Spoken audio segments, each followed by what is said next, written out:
Hello everybody, welcome to this live stream. We're doing LFM, obviously, with Assetto Corsa. Obviously, we'll also do some hosting if we need me, need me.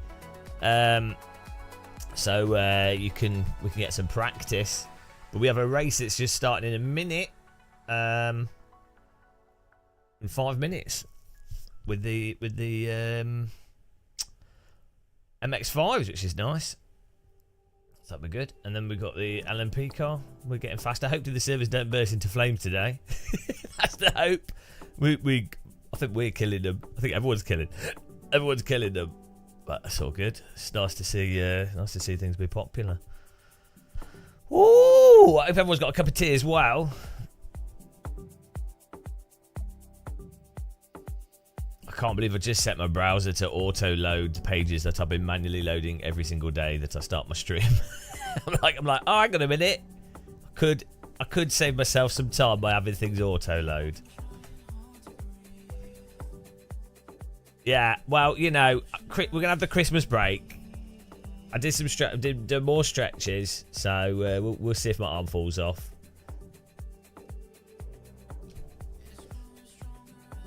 I need to add restream to my auto loading as well, because every time I live stream I have to go to edit settings, choose event, choose a YouTube channel, then I can see both the chats. I should probably do a video explaining how I do my live streaming for people that are interested. It's probably only like 100 people, so I don't know. Maybe it'll be very helpful for those 100 people, but for no one else. Hello, Chedhead. First guy in chat on YouTube. How's it going? Right, set appearance. There we go. Add new page. Restream. Paste. Why is it not working? There we go. Perfect. Tune in for the pudding. Cod and oh, Jesus Christ. Are you at the same place again? At Covent Garden, Codden Place. It's fish and chips every day for him. He's basically a fish and chip shop. Hello, Jason Burke. How's it going, man? LFSMX, hello. Oh. Whew. You go to sleep till like 3 AM. I was playing Rocket League on my Steam Deck when I went into bed, and I was like, oh, and I was trying to. There's no AA anti-aliasing in Rocket League. So I was trying to get my Rocket League. I was like, oh, try high resolution. There's no excuse, counter debate. Don't think you can. Don't try and Don't try and get out of it, you filth. You filthy. Counter debate set. Such a filth. Such a filthy. Oh.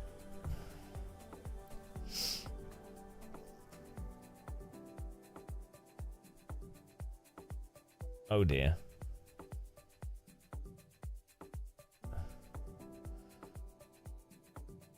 Well, apparently.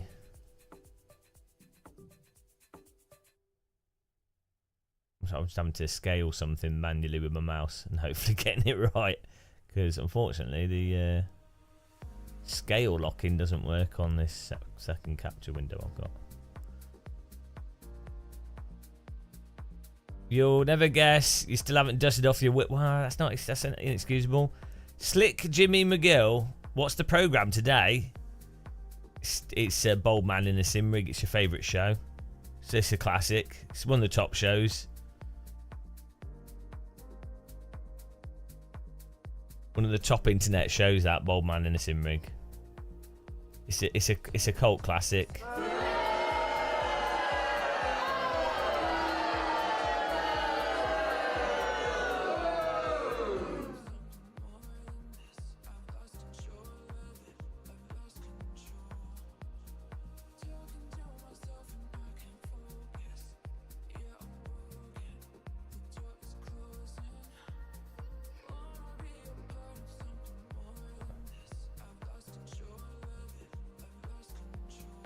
Rocket League on the wheel? No. No Rocket League on the wheel. Right, hang on, here we go. We can join the server. Server opens in 50 seconds. Hello, Michael Price. Hopefully you can download and install all the updates for AC while watching today. Well, there's not too much to download, is there, really? It shouldn't be too bad. I think it gets a bit exaggerated. The complexity of AC, if that makes sense.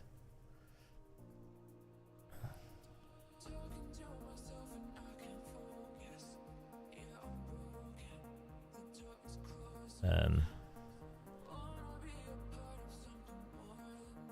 know what I mean? But I can't play BeamNG because it makes me motion sick. Also, why would you play BeamNG? Well, I mean, if you like crashing cars,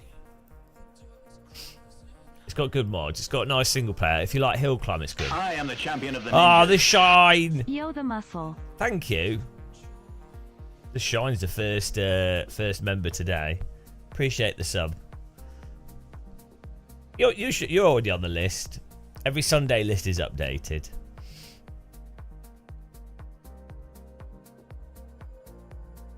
Yeah, like, so I think people think that AC modding is maybe more like old school mods, like that you have to do some crazy stuff rather than it just being, oh, drag a file in.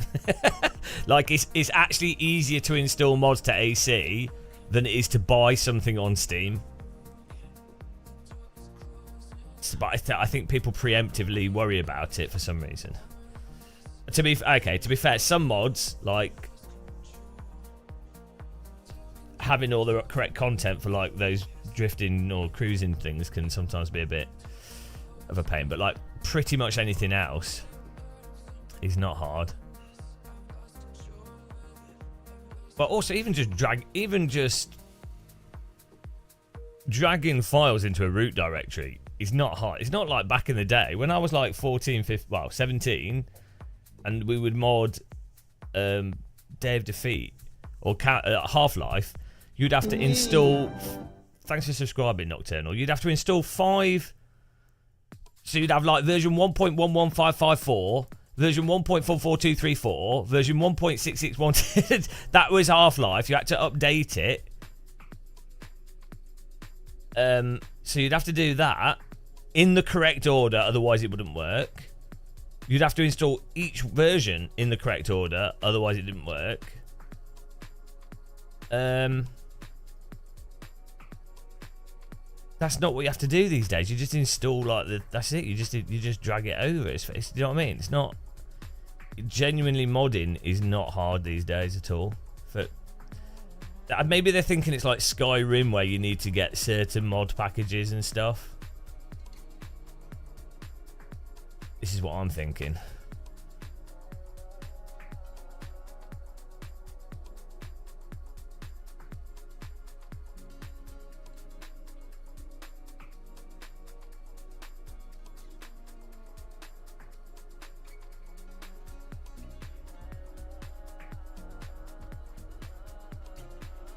Oh, we got this. We're on the server here. Nice. I'm just adjusting some. Woo! I'm setting up so I record whilst I'm also live streaming, but I'm setting up, I can't, it'd be cool if I could show on the screen what I was doing. I'm setting up the recording window so that it has the game and all the webcams on it in a single recording, and then if I then want to edit a video afterwards, I can just use that single video and cut the bits out of it, if that makes sense.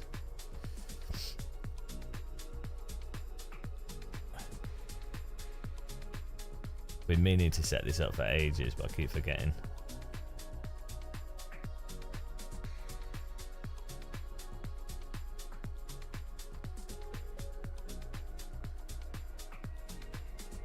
Right. Oh, qualified started straight away. I thought we had practice. Whoops.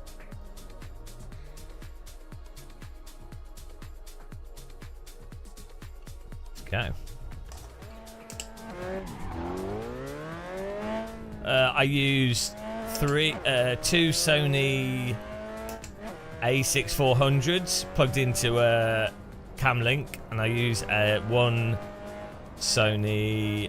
No, I'll use one Logitech C920, and I put them. They go into a separate computer that has OBS running on it, and that separate computer with OBS on it, takes all the cameras and then converts them into NDI sources, so that every other computer on the network can then access those cameras. And each camera can be an individual NDI source, but I also have one as a switcher, so I can switch through the cameras, and also I can use this Stream Deck to automate camera switching as well.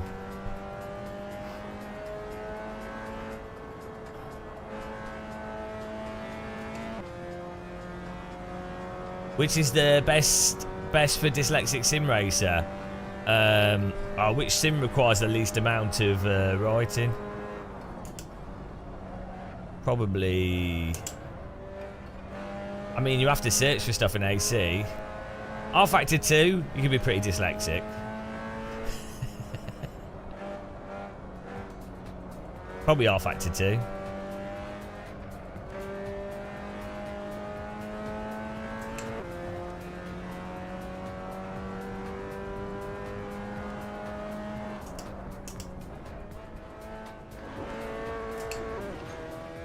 Remember, it's third gear through up the hill.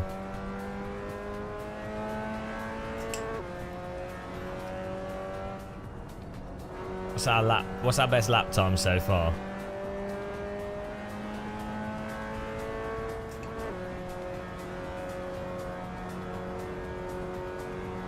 .59.3. Is that a PB?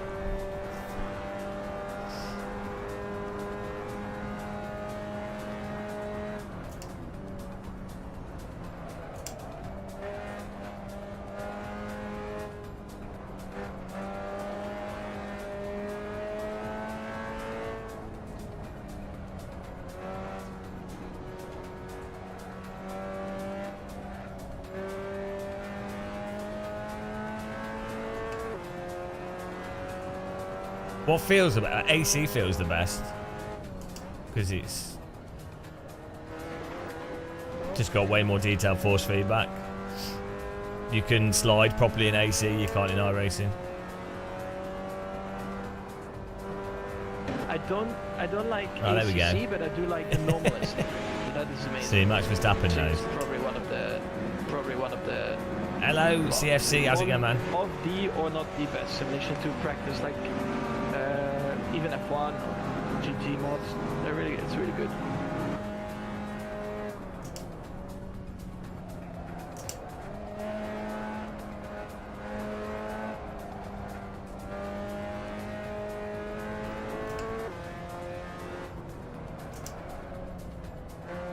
Oh, straight to pole.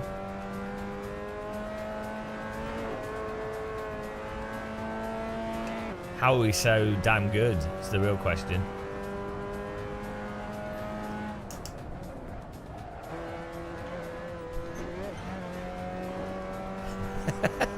Straight to pole. What's going on? Wall hacks installed.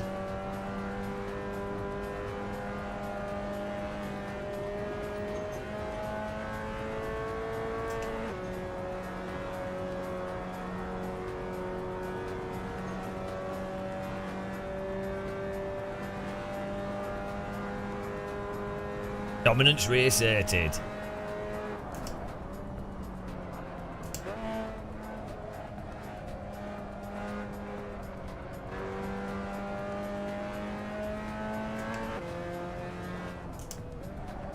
It's my first time driving this track.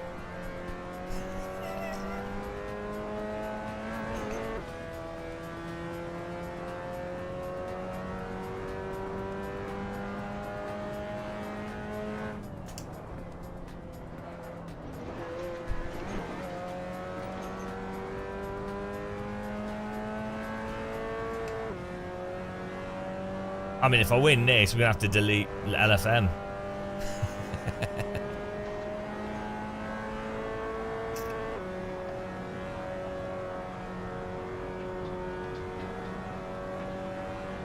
Oh, look at that consistency.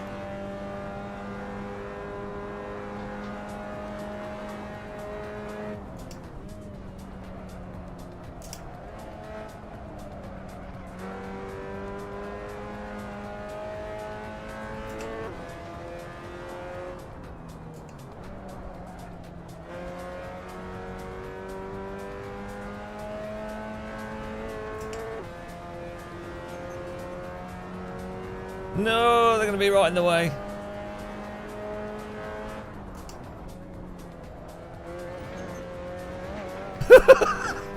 What a line.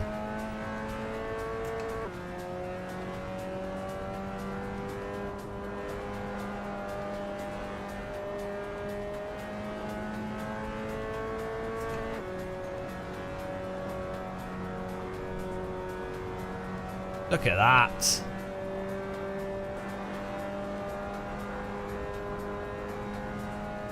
I mean, absolute domination. I don't know what split we're in, but... Servers are full, yeah. About the same number of people, 150 people in this session.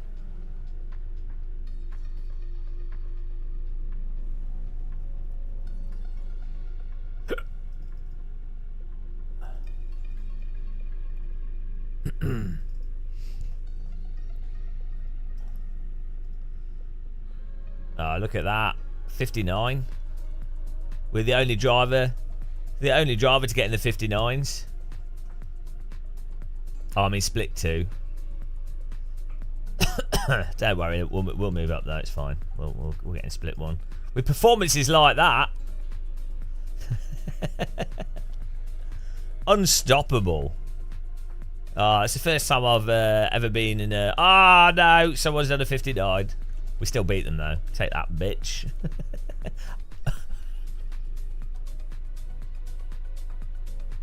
Here we go, guys. Starting on pole.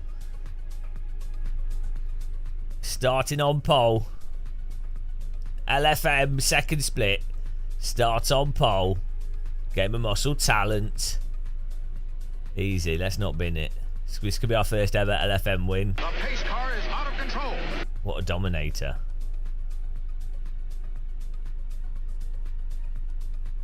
Unstoppable. Monster kill.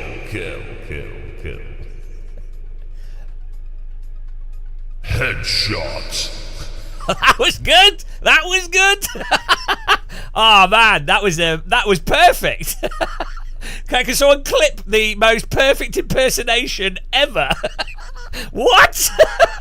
Accidentally nailed it with the settings there. That was actually perfect. What on earth? Ah, on pole, perfect Unreal Tournament. Demonetized. Unstoppable. That's my new. I'm now the Unreal Tournament guy. Holy shit. We need those sound effects as the stream.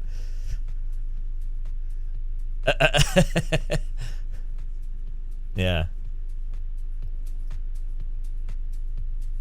We need to do a viewer Unreal Tournament match off.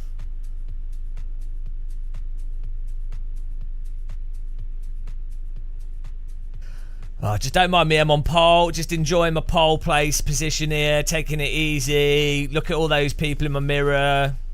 Look at that view of the Samposi straight. You know, clear views in front.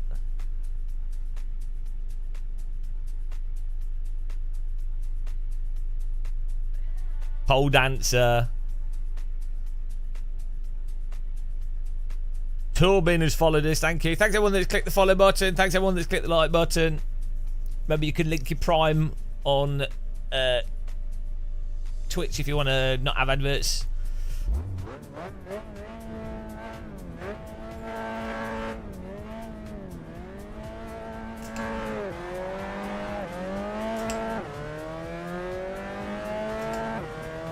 Nah, we're going to win this from the beginning.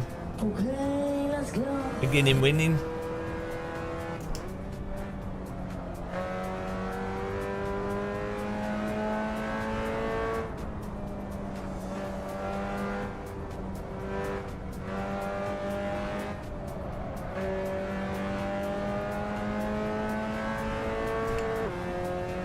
And the thing is, I'm in pole position whilst using budget sim racing equipment. That's what's impressive. You know, not having to use expensive equipment or anything.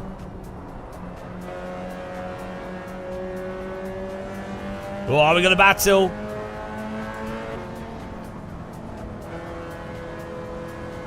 We've got a battle here. Battle for the race win. Here we go. Car on the right.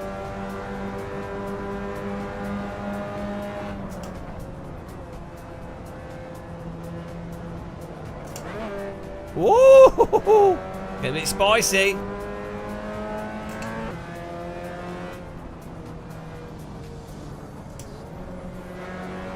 You got a nice overtake on us. Good moves.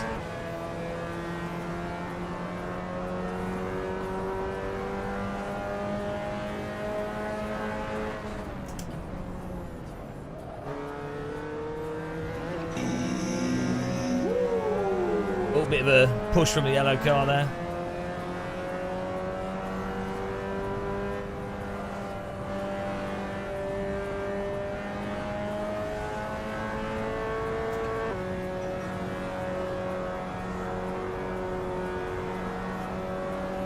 Got to pick that draft up.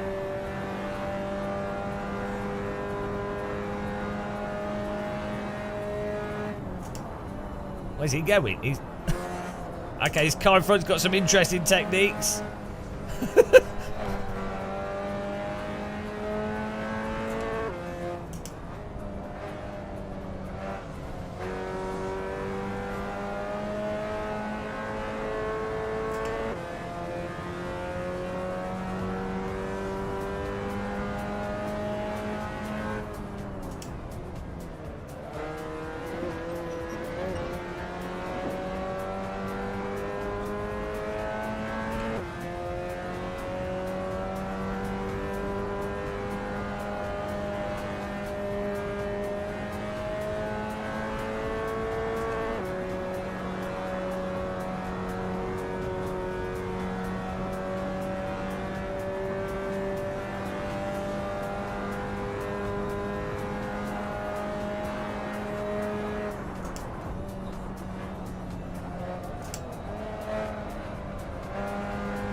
Keep the pressure on.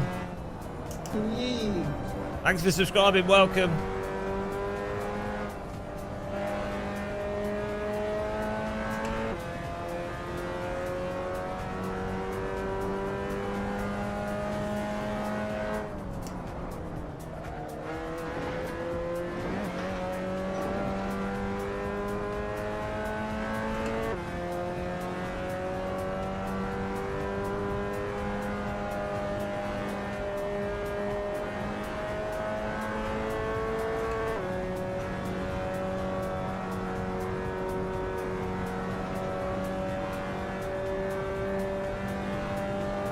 Hello, Bob Dragos, Bob Drago, Bob.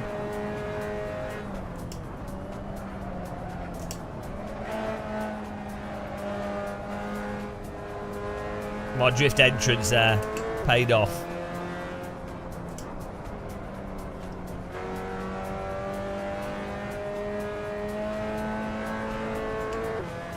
Supreme drift lines.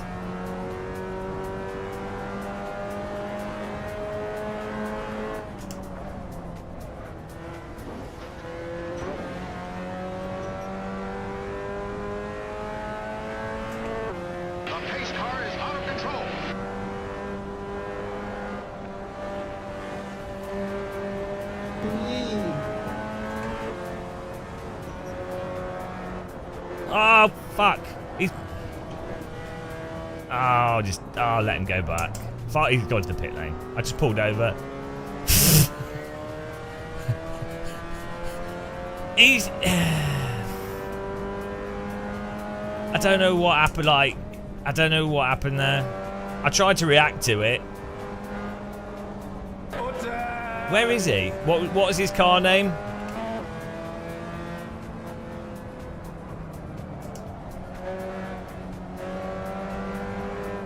What was his car name? So if I see him on the scoreboard, I'll let him back through.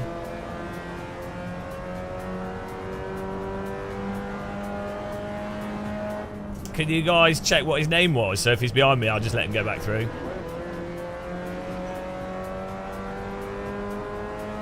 Is it A. Brando?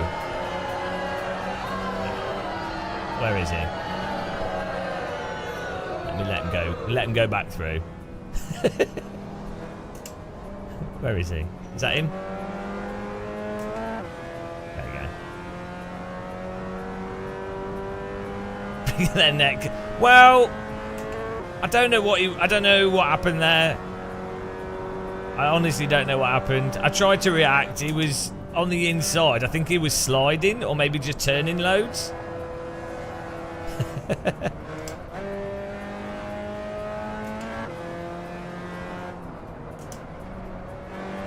So I'm not really sure what happened. It didn't really make any sense.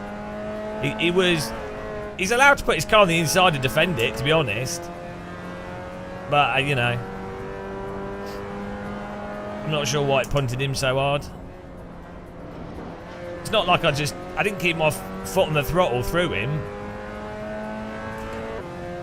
I did, like, react to it. So, it's a bit weird.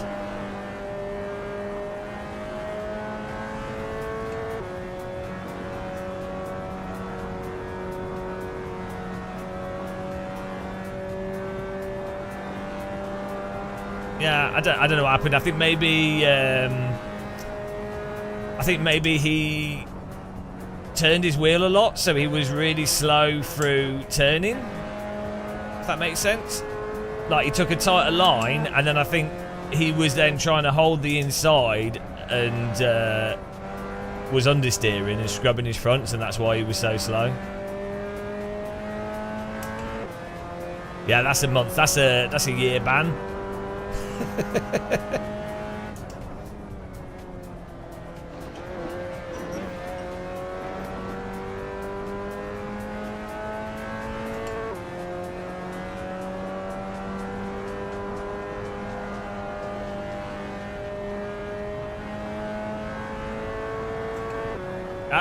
I wasn't trying to hit him at all. It's annoying. It's fun to race at a good pace. He's allowed to block. We've given him the position back. I did take him out. I didn't mean to, so we've given him the position back. It's a shame he went flying off, so giving the position back has cost us 6 places, but it's all right.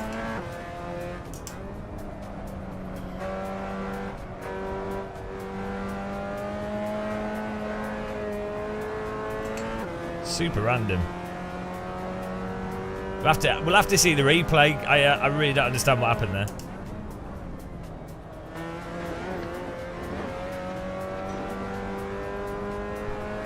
The only thing I can think that happened was he was holding the inside, which is allowed to, defending it, and then he turned more whilst going through the corner. Maybe he had traction control on, and that made him really, really slow.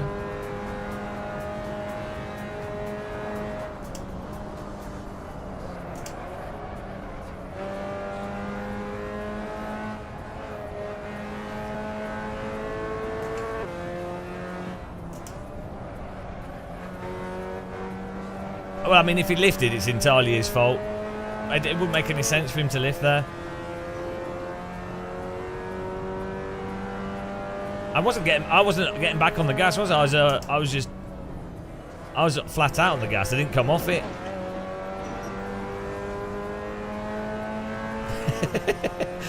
No, I think he was trying to drive defensive, which is good.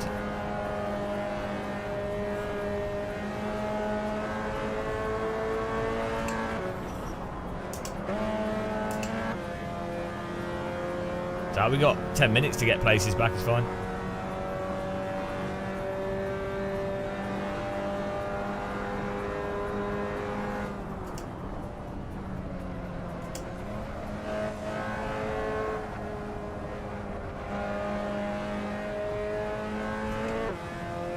I'll be interested to see the replay, because I'm pretty sure that situation will probably occur again, to be honest.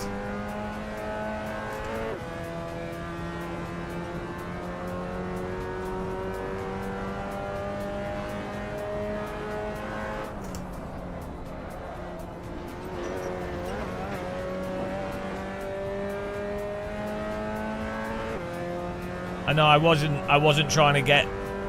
No, I wasn't trying to get the slip at all. I was just driving the corner normally. That's literally not what happened at all, John.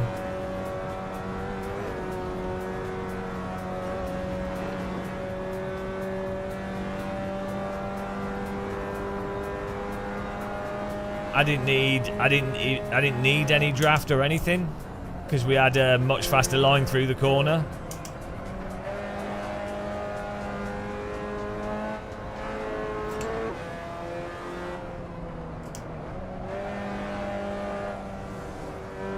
No, it's open setup. Maybe he lagged a bit as well. I don't know. It's been really good, really full.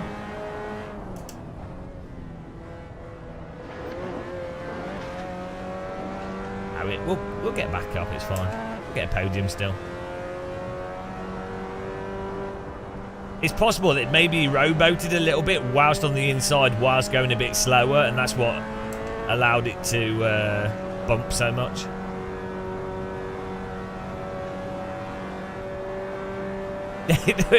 It looked like he got at his brakes. That's what I said. It's really weird. Also, like, that contact generally shouldn't be that aggressive.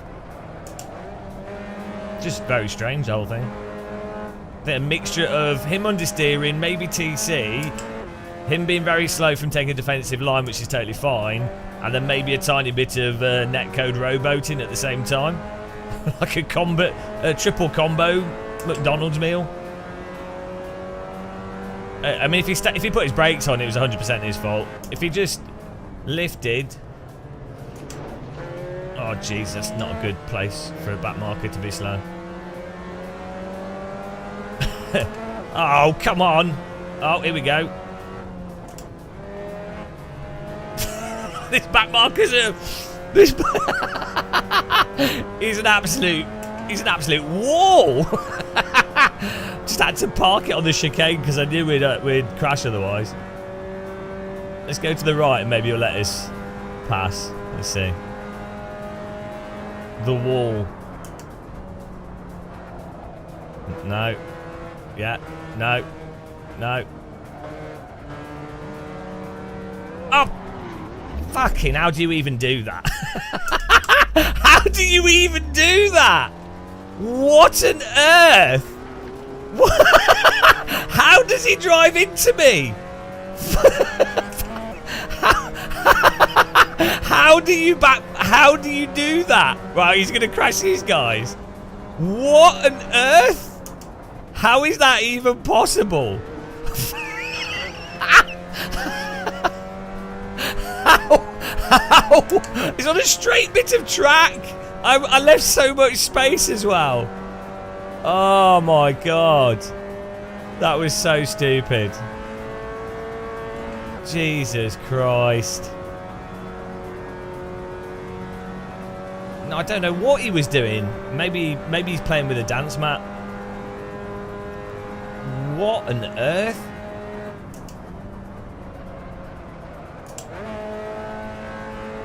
I think he's just punted that guy off. Is he just blocking everyone? He's just blocking and taking everyone out. Oh, this is fantastic. This is like iRacing. Oh, here we go. Here we go. No! Oh, I've lost another place. What? Oh no, God. Whoa. Oh, here we go. Here we go. Oh, he's blocking these back markers. These back markers. Oh, guys, these back markers are so bad. Okay. LFM needs to moderate these back markers. Look at this traffic jam of death. Oh, my goodness.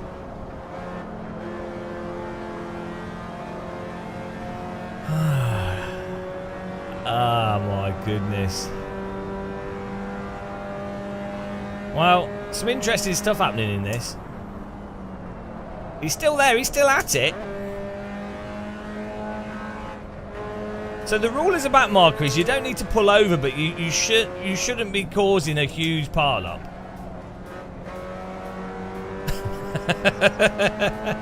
Oh dear. Oh, here we go, here we go. Oh, he's let them past. Well done, that's good. Fancy that. Oh, no, no, he hasn't let them pass. Oh, no, here we go. Here it is. Oh, my God. Oh, he's so stupid. Let's let this guy go through, it'll be safer. Just let him go in there, and then maybe we can get the inside here. No, you can't just turn in. Fucking hell, guys. I let you through earlier, and then I take a really tight line, and I slow down so I don't understeer, and you still drive into me. This is like real world MX-5 racing. Oh, here's another bad marker. This is like multi-class racing. What is going on? What's going on? This race is mental. I mean, it's good fun, but it's insane. Right, here we go. Oh, dear. This is madness.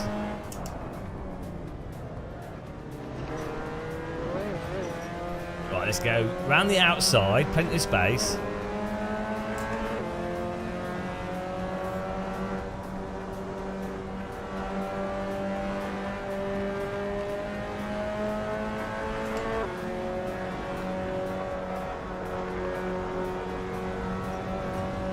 There we go.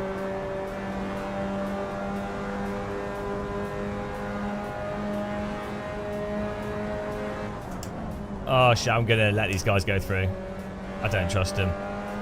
That corner, if you get hit from the inside, if you're not on the inside and you get hit, you're going miles off the track, so it's better to just not be on the outside.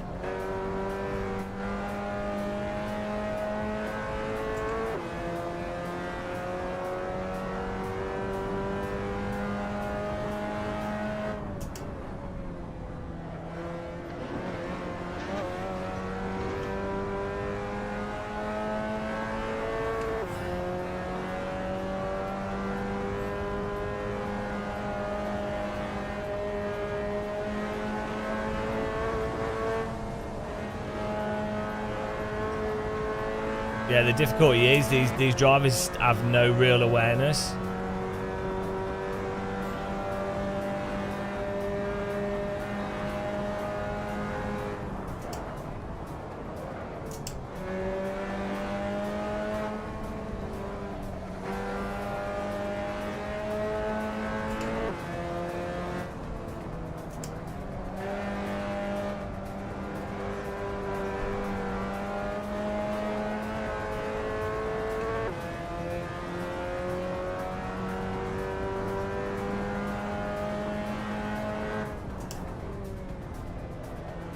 It's very hard to overtake on this track, even if you're a second faster.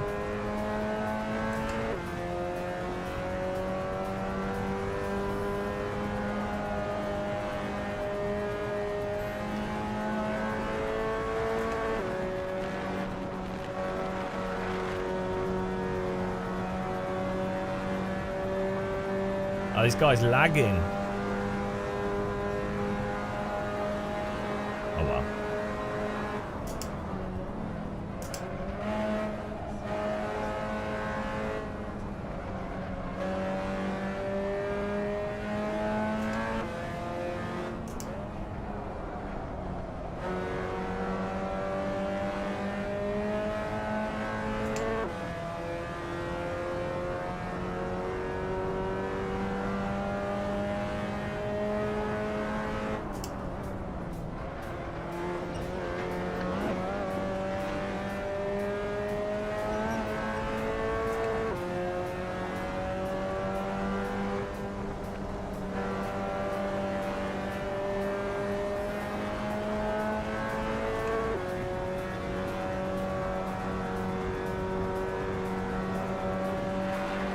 Well, there we go. There was a lot of wrecking there. Oh. A lot of bad driving. Well, it's good fun. I don't know what some of those people were doing. Right, let's look at the replay of that. Let's see what happened on that first one. It's really weird. Jason Murphy, I don't know. Well, we finished. Yeah, if you're using sequential, it's supposed to be a H pattern car, but if you cheat and use sequential, then right, let's see what happens. The pace car is out of control. That was so weird. The guy that we punted off the track.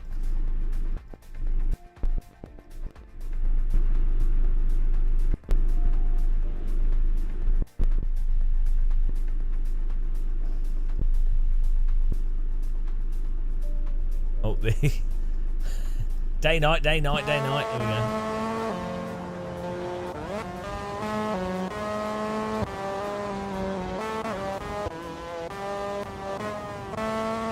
Right, here we go.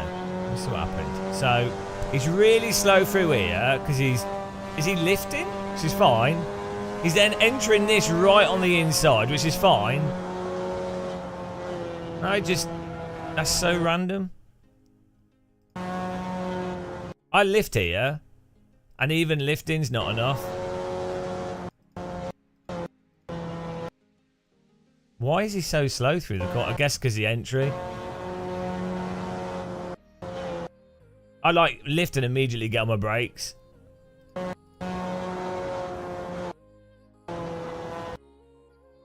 But maybe he just doesn't catch it as well.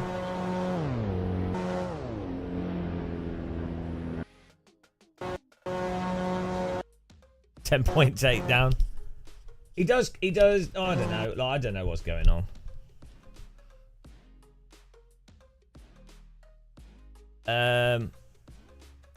Yeah. We can't see his telemetry for his car.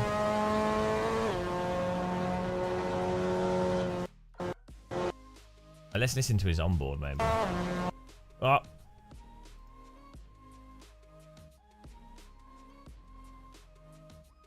I became the hot lapper, yeah.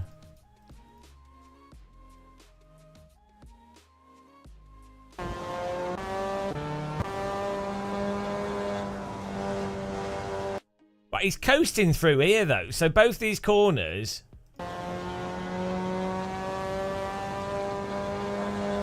I'm lifting. I'm having to lift here. Because he's gone slow through this. But he's really not going.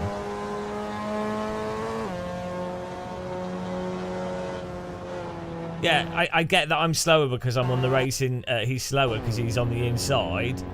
But I've lifted. At this point here, I have lifted. So maybe like the amount that he's slow is insane. It's not like I'm not on the throttle. I'm coming off the throttle here to try and avoid him. And he's... Let's see. We'll go to his onboard.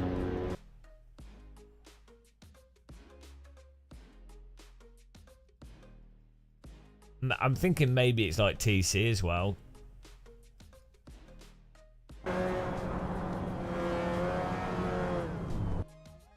Yeah, he's lifted.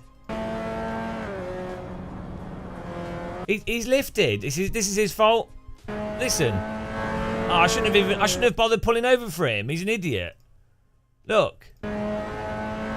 He's lifted here. He's come off the power fully. No wonder I hit it. Oh, I should have just punted him. I should have just kept going.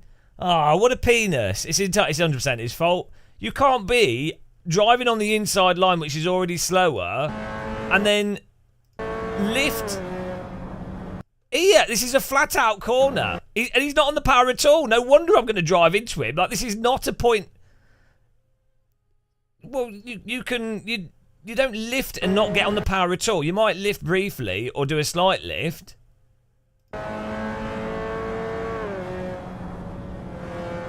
He's lifted through the entirety of the corner. Was it? No, I'm not. Why would I expect the car? Yeah, he's defending, which is fine, but look how long he's not on the power for. It's insane. He's stopped. He's come off the power here entirely, And also, he's the thing is, he's still like, yeah, he's blocking. This is actually blocking.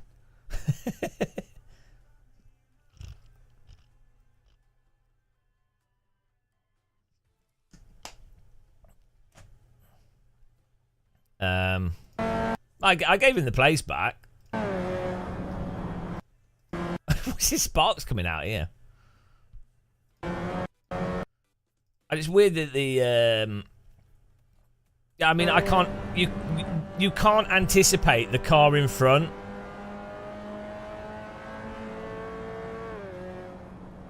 Lifting to this extent. I lifted as well. Like, keep in mind, I didn't just stay on my throttle. I did react to it.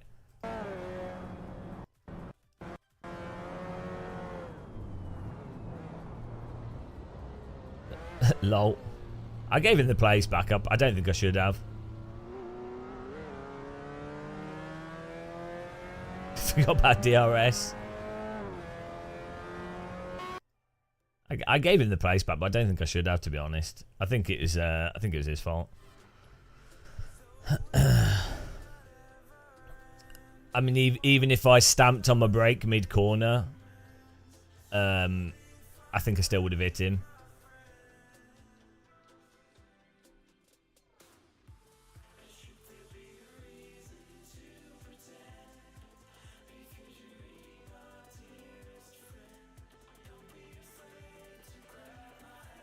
We'll go do the Le Mans race, should be good. I gave him a good hip thrust, yeah.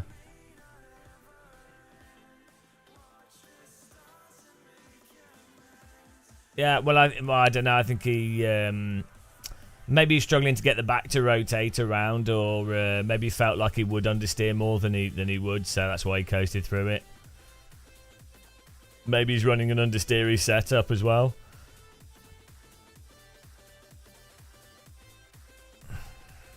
But he was running the same pace, the same lap times as me, so.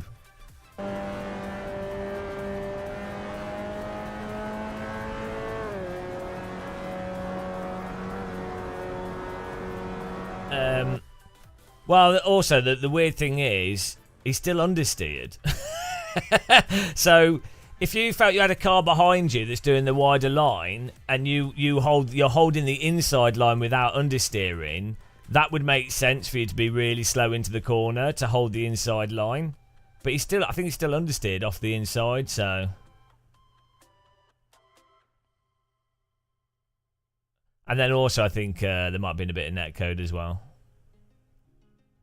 But that's it, mystery solved. We need the Court of Muscle back.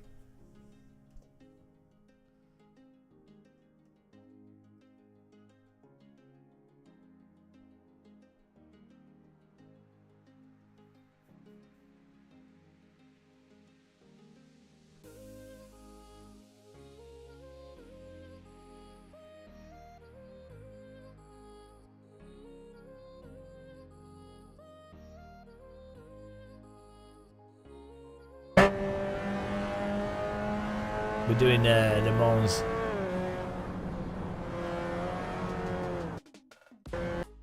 Maybe he also he might also have TC, so when he gets on the throttle, because he's backsliding a bit, he's slow. I don't know. I don't know what else you can do if you're behind and you've got the run on that corner. It's the most standard place to be going for, like, to get a run. I guess you could have more of a. You're going to have to be close enough to the car in front so that they compromise their line. But then if you're going to be close enough for that, then if they decide to lift or do something like that, you can't avoid it. If you're further back so that you're going for just normal line, you won't be close enough to be able to get down the side on the straight. So then in that case, you're never going to be able to overtake down that straight. So the only other overtaking location would be the chicane, which is worse. So I don't see what you can do. Like either you're never going to be able to overtake, or if the car on the front lifts, if it's an insurance claim, you're guilty. Too wide. Yeah, X stance. That's not the problem. Too wide. Too wide.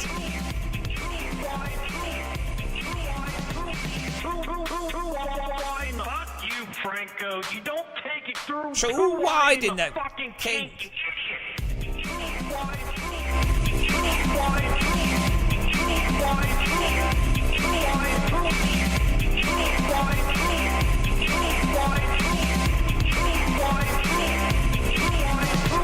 Too wide. Fuck you, Franco. You don't take it through too wide in the fucking kink. Obviously we know he's... Mind the gap. Yeah, but there's going to be a point where you can't...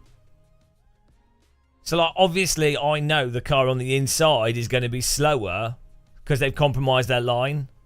So, obviously you know that. As a car behind, though, you can't anticipate them lifting off to the extent where you lift off as well and react to it and still hit them. Like, you can't... There's always going to be a degree of reasonable expectation of how much the car in front is going to be doing what they do. So, if they... Like, so, for example, if the car in front stamped the brake on when you're in front of them, well... You're you know, well, the car behind's going to probably hit them, isn't it? It's brake checking. I'm hot, and you're not.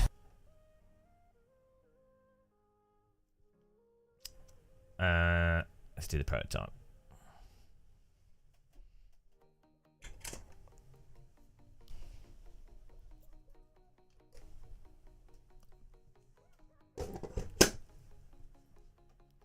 Yeah, but he slid wide anyway. So it didn't even make sense.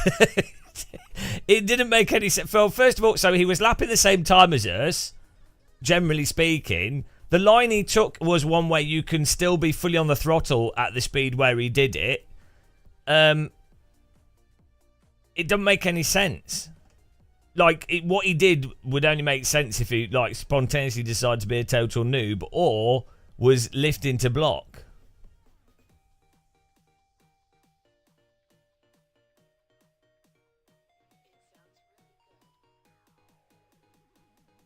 What he did is exactly what you'd do to cause the car behind to wreck. But in AC it doesn't really work because I think the car behind will knock the car in front. I don't.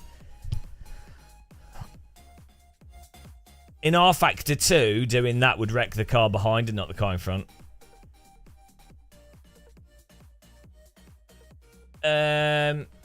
No, because I wouldn't have lifted to that degree or absolutely not got on the throttle out of the corner. Or I would have been more on the brake and I'd have held the line more on the inside. So I'd be like, oh, I was so slow through that, it's to be expected. You know, this is what people seem to struggle with racing incidents. You can have incidents that look similar where a car behind just drives into the car in front because they didn't react to it at all.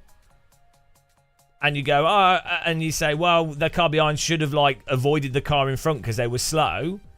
Then you can have something that looks the same, but it's like, well, if the car in front doesn't get on the throttle at all or brake checks them, it's a completely different situation. But there's a whole load of people that are like, wow, no, because it's you that's in it in that situation and not the other situation, you're being biased. It's like, no, they are different. This is what we see on iRacing all the time. It's like they're different situations.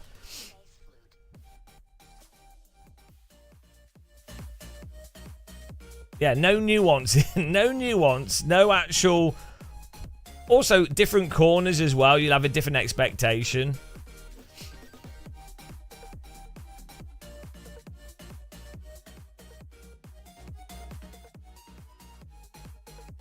So the last time that happened to us on that same corner, it wasn't that the car behind tapped us that was a problem. It was that they stayed on their throttle. They were in the same position as me. I was still on the inside, and they literally just stayed on their throttle and hit us multiple times.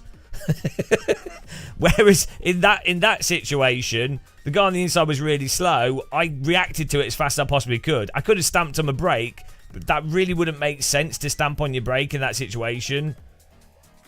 That would probably be more erratic. It just wouldn't make sense. But I reacted by lifting. I wasn't expecting the guy in front with straight track in front of him and the runoff to not get back on the throttle.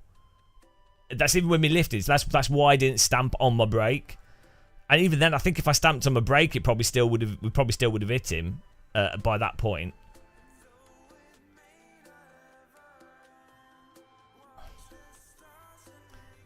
Right, we got the LMP3 car. I gave him the position back though. I don't think I should have given it back to him. No, after looking at the replay, to be honest. His words make no sense. You need voice chat. I did give him. It cost me 10 places to give him the position back, so it's not like he's moving his hands. Yeah, well, unfortunately, he went right off the track, and I was like, oh.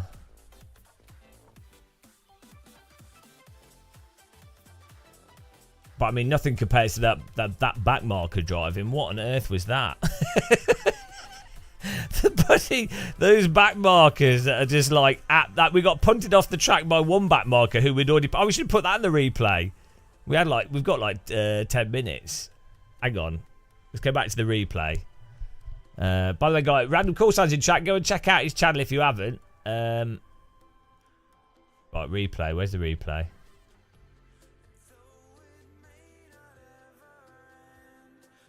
Should have auto saved. There we go.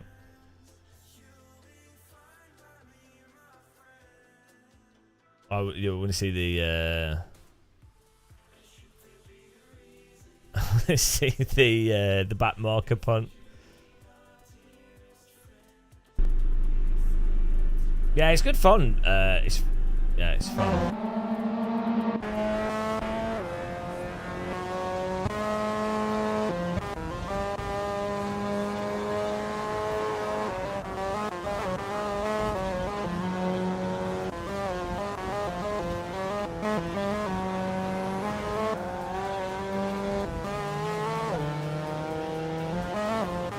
Oh, here we go.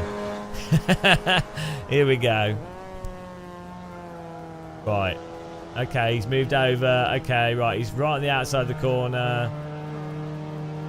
I mean... What? What? Ah, this camera is stupid. I don't, can you not push a button to just go... There we go. Rather than having to pick the number.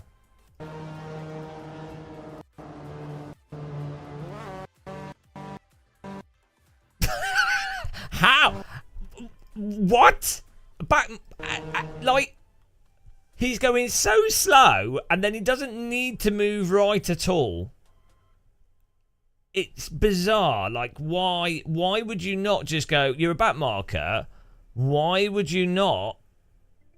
His car's wrecked as well from crashing everyone. Why would you not let your car go left? What on earth is he doing?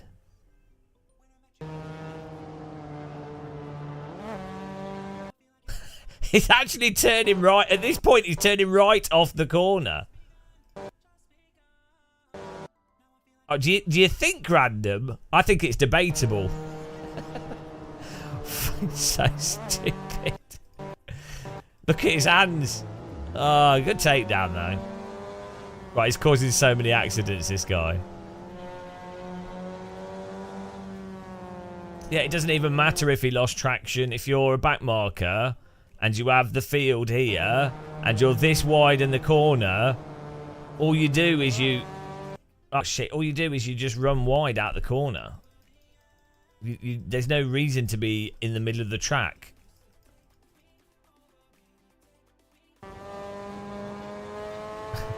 It's like...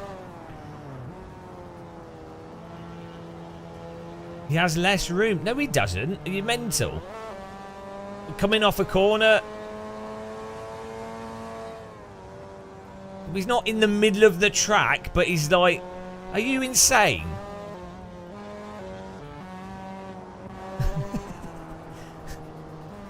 Yeah, he's not in the middle of the track, but if you've got 2 meters on the left which is more than enough than you'd expect, and then you turn right.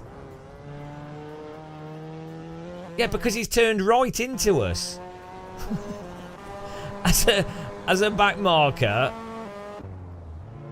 And then he's blocking the entire track. Look at this. What is he doing? He's defending. Look at this. Just knock that guy off track. Block those guys.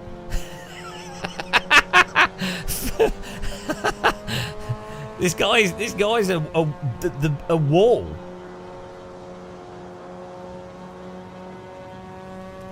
Yeah, he's a back marker. He's blue flagged and he's got damage. He doesn't need to let people go past. You just don't defend or drive into people.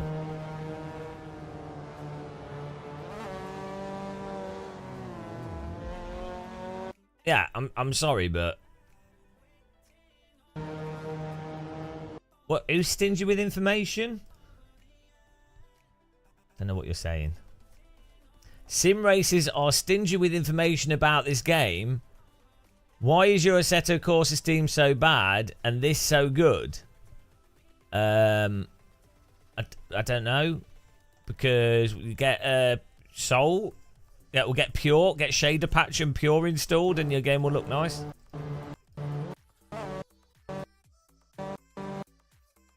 Right. I am...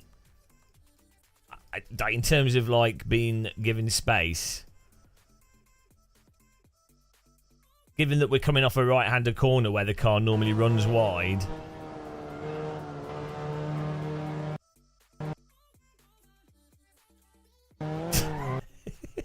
Absolutely stupid.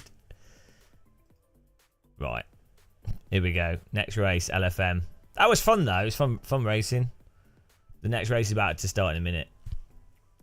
Thanks, everyone, for subscribing and supporting us. Appreciate it. Thanks for clicking the like button. Thanks for using our Fanatec affiliate link and our Moza affiliate link if you're buying equipment that you don't need. And also check out simstaff.net. They do sim stuff, and if you know your sims, you can go to simstaff.net.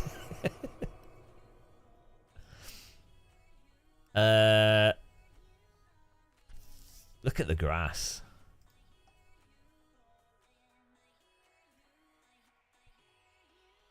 Server opens in 2 minutes. Hopefully we can get to the end of this race without the server crashing. That's the real test.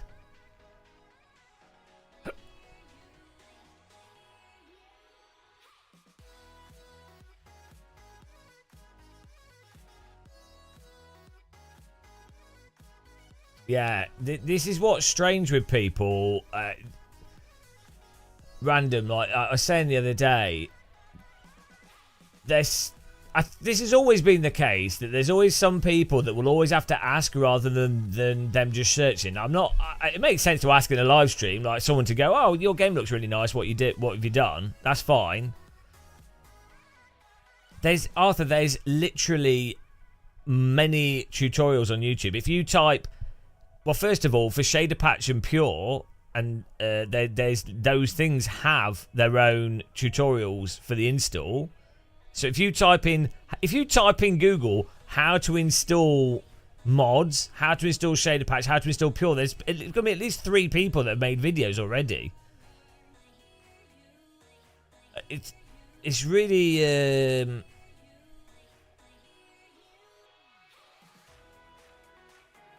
I can understand someone not knowing that Pure and Shader Patch exists. I can understand that, but once you know they exist, I can also understand someone not knowing how you mod AC in general, or that it's a moddable thing, or, you know, or specific settings. I get that, but like, normally, you know, if you search for something like how to make AC look good, or then you would have videos which explain stuff. This car is out of control.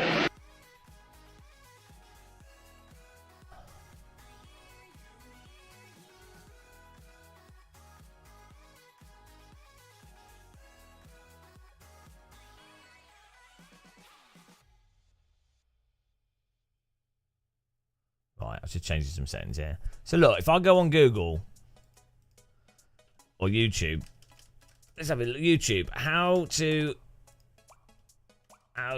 install shader patch. The pace car is out of control.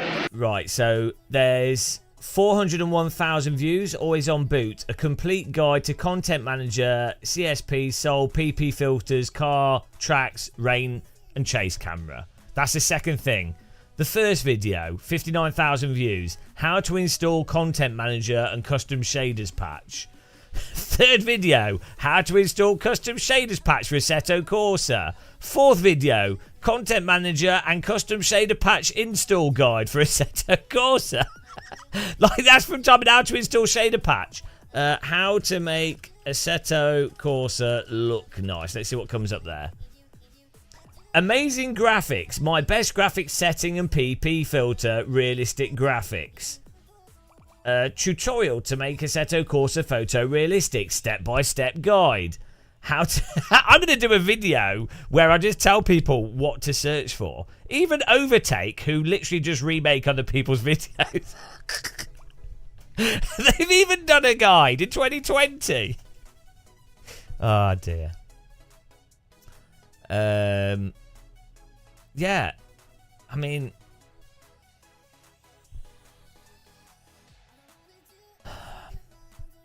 It's weird. Like, I don't know. Like, I get it that some people aren't very computer literate. That's fine. When I was like 15, must have been 15, as I said, when Half-Life 1 came out, right? To get...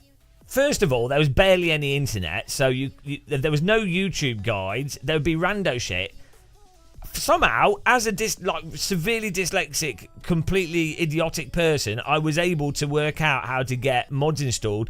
And you have to install, as I said, you'd have to install like version X, like the specific version numbers in order, and it would take like 3 hours because it was stupid back then. Also, it'd be really hard to find the updates because they wouldn't be in a normal place. It'd be like halflifeplanet.com or something. It would be so stupid.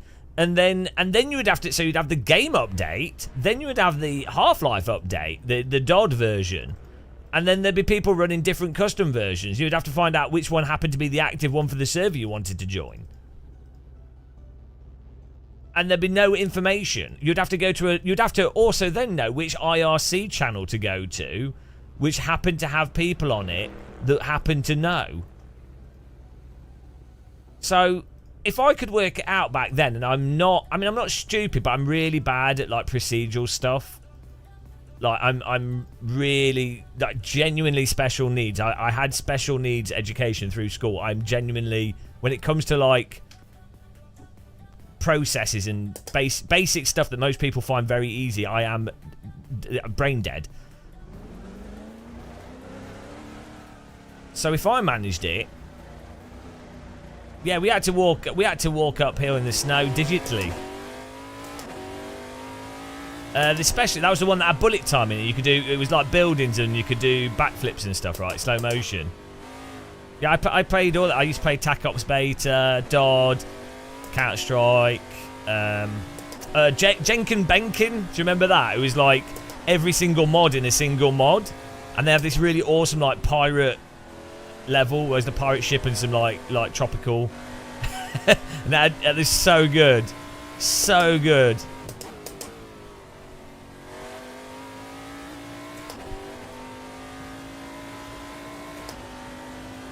No, okay, so fair enough. From my perspective, I had used an Atari ST from like the age of 9 because my family happened to have an Atari ST, and I really liked computers, just weirdly, from a very young age. But so I guess if you've used a computer from a really young age, the concept of moving files and stuff. I mean, bloody hell! Forget the modding. Getting some of the games to run on an Atari with floppy disks that were half broken, or Jesus Christ, as a severely dyslexic person, trying to get the code from the game's manual so you could unlock the game. Every time you loaded it up, the game would go, what is this on page 42, line whatever? That's the unlock key. I think that was in F-22 Stealth Fighter. It's like, oh god, which page? What page? What page? What line was it? I can't remember. Which page? Which line? Oh, I've mistyped it. Ah, dear. Oh yeah, I remember that, Craig's, yeah. It wasn't a point of existence like a new thing. I can't remember what it was called. But yeah, there was a Civil War mod. Wasn't it called like 1866 or something? I don't know.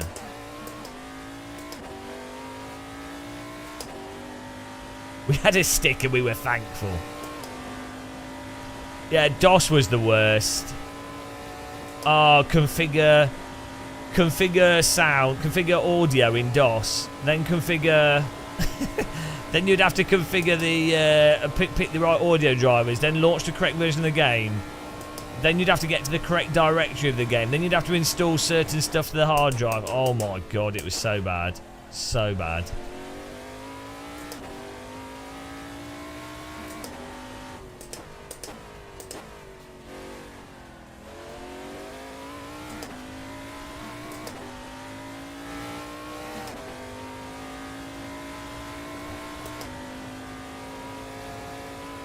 Red Baron on the Atari was really good.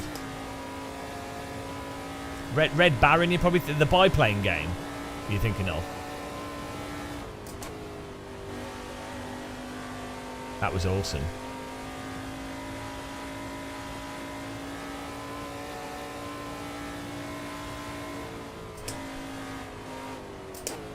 It's funny how this track looks good with like really grey weather. Looks suitably miserable.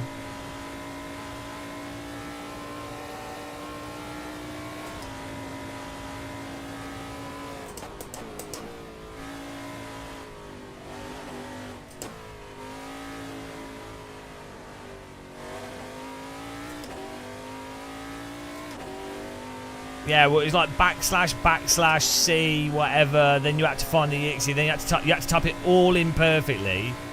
But it wasn't just a case of running it. You'd have to install it first through command. Then you would have to run it. And if you're someone that couldn't type well and can't spell, that was just so bad. Like, because you would have to look at the key. So one of the common things with dyslexics, and probably some other stuff as well, is like you can't look at one thing, look away, and then remember what that thing was. So the whole process of like, so the whole school situation of there's something on a whiteboard, write it down. It would you couldn't go, oh, that's the whiteboard, okay, I can remember 500 words and just write that down. You would have to go, oh, you do one letter at a time. It takes ages.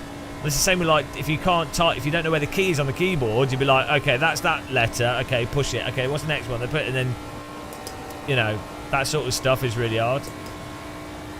Ironically though, I think that forces you to be creative because you know you can't remember the exact information. So what you have to do is you look at the information, you have to create a narrative and understand the gist and the idea of the information, which is actually the most important part. And then you have to convert that in a creative way, some other way that conveys the same thing but in a different way because you've forgotten what the original way was.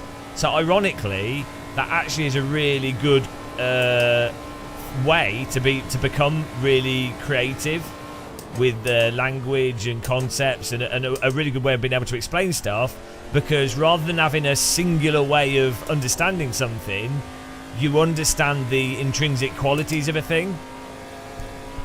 And you because you have to.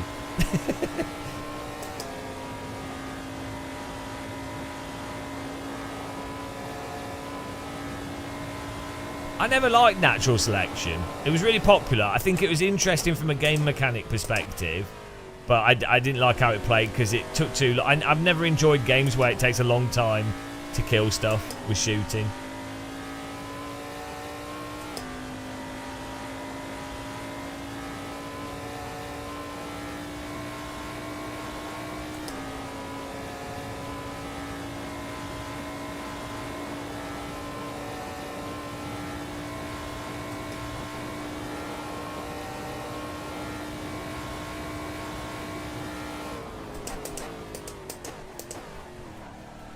And yeah, the bump's going into that corner. It's unhinged.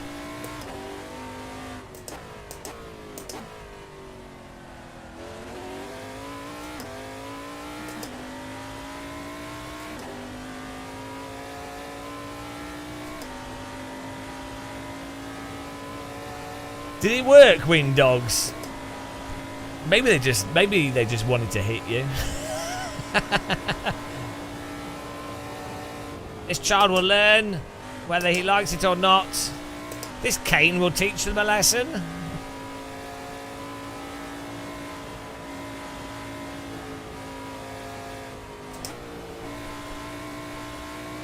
Not really. Oh well.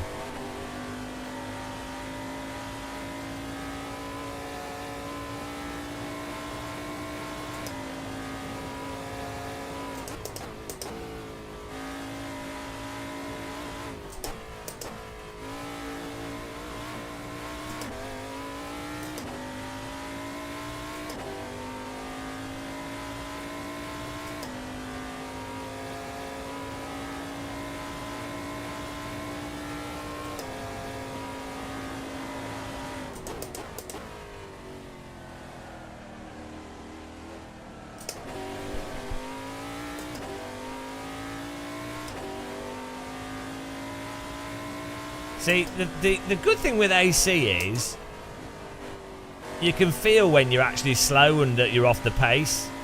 The bad thing with AC is you can feel that you're slow and off the pace. Ah! Lap cut. And you're like, oh, I can do that corner faster. Oh, I'm so bad. It's nice being told that you're bad all the time. Like Michael Jackson.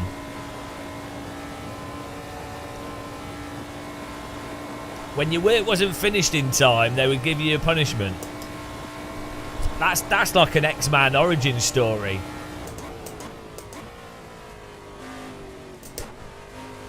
That just doesn't justify you murdering all those people. Yeah, the curb's landmines in this.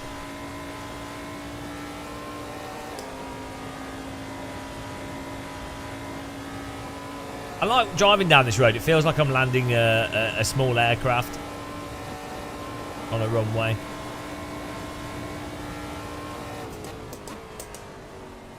I might get one more lap in here.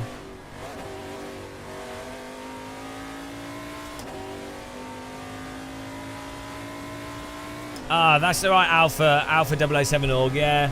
It's been great. LFM have been paying me thousands to play this. Yeah, it's amazing. Really enjoying all the money that LFM are giving me. Because as you guys know, I'm actually someone that really hates Assetto Corsa and its unrealistic physics and uncommunicative force feedback. And, you know, I've been saying probably for like 14 years now that, you know, AC is terrible and that how much I hate ranking systems as well. So it's not a surprise that I would just be co-opted by a little bit of money to lie to you guys to get you all onto this service.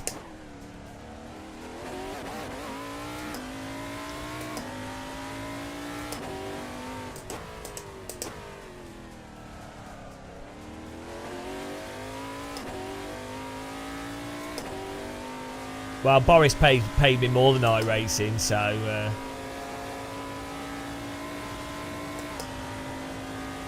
it's just how it is.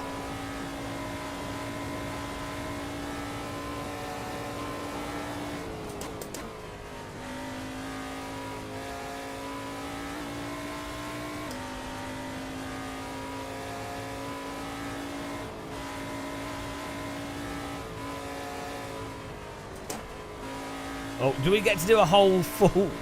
I don't think you get enough time to do a full lap with overtime on this. I don't think you get like... I don't like ACC, but I do like the normalist. That's amazing. So it's probably one of the... Well, one of the or not the best simulation to practice, like even F1 or GT mods. It's really good. Yeah, that guy doesn't know what he's talking about.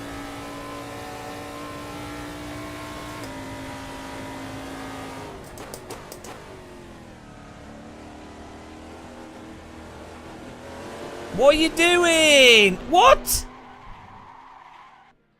What? Why are there so many idiots on LFM at the moment? Why? He misses the corner and then just drives into us on purpose. Why? Yeah, well, it's all right. I don't think we had enough time to finish the lap anyway. As opposed to abnormal, you see. Right.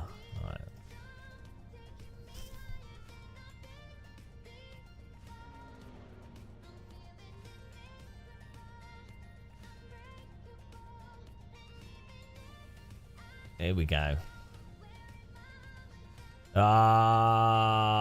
We have Sam Moran's in here. Okay, we're starting in the punt zone. That's always fun. Yeah, there could be people that are new, but that doesn't excuse being a penis, does it? But hey, it's just how some people are. They can't help it. Oh.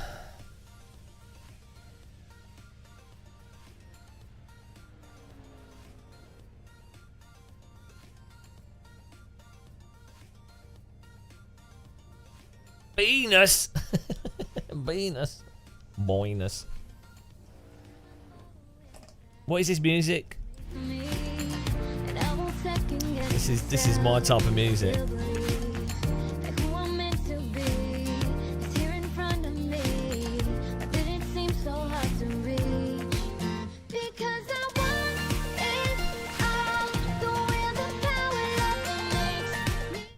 This type of music makes me want to put a drill through my forehead.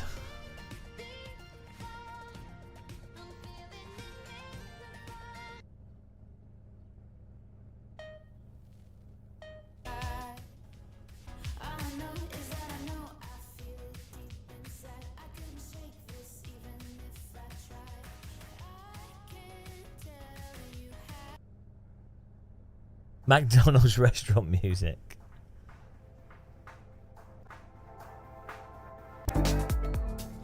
Right, here we go. It's my favourite band, yeah. Generic, fake Disney pop music. It's what I've always been into, if I'm honest. I've been keeping it secret.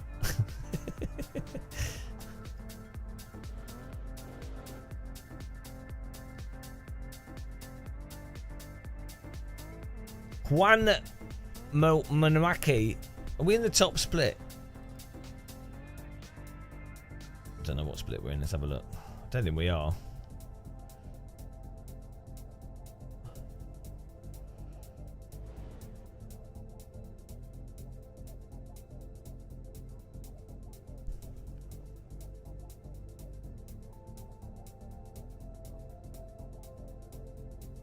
Oh no.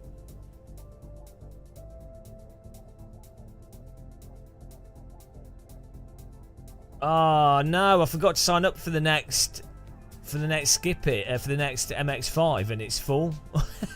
It's already full. Oh no. It's a disaster.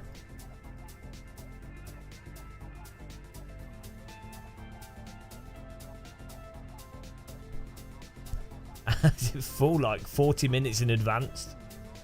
Oh well.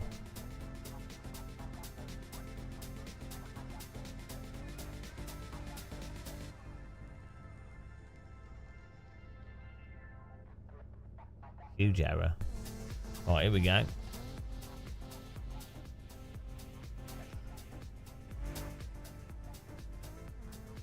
Let's get in there.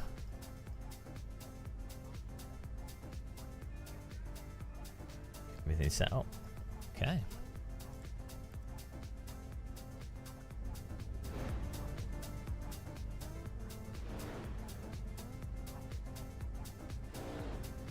I didn't even see what split we're in. I forgot to check.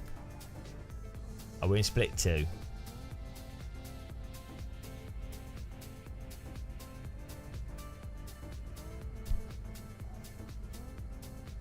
Everything in AC handles better than iRacing.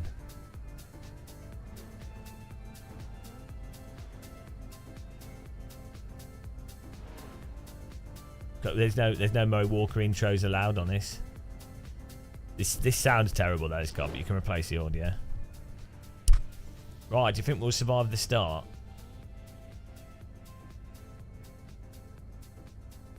I'm ready. I'm ready to survive the start.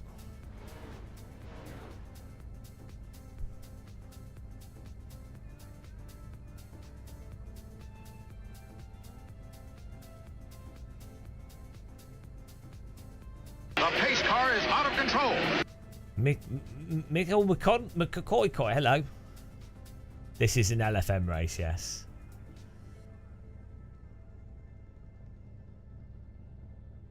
Yeah, they need voice chat in this for sure. That's like the biggest thing missing from this.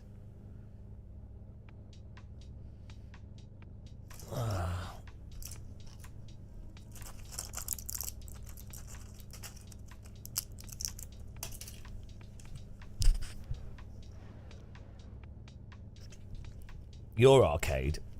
Oh, here we go. Get ready.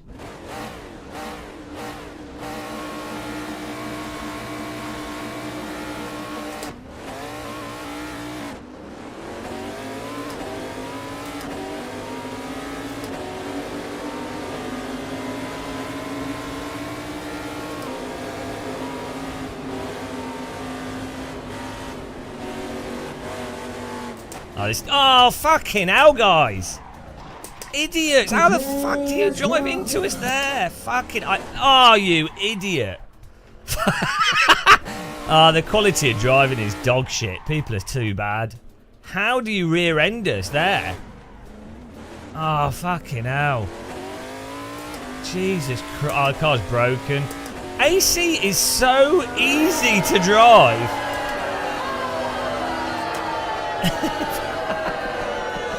Fucking hell. We're like, even like when got away from everyone, staying on the inside. Someone just missed the break point. I don't like ACC, but I do like the normalist. Oh. It's probably one of the. Here we go. Oh Christ. One of the or not the best simulation to practice, like even F1 or GT. Yeah, the problem is the drivers. Like, this is so much easier than iRacing. Like, it's so much easier to drive. It's absurd. Like, honestly, the car contacts, the driving, there's no excuse. Like, it's so forgiving that you honestly have to be really bad to crash on like to lock up in AC as well. There's like really good force feedback. Oh, we're still going. Jesus Christ, I've got to drive the rest of this race with a wonky wheel. I just can't believe someone managed to punt us from behind. Like, I'd understand if a knock on the side is like, I get it. You know, I deserve a knock on the side. We did go up the inside of the, you know, those other cars. And I was holding a straight line, so it's fine. But a knock on the side would have been like, fair enough.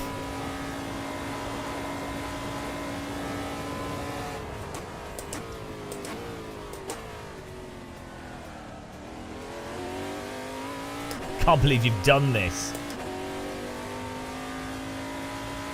They don't know how to drive in a straight line. That's the problem. People don't know how to drive in traffic.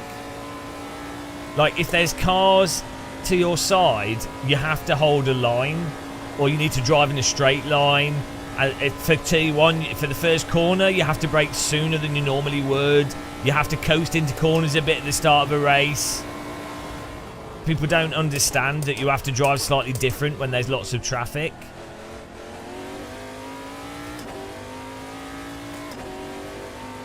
I think LFM needs to implement a some sort of like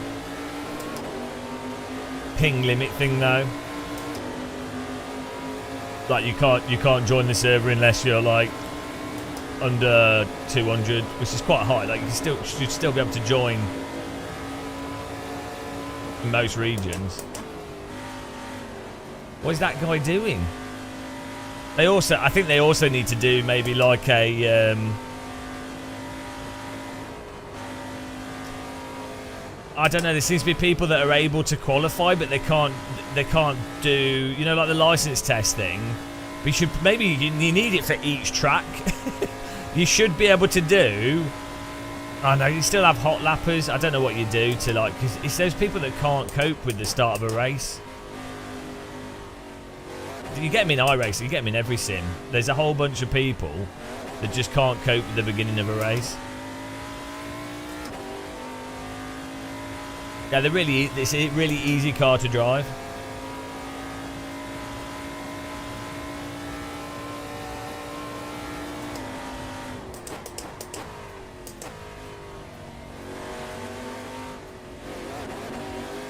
Well, we get to play catch back up racing.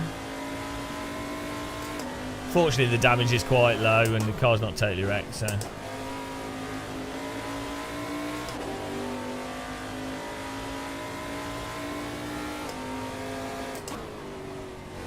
Oh, why is he so slow? I'll just have to take a...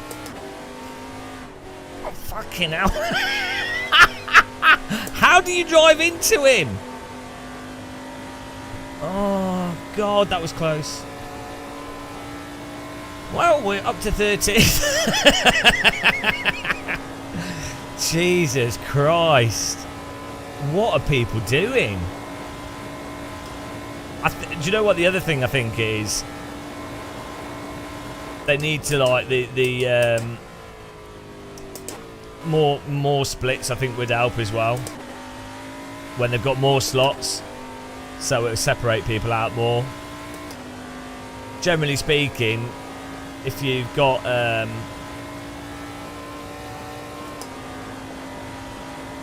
you know, people that would be in the very top split probably have driven a bit more. Well, yeah, you have to in all races, real life as well. To be honest, I think you're going to need to qualify really, high up is really important. To be fair, one of our qualifying laps was wrecked by someone driving into us, so... Yeah, I think so, Pancake. Yeah, exactly, Thermometer. That's what I'm saying. There's no excuse really in AC because it's such an easier sim to drive. Like, iRacing is so counterintuitive, so unforgiving over the limit, so unforgiving for car contacts, that you actually have to be at a ridiculous level of skill in iRacing to, you know, whereas in AC you can lock up, come back off the brake, slide a bit, it's fine. You can knock into people quite hard in AC without anything crazy happening in a lot of situations.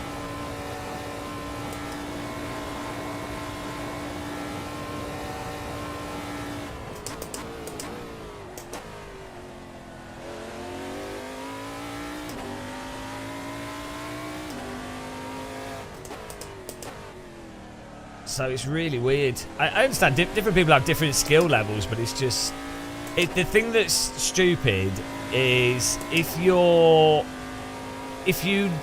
don't have basic car control, why would you send it into T1 or not just coast through T1? Like, do you know what I mean? Like, if I'm in something where I'm absolutely shit at it, and you know that you know what normally you have a reasonable idea of what your capabilities are.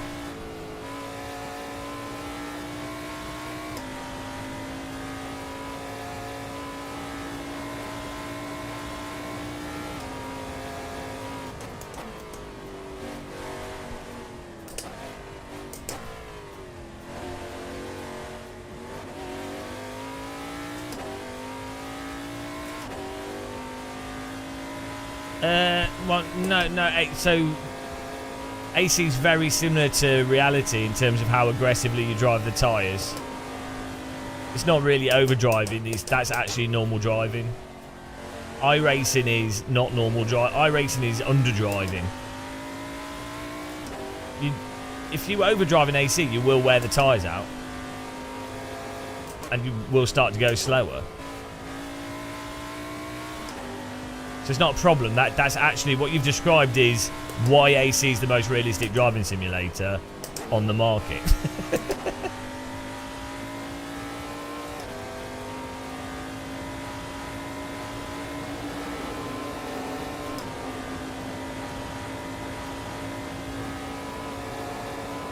I think tyre wear could be different for sure. But I mean, out of all the sims, AC is the closest in that. I mean, in R Factor 2, you overdrive more than AC to go faster. With most of its cars, it depends. In R Factor 2, there's so much variation between content. That's probably the next closest thing. AMS2, you massively over.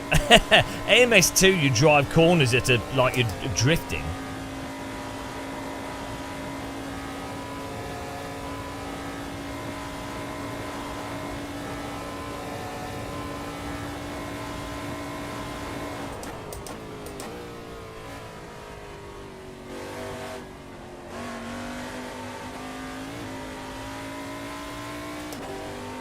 I know, they should take the chicanes out.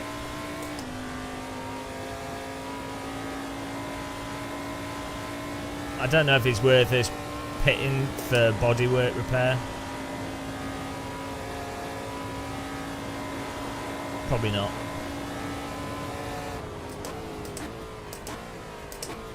Well, we'll have to watch the replay of this race.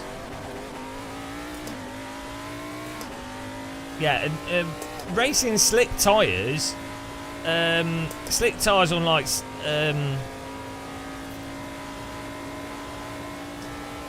well, like people run cut slicks for like multiple races in real life, and you can run slick tyres for like hours.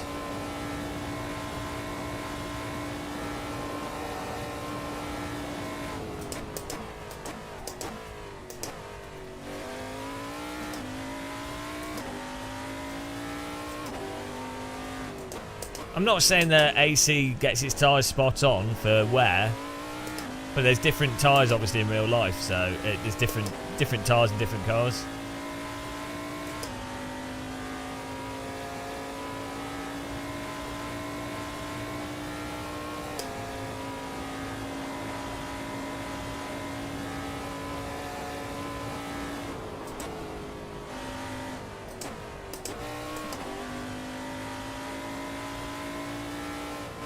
No, well, you said something negative about AC, and that's illegal, so... the only negative things you can say is curbing, that's it. Otherwise, the ACC... the ACC... the Assetto Corsa Defence League will come after you. I don't like ACC, but I do like the normal. This guy, ignore this guy, he's an idiot. It's probably one of the...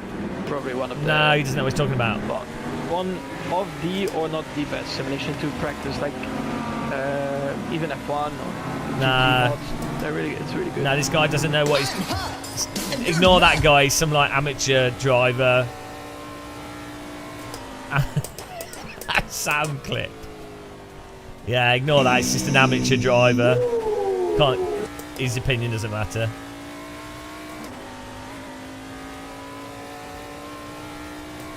Okay, let's go.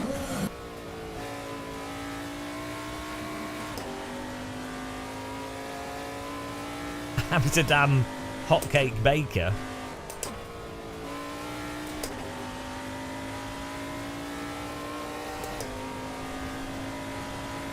I don't know if RSS have ever done a GT4 car.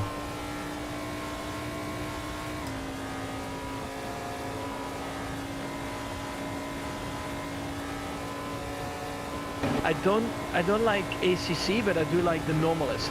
But that is amazing. So it's probably one of the but one of the or not the best simulation to practice, like even F1 or GT mods. It's really good.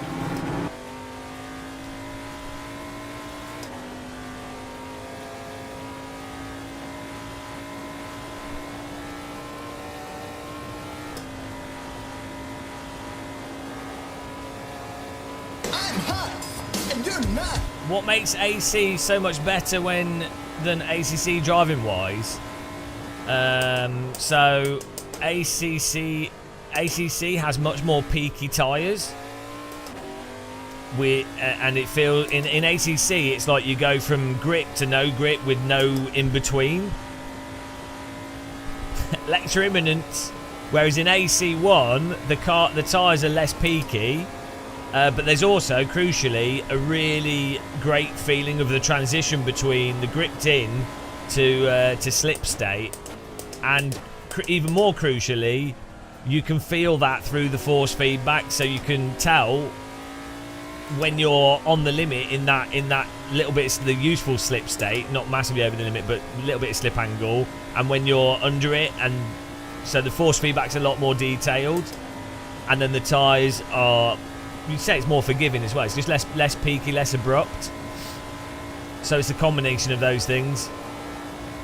I don't like ACC, but I do like the normalist. But that is amazing. So it's probably one of the but one of the or not the best simulation to practice, like even F1 or GT mods. It's really good. In AC. You can know where you're at in terms of where you're at on the limit with the tyres, which is that's what you get in a real car.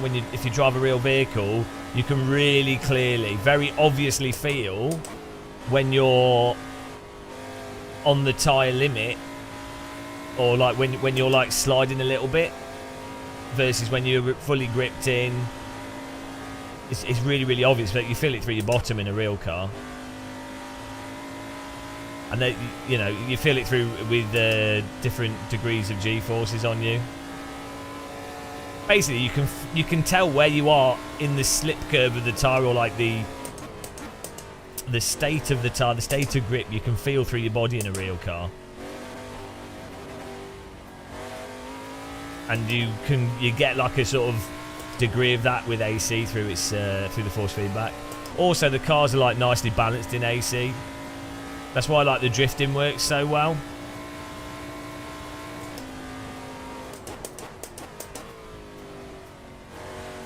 Like you can hold different angles, and then you can alter the trajectory through the corner at different angles and different amount of rotation, choosing between using the throttle, the brake, and the steering. So you're not like locked on a what feels like a singular trajectory through a corner. So that as well. There's really good cars in R-Factor 2 as well. Don't get me wrong. But AC is just on another level. It's just on another level.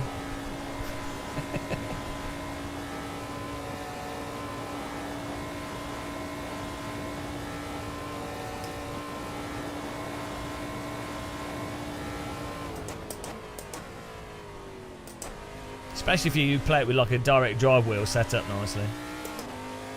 No, they're using their own engine for Unreal. As I keep saying, my real hope for AC2 is that the reason why ACC feels so terrible is because of Unreal Engine issues. That's my hope. I mean, it might not be the case, but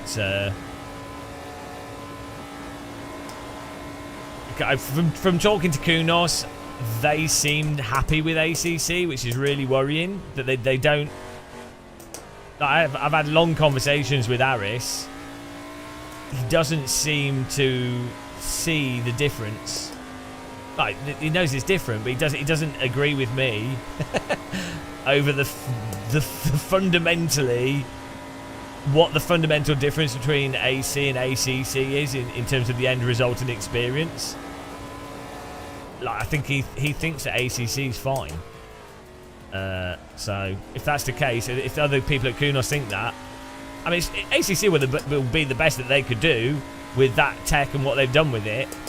But like, and I guess, you know, a business couldn't ever admit that their previous game's better, or does, you know. So,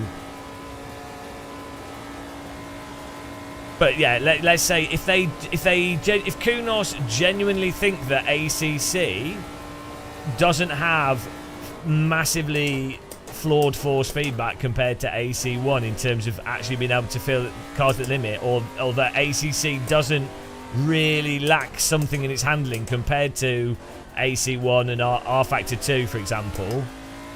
If they genuinely think that, then there's not much hope other than maybe they just accidentally got Netcar Pro, Ferrari Virtual Academy, and AC bang on, just because of where the technology was, the complexity of it, and maybe it's really hard to do that with a more advanced tire model.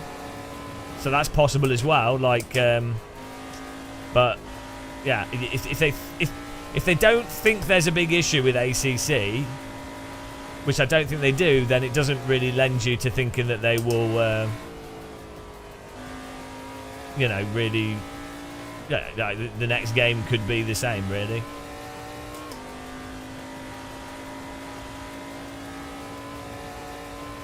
It's not even the force feedback though with ACC. The handling is like iRacing, in that the approach of driving turns into Guitar Hero.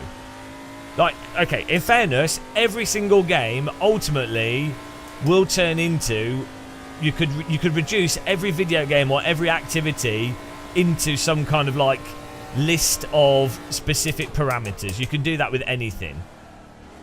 And that's not a bad approach to get very fast.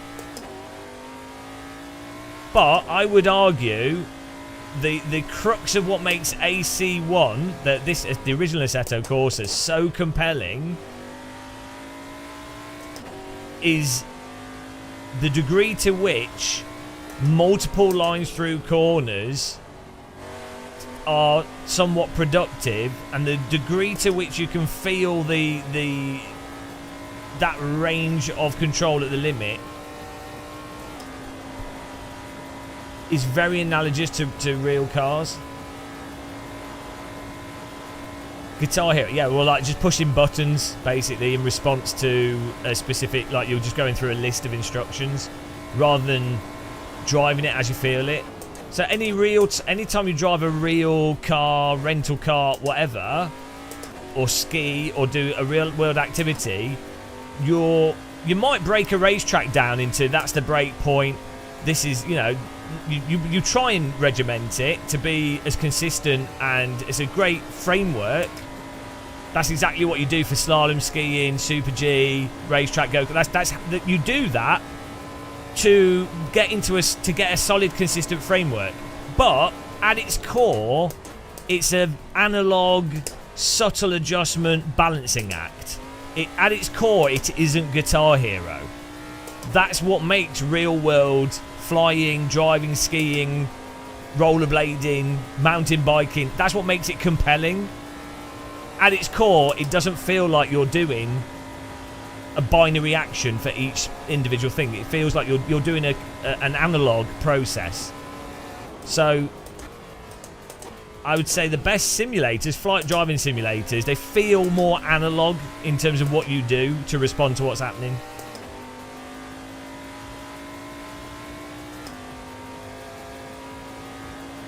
Could it be a placebo? It's not a placebo effect. No, they are. You can. It's very obviously different. There will be aspects to everything that will be placebo. What you like, what you dislike, but you'd have to have some severe form of unawareness to not be able to tell the difference between ACC and AC, or ACC and R Factor 2. And I don't know how people set the force feedback wheels up, but like you can play a driving sim with no filtering on the force feedback at all, so you can make it so that the force feedback is ridiculous from what the game, like overacted, like insane. and you still won't get dynamic range from ACC for what's important. It doesn't put it through the force feedback.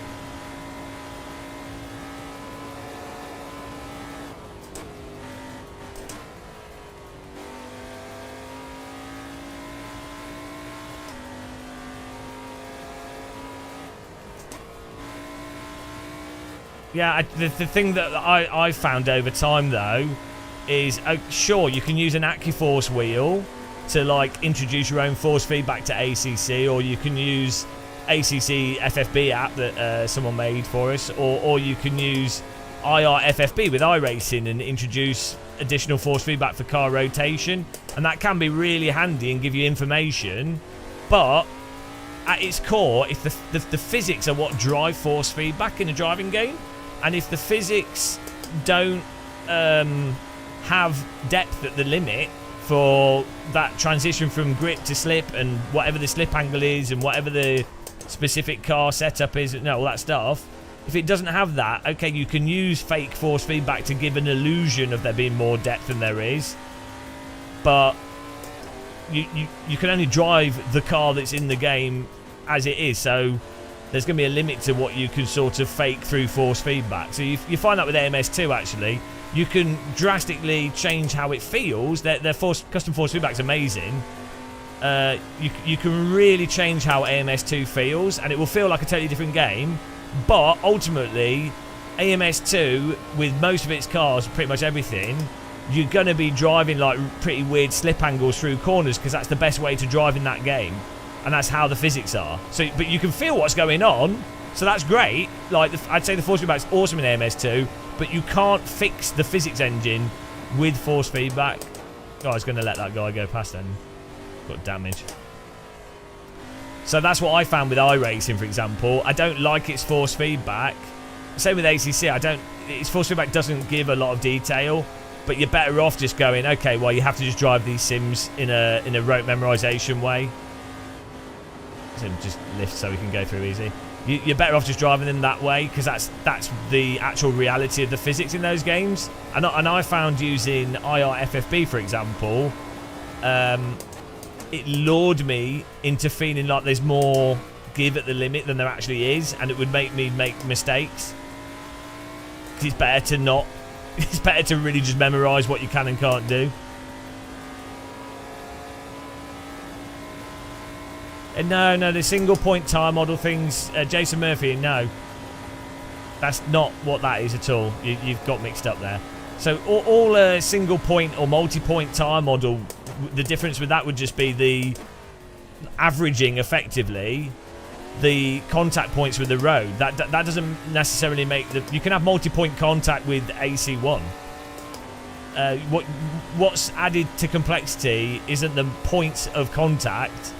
It's the complexity of how the tyre data is derived, and the complexity of the tyre models, and having tyres that work in dry, wet, dynamic conditions, or like tyre models that have insanely huge lookup tables, or you know, just very, very complex tyre models. But that's not to do with the number of lookup points.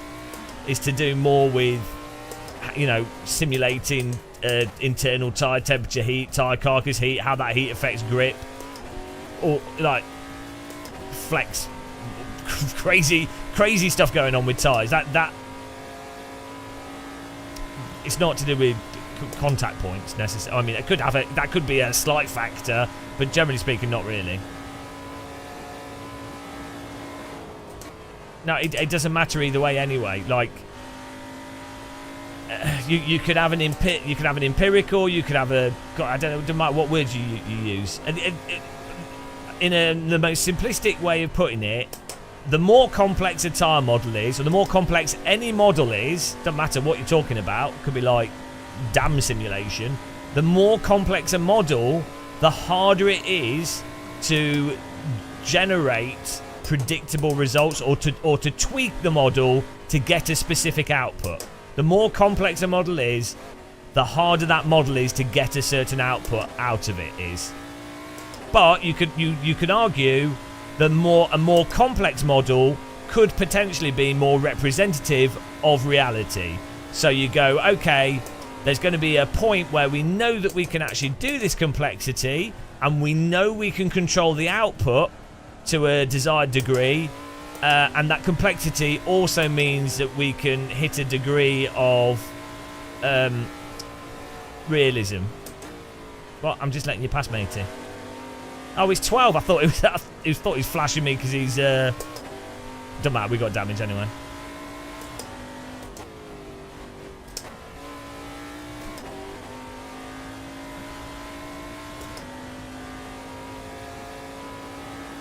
Yeah, there's a lot of confusion over models and things in general.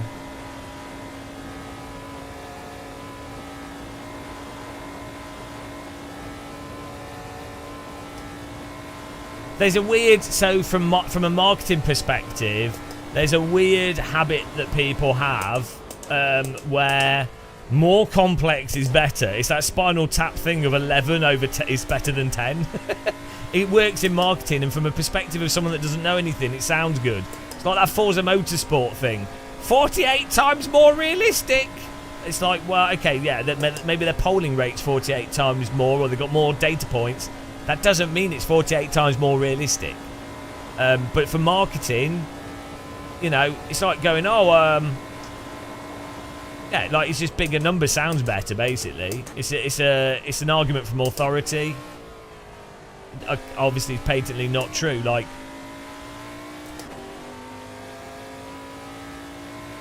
but the problem is your average person probably doesn't understand it a lot of the time. Well, I think most people probably get it, but there's a sort of 30% of people that are a bit dumb that can be exploited by these things very easily. I actually think most people aren't actually that dumb. I think there's a vocal 30% of, like, at the end of the day, the fact is, some people, probably either due to like upbringing or poor nutrition or whatever, or bad education, or they're just unfortunately not very bright, there's going to be a percentage of the population that are just a bit dull. And unfortunately, they also can end up being very vocal, and they can also end up being very, you can exploit them. And that is enough, that 30% or so of very dumb people, whether they're actually genetically dumb or just don't have basic critical thinking or skill, you know, unfortunately, that's a large number of people that can sway things quite drastically. So this is something that no one really talks about on the internet as well, is most of internet content consumption, gaming consumption, media consumption, Twitter, Twitch, YouTube, like all that stuff, the most active people online are like 12 to 15 year olds, right?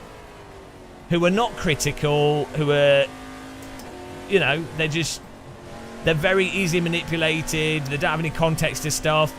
And then the thing is, though, because that represents the majority of the marketplace, if you can appeal to those 12 to 14-year-olds, that actually means it equates to your product being very popular and, oh, it's a really successful, good product. And then the older people that do then use it, or the more, you know, they then they're not aware that it's all being shaped by children or appealing to children. So then reality gets shaped around, oh wow, that's a really good thing because it was really popular. It's like, well, you know, it's that shapes stuff online so much. So it's such a big aspect of what's popular and what isn't popular, and then that shapes what people do because they want to make more money, so then they appeal to that. And then it's a sort of repeating cycle. We finished in, I don't know where we finished. Let's have a look at the results here.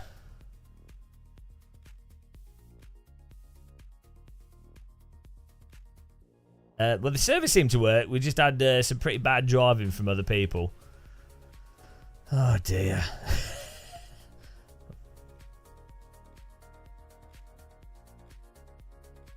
Shady.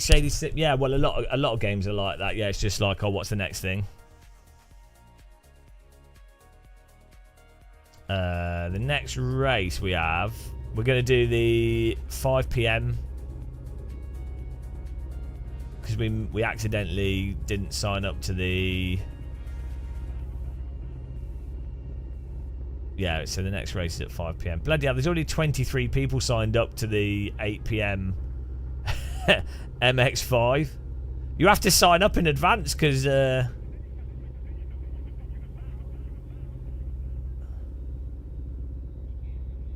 like already the MX5's got 125 people in it. There's 60 people registered to the 6 p.m. MX5 and there's 53 already registered to the next LMP3. Right, let's have a look at what happened there at the start. Jesus Christ.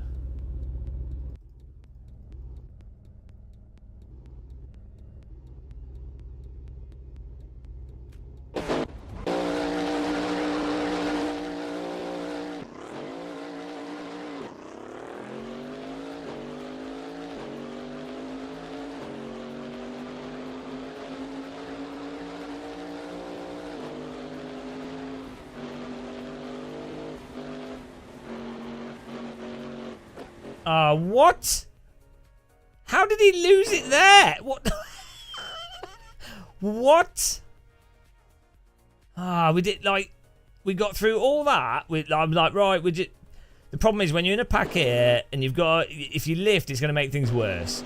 He's got loads of space in his left. We've got space on the right. We get through here perfectly fine. Nice and easy, nice and safe. Coast it through here. Oh, he was tapped by the car to his left. Let's go to him. Oh, that was just unlucky. I thought it was a pump from behind. It's not actually that bad, to be fair. It's not as bad of a crash as I thought it was.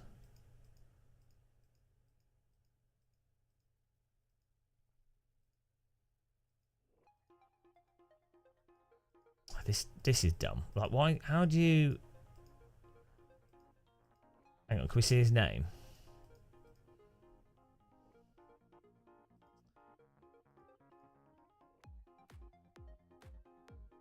K. Something K.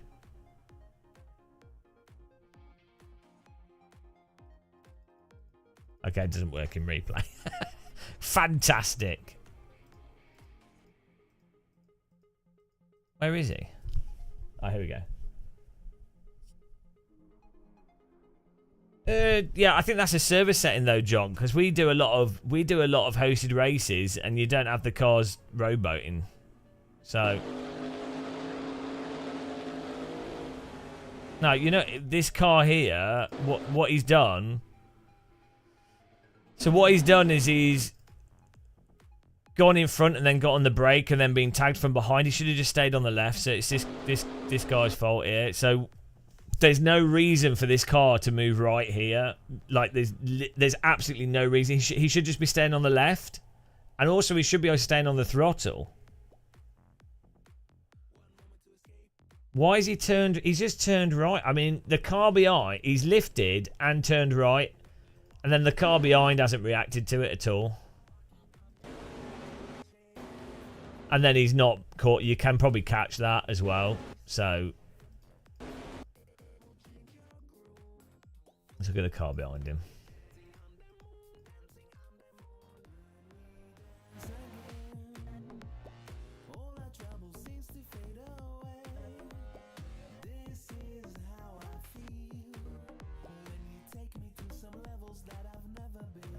Right, here we go.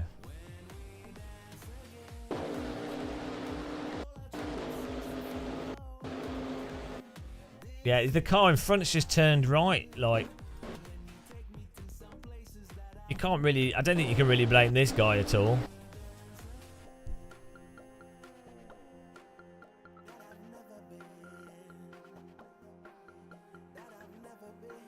You can't...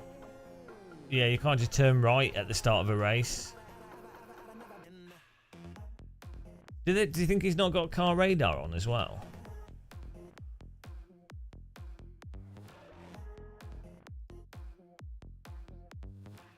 finished. Daniel Webber, you finished the race.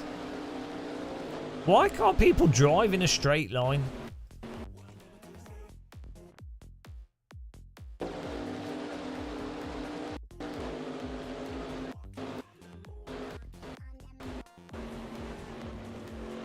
Of course he has to hit me as well. This is me just innocently driving along here on the right. Minding my own business. Of course he had to drive straight into me.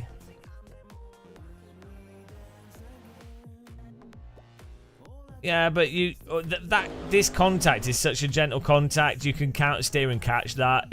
He's not even gone that. That's totally catchable in AC.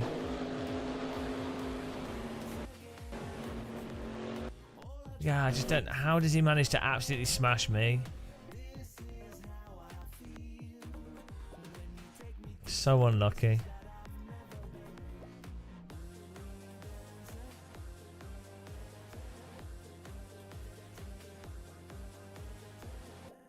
I think I paid for the unlucky ticket.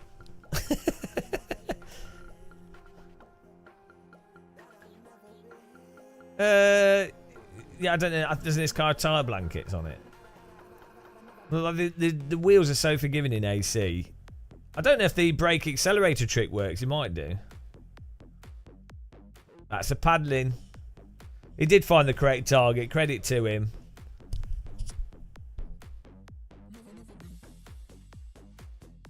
So much complaining. These are children and amateur drivers driving high-power race cars. Well, first of all, no. First of all, this is an LMP3 car. Pathetic. Secondly, real-world drivers are children. So why would it make any difference? It doesn't matter how old people were. Of course we hit the tyre wall there as well. Typical guy. Look at all the look at that carbon eye we go. Then there's another car comes flying into us. Yeah, this is a dentist vehicle at high power, my ass. Okay, so we're like, oh, we'll join the track nice and safe, and then this guy comes round here. What is he doing? What is he doing? Right, let's try and find this car. It's a red car. Jeez, how do you go into that fast after you've just seen that in front of you?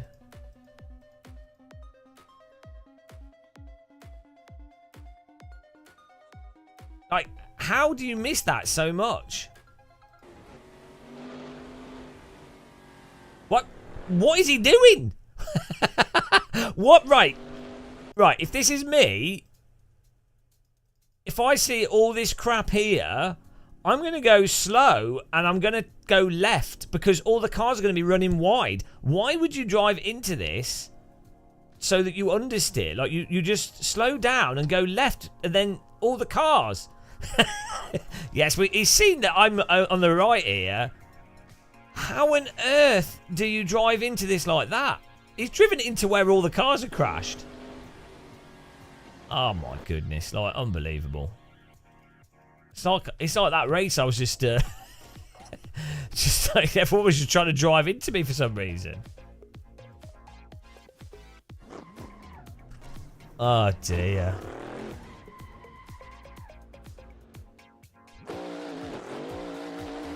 Yeah, look at this next crash as well. Unbelievable.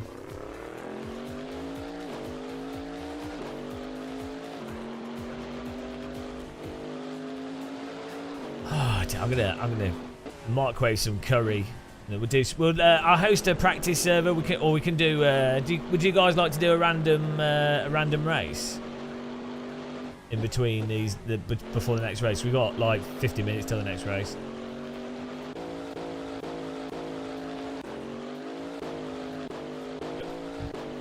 Hang on, where was this other crash? Where's it gone? We came around the corner, there's just cars everywhere. It's deleted the evidence.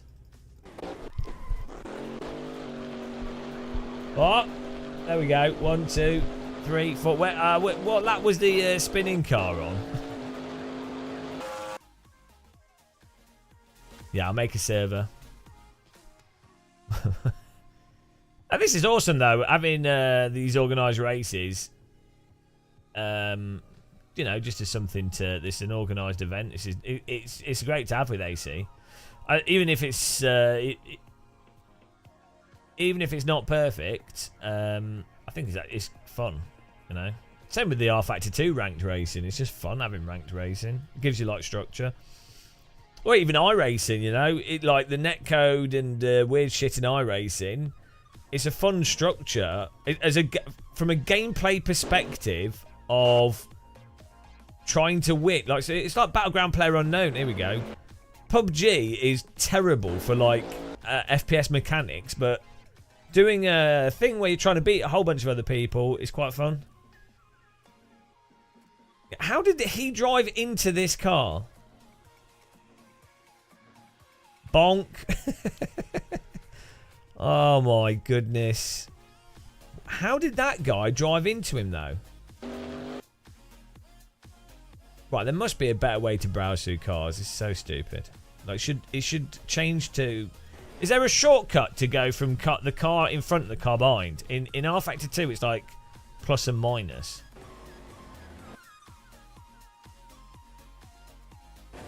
Let's see from his view. Why is he just driving straight? Right, why does he not go, right, here we go. At this point here, you go, right, there's a car there, we don't know which way he's going. Either go cut the track on the right massively or go around the outside. Why would you keep... At which point do you make a decision? He's like, no need to make a decision, guys. No, he's probably sipping a tea. No rush. I'll decide when I get to it. I'll make a choice when I get to it. Those two cars in front have gone round the outside. Shall I do what they did? No, I'll just keep driving straight towards the park. Now I'll make a choice. Now is about time, yeah. I might as well leave it to the very last second. Oh, no, I've driven into him. Is this guy on drugs? What are you doing? What are you doing? That's it, race over. Oh, and bonk, you hit another car as well. Well done. Somehow, you managed to drive into a parked car. Hang on, control plus number pad. Does that go forwards and backwards?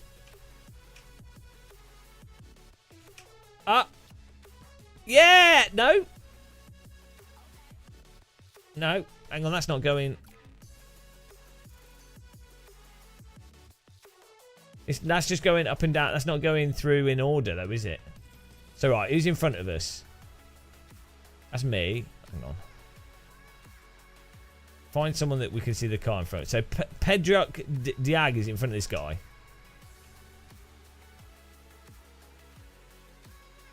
Yeah, it's still... No, that... Oh, maybe that's right. Hang on. Okay, Dirk Berkman. There we go. Yeah, that does work. Thank you. Why does Control put a pink thing on the screen? That looks really bad. On an OLED screen, guys, that looks like your OLED screen is broken.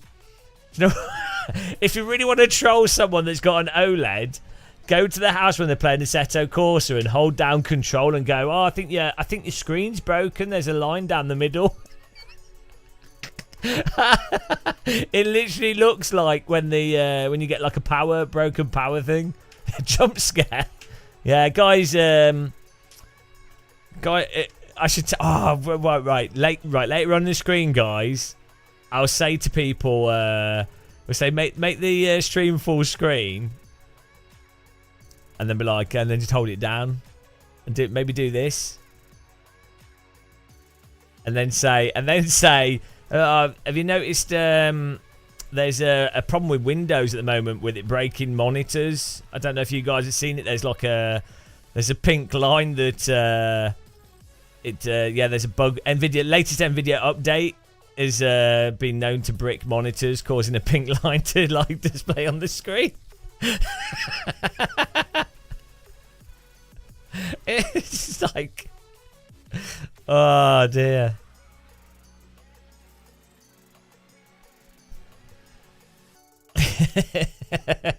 Oh, do you imagine that with like a nice monitor? Right, I'm going to host a server here. That was good fun still. It's an absolute shit show, but it's entertaining. That's the other thing, actually. Same with R-Factor 2 ranked and iRacing ranked. Even if you have a shit show race, it's entertaining because, like, obviously you're trying to win. So, you know, you've got an objective there, and then everyone can laugh at you for failing. Right, we'll do Nürburgring GP with LOE and ST. We'll do a quick Nürburgring race before the next LFM race. So type 1 in chat if you're going to join us. Oh, we can do a nice radical race. That'd be cool.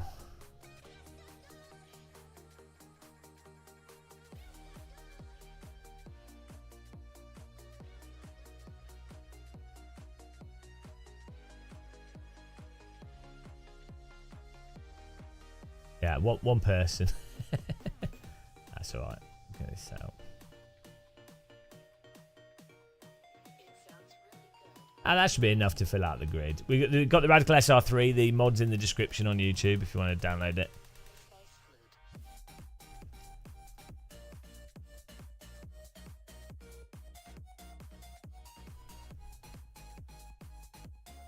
Okay.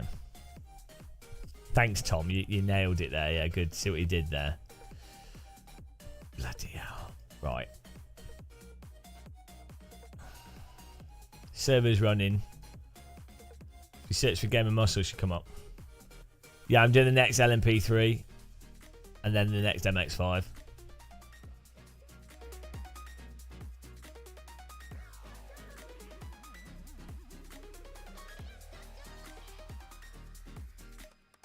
Why is my own server not showing? What's going on here?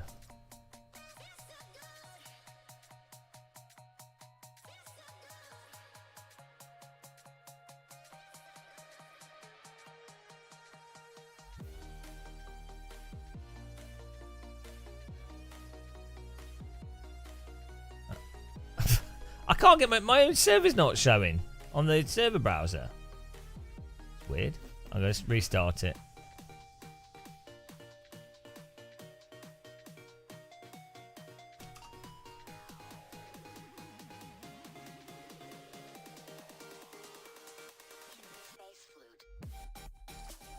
Oh, there we go. That's weird. It's up now.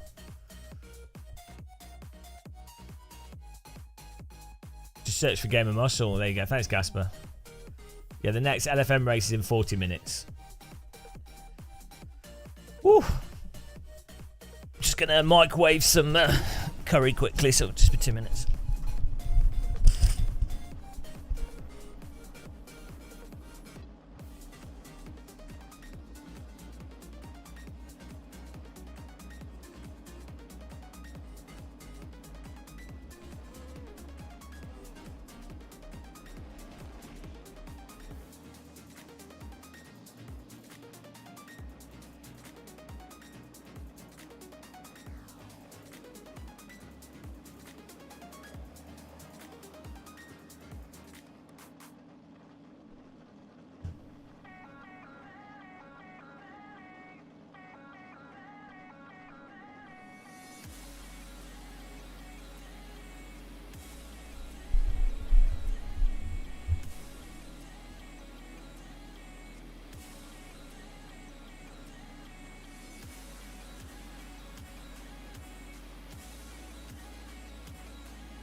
go, guys. Oh.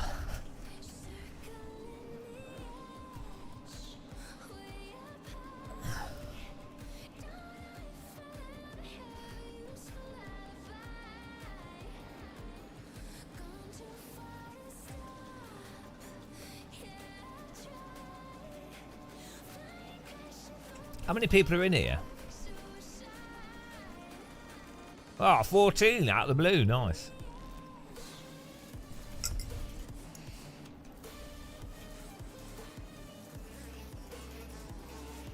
Oh, I just pissed all over myself.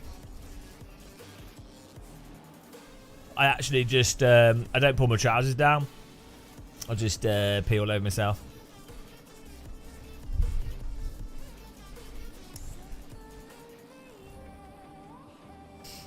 I stand in the shower and just spin around.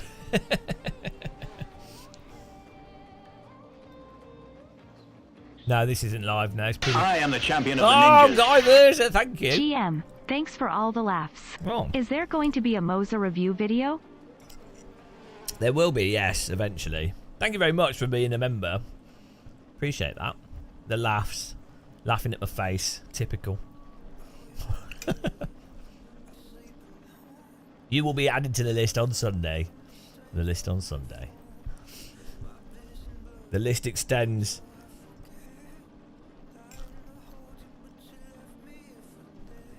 And if we will hit, we are very close to 300 cult members. I think next update we might just about do it. Be a close call.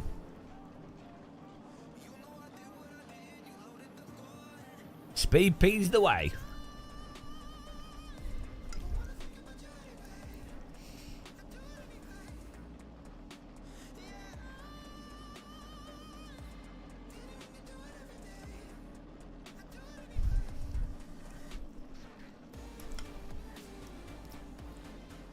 Managed to cook brown rice in the rice cooker. All you need to do is just put twice as much water in. Sorted. Can't go wrong. Took twice as long to cook, but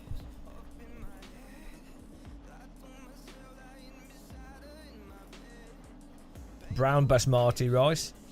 Get in there. Lower that glycemic index. I mean, my rice cooker is like the best thing I bought recently. £20, I think it was. It's like a single, basically a single port. Well, it's a double portion rice cooker. So it's nice and small, doesn't take up space, and it's a simple. It's so you just turn it. You just put the rice in it, put some water in it, turn it on, and it cooks and turns off. It's amazing.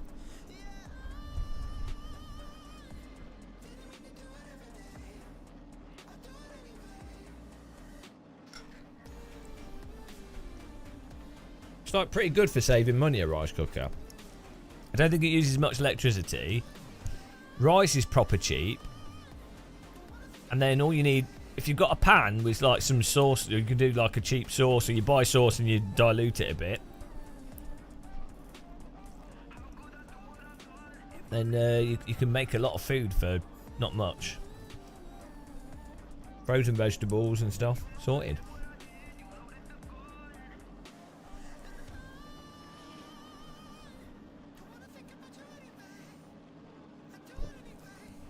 Well, you can add stuff to it if you want to.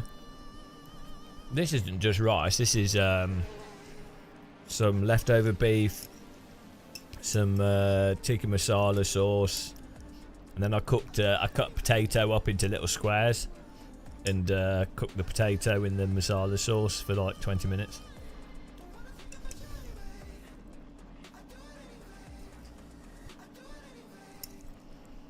It's really good.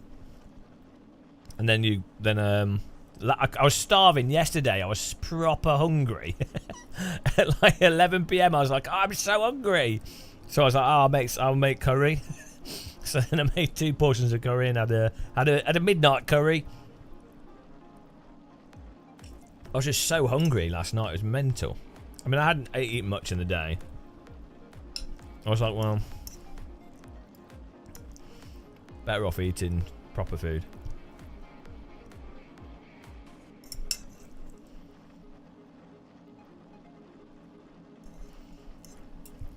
Sim food.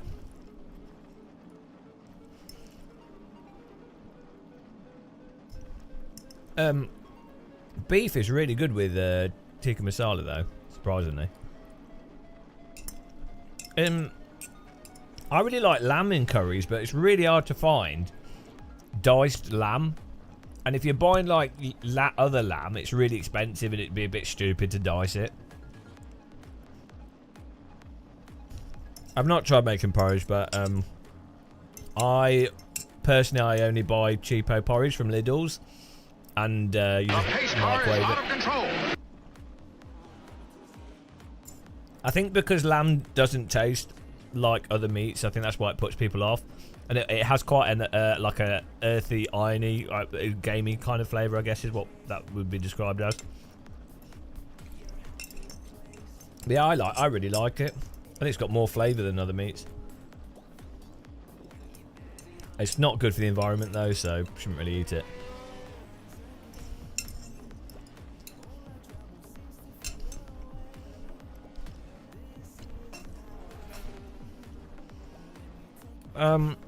I think Samsoid had a good app.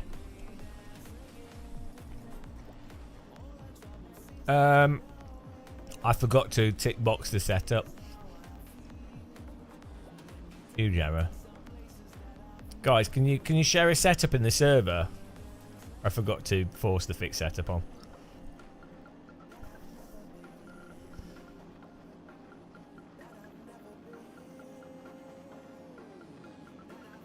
How about Worcestershire sauce? Oh, it's on default. Nice. Yeah, I use Worcestershire sauce is good in stock pots stuff.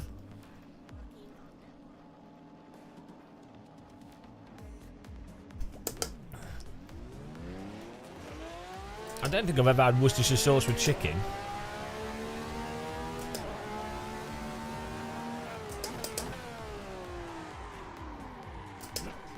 That's the line.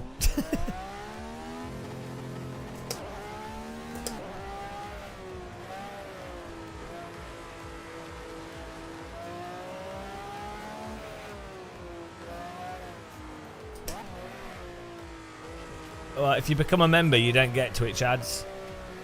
So, or you can get Twitch Nitro.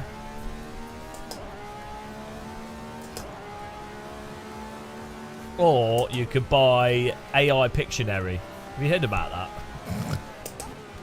Does nobody want AI Pictionary? I think it's really good.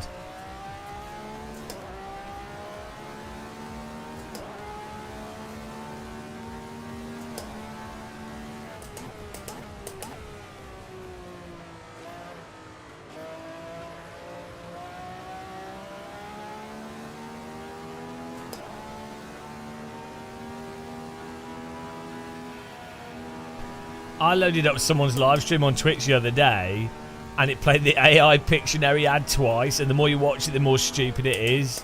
It's like the whole scenario of, oh, we're all playing a game and having fun. Oh, you guessed it wrong. Can you draw this? Oh, we're having fun. It'd be good to have like an evil AI Pictionary. You have to draw like stuff that looks normal but is actually like a bad thing, but it has to not look like a bad thing. Can you get the AI to say it's something that it isn't? That'd be more fun. The pace car is out of control. No, Magello I think is the next combo in LFM.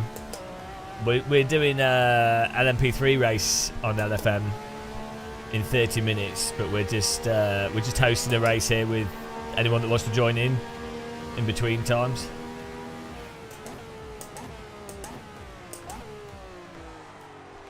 Oh bloody hell!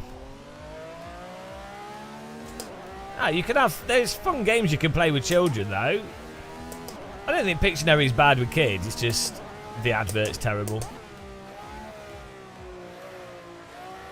Actually, drawing games with kids is quite fun. It's pretty funny as well. They like draw the randomest stuff. Children are mental.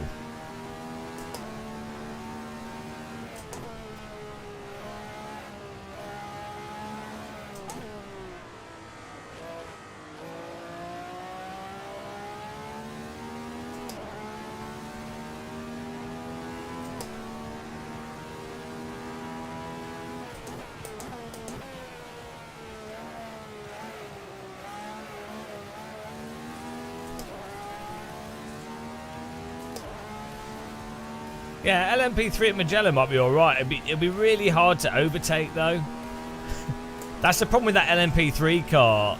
It's not really the best car for overtaking. Like, it's quite a long car as well. So for racing, the MX-5's okay, but even the MX-5 is actually quite difficult for overtaking. Like, what you really want is like the Tatis F4, F3, Radical, Nissan Primera. There's a whole bunch of cars that produce good racing. Allow for a lot of side-by-side action.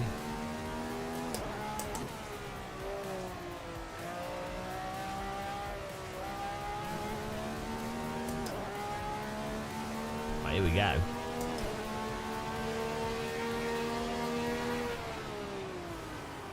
Let's go. Well, let's have a Guinness non-alcoholic drink, yes. Game looks pretty bland. Your face looks bland. It's cloudy. What do you expect? Also, it's at midday cloudy. Of course, it's going to look bland. Your comment was bland. You should talk to Tom Bland. Just don't. I'm not offended. You're inferring that I'm offended. I'm not offended. You sound like someone that's offended, accusing people of being offended to mask your own offence.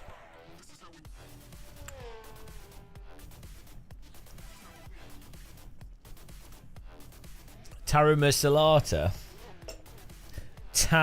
Taramasalata. I don't think so. Checkmate. Monster kill. Headshot.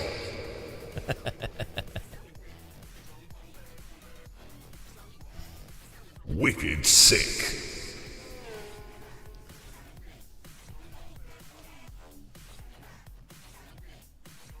Message from the LFM stewards. What did you get? What message did you get?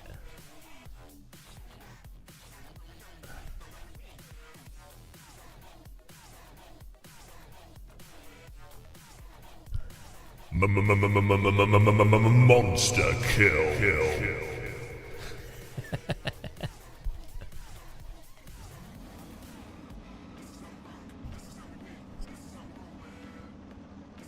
Ultra kill.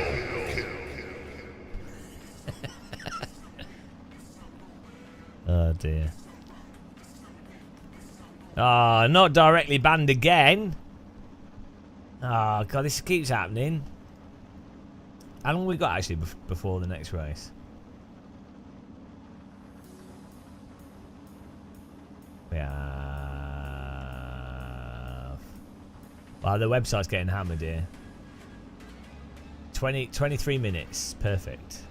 We have, in our server, we have 17 people. Nice. Do a Unreal Tournament remix. Mega kill, monster kill, ultra kill, wicked sick. Mega kill, monster kill, ultra kill, wicked sick. Sick.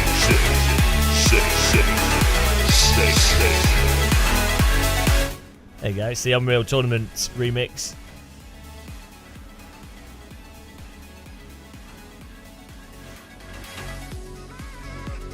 Headshot. I'm really proud of my impersonation of that. It's even better than my Murray Walker. LFM stewards, hey everyone, Game of Muscle banned for picking the race apart from on live stream. Rampage. Here we go.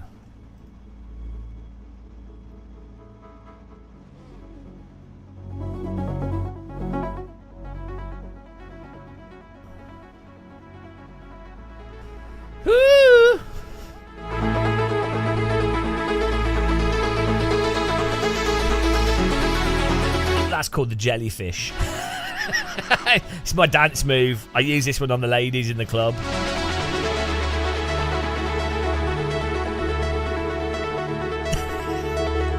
Like, what you doing? The jellyfish, of course. There we go. That explains a lot. Oh, they love the jellyfish. Let's go.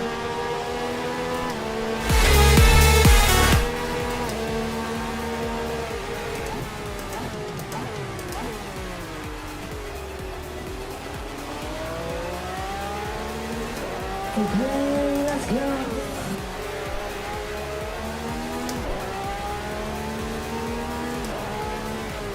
Ah, I'm sorry. My brake bias is too far back. I'm sorry. I'm a noob.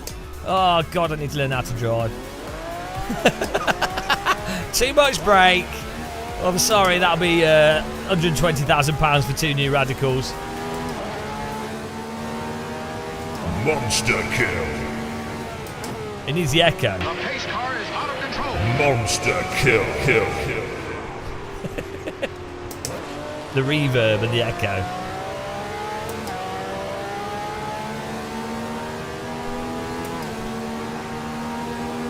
Triple kill.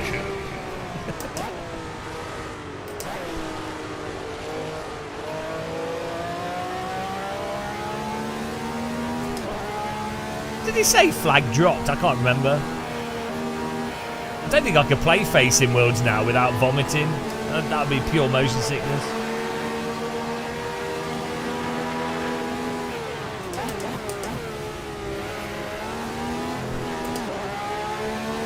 Godlike. Ah! Oh, sandwich! Get out the sandwich! I can't. Do you just want to see some flange? Oh, bop! Sorry. Oh, it's fine.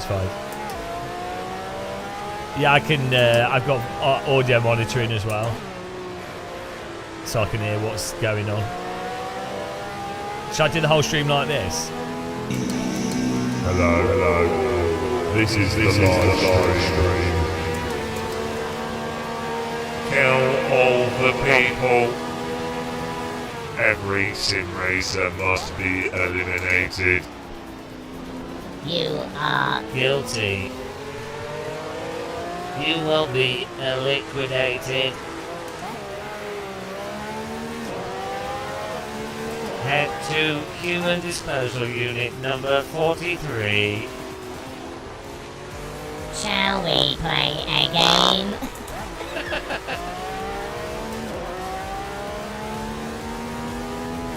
I'm sorry, Dave. I can't do that, Dave.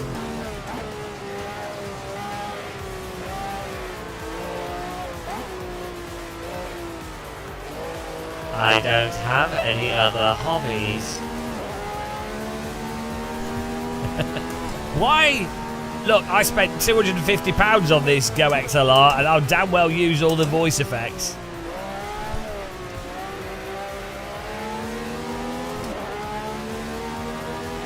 Here I am, a brain the size of the universe.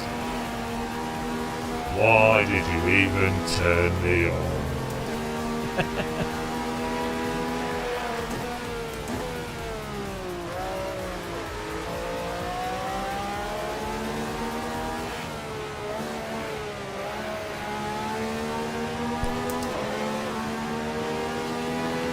I've forgotten how to drive here.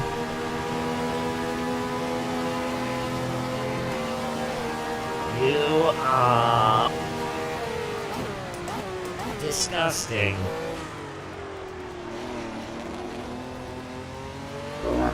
Human meat sack.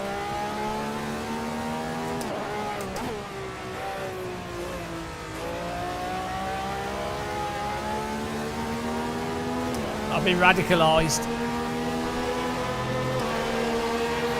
It is. There's no. Well, it's EQ'd. It's all EQ'd. There's no real. There's no real voice. It's all going through a computer.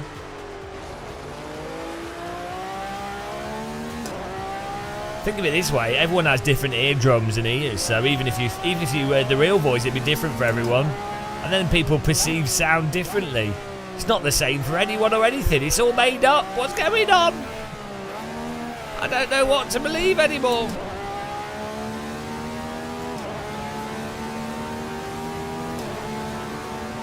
Do you want to hear my real voice? Hello. Welcome to Gamer Muscle channel. We're doing some sim racing today.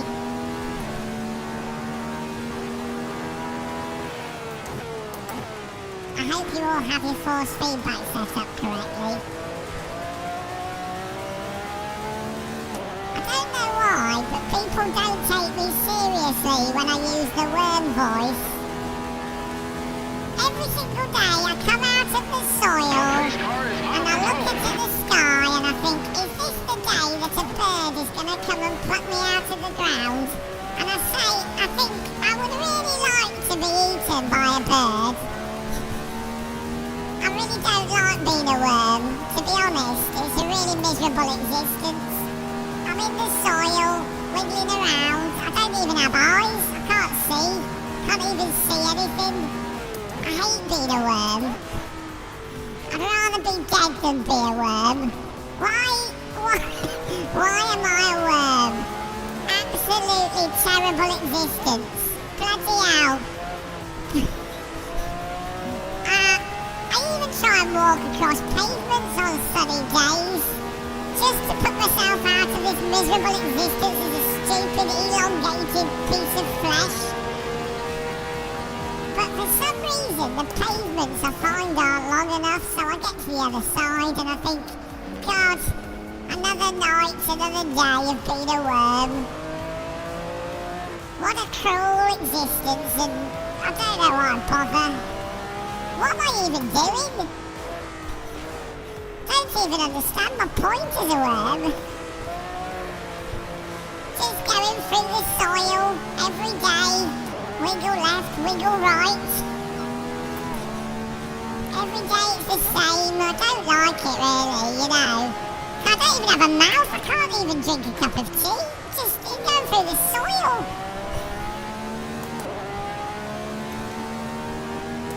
I've not even met any other worms, you know. It's a bit lonely. One day maybe I'll meet a nice, sexy girl worm, and maybe we can worm together, have some worm children. But until that day comes, I think I'll just stick my head out the soil and hope I get eaten by a magpie. Yeah, life is a worm, guys. It's a hard life for worms.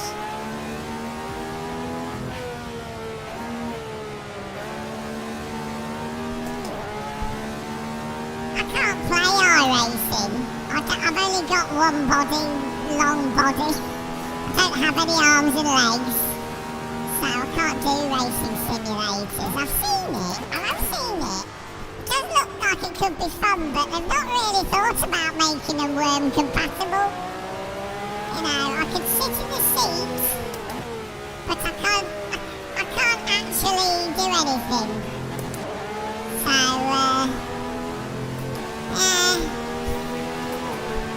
I tried putting the body on the wheel, but I slid off it. It didn't even work. Ben, trying to make a setup, got this on in the background and it goes into chipmunk mode.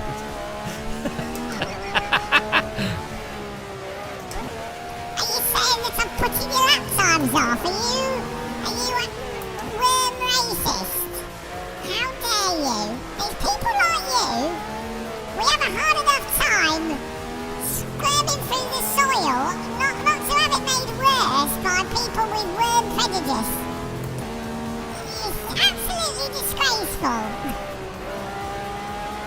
I heard about Bob.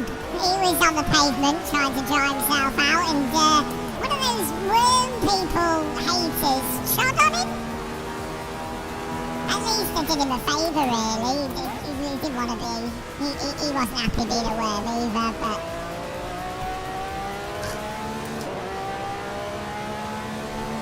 Next level. I have to say, as a representative of worm people, this does have some really good grass. It does make me feel quite at home watching this. Like you can see all the individual plates. Imagine trying to squirm through all that.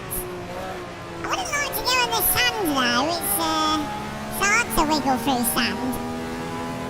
Well, we're done with the worm.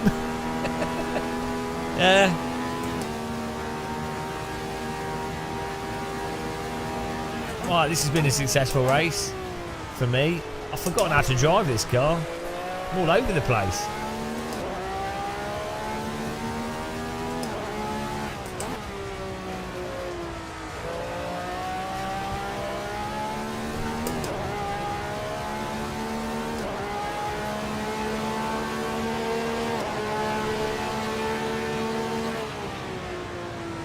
Oh, hello, it's Josh Martin.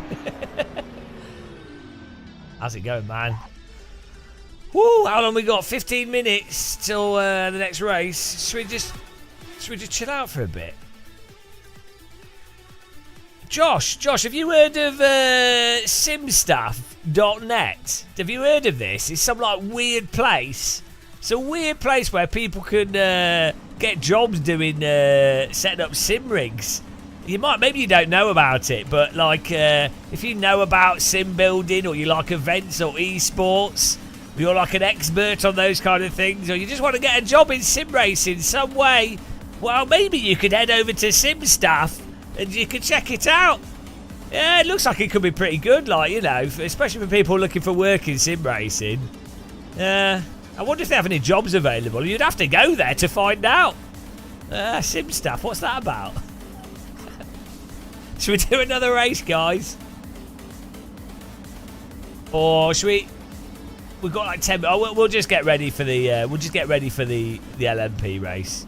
Nice and relaxed. Good driving, guys, in the AC there. Thomas with the win. Lucas second. Your mama in third. Gasper fourth. Long 91 fifth. Ted 6th. Alan 7th. Icarus 8th.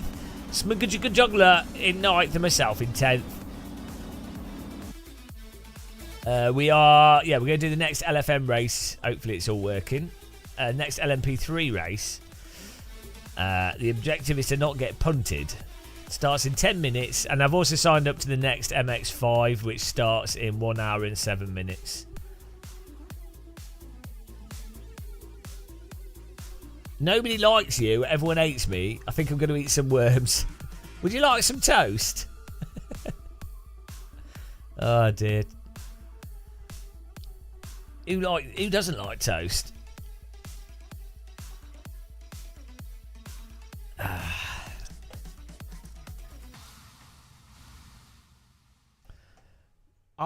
We'll do a poll actually, guys. Let me just get the poll on the screen here. That's not the poll. Oh no, Twitch has managed cookies. Managed cookies. Oh, I have to fix that. Bloody.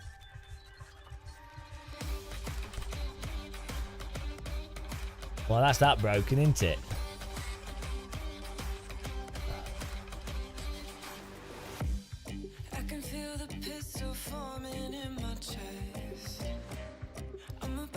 There we go. Fix that. Right, new poll. Start a prediction. We're going to go for top 5. There you go.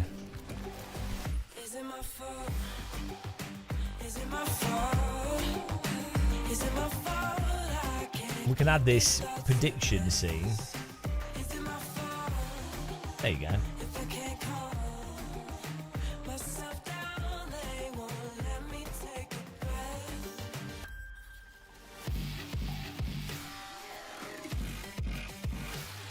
Why's that not working?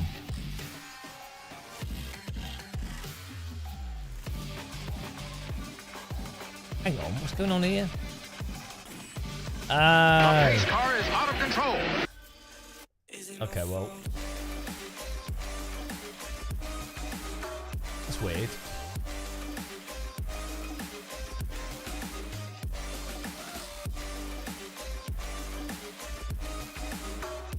Oh, I see what's going on.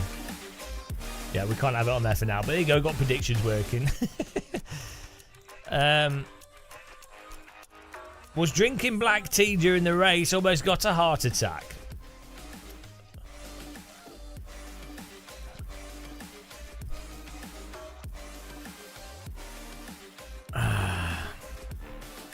Right. 99% people think that we're going to do this. 99% of people think we're going to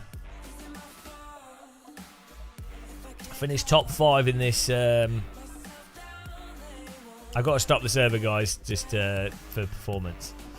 The LMP3 race, which is starting in 5 minutes. 150 people registered. LFM's killing it. I mean, 150 people is absolutely mental.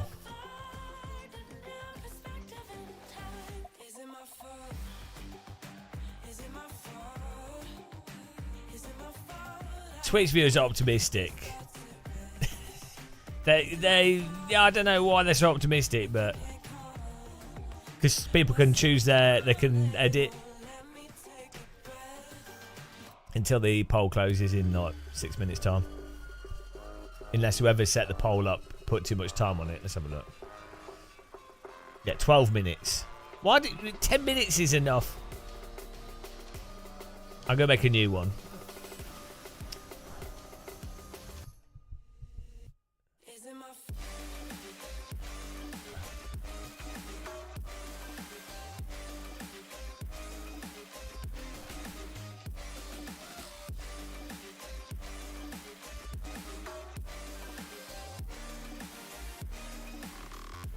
There we go, 10 minutes. Poll's back up again now. I had to just reset the timer on it. Get in there. You influencer. Like the time mod, yeah. We don't have channel points on YouTube. It's just not something they've got. Chill Robots. GMV. You snagged AMS2 and you're in love with it. Your video sold me as a solo player. Got it for cheap. Yeah, it's good. It's good fun. It's just, yeah. The worst thing about AMS2 is its user base, to be honest. The game's all right. They just, it's the user base overrate it. That's all.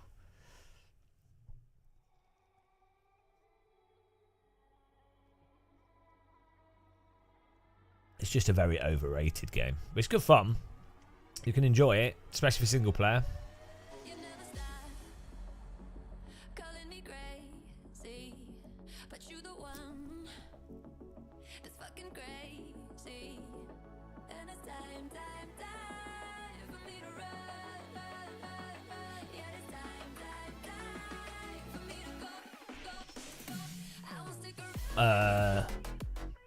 You've cut. It's actually iRacing subscription. Well, I would pay for Patreon for LFM, which I'm not paying for at the moment, but I think I'll sign up tonight. It's only £5 a month to give us some money. Nismo, you know I played for. Hang on, what's it? I missed this. What did you say? Hang on, Emir De Passy, do you have a hypothesis as to why LFM started working with AC? I don't know, because people ask for it, and AC is like one of the most logical things to do LFM support with. Probably more logical than ACC in many ways. Definitely makes more sense than R Factor 2. Why is the door ringing? I'm going to check my. I don't know what's going on here. Back in a minute.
Oh, hello.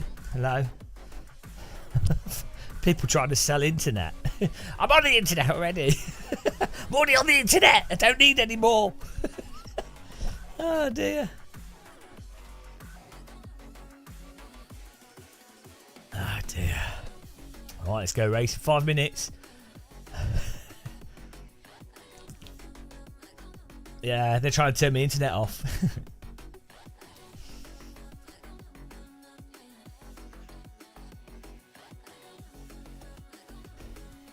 You would take the internet. Well, it's they've upgraded to the streets full fibre optic, Thomas.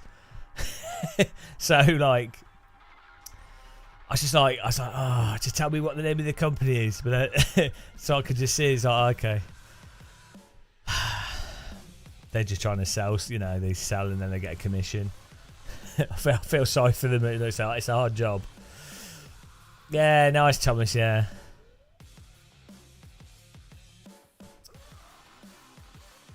Does anybody use Skylink?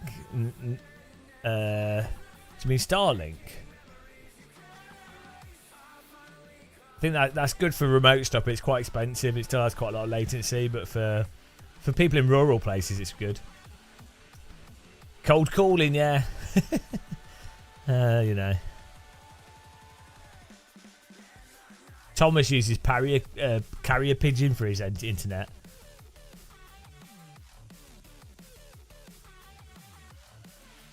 Oh dear.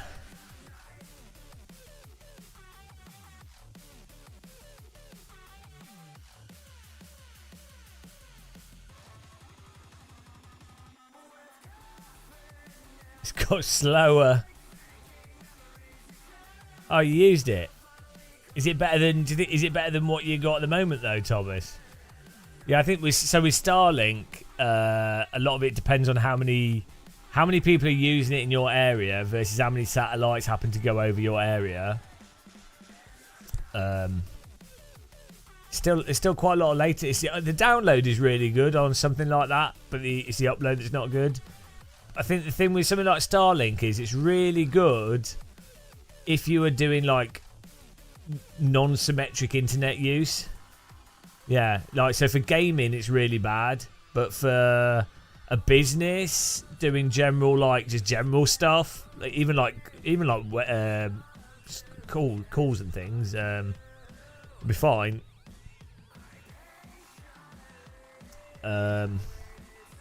But yeah, for gaming and upload stuff, the low latency upload is the problem. It'll be absolutely game changing for boats and things, though.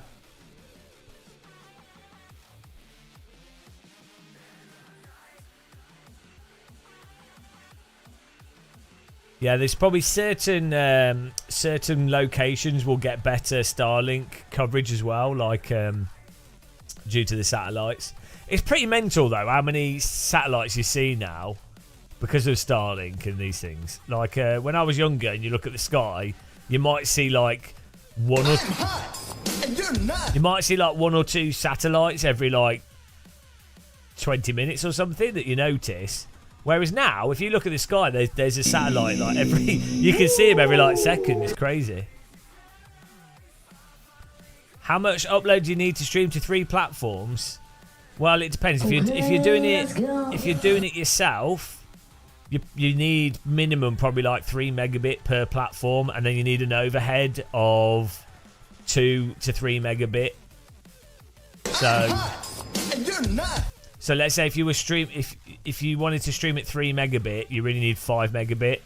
So if you were going to do 3 platforms yourself, you'd want like 5 meg for each thing, so 15 megabit. If you're going to stream, if you're aiming for 3 megabit quality, but if you use something like Restream, you could just stream to one thing, and they would do the re-encoding. So in which case you could just use 3 megabit and still stream to all the platforms using something like Restream. Okay, let's go. Well, I pay for like the best internet I can get. It's expensive. I think I pay like £55-60 a month, but it's my job, so you know, just a business cost. I do. So I like live stream at like, well, so like at 7.5 megabit to each platform. So I'm using like 15-20 megabit to go to Twitch and YouTube.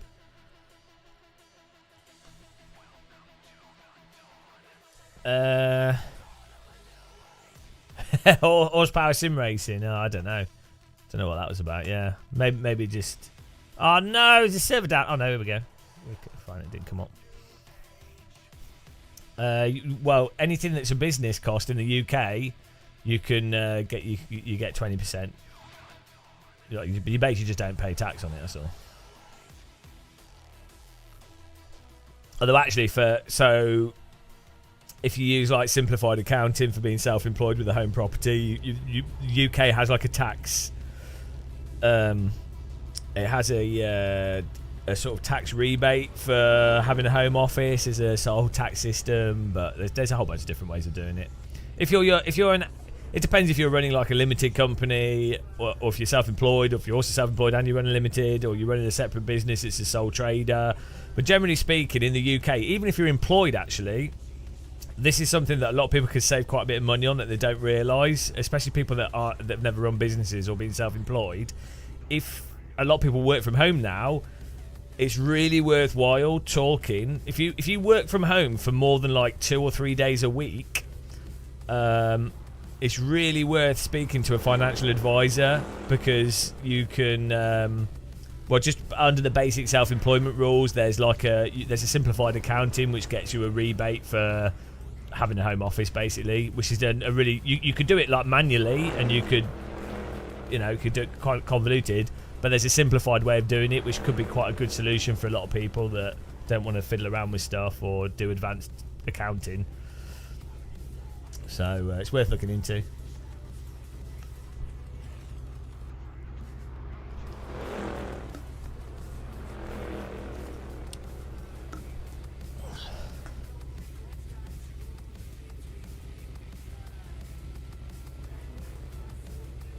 Yeah, I don't know if you can get. I think you can get in the UK. It's like you can take there's a proportion of. I mean, technically. Well, the problem is I do use my internet for home use as well, so I couldn't claim all of it. But like basically, under UK tax law, generally, from my experience, if you're not taking the piss and you can prove that it's for work, if you're self-employed, you can basically, as long as you're somewhat conservative with it, but like completely honest, obviously. It's fine. If you can justify it, it's totally fine. So, like, as long as it's a work thing and you can clearly prove it, if someone was to ask you, Oh, we're on qualifying already. I didn't realise. Have they got rid of the practice and they just go straight to quali?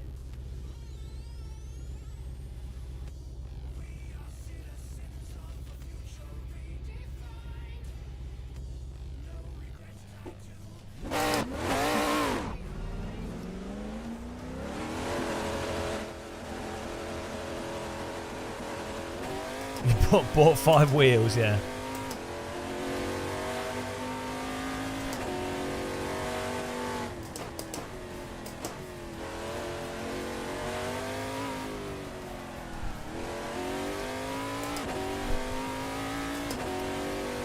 Like, the reality is, if you do YouTube as your job, or like,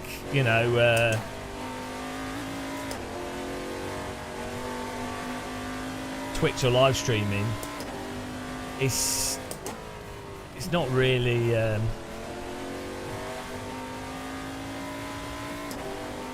cost is always time is the bigger thing. So like, this is what's really weird. As I said before, like this, when people accuse YouTubers of shilling or being like swayed, where they're like, oh, you got sent this equipment, therefore you're gonna shill this, or you can't, and it's like they don't seem to realise that the equipment is pretty irrelevant on the grand scheme of money. Like if you've been if you have a YouTube channel that has over 50,000 subscribers, or if you live stream and you had over, say, 100 live viewers on average, well, you're probably, on the sim racing side of things or gaming side of things, you'd probably already have, like, multiple wheels available or sent to you anyway. So it's not, the utility of that wouldn't even apply. But then the cost is time. Like, it's actually the time it takes to make a video is more of a cost than. So let's say you were given a wheel for £1,000. Well, if you were going to spend 5 days making a review video and going through everything, filming it, and then also having all the equipment to film it, and then having the software to do all the stuff. Oh, thank you. I need to move that up. Thank you for the bits, and I can't see who that was anymore. Yeah, it's really weird. Mina Yas, thank you for the 5 bits. Oh, you've broken my bloody bar now. That's Mina Yas's fault. Good dancing bar. Oh, crap. I'm going to have to quit out and quit in quickly. Oh, Jesus Christ. It's all because I went into Windows. It's so annoying. We'll just leave the mouse on it. Such a random bug. Press X on the Pure app.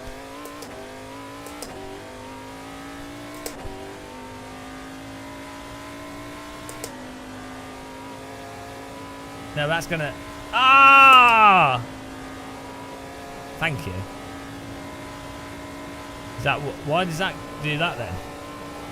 Well, how did you work that out? Was that through trial and error? Look at that pro tip from the chat. Chat can be useful for technical stuff. Can you believe it? It's like the first time ever.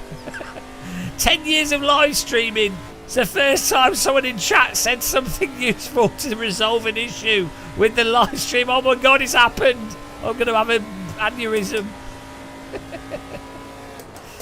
Oh, I see. Literally the first time someone's ever said something technical related that's the correct thing. Oh, tears of joy. It's Christmas spirit. So stupid.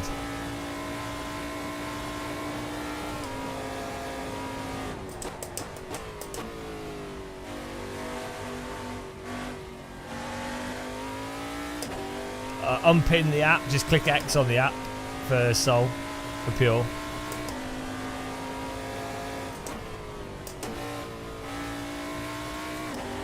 Now you have to reattach it if you want to actually be able to change settings, but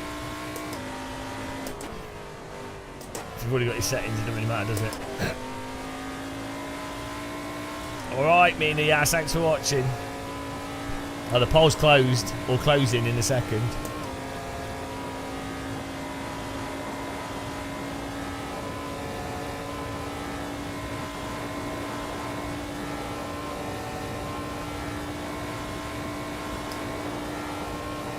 Go.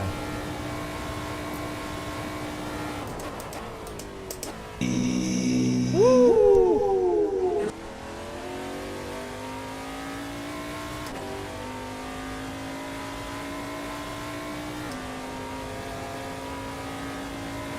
Do you think we will survive the first lap, Carnage? That's the real question. That's the...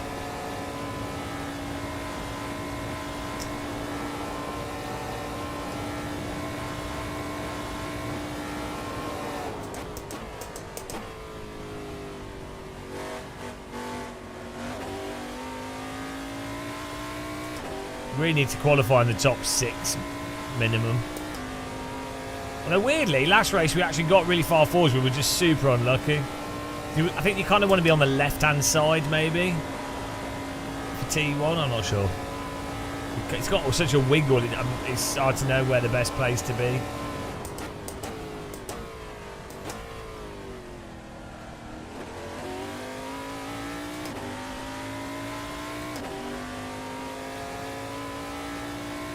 Yeah, to be honest, that might be a good idea.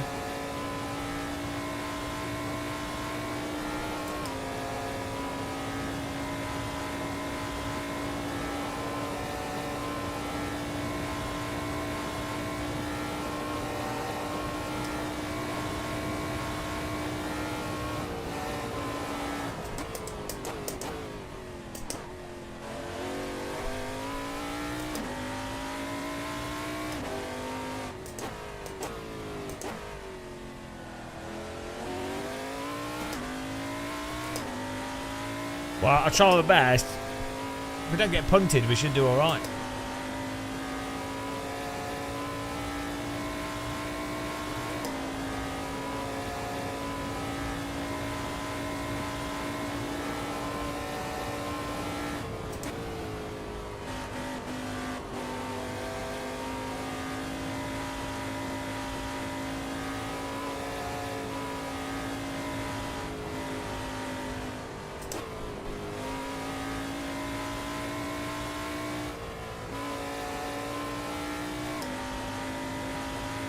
Don't quite have the line through there.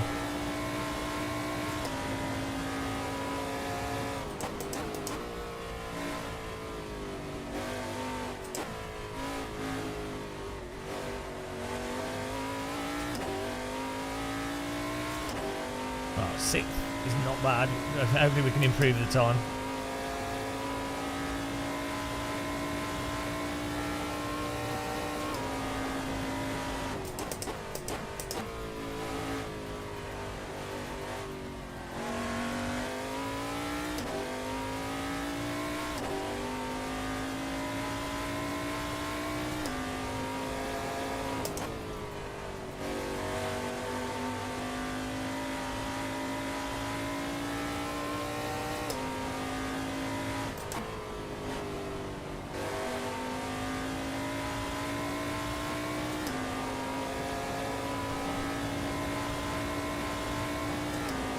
No, thanks for that.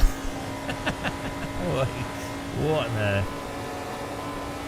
And not the worst first sector. I can feel that we're like massively off the pace over braking and stuff.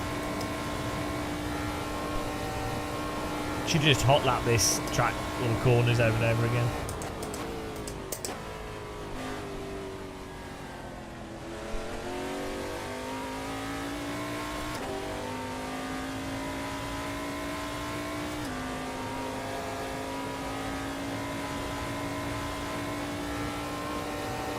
Yeah, we're using a setup that Gasper made.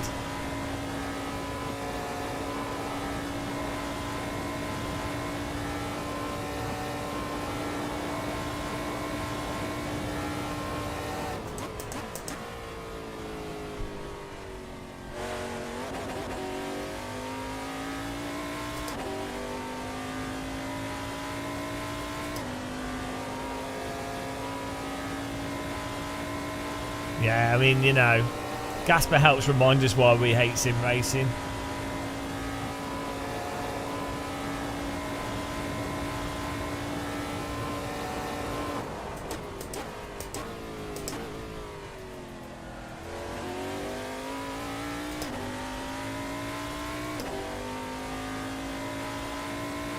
How much have you put on it? I mean, we got 25,000 points to 15,000.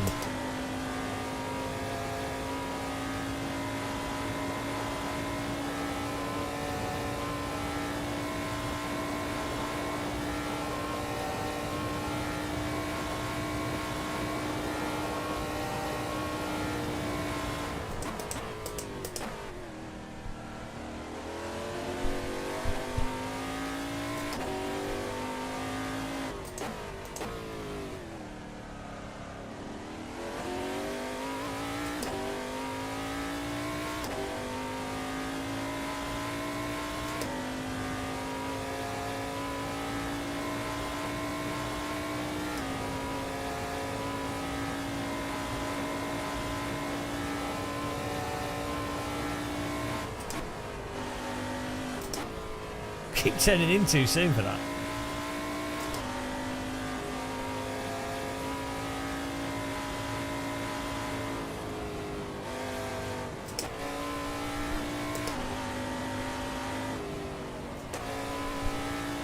Oh no! Oh no! Absolute scam. Oh well, that was good. Bloody corner.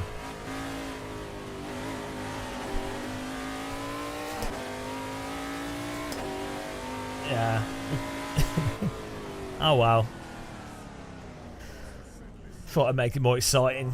Be boring if we qualified in first, wouldn't it? Let's be honest.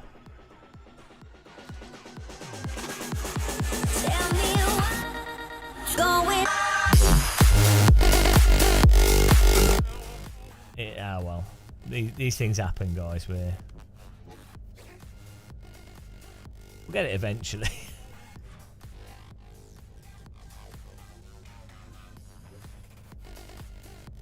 $44.3. What was I doing until I messed up? We were on like 40, 50. We were going to do a 50. I could do a 49. How on earth are you doing 44s? What are they doing? Where's this wall hacking coming in?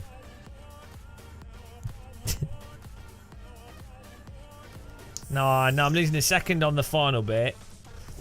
I'm losing at least 2 seconds on the other corners, easy.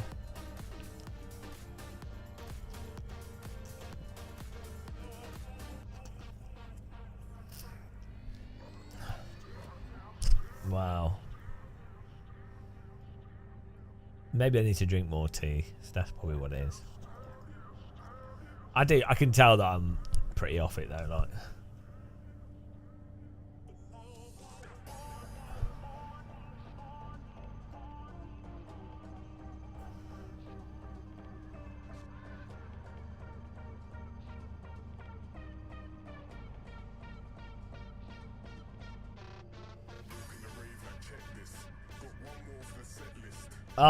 Yeah. The best dance. I've never seen anyone else do the jellyfish. I reckon I could make a dance track called the jellyfish, and that's the dance in the track.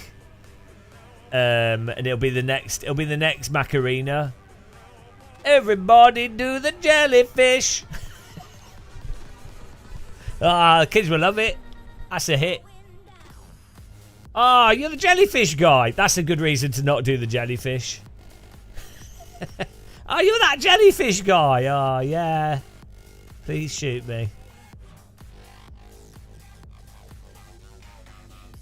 Oh, you sent me in it. Why not in the game? You're sending me hack setups in Discord, but not in the game.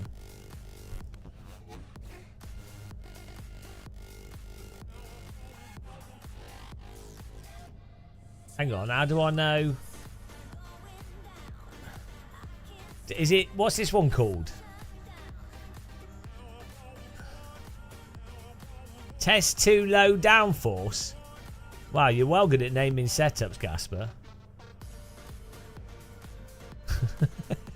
Gasper's like the legend of setup naming. Hang on, we need, how much fuel do we need? 28 litres isn't enough for the race, is it? Don't we need like 60 litres? He's trying to give me not enough fuel. I don't trust him. Right, here we go. Got a new setup that's going to kill us. Test 2 low downforce. Wow. Sounds like a Ferrari setup, that. Right, here we go.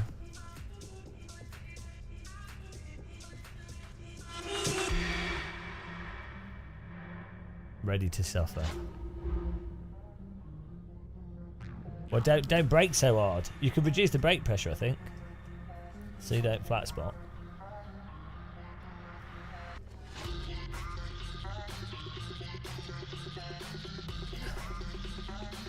Oh, it's a bit loose on the cold top. Thanks. I'll turn my force feedback up. Thanks for letting me know. At least, well, fortunately, I'm not starting. Fortunately, I'm not starting in the middle of the field where everyone's going to be driving into. Oh, wait a minute. Actually, we are starting in the worst possible place.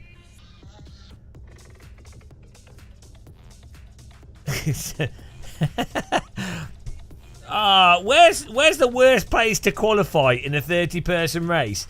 Is it maybe around about the 15th position? Ah, yes, it would be, wouldn't it? Where are we? 13th.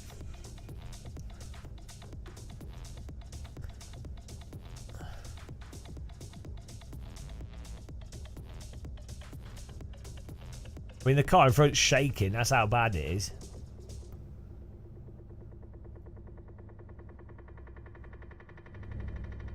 Yeah, there's no way we're getting through T1. I mean, if we don't crash, the server will. It's either us or the server.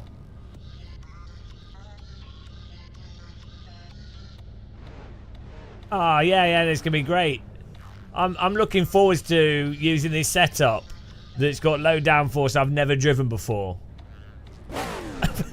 When's the best time to use a new setup? Oh, in 13th place in a 30-car grid on a race, having never used it before.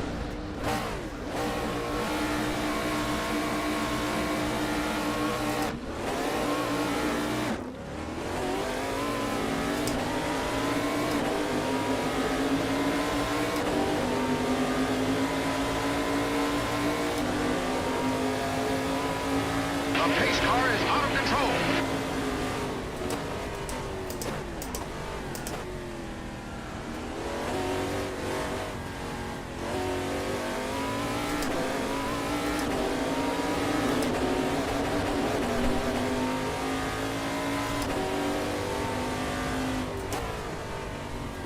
Oh boy, it is a bit loose on the rear.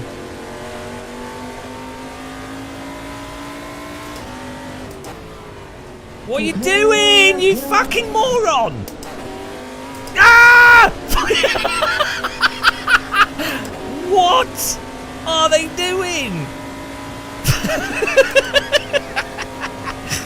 Oh my Christ.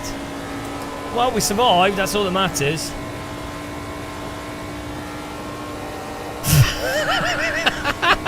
So stupid.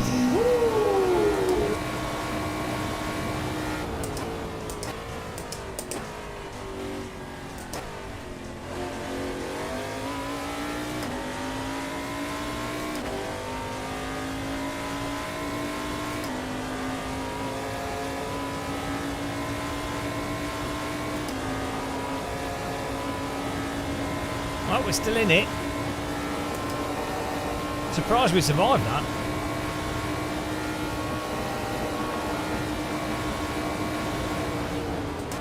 Oh, they're going to crash. There it is. 1, 2.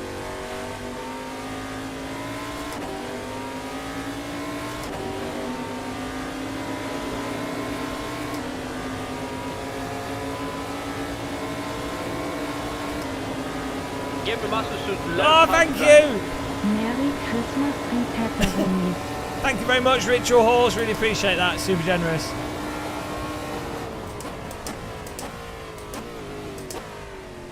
The pace car is out of control. Okay, let's go. Let's go. Up to 3rd place. Really appreciate the donation. That's really generous.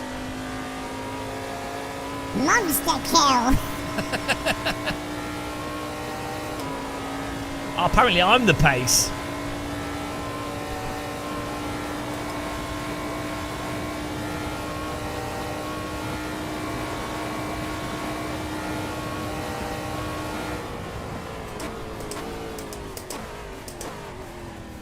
Oh, apparently I'm with the understeer. So's the car behind me.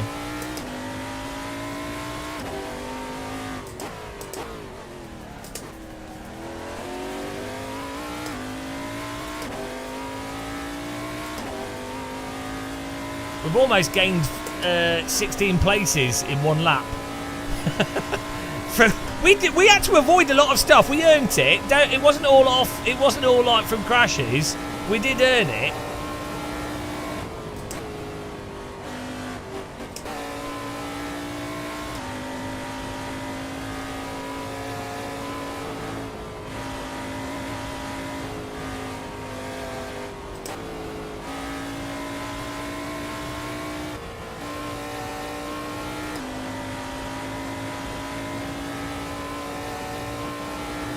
Yeah, because I don't trust anything.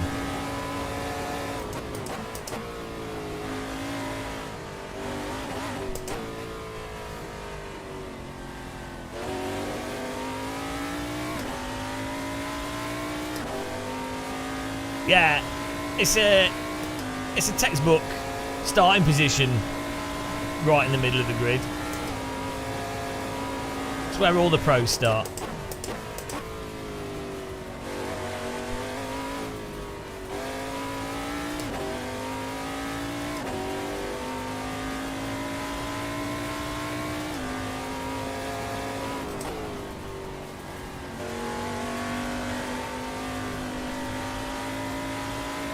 think this is split 2. Okay. Okay. Second place down.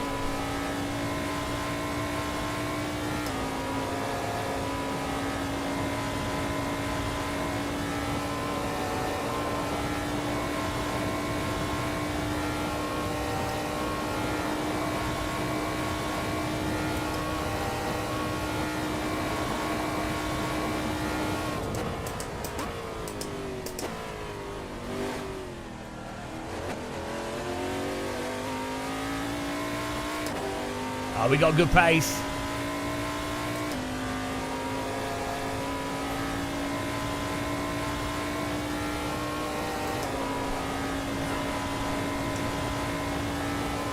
Yeah, well, we're doing all right, yeah.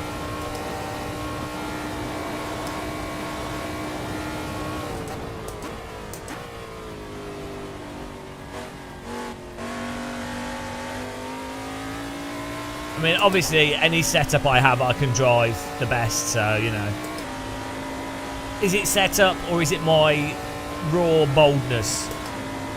We're closing on P1. 1.4 second gap.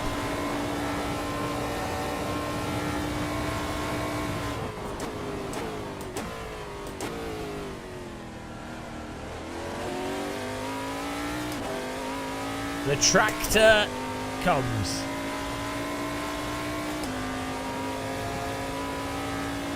Aero boy in muscle. Aero boy. Woo! This could be our first ever AC LFM win. Okay, let's go. Oh, he's made a mistake. Oh, we don't have to rush the overtake on him. We just need to pass cleanly. It's nice having a gap between us and the cars behind. Shall not pass.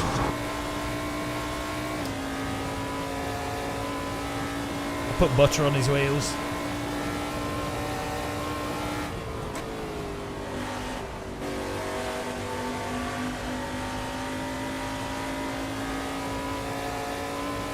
I'm hot, and you're not.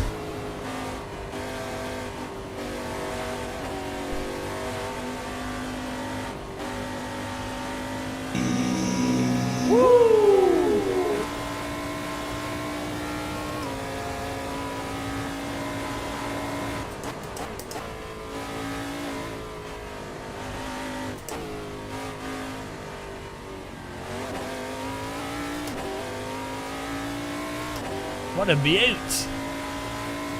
48, there we go, that's a bit better. Hello, buying the CSL DD. Are you buying it with the Game of Muscle Fanatec affiliate link by any chance? P1's making mistakes. People complain about build quality. but I do like the normal. The build quality is fine on Fanatec stuff. What I would say is, in some regions, of the or not the best. if they to practice like the even F1 GT mods, it's really good. The pace car is out of control. their support and RMAing is really bad at the moment. So the risk with Fanatec stuff is that if you have a problem with it, it can take ages to get it resolved. So that would be my concern if buying Fanatec stuff at this point in time. But the actual products are normally perfectly fine. Like I mean, I've used them for quite a long time. But yeah, you need to consider that. Personally, if I was buying Fanatec or anything, this like sim stuff, buy it using an affiliate link. Buy it using a credit card, and then if there's issues and you can't get it returned or there's missing something, there's a problem, then you can just do a chargeback. You know, that's what I'd say. Oh, the inside. I think it's really region specific though in terms of stock and things. But yeah, their support is bad, I think.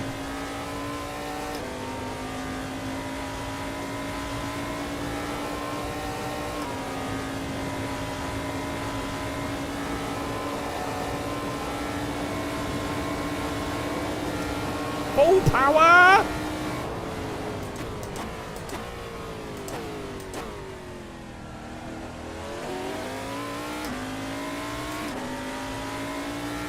No, I'm too focused. My goodness! Oh, goodness!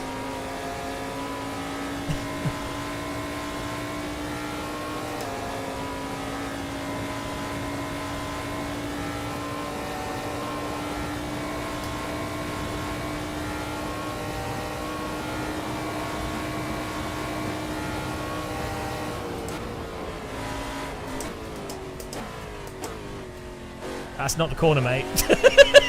Where are you going? That's not... You need to brake a bit sooner if you're going to make that corner. And he's gone. I left him all... I gave him all the space in the world there. Yeah, good job, mate. Yeah, good job. Ah, we're in first place. Sipping a drink. Easy. This is Pac-Man 3D 23. They've really changed the direction of the game, but it's been great, I think.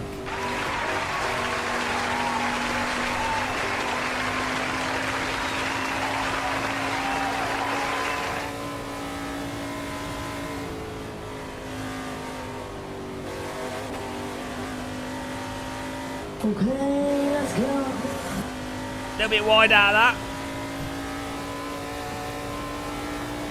It's okay though.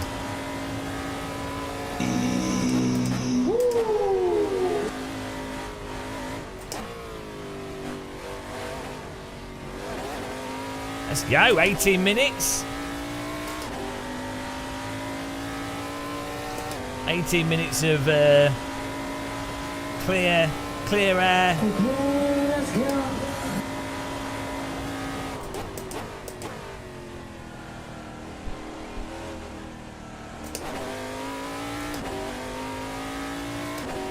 Get some PBs.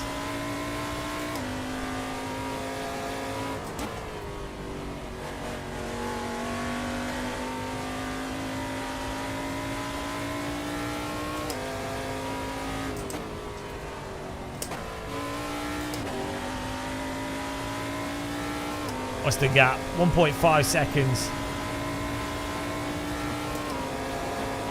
Because I'm always better in the race, I'm a talent.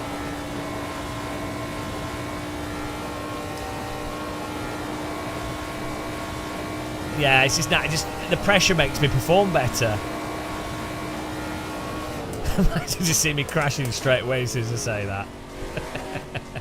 Just drive straight into a wall after saying that. This track's really good for tea drinkers. You can have a nice little drink.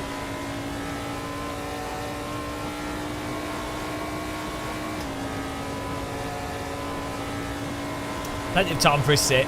That's why the French like this track. We can have a dinner as we race.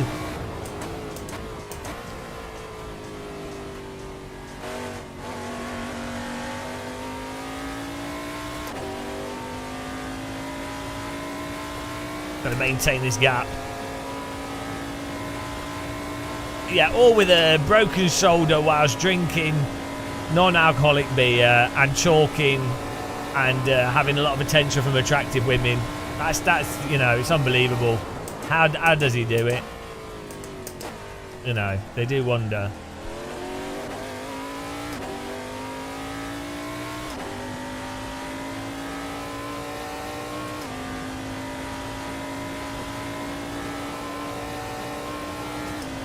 .6. We're pulling away. We're pulling away. There's no holding us back.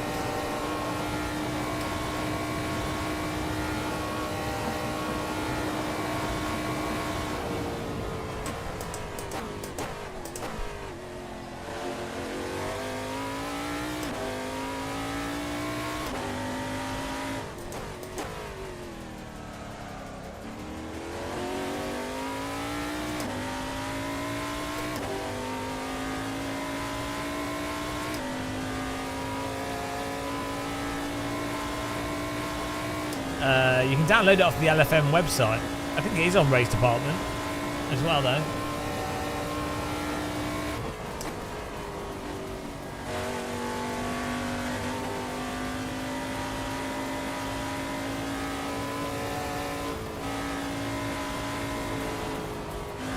The pace car is out of control.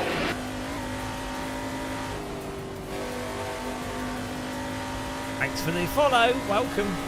Thanks for clicking the like button on YouTube as well, guys, and subscribing. Really appreciate it.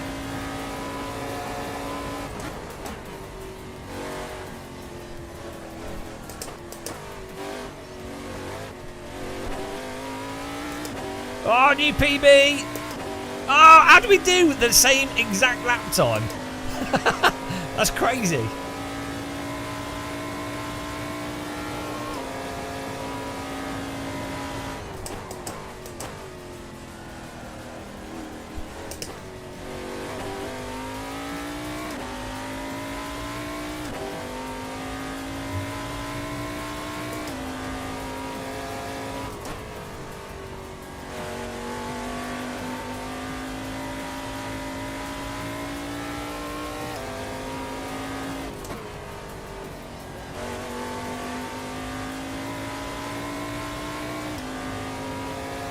Like a professional LMP3 doctor, dentist.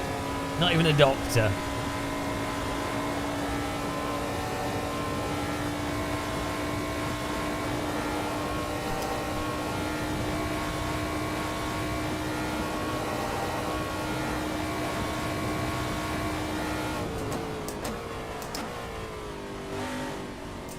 I'm looking forward to all the hot grid girls that are going to jump on the car at the end of this race. You know, 13 minutes to go. We've got a 3.4 second gap to second place. You click on the pin in the top right.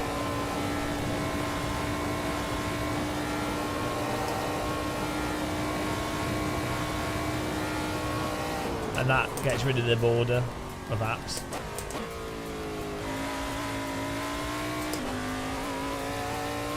Border.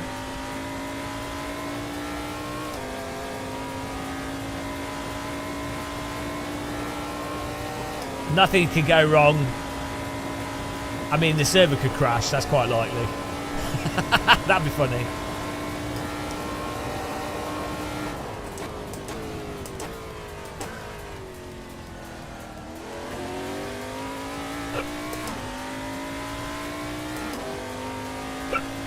Oh no, wake ups now.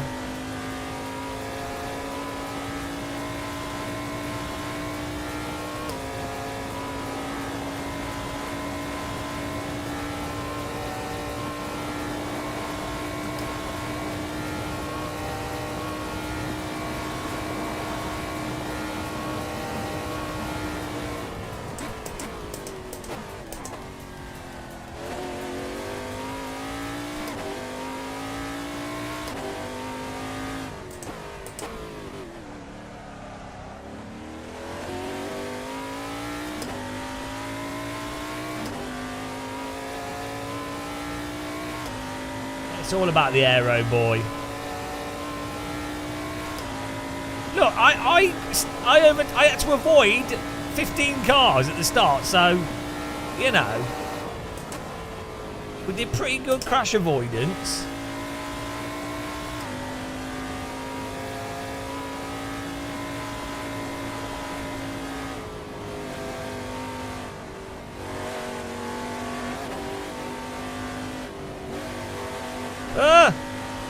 Is that too wide? Don't know.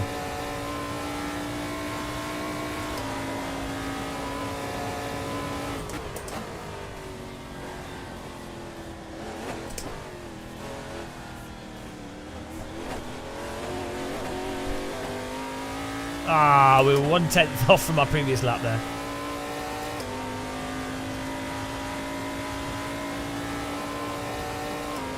This is a better, yeah, they changed the track to a slightly better version.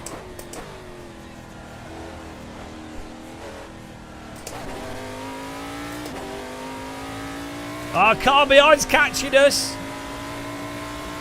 Schubert.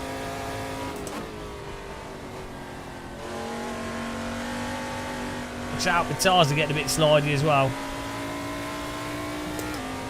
Car behind's got monster pace. Hang on, where's my pace gone? How come he's so fast all of a sudden? What? What's happened here? He's suddenly gained like a what? Why is my car so slow compared to his? Hey? What?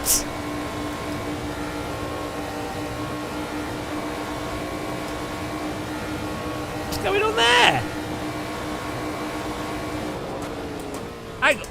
Hang on. Hang on.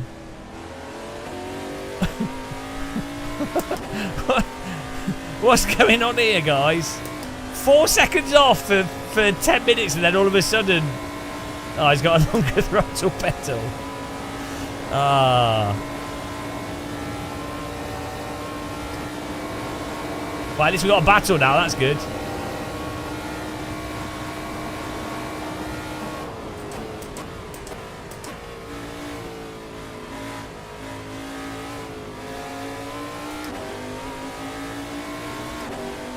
Bigger feet. His dentist drill recharged.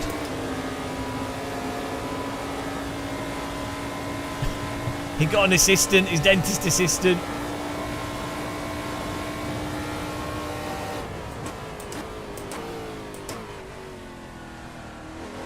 Then he got a new dentist assistant.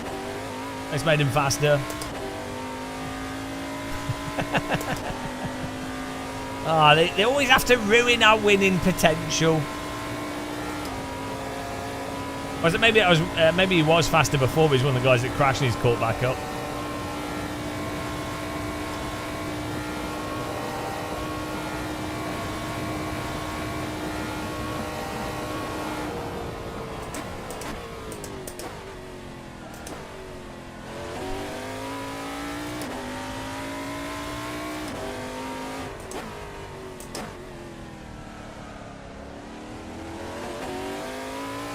Oh yeah, maybe. We'll have to have a look to see if they did cut the track.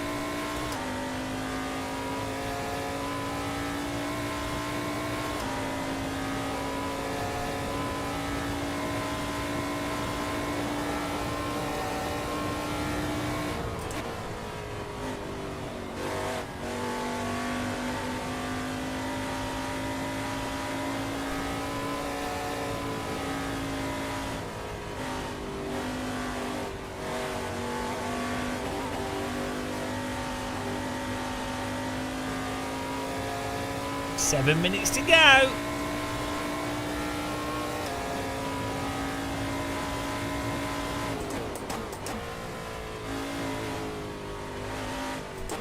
The pace car is out of control. Thanks for following.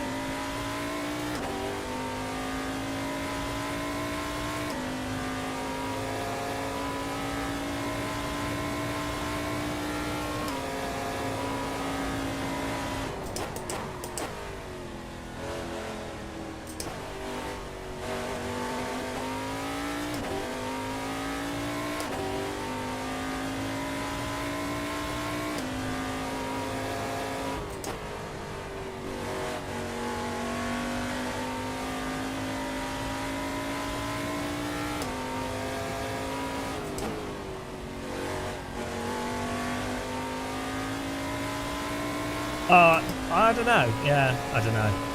Doesn't seem to be. Maybe sandbagging. Bagging those sands.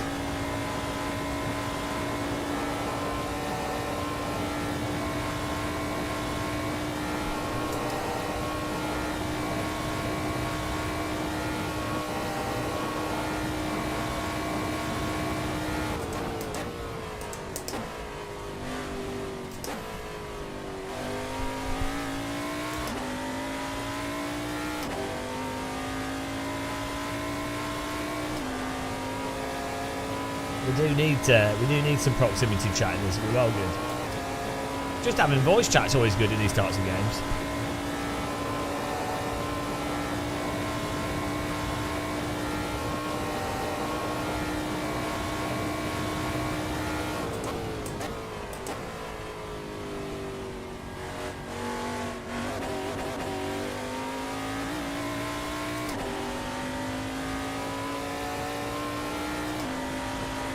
Loser!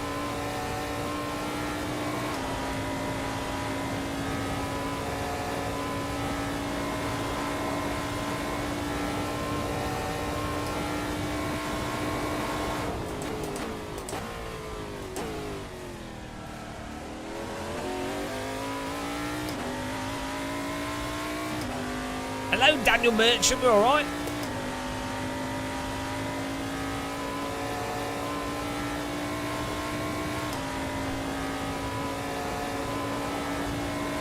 Our rear left is a bit worn out.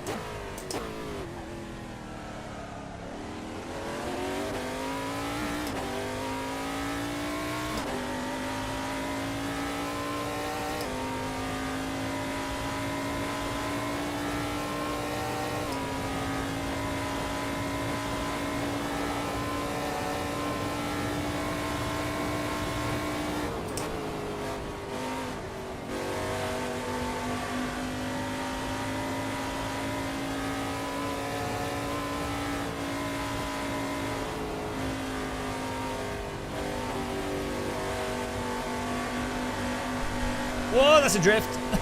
Sliding out a bit there.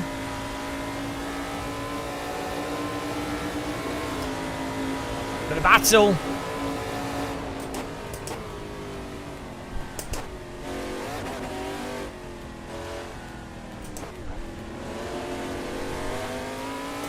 Our tyres are a little bit sliding.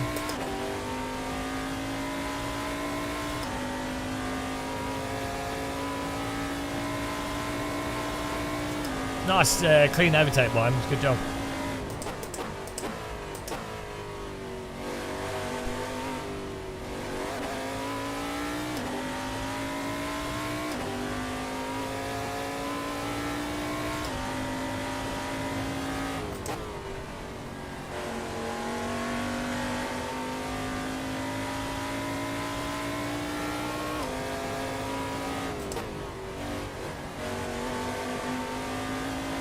He's way faster than us.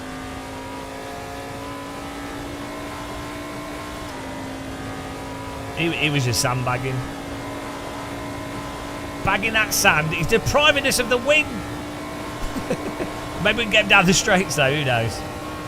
2 minutes to go. Is this the final lap?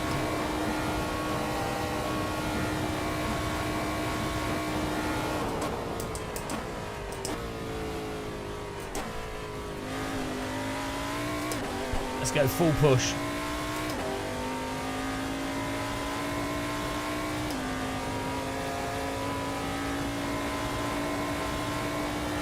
No.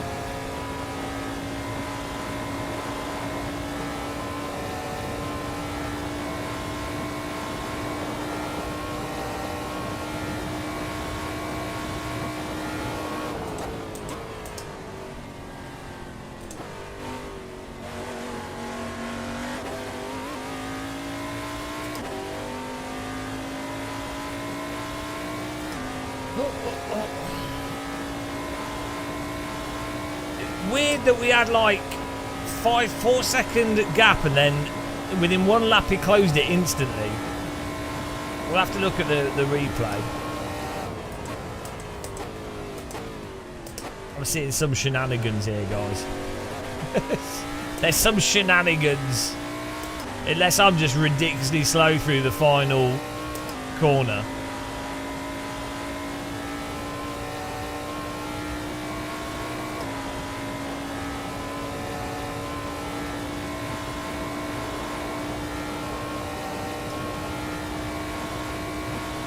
Take second place though. Not bad.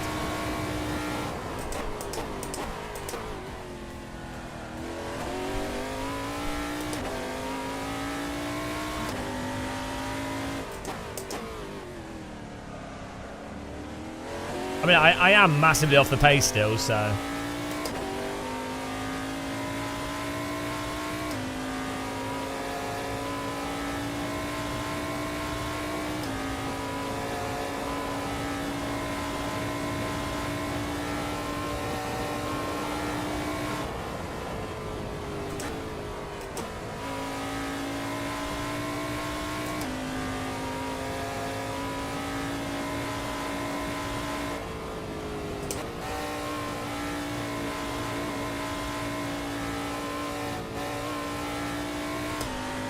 Yeah, I mean, my tyres are worn out now.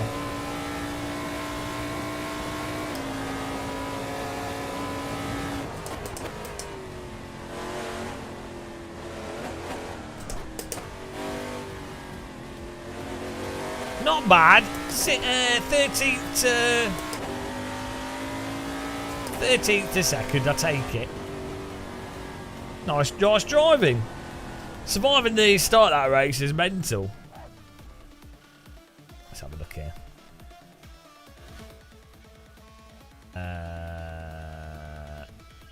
Right, let's quit and look at the replay quickly. We've got the MX-5 race starting soon.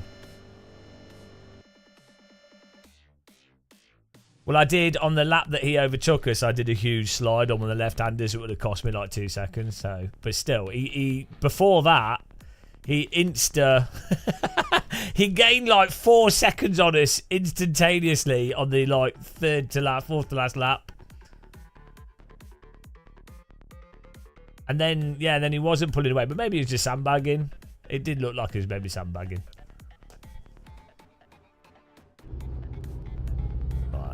Look at this start. This was mental.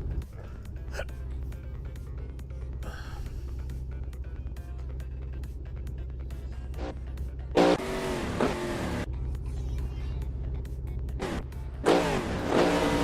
was happy with this start. It went well.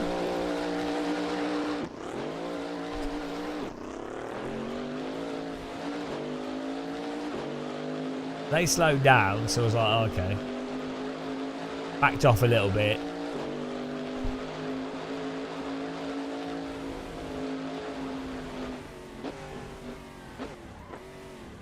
And this guy comes in sideways. Then there's this carnage here. Oh, sorry. I mean, I didn't really, you know. I mean, technically, I'm off track there. Whoops.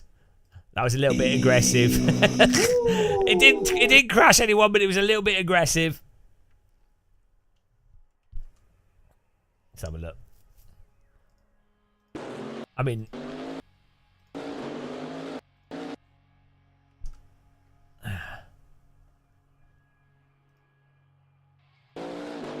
the pace car is out of control. we didn't cause an accident. It was just yeah, it was a bit aggressive of me. I wasn't even turning into him. It was just coming off the curb.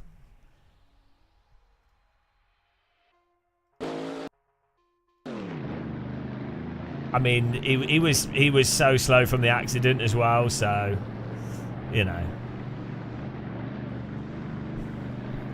But that's fine. I think it's all right. Got through that.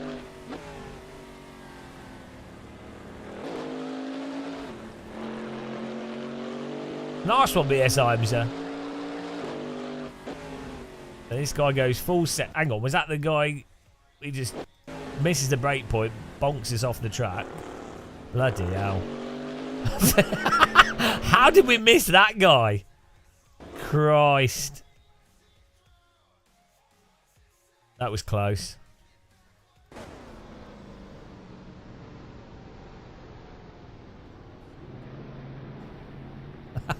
I'm like, I can't go left. He's moving. Where's he going? Oh, my God. Oh, dear. That was close.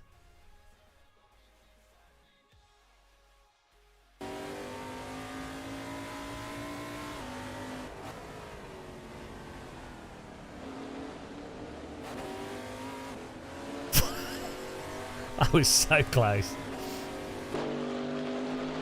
Right, let's have a look at this.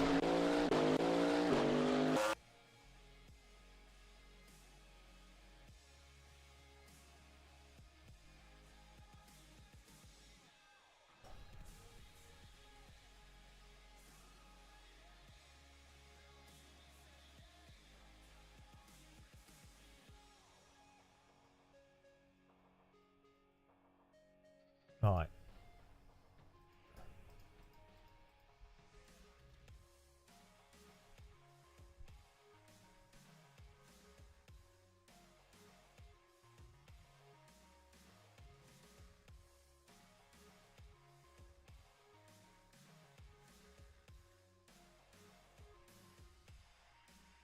Let's see what happened here. Let's see. Is he just faster through the last sector, maybe?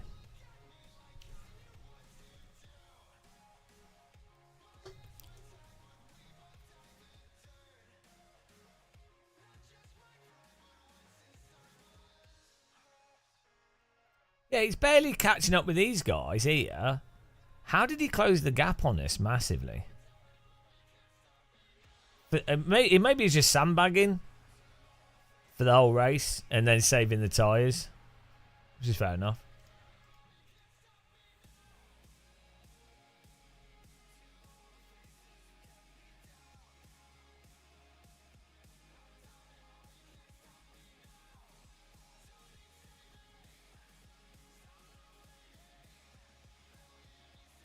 Oh, you are? Is it? Who was it? Is it? Who was it in chat?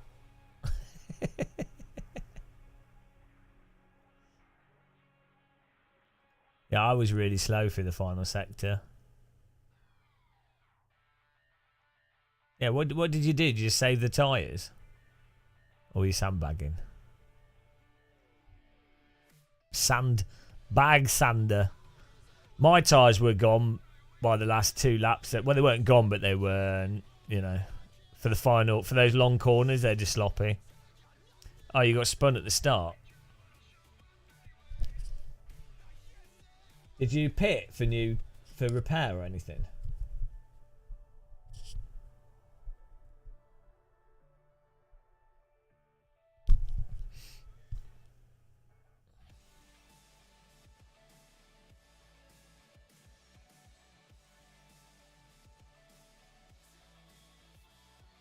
Yeah.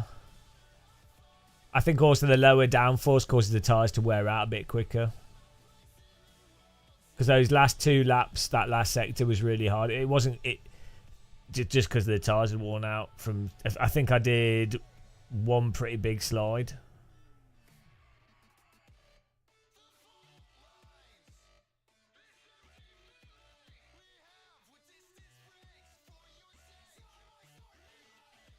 I guess the setup I'm using, if you don't slide at all, the tyre's probably fine. Don't lock up, don't slide. I did a monster drift. Where is it? Here we go, look. Look at this. This was like absolute power sliding it here. You ready? Tyres are like, no.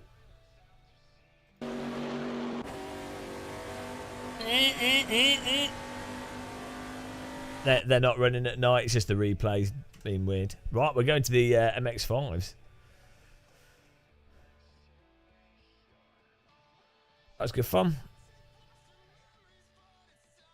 Yeah, well, I'm not having to try to actually... Yeah, funnily enough, the difference between this and when we do iRacing is I know what we're doing wrong, and yeah, you can actually drive rather than it being like a surprise as to, oh, why are we fast, why are we slow.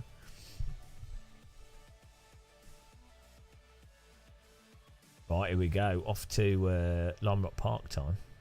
That was fun driving though. Good racing. It's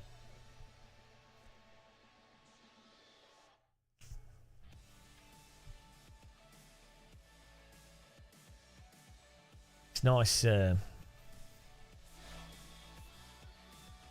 I mean, even the start of that race, like, if that was iRacing, I think those contacts at the start would have caused like a massive pile up, and we even got that guy that went up the inside and knocked us off the road at the start. If that was iRacing, that would have been race over. There would have been no recovering the car. Probably would have rotated. You know, probably would have gone in the wall. That would have been race over. So, let's get the.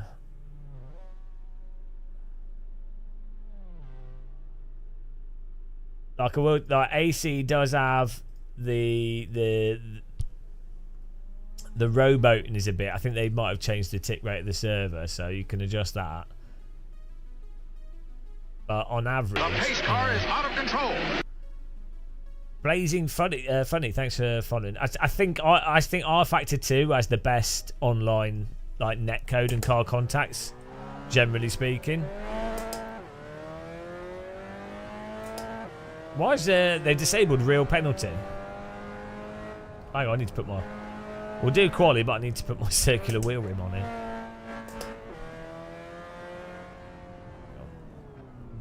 Let's swap over the wheel.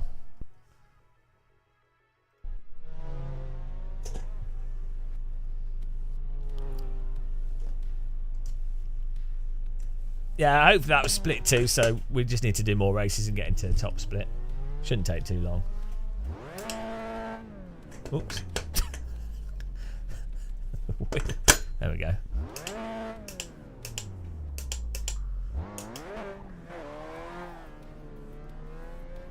No, it's like that accidental thing in R Factor 2 is really funny, how R Factor 2 punishes the driver that's causing the wreck more than the... So R Factor 2, this is obviously not by design, but it accidentally punishes the car that puts the nose up the inside. Yeah, pretty much all accidents that happen in R Factor 2, it's more punishing for the car that would normally be the one that's causing the accident, rather than the one that's just driving normally.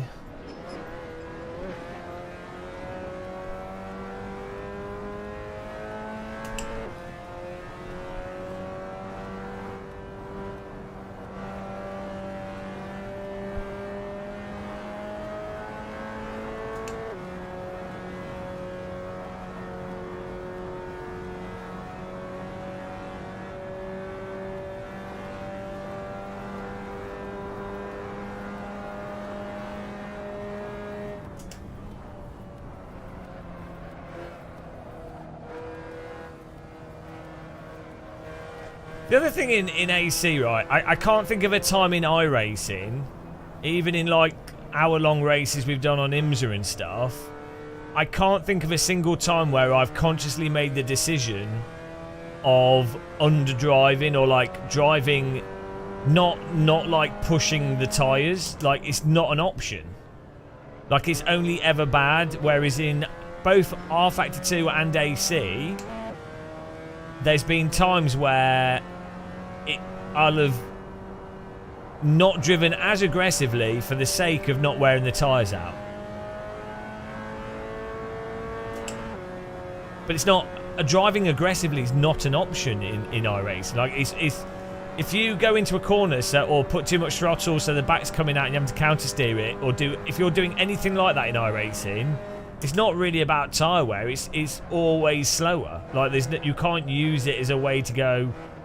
I guess maybe like in terms of how much you understeer into corners or power slide from going into corners that way. But I've never really... Even when we did IMSA races, that has never been a factor in how I'd drive.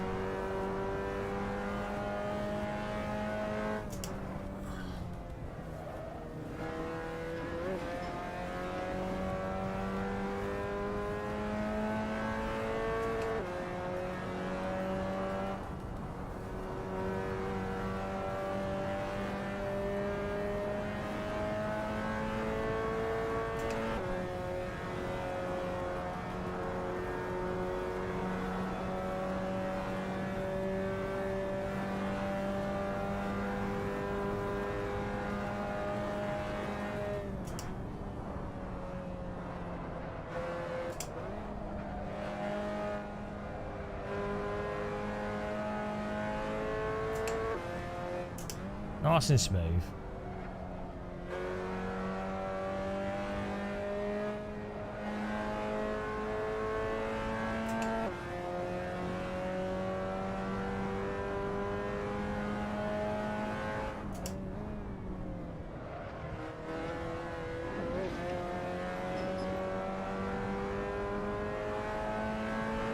You pray.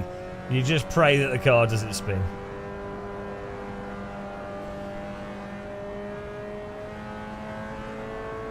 The thing is, the nice thing with having ranked racing as well is after, like, normally towards the end of the week, people are driving a lot better because they just have more practice with the car track combo. So you just get better quality driving.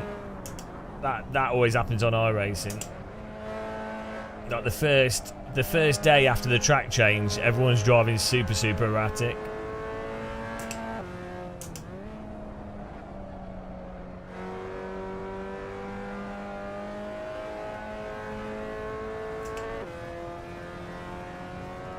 Yeah, exactly. Pro lunatic. If you get the braking off in iRacing by like a quarter of a Newton meter wrong brake amount on your load cell, oh, that's it. Sorry, mate. You can't make the corner now. That's it. And there's no recovery.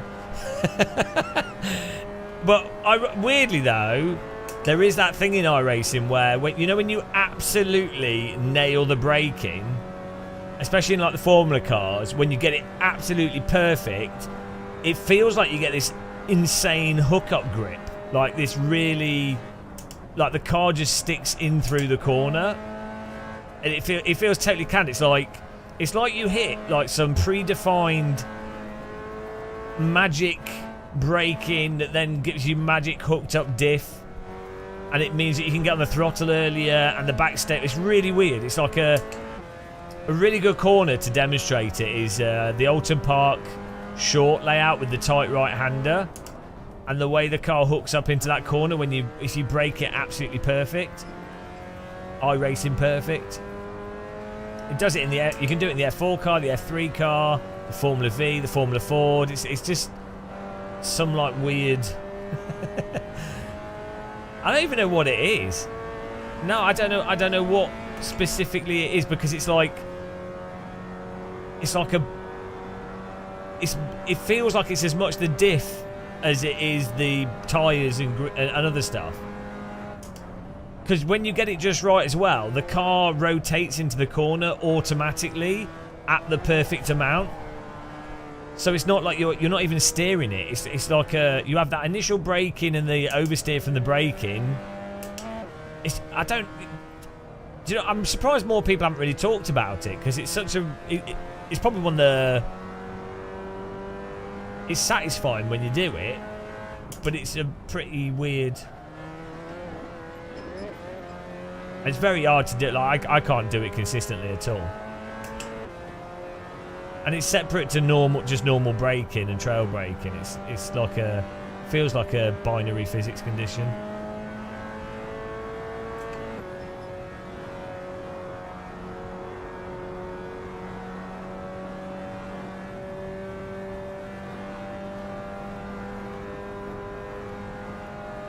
Oh, I hope this is a top split, because we're slow.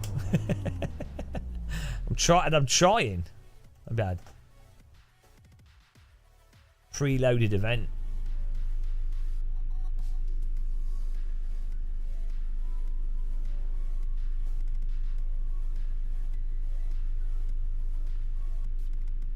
Oh, here we go.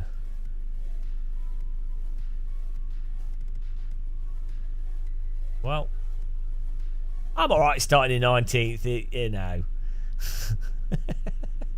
I can cope with that.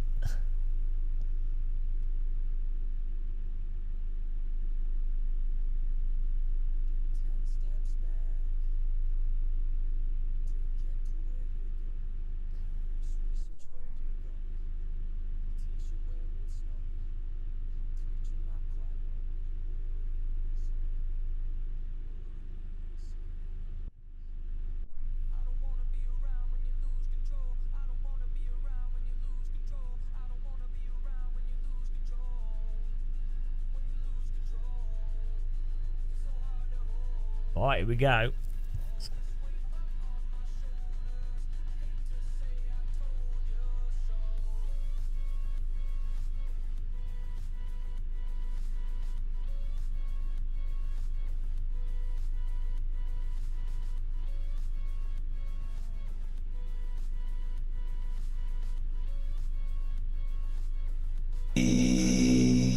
Festival music. Do I ever get the thing where you know that's the line but iRacing says it's not? What do you mean? Oh, do you mean like the racing line? I don't know. Oh yeah, iRacing only has one line for sure through the corners. I mean, in reality, technically speaking, there probably is only one line as well, in a general sense. But obviously, you know, there isn't in terms of how you can actually drive. It's still in beta. I need to check it out soon. They did a big update recently.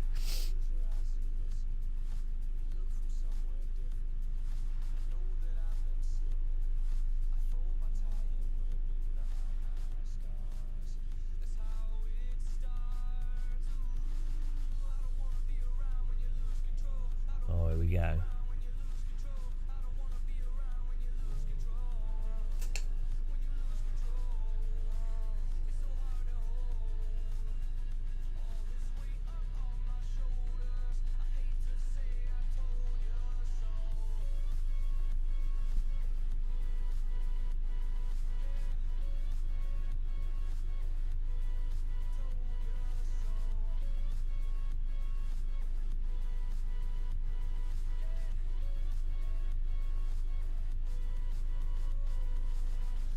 I don't know if we can go into first at the start and then we'll see what happens.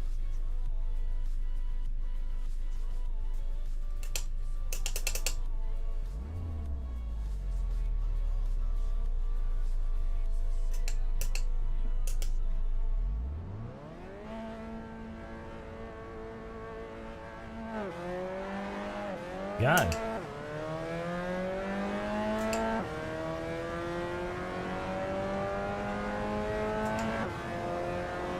Yeah, well that is you do. I turn the tyre up, yeah. That's how you know if the tyres are at the limit.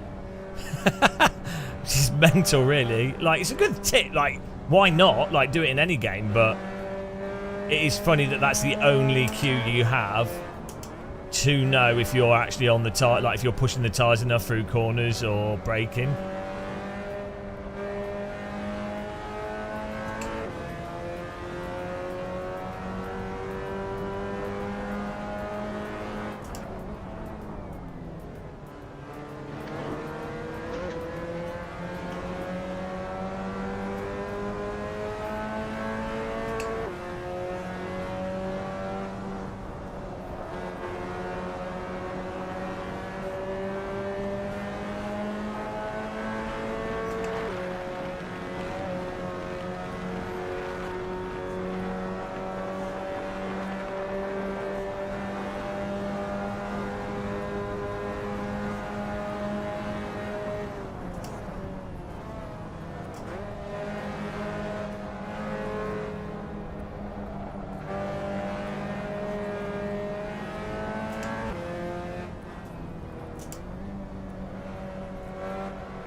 Nice.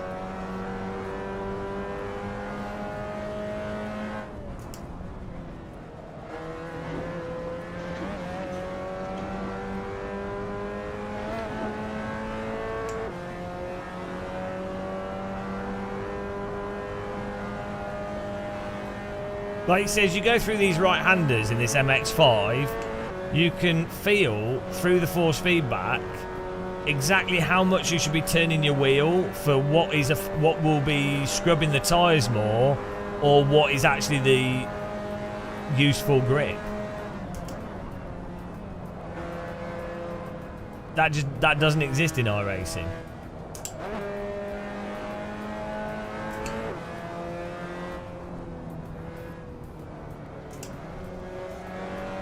Well, kebab shop for him.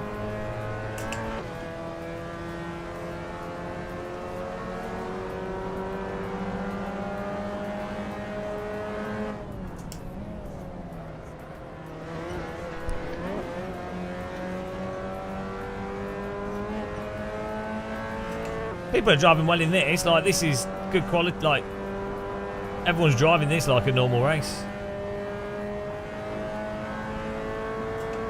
This looks like AI.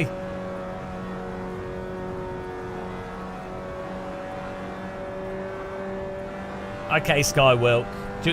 Should we write that down so we can all mock Skywilk?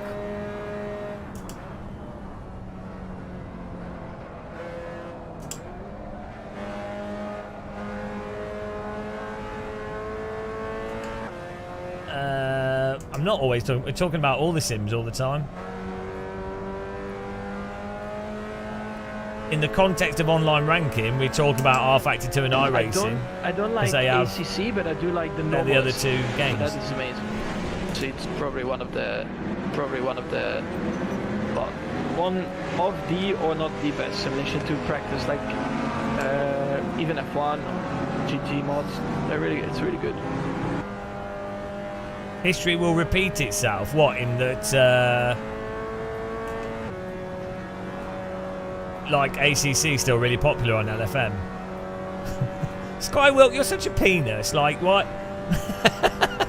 Just like everything. Like it's. I don't know what's wrong with you.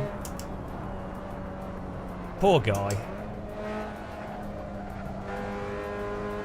Were you dropped on the head as a baby? Multiple times by any chance?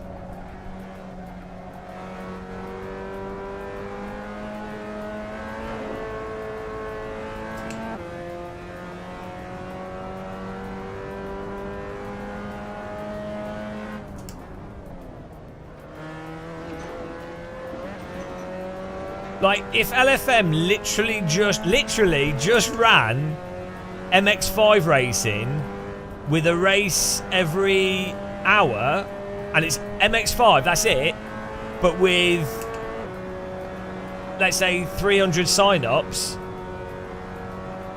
that would stay popular, because most people want to play MX5s, right, online, and they want to do that in a nice, clean, ranked place with the goal of getting into the top split and beating people. That would be enough for the vast majority of people that have real lives and real jobs and don't have much free time. Just being able to go, oh, okay, I can load up Assetto Corsa, and every hour there's an MX5 race where I can race online and have a race. That would be enough. This is what sim racers don't understand. Like, Rocket League is 2 goals, a 5-a-side pitch, and it's all the same. And the point is, you can go, oh, I feel like doing I'll have a game of Rocket League. That's it. That's enough. And then someone like me, who I don't really play games that much, even I still load up Rocket League every now and again and do a game of it. Whereas I wouldn't do that with any other game.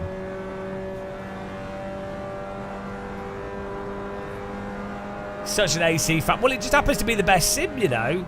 Not for netcode and not for Gerbing, but for everything else. Price, graphics are fantastic. Force feedback's the best. Physics is the best. So, that's not really being a fanboy. It's just that's, you know.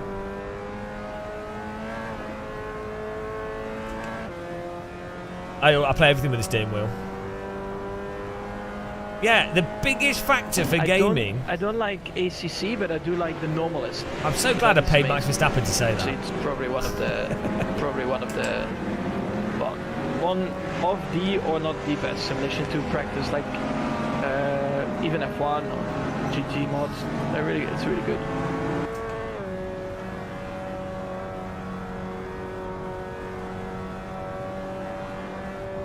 What's dated compared to ACC? AC has better physics than ACC, less complex, less advanced, but it drives more realistically, and that's the most important thing. Okay, sure, it doesn't have as dynamic of a changing road, and it doesn't have a full weather system with rain and stuff, but how many people doing sprint racing are doing, like, most people don't even do pit stop racing, at which point weather becomes pointless. Dynamic weather doesn't matter. Vast majority of real world sprint races happen in the dry, in like pretty, you know, consistent conditions. I don't like ACC, but I do like the normalist. But that is amazing. So it's probably one of the, well, one of the or not the best simulation to practice, like even F1 or GT mods. The guy, ignore that guy though. Ignore that guy speaking. He's an amateur driver. He wouldn't know what he's talking about. I mean, you know, can you imagine like a world champion, top Formula 1 driver? specifically saying that they liked an older game. He must be a noob. Oh, here comes the carnage, guys. Here we go. Talking about noobs. We've got a nice little gaggle. Ready for a good time. Oh, I had to back out. Oh, shit, the car's behind. Didn't back out of it. Fair enough. Fair play to him. I backed out of it because of the cars in front were slow. And then the other car going through. It was good. Good driving by 12. Took advantage of the situation. Nice driving.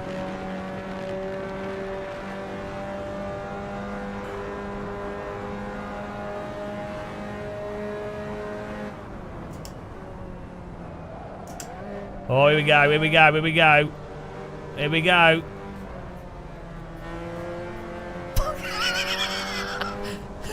That's how it's done, guys. That's how it's done. Oh my goodness.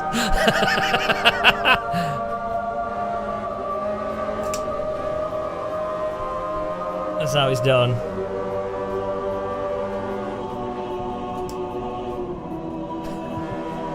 Praise be the FFB. Oh, I need a replay of that. Because I'm just using pure and shader patch, and I turned the contrast down a little bit.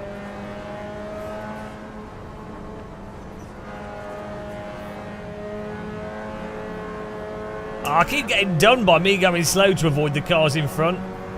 Oh, Christ. No, no, no. Let's just let him go through. Bloody hell. What's he doing? Why is he overtaking on the grass? Oh, he's off the grass again. The driving in this drunken MX-5 race. 10 minutes to go, guys. Can't be tits. Good racing, though. What was that? What was that green car doing?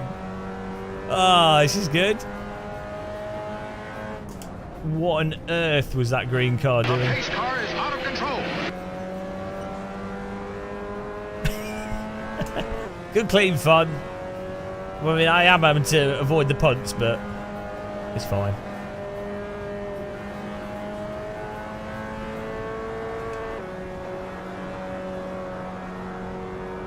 See, I think the force feedback sucks in ACC because I think the physics suck. I think the force feedback is reflecting the fact that the tyres are on and off, and so that's why there's no dynamic range to force feedback. It's from the physics. That's what I reckon's going on, and that's what I hope, because I hope in AC2, I hope it's Unreal Engine causing a weird lack of depth to the physics engine, or like a weird interaction. That's what I'm hoping.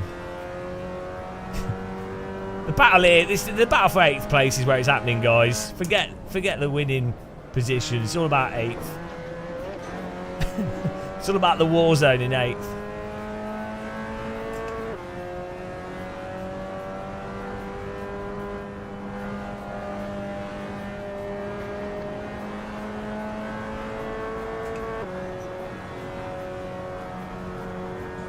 It's just math. Well, how would Unreal affect it? Because Unreal is math as well, and these things interact with each other. And Unreal is a massively bloated engine. So, unless you approach it in a very specific way, you can have issues. Also, Unreal as an engine, like, you can end up with issues with how it interacts with external items like force feedback wheels, motion rigs, or whatever. You know, every game engine. It's not just Unreal. Every game engine has its own quirks that emerge. So even when Valve moved from Source Engine to Source 2 for CS:GO, the timing, the way it renders stuff, subtle stuff, changes how it feels and plays. And that's for Counter-Strike. And it's very, very small. It's super, super subtle. But that's when a company goes from their previous engine to their new engine. So, and you can see that the same thing was the case when CSGO, or like Counter-Strike 1.4, or the old Gold Source, whatever it's called, the first Source engine, or the first Half-Life engine, when they went to Source engine, CS played totally different. And then CSGO also played totally different. It felt really different. And the like timing, netcode, a whole bunch of stuff. Player movement. Even though the code is exactly the same, or many aspects of the player movement and gameplay code is exactly the same, it feels different. So imagine a sim company going from a very light engine, this game engine, to a bloated deferred renderer, which is an engine used by a whole bunch of other stuff, you know. Not saying that it guarantee has to have a negative effect, but it's quite likely that it will or can interact with other components, if that makes sense. I think as game engines get more complex, they tend to run worse. Like, even when the frame rate's really good, there's like a weird aspect to them. So like, the same thing happened if you played, I mean, you probably have to be old to understand this reference, but if you played Quake 2, moving from Quake 2 to Quake 3, again, it felt sluggish. So did the original DOD on the old Half-Life engine, and when they went to DOD Source, although they did actually change the gameplay in that, but still, the more advanced the rendering pipeline, or the more that's going through the rendering pipeline, I think introduces like weird, like sluggish feeling to games as well. Unreal Engine always feels sluggish, apart from in very specific games where the developer's being super careful.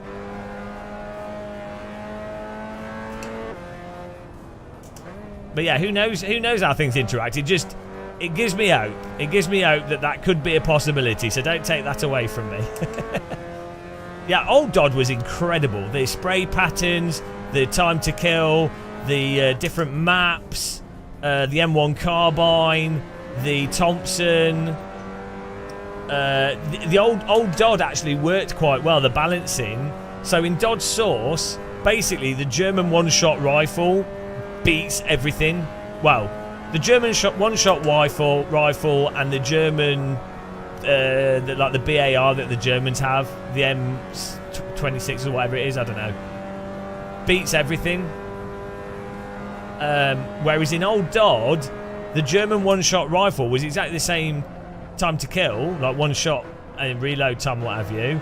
But the way that you could move around, the size of the player models, and then the time to kill on other weapons, and the spray patterns, meant that you could take advantage of the fact that you didn't need to be as precise, which made it harder for the rifle person to shoot you. So the balance of it just worked really well.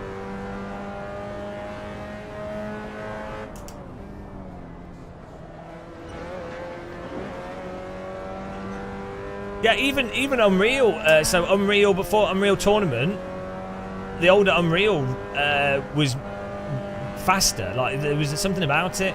Even though the player movement, I think, was slower and less... So there was less motion tweening, less smoothing, which made it more abrupt, which made it feel faster.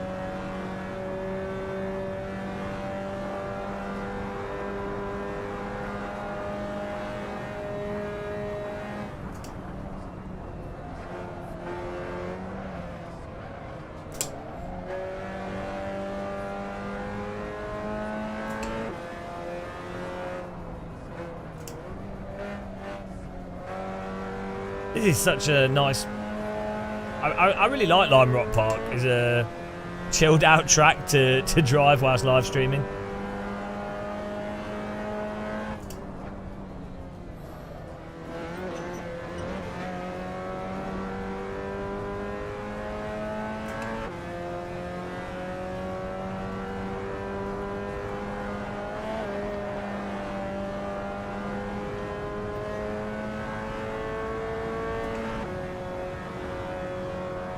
Whoa, we got a car coming up behind us here. I'm going to defend the inside.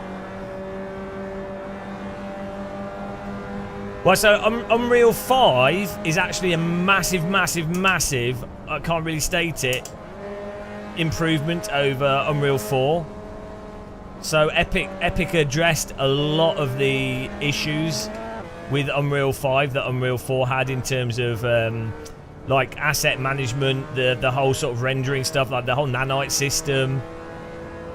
Unreal 5 is like a significantly, especially the version of Unreal 5 from about 3 months ago, is a significant, oh, he's gone, improvement. Oh, the green bomb is back.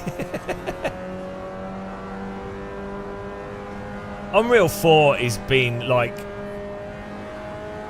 Unreal 4 engine is probably one of the worst things that happened to gaming over the last 5 years. Because Unreal 2000, Unreal Tournament, Unreal 2003, fantastic. Those engines work so good, and all the games I played with it. So, Okay, let's go. what's those? What's that game? The Russian World War II game.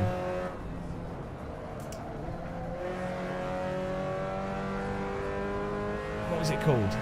You know what I mean? They did an Unreal 4 version of it. It was Unreal 3 engine.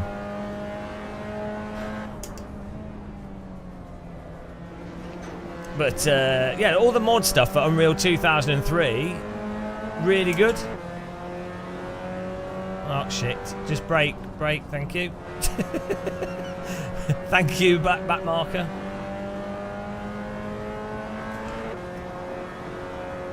Rising, yeah, it's not just Rising Storm though, is it? Red Orchestra. Yeah, Red Orchestra.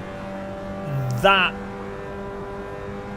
was great. The mod for Unreal Tournament was better, ran better, and played better than the bloody proper official game.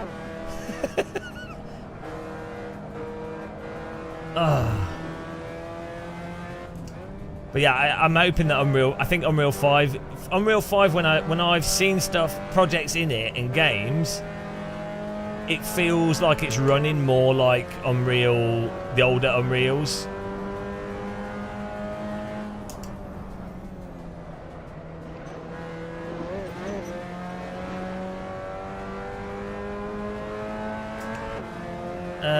Yeah, I know I talk a lot when I'm playing iRacing on tracks like this. AC's easier to drive casually like this than iRacing, but I don't know. Like, it depends on the car. AC I find is really hard to be competitive. Did he beat us? Oh, wait! Why would you do that? Did he overtake us at the start-finish line?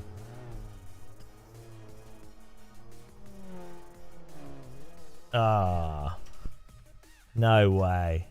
The Green Goblin. Did he really?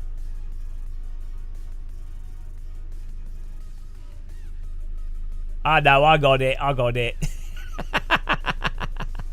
Nice. It was good racing. Nice move by him. That was good fun. That was a nice... Let's have a look at the replay on that. That was absolute carnage at the start. We had some crazy crashes there. The CryEngine was quite good. The problem with CryEngine wasn't actually that the engine was bad. It was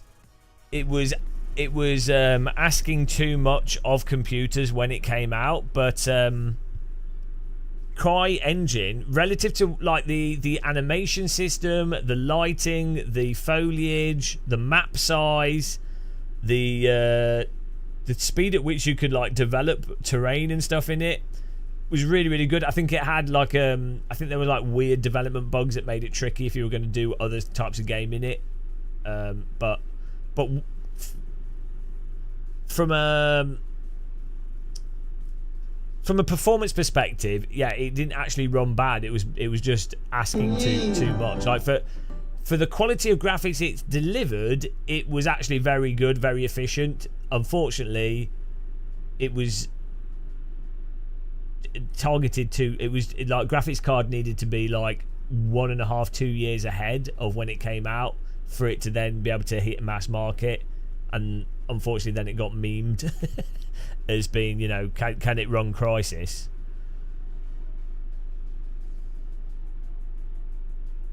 Far Cry was really good as well, actually. I don't know if that was still CryEngine. Like I know it was their engine. I don't even think it was. But Crisis was fantastic. Do you remember when that came out?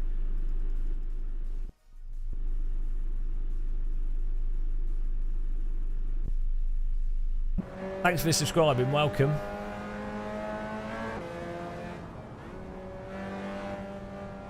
I really enjoyed Crisis. Yeah, also, what was weird with Crisis was more that they could have had more situations where you were doing soldier combat. And it was really fun using your suit to, like, just pick people up, throw them, and shoot them and stuff. Like, it was really fun mechanics, but it was like the single player didn't really take advantage of the fun mechanics that much. It was really strange. Like, it would have been really fun to also force sneaking more. Because sneaking around in Crisis was super, super fun. Having, like, an enemy camp, big enemy base with loads of enemy in it, and then sneaking out and taking people out is a really, really fun game mechanic. But when you played Crisis, it didn't make sense to play. Like, you could play it stealthy, kind of, if you wanted to, but it didn't make any sense. It made more sense to just go around beating the crap out of everyone.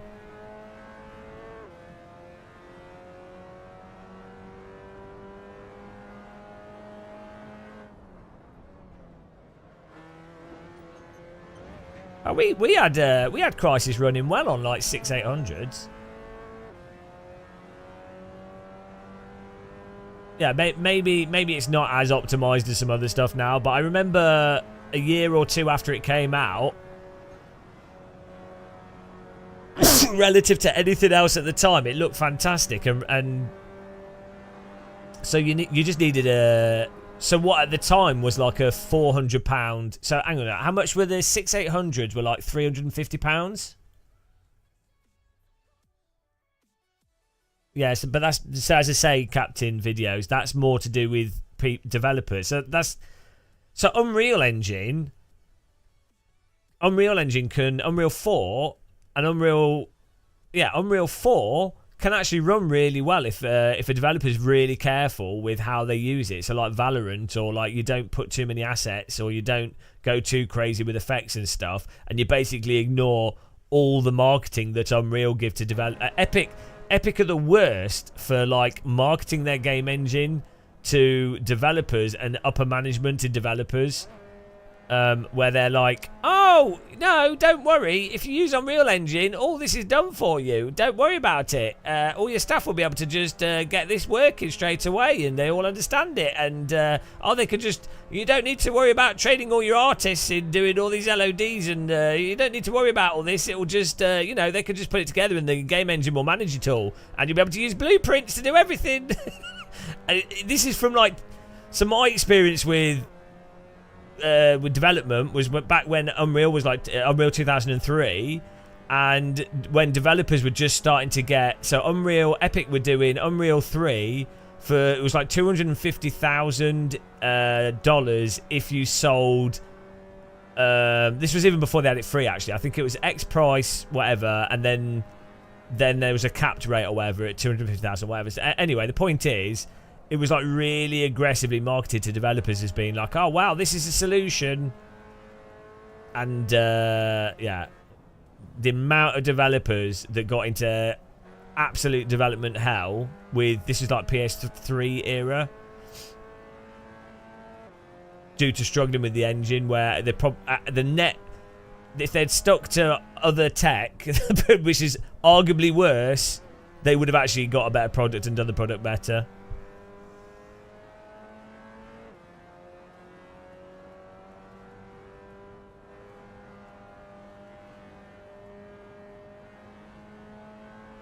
Well, we got another race. We're doing the LMP3 race.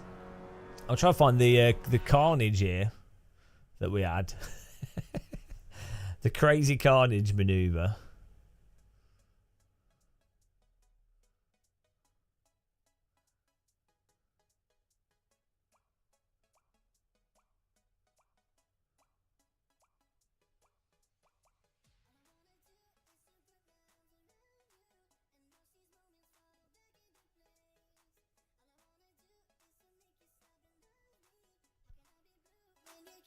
No, Unity's always been reasonably consistent, to be honest. And most people that would develop in Unity wouldn't be using Unity under the idea that, oh, we could have a photorealistic or like highly graphically advanced looking game. From my experience, when Unity first started to come out to developers in like 2007 or so, well, maybe like 2008, 2009 actually, and people would use Unity mostly for like mobile, indie, so some 3D, like proper 3D stuff, but they wouldn't pick Unity to make a super graphically advanced game, and that's, you know, they wouldn't expect to use Unity and then try and just stick in really high quality objects everywhere and expect it to work.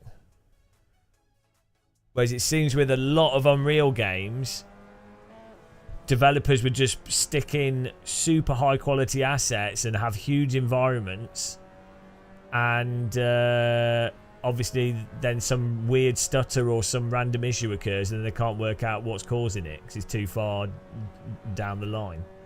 Like Hell Let Loose, for example. Yeah, so in the PS3 era, there was the big problem of so a lot of developers so towards the end of the PS2 era, a lot of developers were already complaining about the fact that the complexity of games and the cost of the development and the studio, basically the staffing costs, were getting pretty crazy. Like it was changing exponentially. It wasn't like, oh, you've gone from PS1 to PS2 to PS3. So the whole sort of development structures were having to change massively from the PS1 to PS2 thing, and then the whole PS3 thing was a complete spanner in the works because the PS3 had its own specific memory CPU architecture. Its core, its processor required like mental expertise to get it to work properly with and make games look good as well. In theory, a PS3 could look really good and run amazing. I mean, it can definitely, but you'd need like a genius bloody programmer to get that to happen. And then developers at that point in time, at the PS3 era, developers really wanted to be releasing on PS2, PS3, and Xbox 360, and it's kind of that transfer point from like PC development was dropping off, like it was more console targeted. So you ended up with like a Xbox 360, which was kind of new,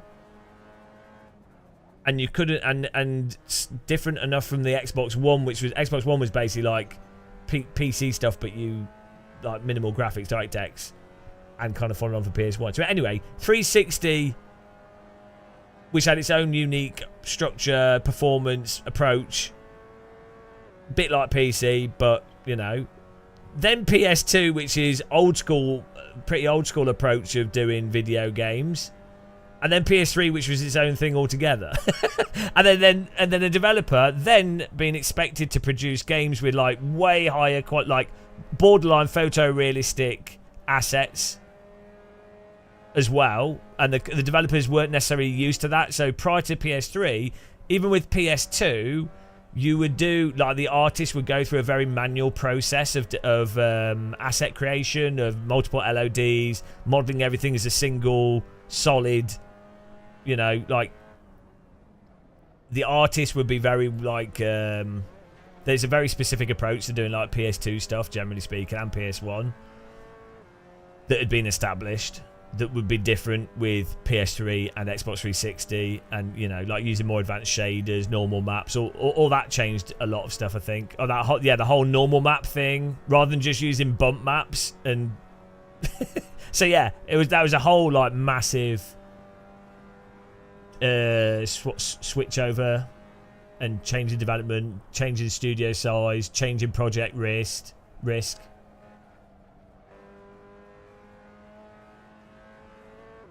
Weirdly though, now, so the thing is, PS5, the new Xboxes, and PC are way more in line, and the complexity now is almost like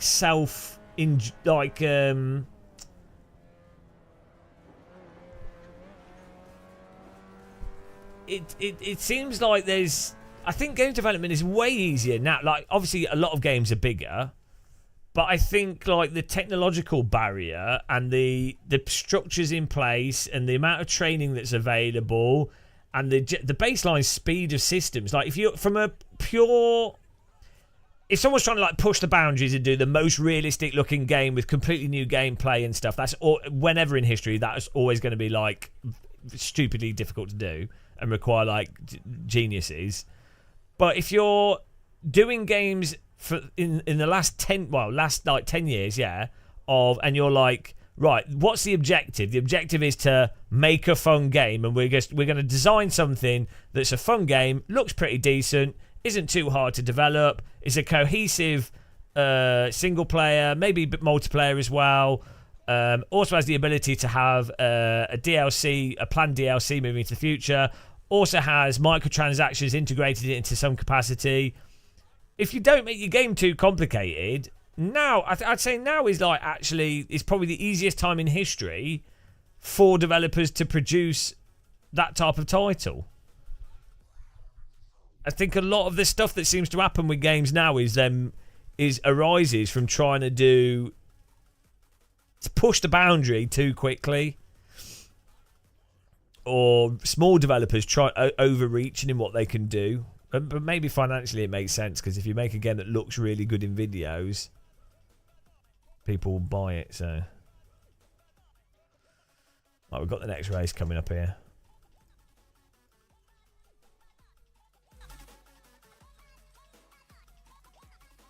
I can't imagine developing something like the new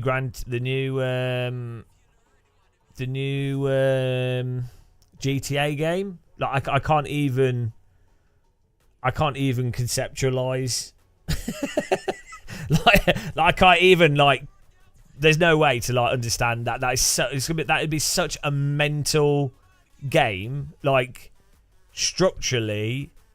Everything involved in it, the degree of specialization for like every system in it, animation system, sound system, the multiplayer, the single player, the whole thing is mind blowing. Like I can't even like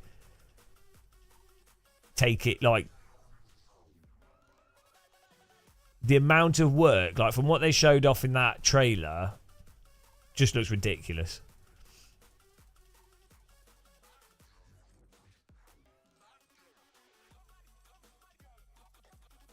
Your Jet Red, your last console was a PS3.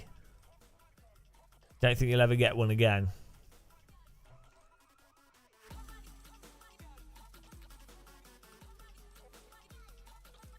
I think if you've got a PC, I have to say the Steam Deck is really good though.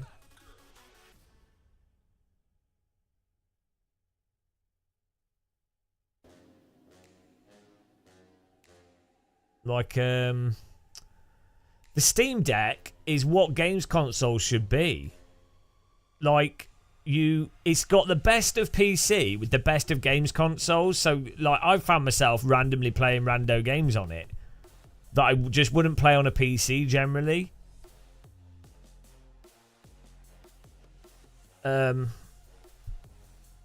It's really good. And the graphics look great, especially on the OLED one. And then you've got your whole Steam library. You can adjust all the controls to how you want. You still have options to choose the graphics. So if you want it to run faster because you prefer frame rate over graphics, you can change the graphics, which you can't do on most console games.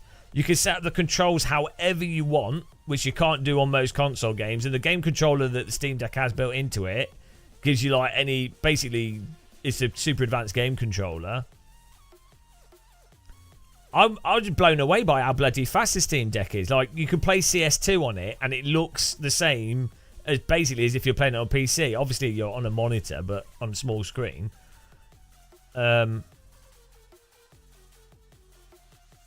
Nintendo Switch is not really that the console's good, it's the games are just good. Like Mario, Tetris.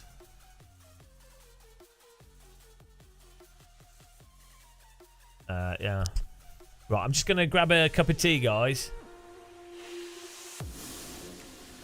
Yeah, no, the whole trying to ban GTA, it's just marketing. That's all marketing, guys.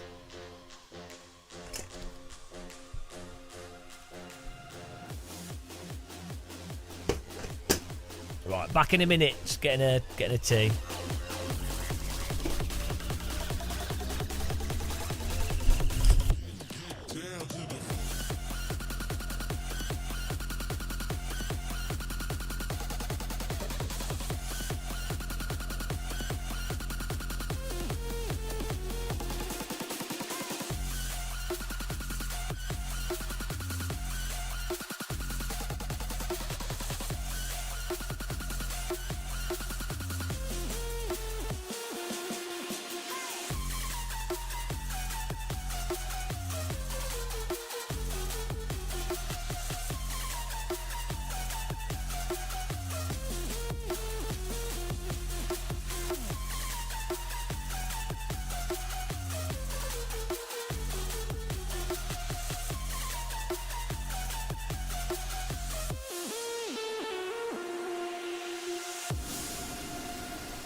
Talk to me honestly.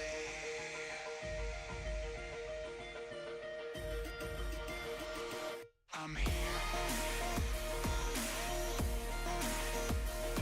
I'm here. Talk to me. I'm here.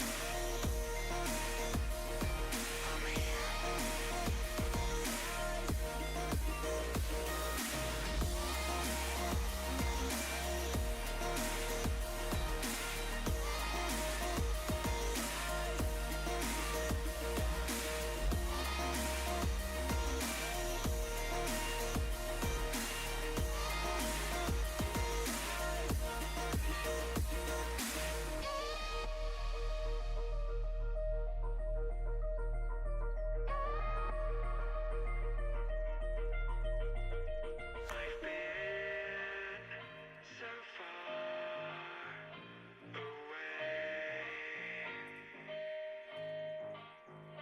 I don't know when I changed. Your voice replaying in my mind. I'm not prepared this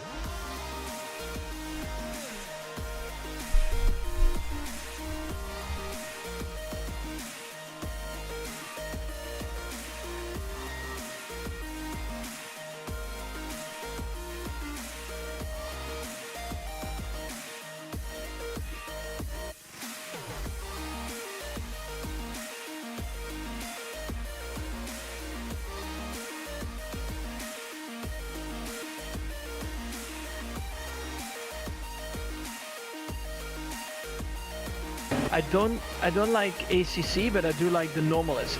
So that is amazing. So it's probably one of the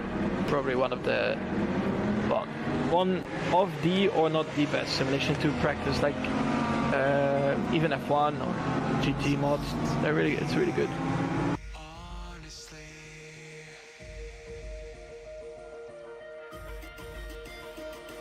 I'm here.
Look at that.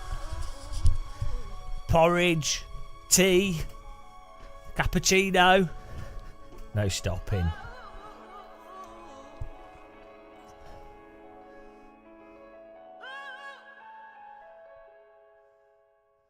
Join the server. Oh. It's a server error. What's going on here? Oh, is the server not working? Is it broken?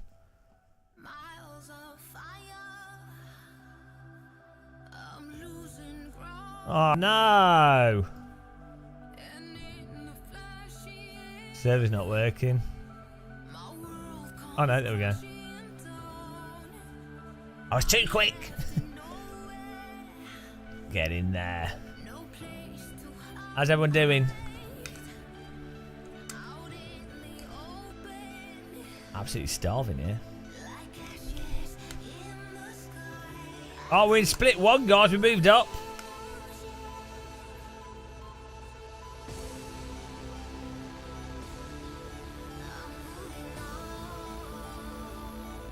Okay, let's go.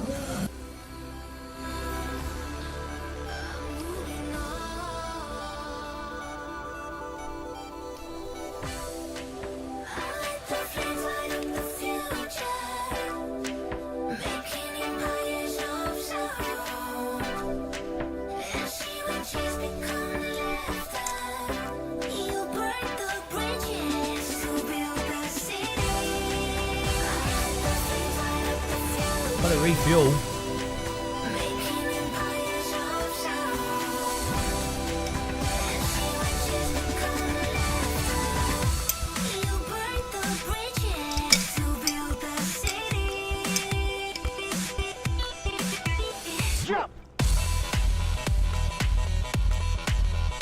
Okay, let's go.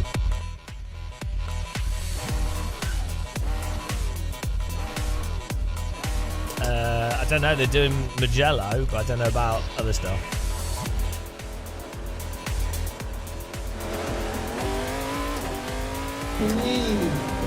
Thanks for subscribing, welcome.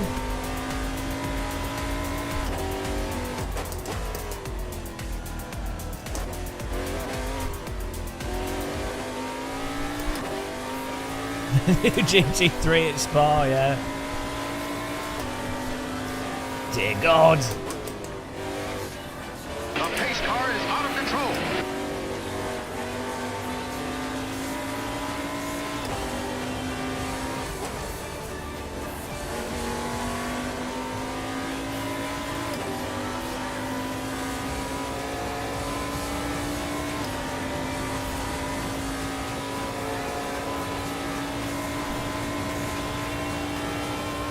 Florin has shared his setup in game.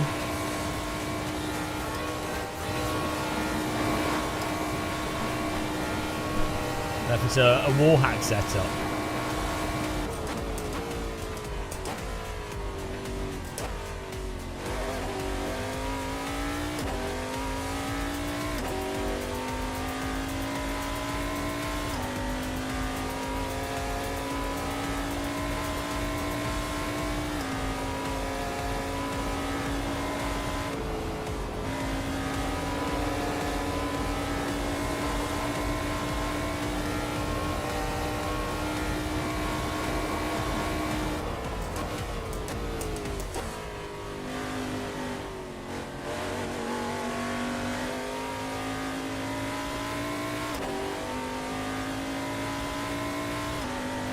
Magello's good with everything.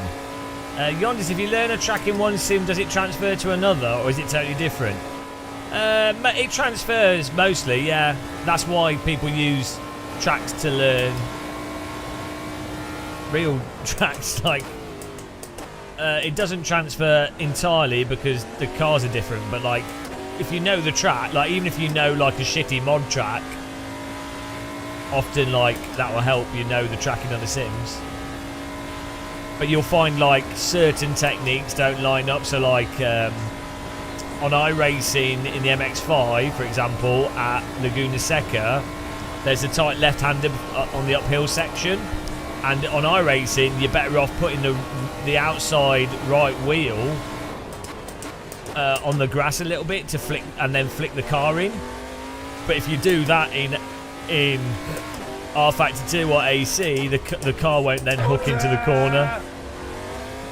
So, in terms of like getting to the last second or less lap time, or last 2 seconds of lap time, no. But in terms of like getting up to general pace, yeah, once you know a track in one thing, it will. So like if I was to jump into iRacing now or R Factor 2 and I didn't know Le Mans, this layout of Le Mans too well, if I was to jump into those sims, I would have a lot more confidence. Like you'd know what lines to take through corners, you would know what the general brake point, you know. I actually learnt to sim race a lot better playing Race Room. So, and that's quite, those tracks in that are quite different. So, Suzuka, for example, I learnt how to drive reasonably well, mostly from Race Room.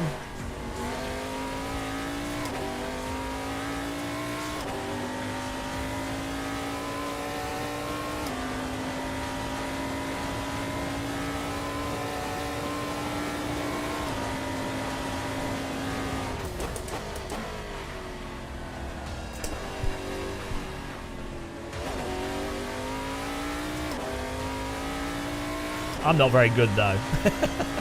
So I'm sort of like above average, but quite mediocre.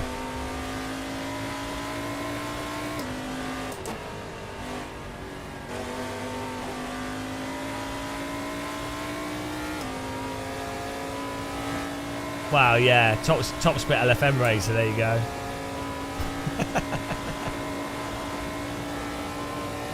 Oh, thank you. Yeah, it's all a deception.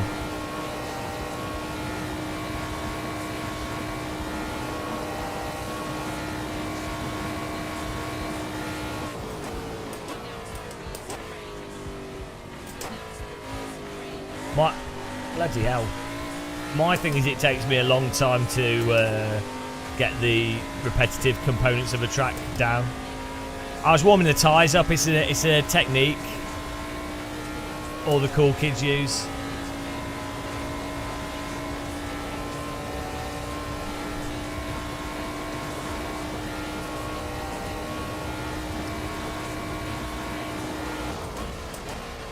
Oh, we should do a poll.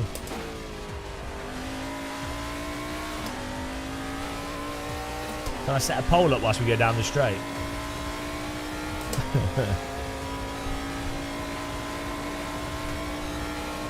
New prediction, here you go.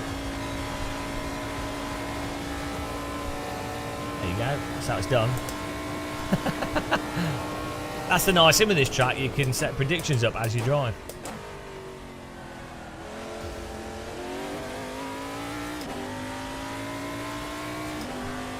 Who doesn't like a good poll?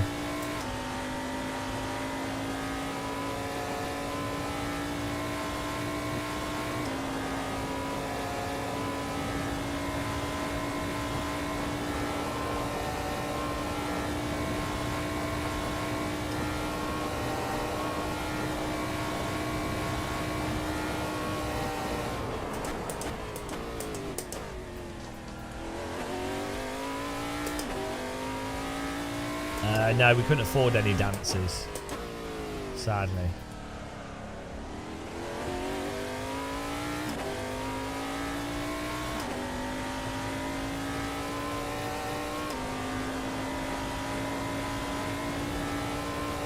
Thanks, Pete knee slider. Thanks for the vote of confidence. Seventh is the holy position. It's the only place that matters, let's be honest.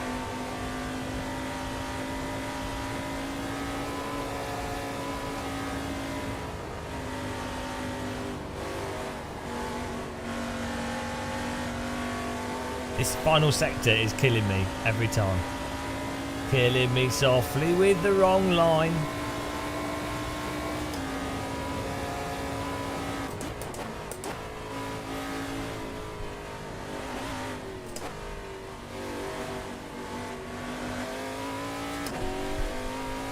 I set it to 900 and then I leave it at 900 in the sim. Tends to work for me. Sometimes I run slightly not one-to-one, so it makes my steering a bit faster from my input. It makes it less strain on my shoulders.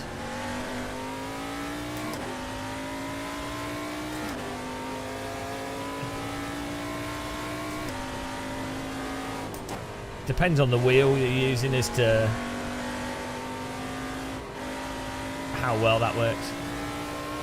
The auto setting. It's a little bit bugged on some wheels. Where does the Verstappen quote come? He was watching Team Redline, ESLR1 or something.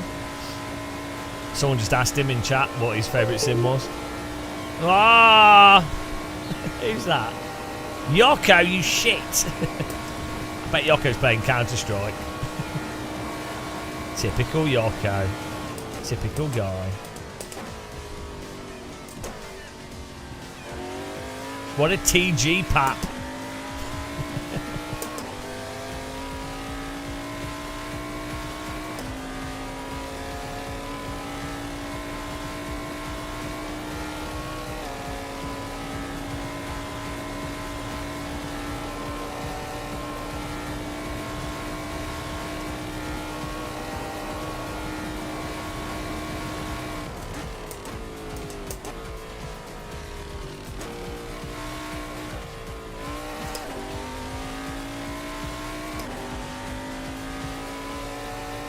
What are we doing now?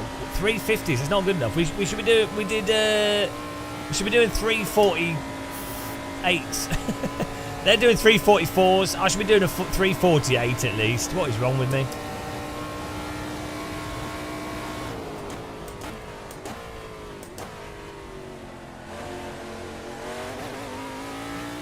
So far off the pace, I'm going to ban myself.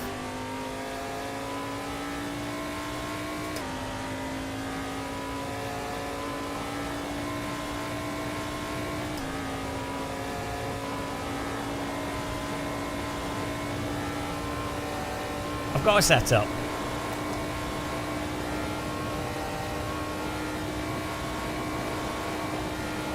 I'm just shit at driving.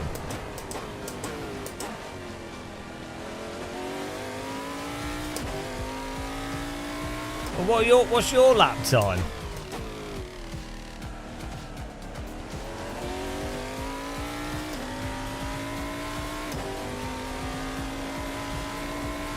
To be fair, I can tell that I'm 3 seconds off the corners. Wow, your setup is Covent Garden Fish and Chip Shop.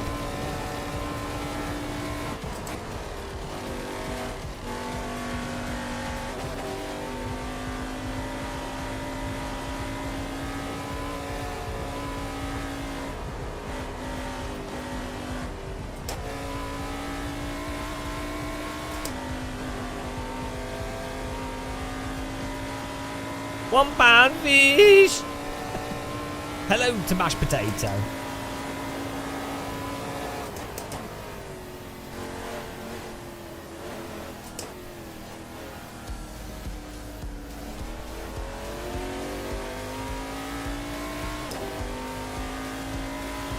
That's a bit better. Well, I mean, we're sixth. We're sixth in the top split.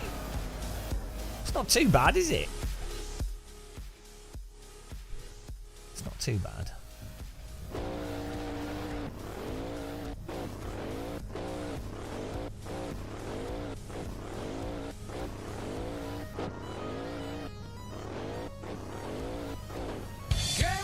Game over, yeah!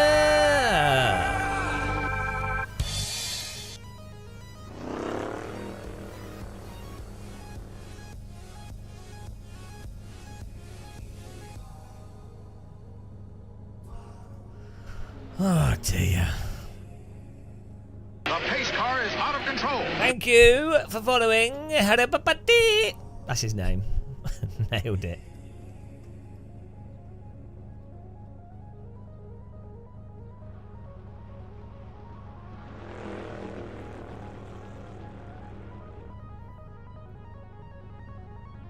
I'm happy with that. Like, we're 5 seconds off the pace, but I'm shit at this track, so that's fine.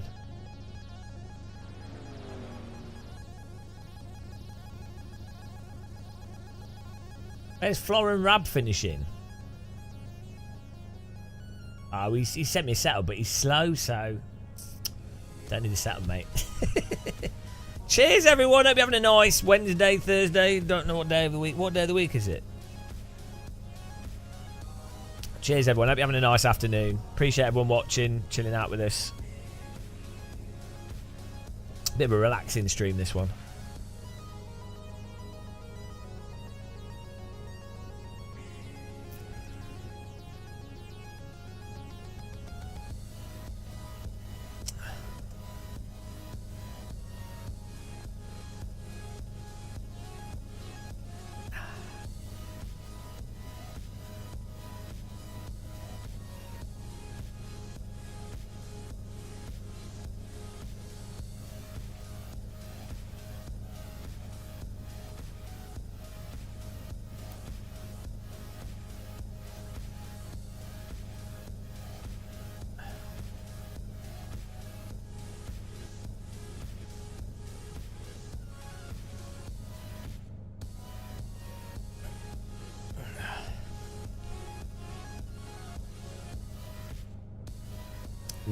Nicht bad. Nicht bad. Doom Guy, hearing that Daytona music reminds me of how soulless and lacking personalities most Sims are. I think it's something that GT7 does really well. Yeah, well, it's like weird Japanese music, isn't it? Yeah, I quite like the music in GT. Yeah, there's like a really sort of chintzy... Japan has like quite an appreciation for that sort of almost tacky sounding synthesizer music, but they really embrace it. Loads of their like trains and public service announcements, and I think it sounds awesome, but in Western audience would perceive it as being tacky and cheap, but it's just normalised over. You know, like the noises that the rice machines and things make. Right, here we go. Get in there.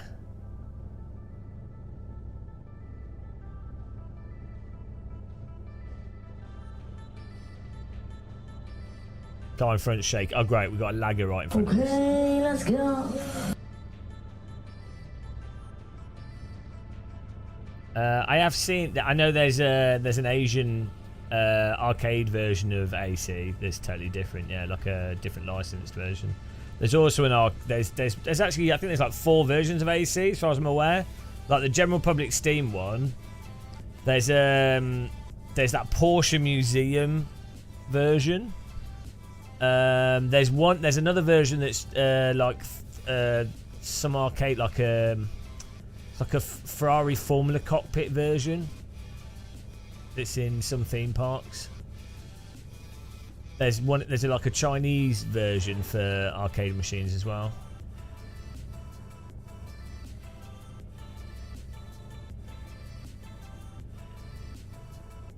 Get in there. Now I need to go to Japan. I've always wanted to go. Probably could actually. You could get a flight for like $1,000. It's expensive to stay there, but I could just go, I guess. We'll do it next year, guys. We'll set a donation goal. Game of Muscle in Japan. I'm not going to pay for it myself. I'm going to get other people to pay for it because I can't. I mean, technically, my whole life is your guys' money, so it'd be no different. Game of sim racing in Japan. Game of Muscle special. How much would? I'd probably cost like $3,000. I don't think the video would add revenue itself back, but we could probably get a sponsor for it. See. Do I get to come back? Oh, but $10,000 has been raised for Game of Muscle to never be in the UK time zone. Oh, we've done it, guys. We've saved the internet from the Game of Muscle. We've given him to Australia time zone. Here we go. Time to die.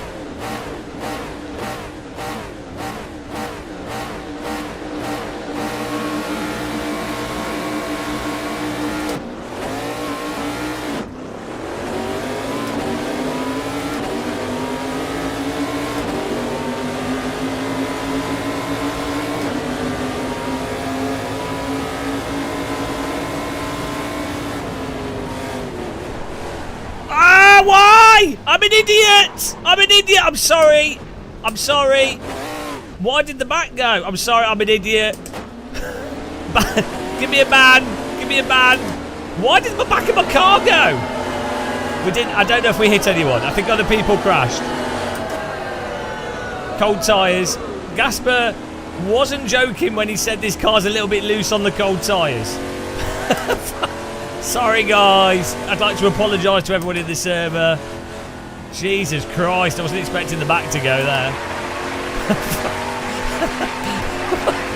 Oh, God, ban me. Off to the gulag. I gave all the places back. I gave all the places back. Oh, my goodness. Yeah, the cold tyres, guys. Watch out for that. God, it's these noobs that can't go into T1 without wrecking. Oh, no. I can't believe I did that. And there was no catching it. It was gone. I need to run higher force feedback. Christ. That was a skill issue. Absolute failure. Oh, I'm an idiot. I need to apologise to everyone. Maybe we might have missed people. I don't know who we hit. Or if they crashed as well. Hopefully they crashed before and I didn't wreck anyone. We'll see.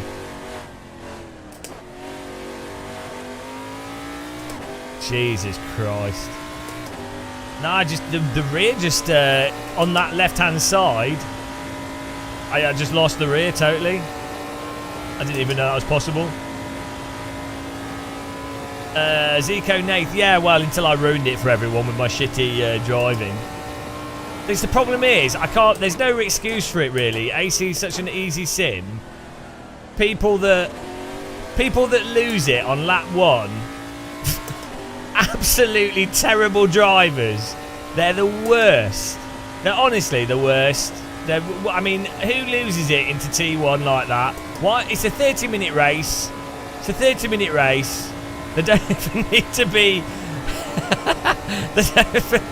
It's Gasper's setup. Gasper's cold tyre death setup. Remember to blame. Oh, Jesus Christ. Oh, don't block there. I'm stuck on the sand. Oh, for Christ's sake. Oh, God. It's going from bad to worse. I went right because I was like, oh, that'll be safer. And then he proceeded to, like, just not move. He didn't have to, but still. Well, this has been an entertaining race. I'm making it exciting, guys. I know how to increase entertainment value. So the strategy of not wearing the tyres out is going well. That's working. Can you not drive into me? That's what I do. Bloody hell. What a disaster. It's alright, we're not last. We're not last. So why you need voice chat is I could apologise to everyone in the server for being an idiot. That's why we need the voice chat. Oh my goodness. This works well. Let's just back off and let them crash. Nice racing now, actually. Oh, there it is. Oh, fucking hell. Sorry, you just stopped. This is going great.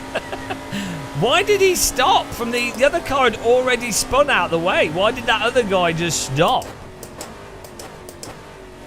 Oh, dear God. Now we're back in the box. What is going on in this race? It's a disaster.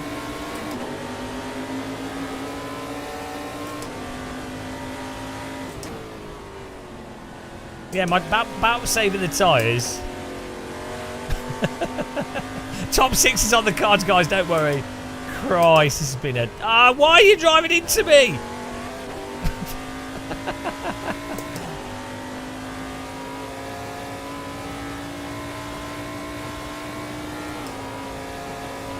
Yeah, I think so. The thing is with AC, if a car spins in front of you, it's not like iRacing. If a car spins in front of you and they've already lost it, you can't just park it. You have to actually just push through them. It's better.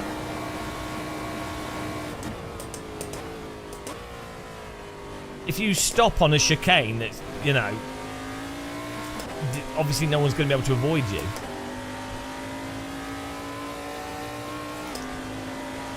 I even let those cars go through so they could single file it. People like him must be back in no time. Oh dear.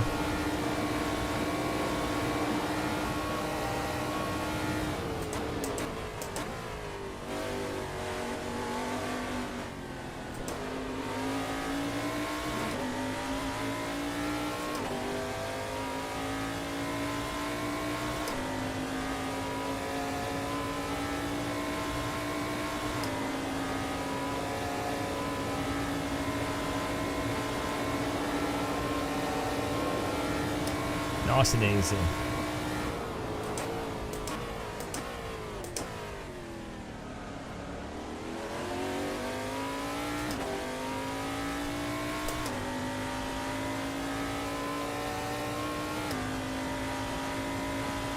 Yeah. I do feel like they should allow chat messages in the game, and the chat messages should only be for apologising, basically. Oh, why are you driving into me? What are you guys doing? Or like, do you know what I mean? Or like having voice chat. I think there's mods for it.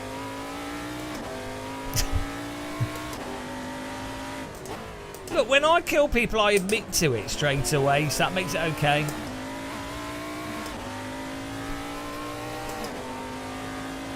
Now we're catching back up, it's fine. This has been going fantastic, this race.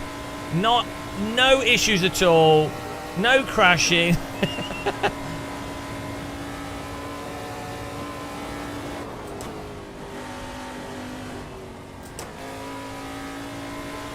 I mean, we could run our own Discord that's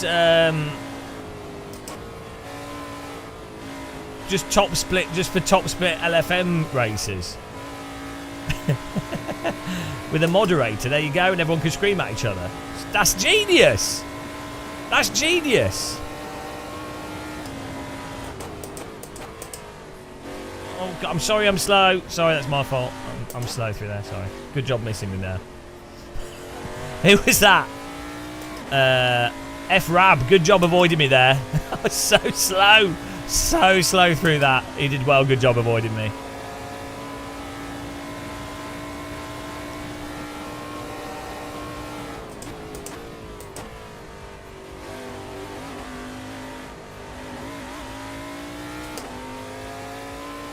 There's a really committed line through that, and I just don't have it.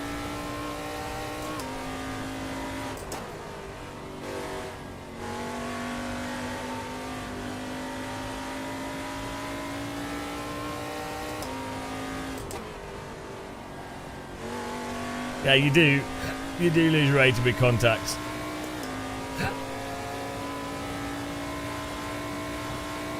Yeah, no, paying for stuff doesn't change people's driving. I mean, if you played iRacing, you would never make that argument. There's one of the stupidest arguments in iRacing, is where people go, I really like the fact that it's expensive. It keeps the children and bad drivers out. It's like, first of all, do you not realise that there's a lot of young people in iRacing whose parents can buy it, obviously, but also there is no correlation between wealth and driving skill.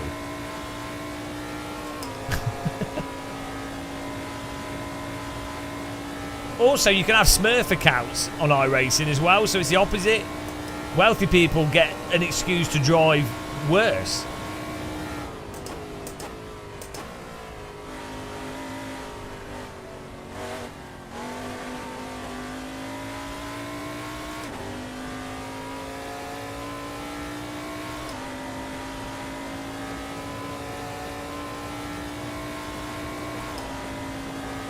Well, what you tend to find with online systems, racing systems, is the second split normally ends up being the cleanest, weirdly, because what happens is the top split ends up being full of tryhards that want to win, and they will. I am the champion thank of the you, ninjas. Boomer Jimbo, for subscribing.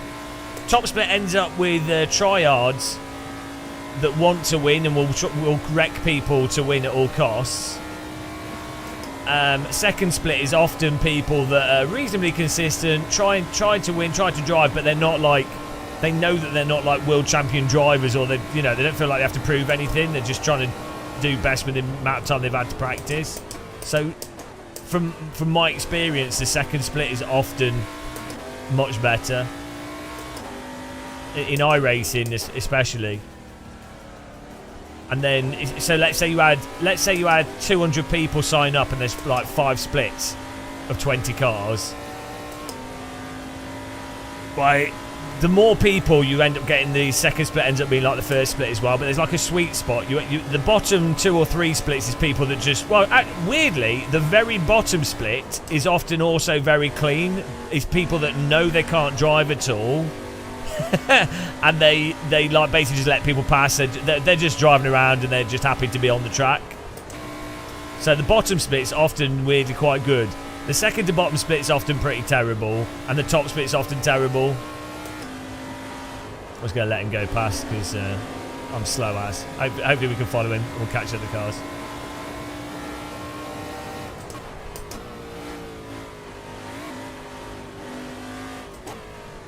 People pitting. Is this they've got damage, or is this a strategic thing?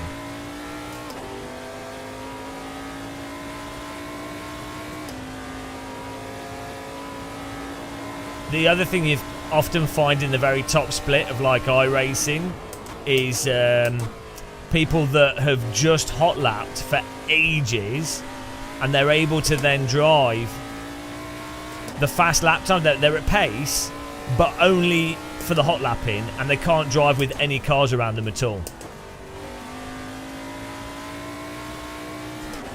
So that's really common in online ranked systems.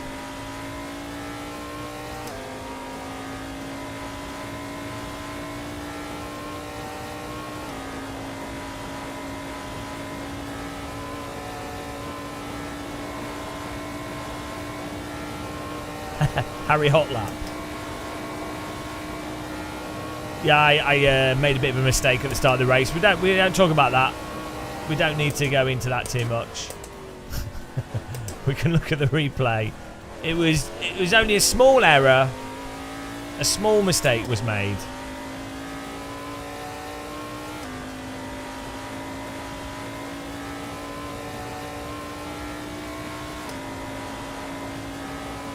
Yeah, well, I just lost the rear. I just did a bit of a drift into the first corner, it's fine.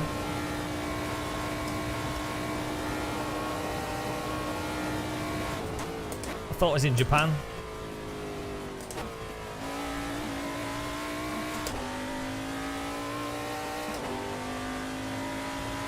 Small guilty.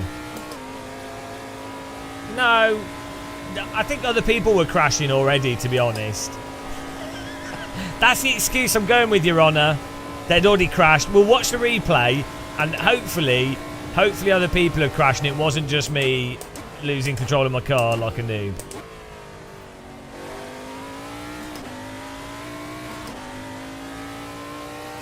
It was netcode.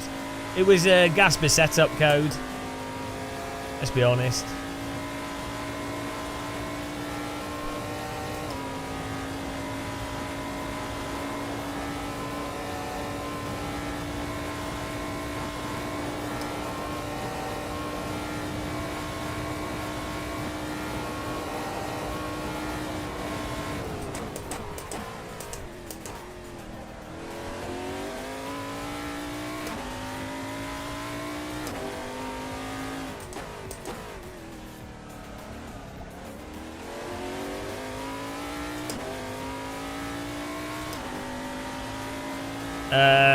Well, they just did an update to the new Forza, but unfortunately it doesn't have really any camera filtering, and it also is really laggy, and the physics are worse than pretty much every driving game that's ever come out on PC. It's better than previous Forzas, it's better than Gran Turismo, but it's you know, pretty mediocre.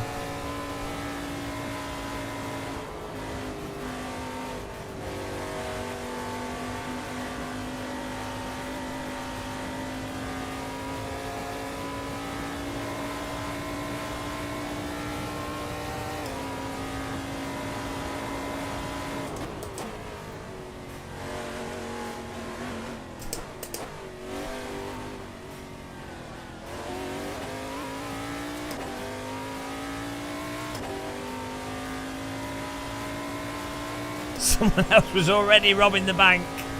Yeah, well, I mean, you know, if someone's robbing the bank and you happen to find a banknote, it's not your fault, is it? You didn't steal the banknote, it was already stolen. It'd already been taken from the bank, so you can't steal something twice, can you? Also, if a bank can look after my money, I can look after its money, right? Surely the law will respect that.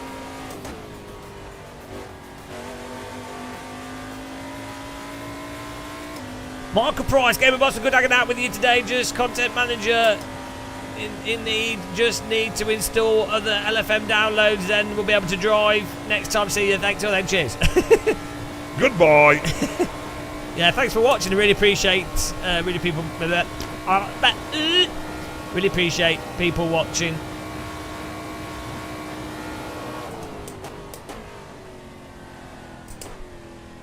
And taking part. It's been a nice chilled out stream, to be honest. It's quite fun doing AC with these sort of ranked races and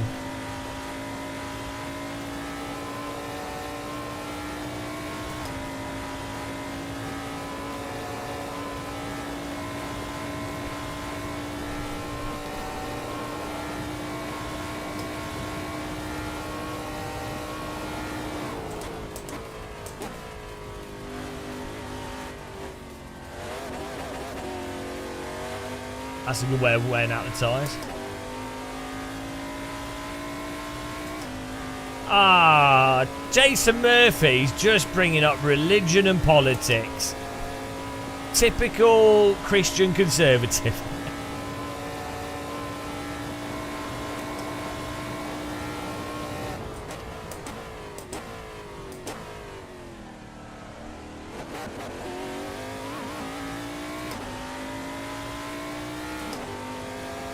I'm too honest to be an ambassador, or I won't like. I'll just say stuff you're not meant to say. I refuse to lie by omission, which is what an ambassador has to do.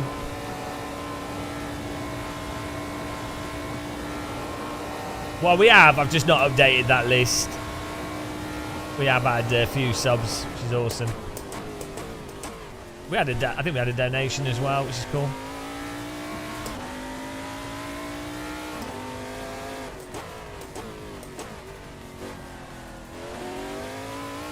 To be honest, if we can get monthly subscribers on monthly subscribers up to like 500. I think we might be about 300 now. If we get that to 500, that'd be like that'd be epic. That's a lot of monthly subscribers though.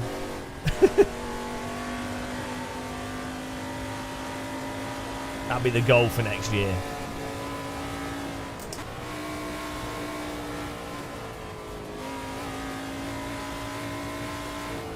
That's the hardest thing to get, I think, as a streamer or YouTuber, is people willing to subscribe monthly. That's the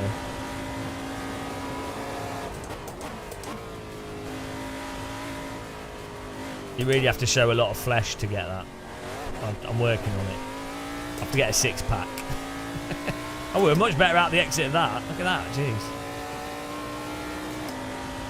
Or toes, yeah, 6-pack and toes.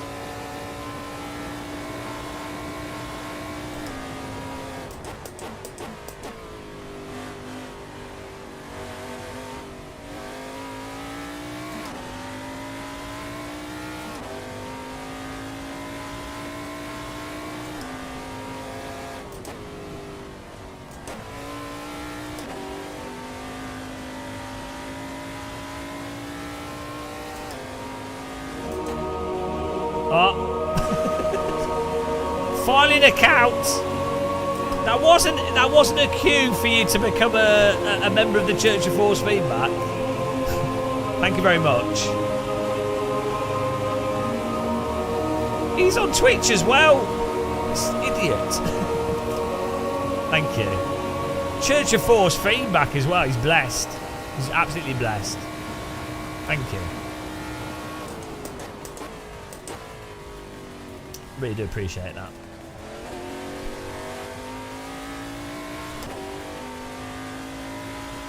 I am the champion of the ninjas. Youngdies, thank you.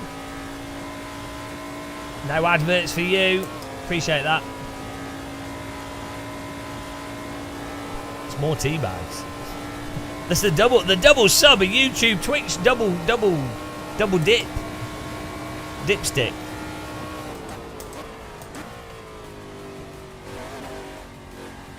Multi-combo.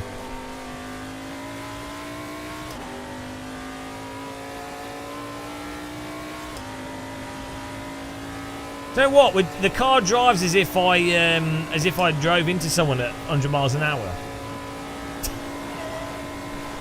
I didn't do that. Oh, okay, maybe we did. We might have done that.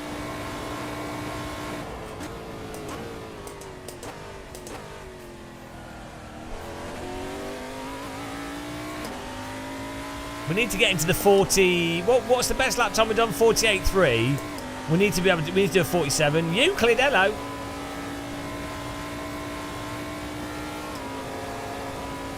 .47 is required.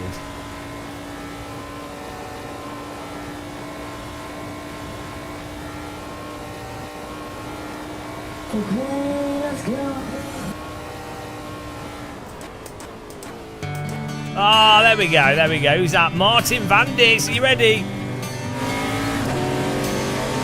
DD girl with the DD wheel. What a babe, what a beauty, what a sexy lady. It's a DD girl with the DD wheel. She's got very strong, powerful servo motor legs. It's a DD girl with a DD wheel.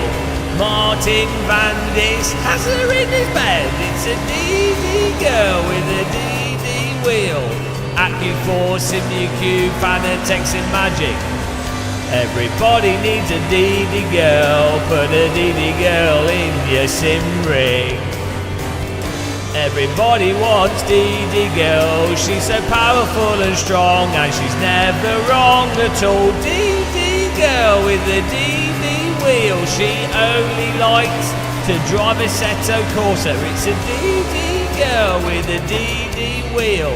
Powerful, new to meet a sexy lady. It's a DD girl with a DD wheel. Beautiful Eastern European babe. DD girl,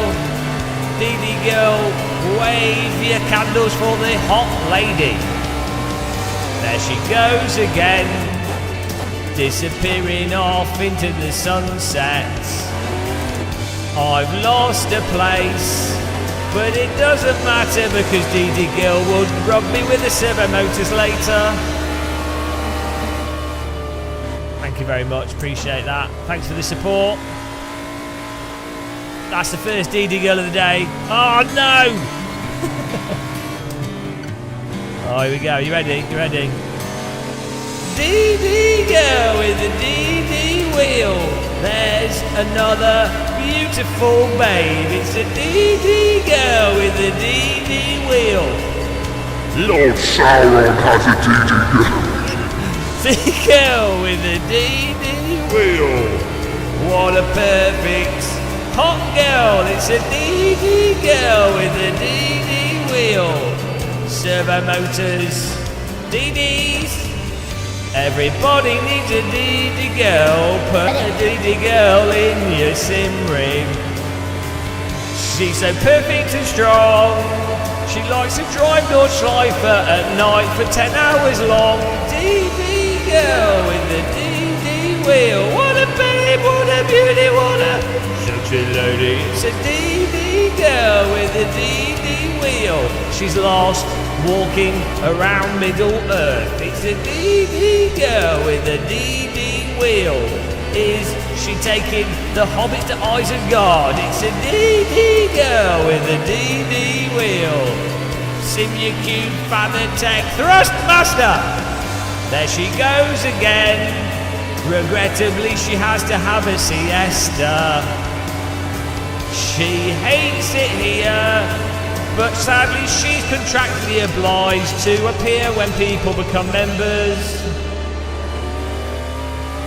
Thank you very much. This is peak sim racing. Oh no! Did you gift like members or something? What's going on? DD girl with the DD wheel. Jack Wilson is now a hostage. It's a DD girl with the DD wheel. What a beautiful, sexy servo motor babe. It's a DD girl with the DD wheel. She can drive with 100% slip. It's a DD girl with the DD wheel. Fanatec's in Magic AccuForce Cybercube. Everybody needs a DD girl. Put a DD girl in your sim ring. Jack Wilson has her. Now she's in his bed warming it up with an overheating power pack. DD girl with a DD wheel. What a babe, what a beauty, what a sexy lady. It's a DD girl with a DD wheel. What a babe. It's a DD girl with a DD wheel. Singing this song will make your lap time slow. It's a DD girl with a DD wheel. Everybody wishes she was with them. There she goes again. Back again into a little cupboard. She's really tired and she would rather not come out, but as I say, she's contractually obliged to. Thank you very much, guys. Thanks for being members, really appreciate it. Welcome to... Oh, Jesus Christ. Okay, alright. Girl with a DD wheel. I can't keep singing this song, I'm going insane. It's a DD girl with a DD wheel.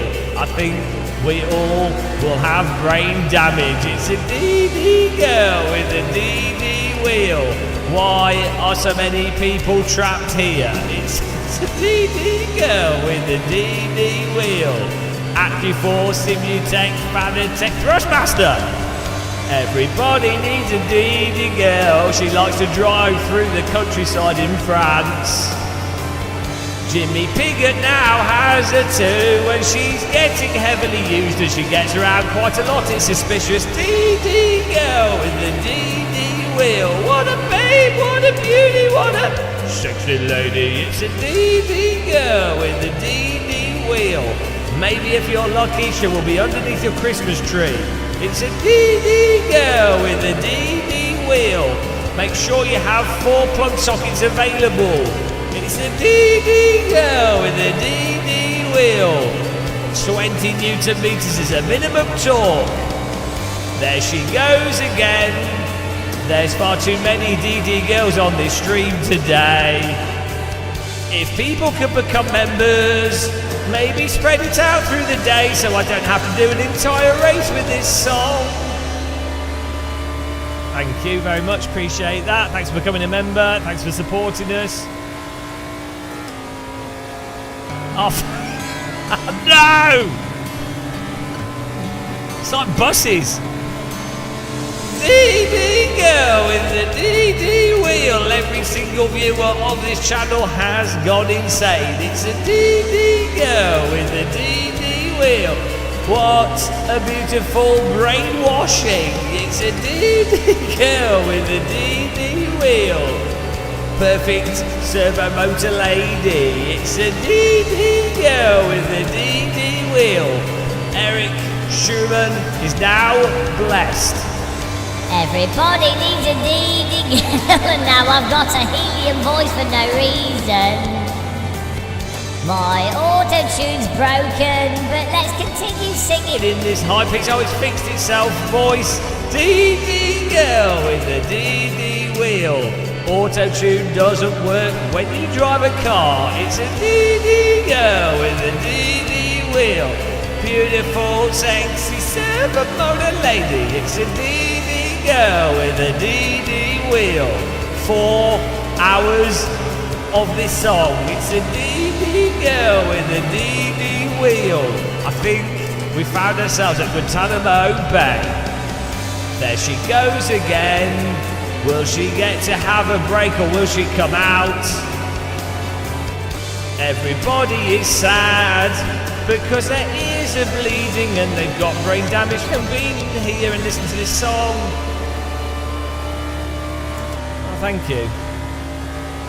Thank you very much.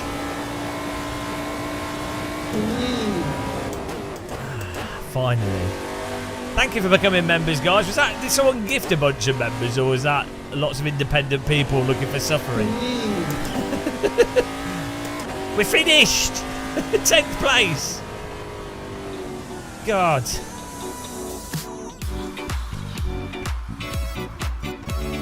What was that? Did someone... I am the champion of the ninjas. Ah, Filing Account donated 5 gift memberships on YouTube. Thank you very much, you idiot. Thank you very much. Thanks for coming in, member ISNORT WD40. So, as I say, Sunday is list day. All you people that are members get put on this list. And then when we do YouTube videos, the list is presented on the YouTube videos. But we update it every Sunday. Let's have a look at the replay of me killing everyone there.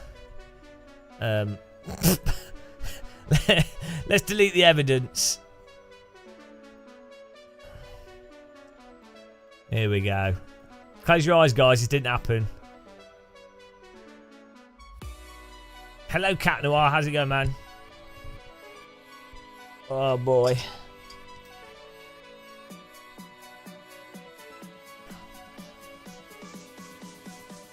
Cheers. We're on the tea now. We had a coffee. Now we're having tea. Right. I'm not proud of this. This was probably the dumbest thing I've ever done, skill-wise. This was a bit of a skill failure here. We got a really good start, and yeah, the left-hand side of the track, the car gets loose, which is actually we got taken out previous race. So no, it was accidental. We didn't gain anything from it. This is totally normal. We just lost it on the rear. Well, let's see if anyone else crashed. Then it's all right. For some reason, it was just turning here on the cold tyres. We're not even that much on the edge of the track. Yeah, look, just turning here. Maybe it's a bump. We just lost the rear over that. And I tried to catch it, and then I managed to get out of the. Well, to be fair, we actually did pretty good at minimising the damage that we did to people there. We actually did pretty good because we just lost it. We caught it as much as possible, and then, you know, we were just getting out of the way. And then I'm a passenger there. So, I mean, honestly, like, I wasn't expecting the car to just lose it here. Like, it wasn't like we're doing anything crazy. And this, I think the car behind us.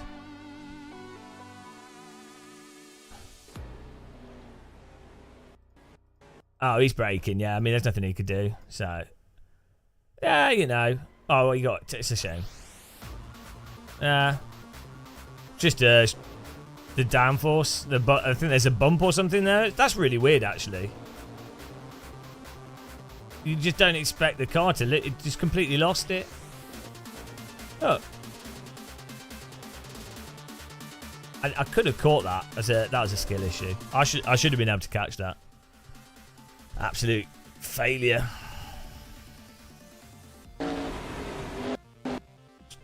Yeah, I should be running high force feed, but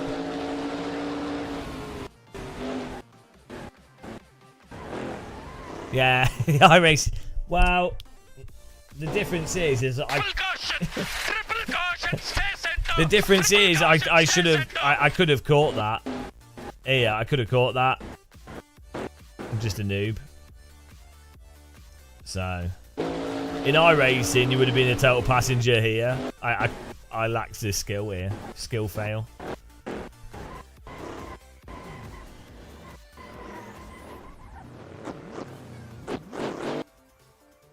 Let's see what happens to the rest of the grid. I think there's nothing I could really do after that slide started though, unless I caught it. But I mean, once we're spinning there.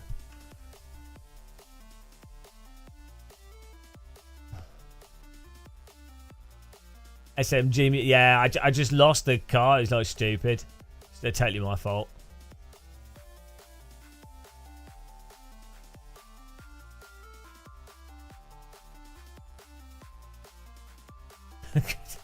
Yeah, you know. Oh dear.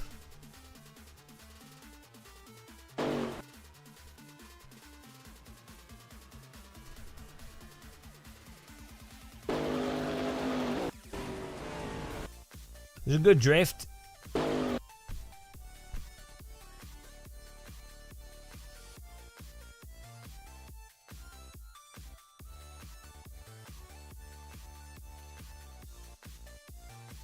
Oh, man, if I'd caught it, it would have been fine.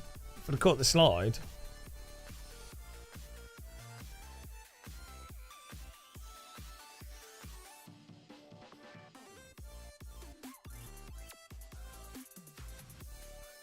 Yeah, I think we took like 5 cars out. I mean, if you're gonna crash, you might as well take the old grid out.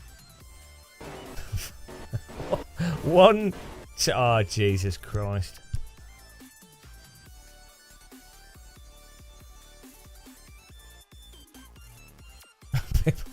Yeah, last race someone drove into me. Now it was my turn to drive into everyone else.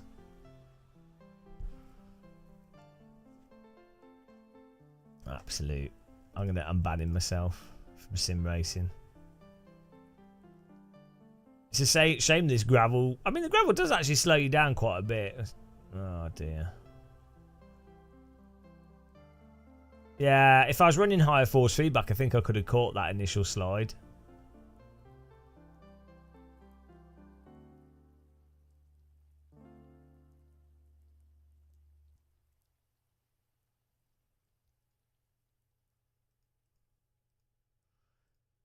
And anyway, yeah, we need voice chat so you can apologise for people when you do stupid stuff. What we're doing, Mazda Cup here. DD Girl, yeah. Real drive to survive. I didn't get much damage though, which is good. Yeah, you know, yeah, you know. Yeah, you did. Well, the thing is, if I like dick up like that, I'd just say sorry to people.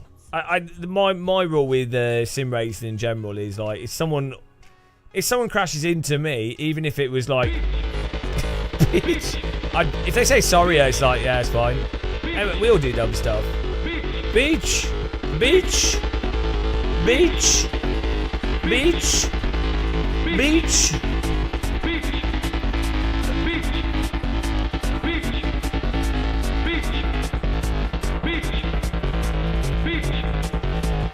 Son of the beach. Beach. Beach.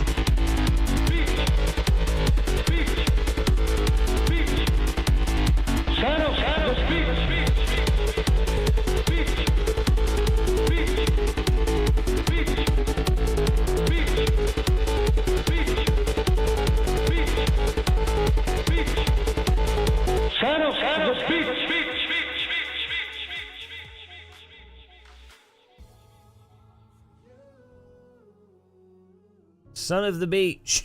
It's pretty funny. Thank you for that. Right, we've got the MX-5 race. That was quite fun. Again, sorry to people in the server for being a noob there. Absolutely nobleted myself there.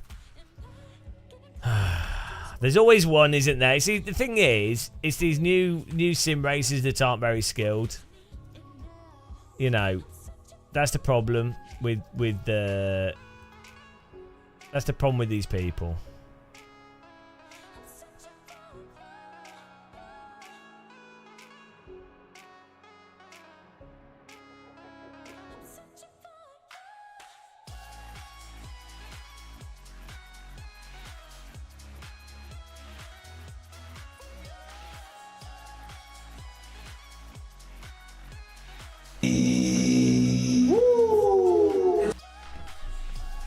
Alright, here we go.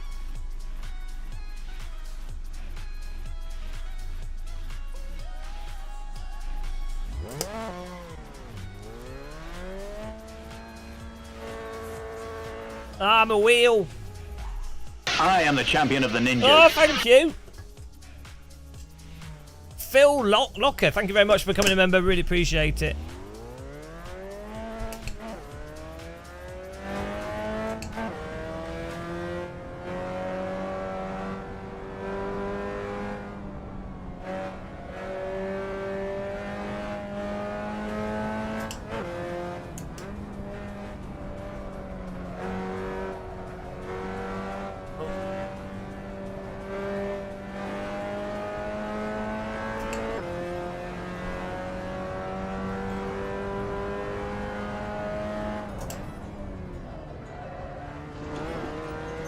We need to move the camera a bit further forwards. This car. It's better than what I was sat so far back. I need to change some of my apps on my screen. Samsung has a really nice gear shift app. Yeah, I don't know if like Race Essentials, maybe replacing Race Essentials with something else. I quite like having Race Essentials under the mirror though. There's probably some other options since then though. Look into it. I like really minimal apps. The nice thing with this Race Essentials thing is it shows all the everything you could possibly need. Oh, is he using SimHub for the dash? Yeah, I don't know.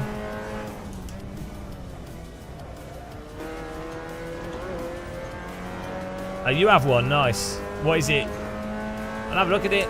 It'll be nice. It'll be fun to go through a bunch of them. Maybe we could do a race with like 10 dashes on the screen and we can work out which is the best. Genius.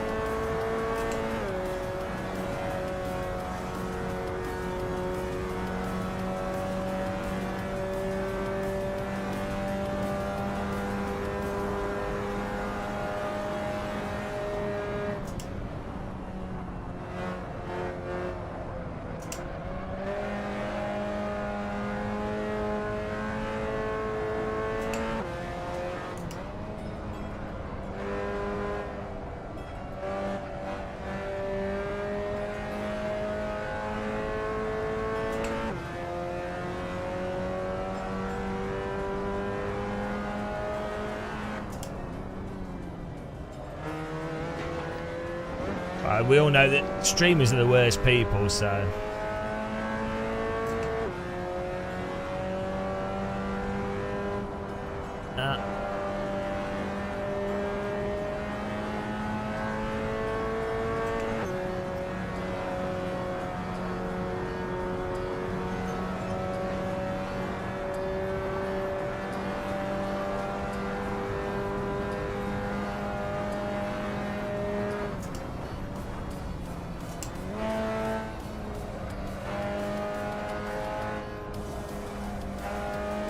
What would be really nice is if LFM had a Assetto Corsa in-game app that displayed your rating and stuff and updated, but in the game, if that makes sense. And then when you win a race, had like a nice little animation and stuff. That'd be cool. Maybe there is one. Oh, but I guess for AC, maybe someone will develop it, like an LFM in-game app.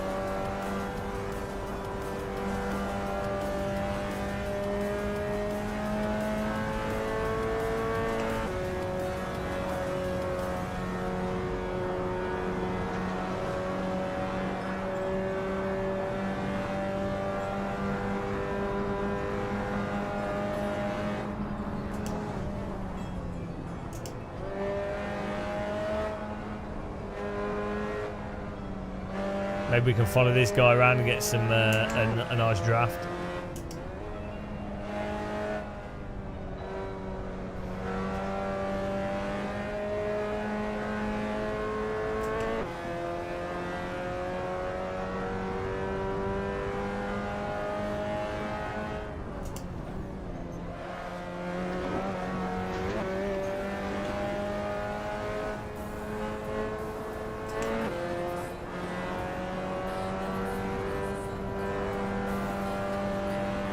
Here we go. Hopefully it gives us some draft, that'd be nice.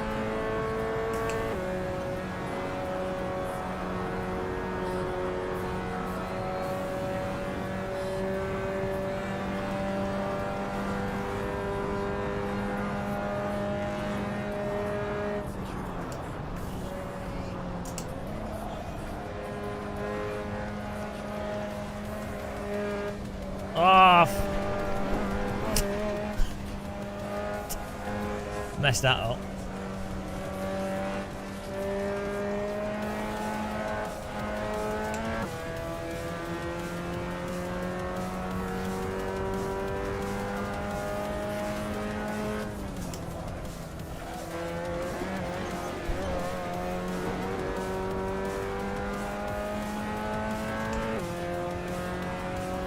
You what? It's because I use lock to horizon. You can just change settings if you... The camera is completely customizable in this to whatever you want.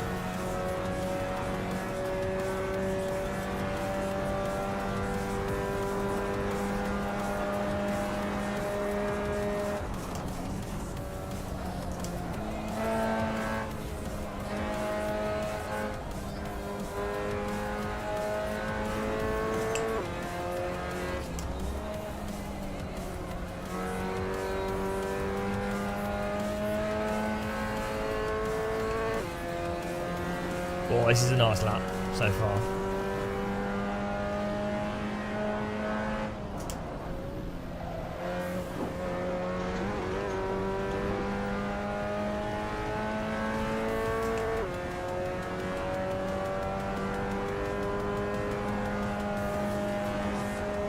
Oh, it's about as smooth as you can get. It's a pretty good lap, this.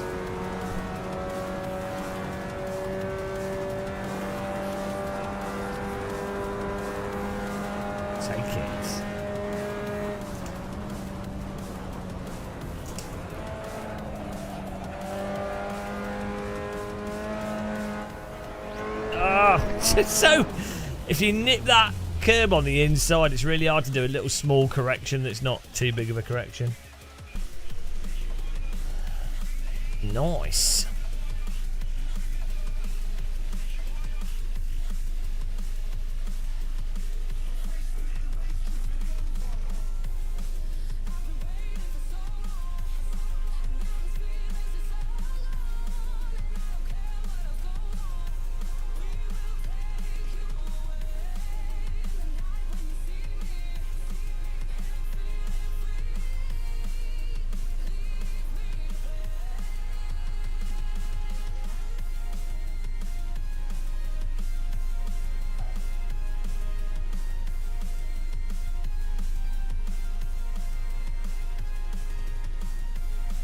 I don't know. Hello, Novotny. How's it going? Yeah, we're doing all right. We're just taking it easy. Yeah, it's, but the best thing you could have with this sim was if they did like R Factor 2 iRacing cam filtering combined with the ability to do lock to horizon as well.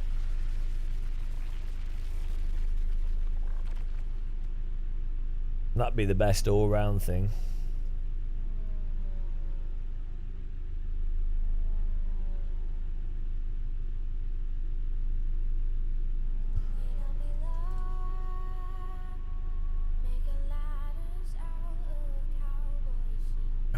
Let's see if this...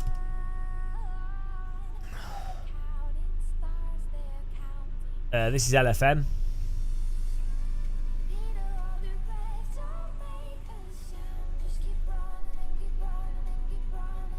Yeah, we've been having good races. We haven't had any server crashes today. We're going to do the next LMP3. We're now in top split, which is nice.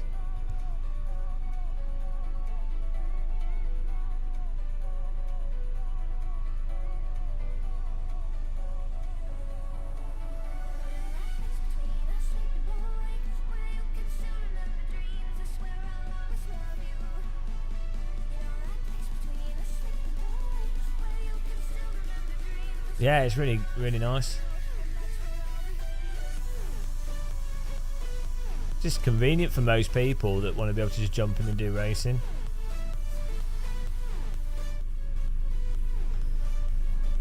Here we go. Starting in mid packs where I like to be. The MX-5 is hilarious. What's funny, right, with AC, I reckon if Kunos did AC originally, right, if Kunos did AC originally and they just had Tatis F4 and MX-5 ranked racing through their servers with splits and a ranking system, every week changing, basically like the race room thing, but it's, you know, if they did that and then they charged, then they kept just releasing tracks every like 2 or 3 months, or, you know, I think they could have made an absolute fortune and then just continued updating AC. Just keeping it as MX-5 and F4. Maybe occasionally adding in some other cars, but like generally, they could make a killing. Or even if they did AC exactly as it was, but they charged £5 a month for AC ranked, which is still through the same game, but you can only access AC ranked if you pay £5 a month.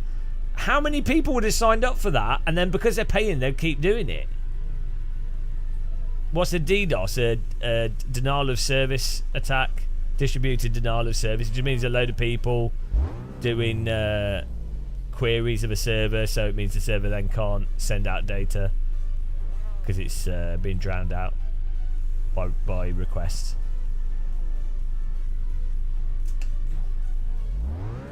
Here we go.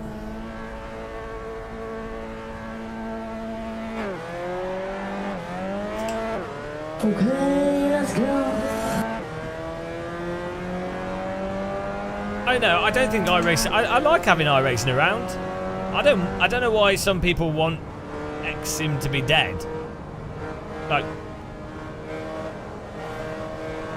I like iRacing existing. I want iRacing to improve their tire model. The pace car is out of control.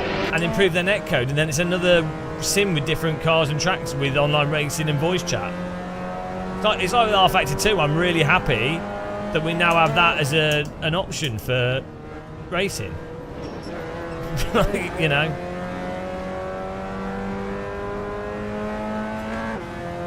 Retrocon, that's not true.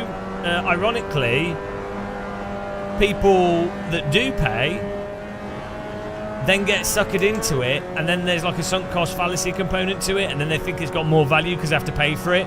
It's like when they've done like initiatives in cities and they made things free, people don't use it, but when they charge a small amount, people end up using it because they feel like, oh, that's good value. Whereas if it's free, they're like, for some reason, it's like it's probably due to the amount of capitalist brainwashing that people are exposed to from a young age, associating spending money with something being good.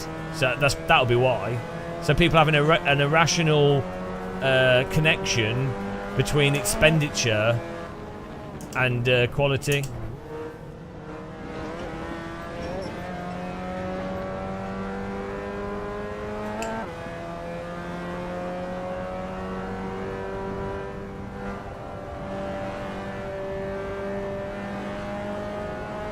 But for sure, with iRacing, there's definitely the case that people that have paid quite a lot for that, relatively speaking, compared to other games, they then feel like they have to get the value out of it, so that they will then play iRacing instead of something else. Same thing with like World of Warcraft. Other games came out, like I was at uni with someone that played a lot of World of Warcraft. Other games came out that they themselves liked more and said they knew were better, but they were like, oh, well, I'm already playing monthly for World of Warcraft. They built the character up in WoW. They don't want to miss out on building the character more. So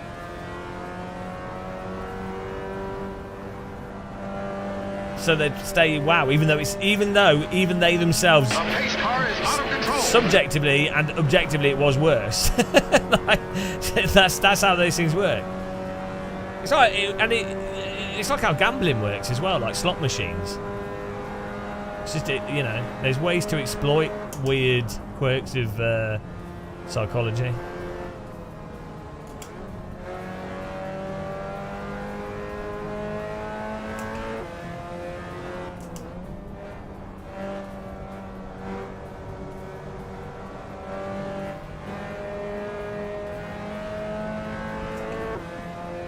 I really hope the car behind doesn't rear end me, but I think it might do.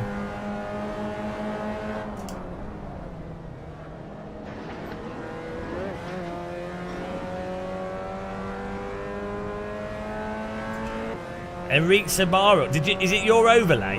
Did you make it? Is that why you're saying that, or you're just saying? So many layoffs in game studios. Yeah, I think what it is, there was like a boom from 2020, so they employed shitloads of people, and I think maybe it's for it's tax efficient or something. I'm not quite sure like why some companies employed so many people where it doesn't really make sense, because as you know, especially with games companies, more people doesn't add to more efficiency. So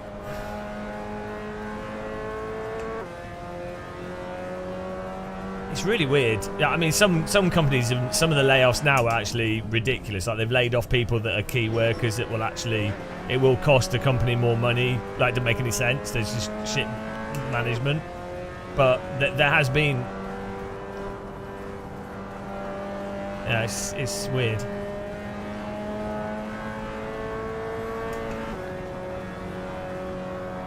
I never really understood that business dynamic of when companies expand their like tech companies, when they massively expand staff, and I don't understand. Like, I don't know what the logic behind that is. I guess they think, well, I guess maybe they think, oh, is it like an investor thing? Like, oh, well, the company's got this size, it's this big, and so then they get better share options. So it's not really about the actual value the staff are bringing, it's more about the perceived value of the company being large. Maybe that's why they hire a lot of people.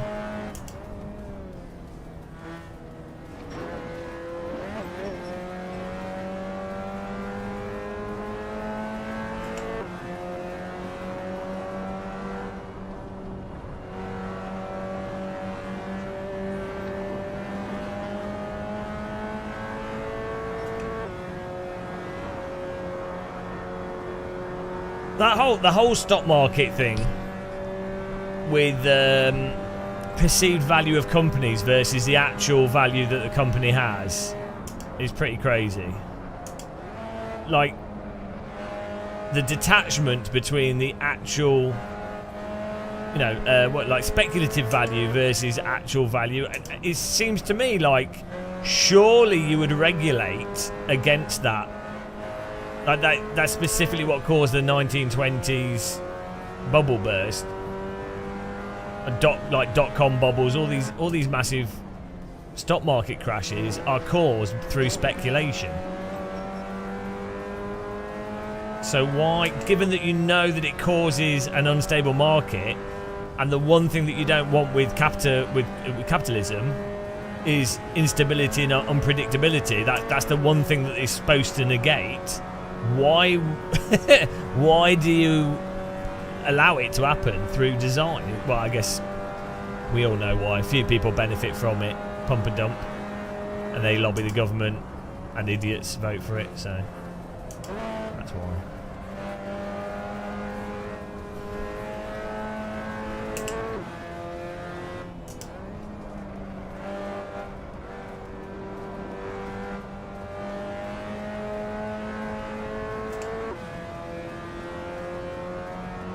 Road America, Spa, Olympic, that'd be good.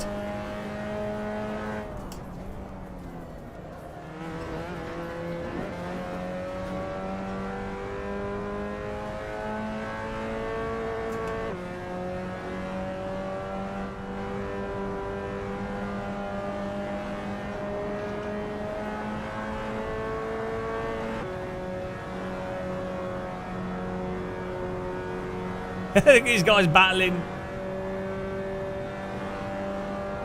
Hopefully they take each other out and then...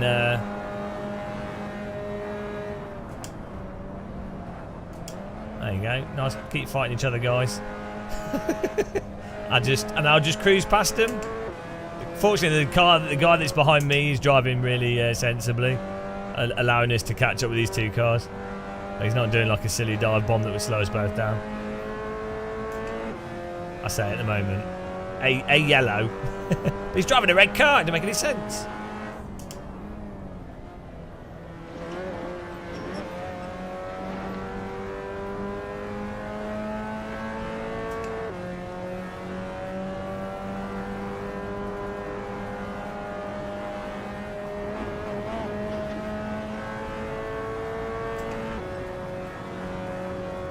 This is nice. It's nice racing.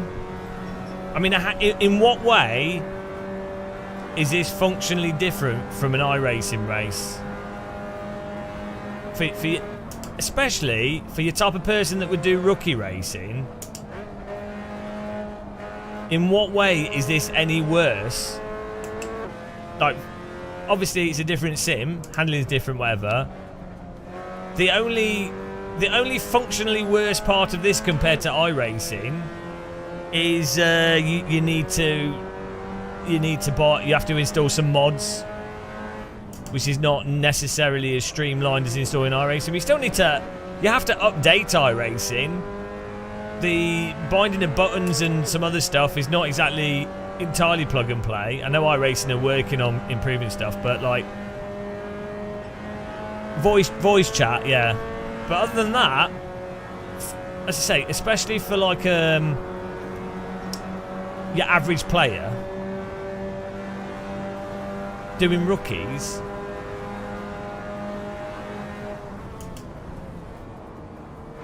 that's a good, nice overtake. We're in yellow. I think he's got better pace than us anyway, so hopefully... I'm not sure if we're allowed to bump draft in this. That'd be a good way for us to catch the cars in front.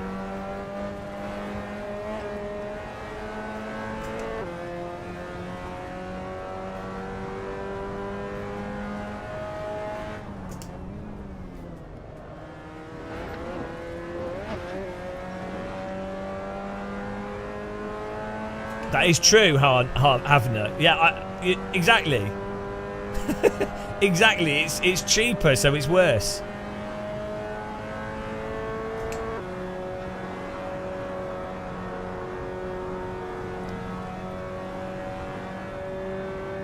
Yeah, pros play iRacing. That is fair though. No, that is actually fair. There's a higher skill ceiling in iRacing at the moment. Also, I would say for MX-5, if you're racing at weird hours, like you're Australian or something, and then you're racing against international people, because of the amount of smoothing the netcode has, iRacing is probably still better for those people. So that would probably be it really. More network smoothing for people with worse pings, but to be honest, if you're a bit of a noob doing rookie, the skill ceiling's not that high anyway.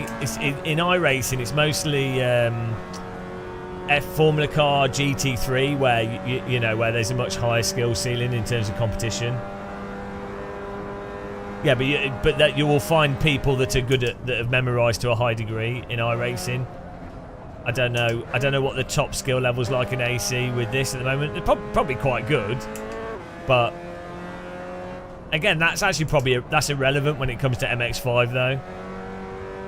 And to be fair, when I do MX-5 on iRacing and we're in the top split, we're normally on a track we're finishing third, fourth, second. So it's not that high skill ceiling in rookie series in iRacing. That's why I said Fast Boy, yeah, you don't really have to understand it, but it is something to do, which you'd have to do in iRacing. So that's about it, really. But I think it's massively overstated. It's really weird. Like, people assume, I've had quite a few comments on videos where people are like, oh, it's so hard to set AC mods up. Oh, it's so... it's like... It really isn't, and there's videos for it all. It's like, I would get... So, they would be 100% correct when it comes to, like, DCS. Like, loading up DCS, setting up DCS. 100% it's a total ball ache. Or armor. 100%. It's really confusing. But you don't even install mod... Like, it doesn't install like in a streamlined way at all. But really, you can't. The modding out of any game ever made, the only thing that I think does modding better than AC would be the auto map downloading that you would have in Half-Life and Unreal.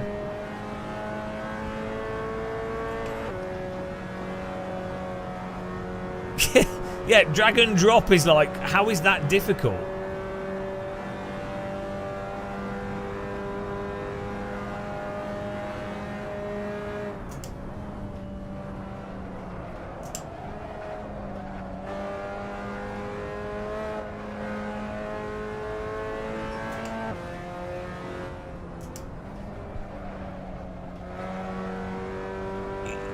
Especially even now with mods in AC. So back in the past, you would have to extract things to the correct folder and stuff, and you couldn't use the drag and drop install thing, and it'd be random with from mod to mod. But now pretty much every single mod for content managers drag in and install.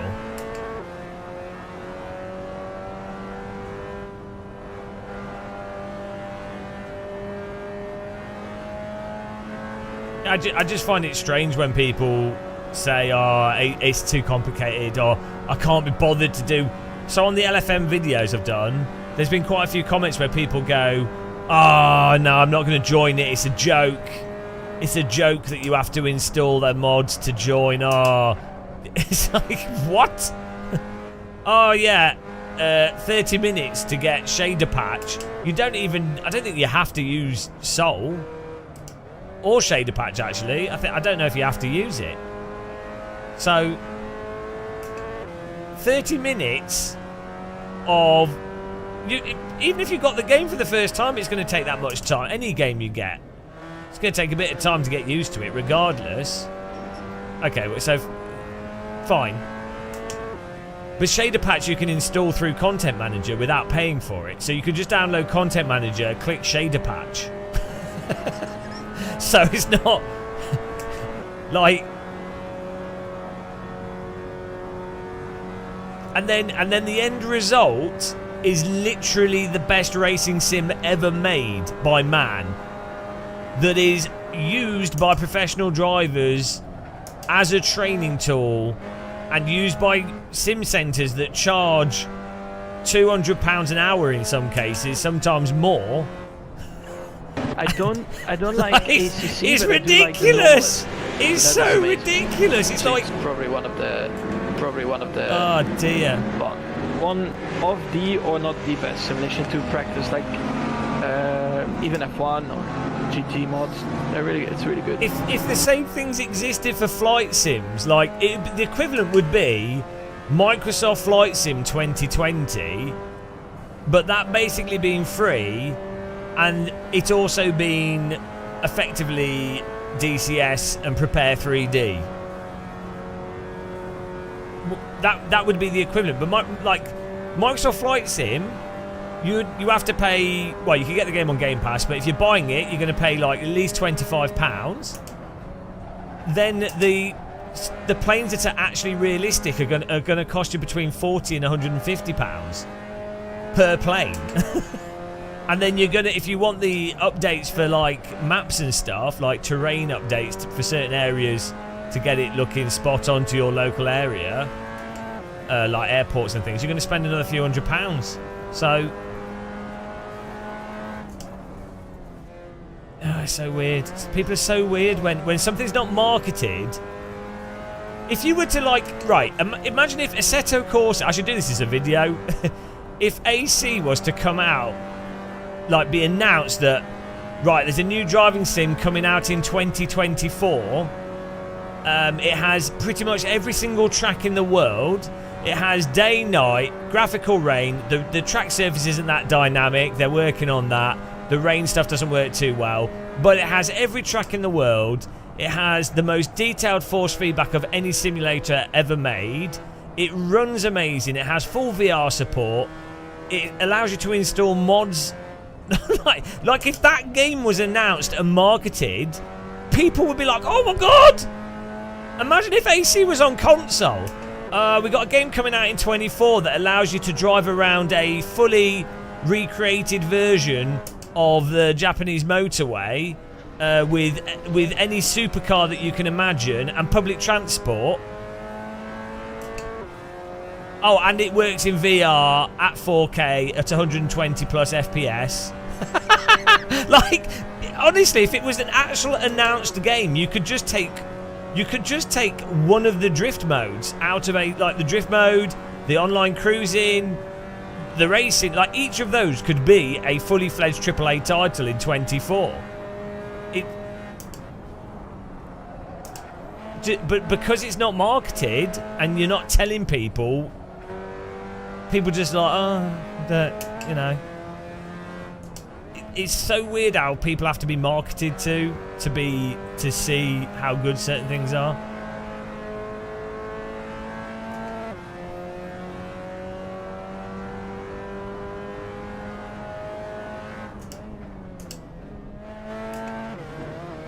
I was a little bit slow through that. Confused the car behind me, I think. Sorry, I went into second by accident.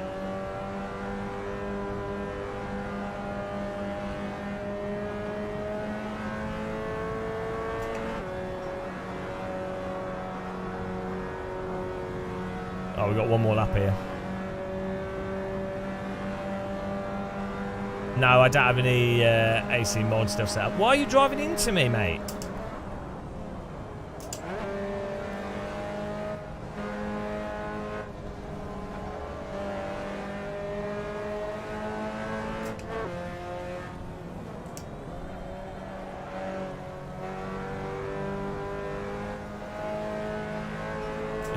This guy's car's completely dinted up.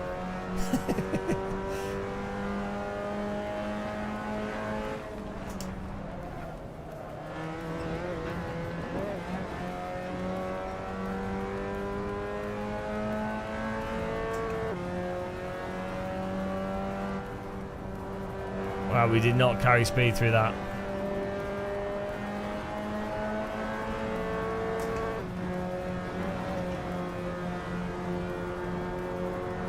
Drag race! I think we got it. No! Oh, did he beat us or did we get it? Who was that? Philip Schongel. It's good racing. Philip Schongel. That was close. That was good driving. Ah, we got him.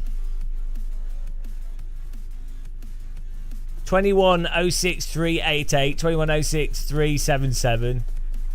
That was good driving. That was good fun.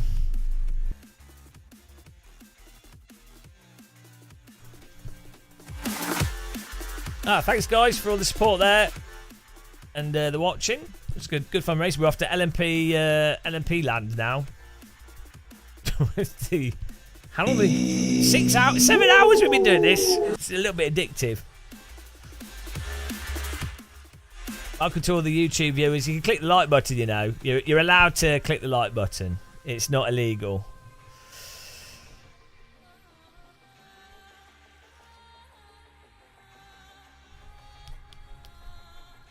Well, can we hit 200 likes, do you think? Need biscuits. Another chicane killer. Badly dressed onion, hello.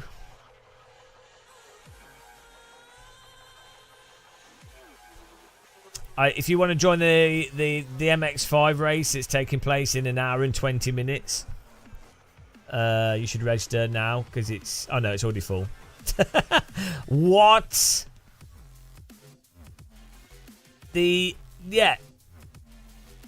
The next There's already 16 people registered for the midnight MX5 race. 125 people registered for the 10 p.m. I've already registered to it. But like an hour and 20 minutes in advance of the server opening, there's 125 people registered. How many splits can LFM do? Are they limited by server cost or something? I'm going to sign up to it now. Actually, join LFM as a Patreon. Get in there. £6.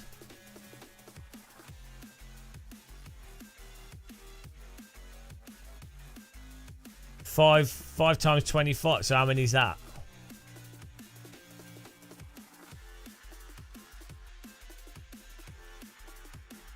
There you go. I've sent LFM some money. 125. But why are they limited to that? Do they not also have? Do they have a thing for people that pay as well as an additional amount of access? That would be a good way for them to get more money, is if they had X number of slots for paying users, and then a whole bunch of slots for free users, and that way, you know, people that otherwise wouldn't pay would then pay.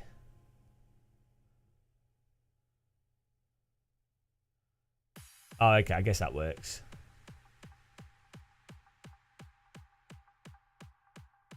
Fair enough. Why are they limited to 125? Like, I mean, why are they limited to that many? Presumably, I mean, maybe it's just their system in terms of how many people it can do, but you think you could just have as many as you want. Like, you could just scale it.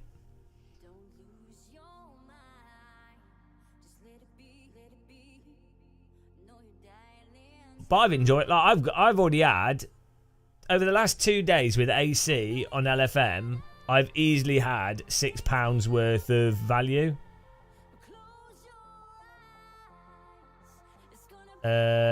I'm Cobra is, or what do you mean by auto drive? I don't know what you mean.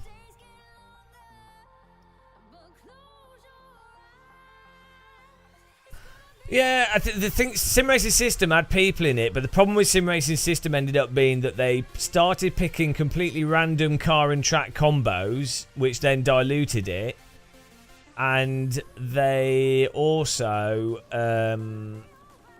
it was hard for new people to join. So whenever I'd live stream Sim Racing System, and people were like, "Oh, that looks cool.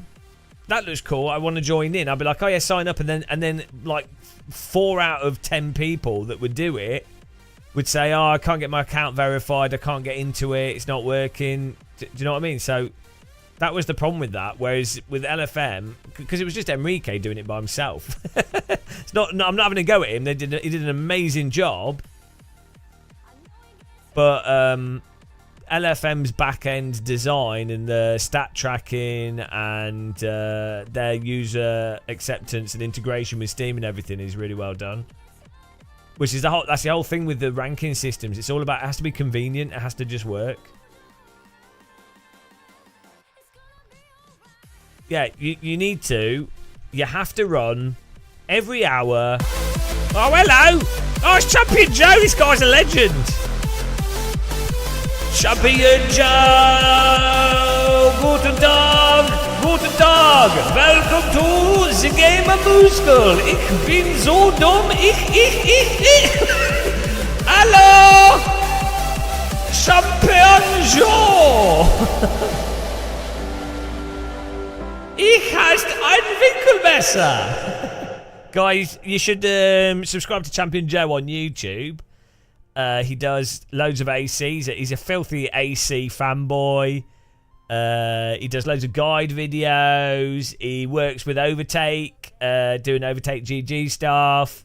He's really annoying in real life, though.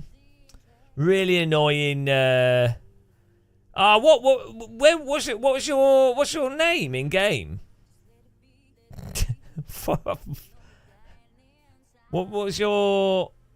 It's all shortened. Oh, Jonas Schultz. Yeah, where did you finish?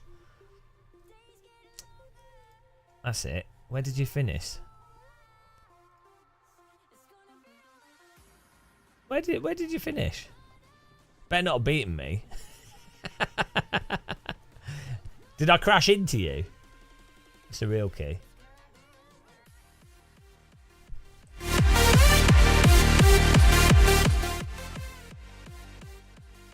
Ah, 15 with the Mazda. I beat you! Yes! Old man with no hair beats young man with hair. Oh, you beat me in Le Mans, though. Oh. You beat me in the better car. Were you in the top split in the LMP car? Because I nearly wrecked the entire field. I lost control of it. I hope I didn't take you out. Maybe I got you the position. I lost the back end at the start. I should have caught it. It was total noob. Absolute maximum noob. Oh, nice. Oh, he's so dumb. I felt really bad. I needed voice chat to apologise. It was the dumbest crash.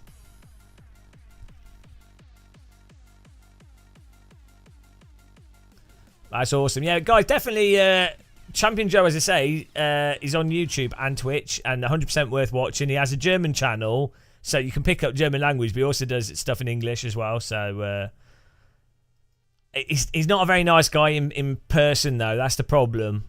I keep bumping into him at events, and every time I do, I feel a bit depressed. AC and LFM is just a match made in it. I know, it's the dream. You must be like the youngest AC promoter type fan person, I'd say. So how old is Jake from Sim Racing GP? And he's not an AC fanboy. He does do a lot of AC, but he will play MS2 as a peasant. Because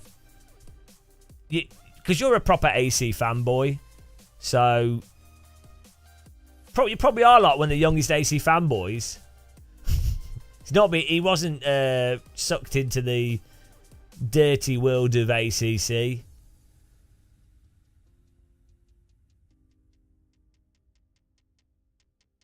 All the intellectuals play AC. Let's be honest.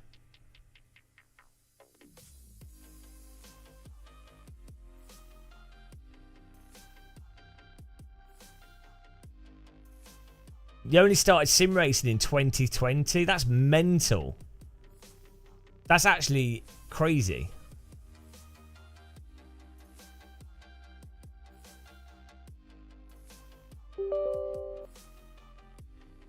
Imagine starting sim racing in 2020. Jesus Christ, I'd already been sim racing for like 15 years.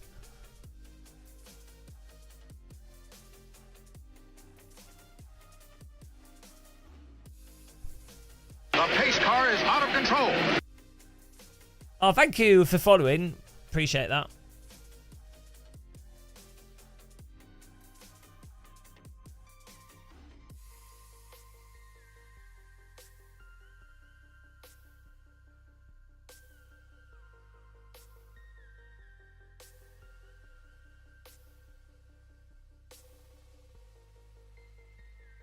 Oh, hang on. Just adjust our settings here.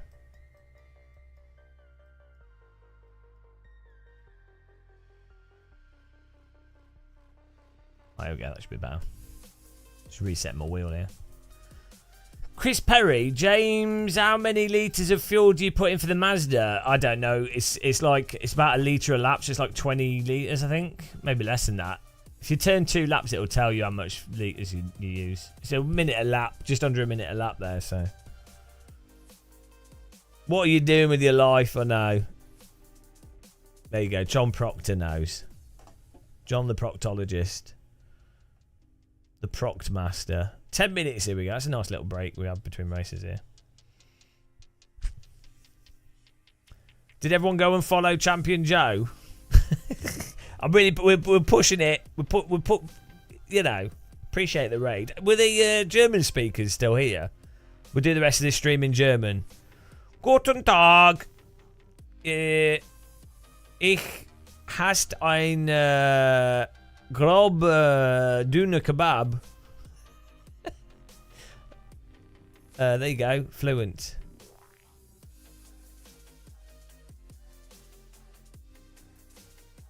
Yeah, so one of the things I noticed in Assetto Corsa over the years is the fuel predictor is often off in the race by like a few litres. So if you... There's some apps actually that can help you, but if you have a problem with the fuel prediction, like if the fuel predictor says something, put a few extra litres in and then do the race and then actually see what happens. The cars, there's like anything that's like a Porsche is particularly bad for that in AC. For the prediction not lining up. Not quite sure why. I don't know what's causing that. Yeah, it's your quality consumption.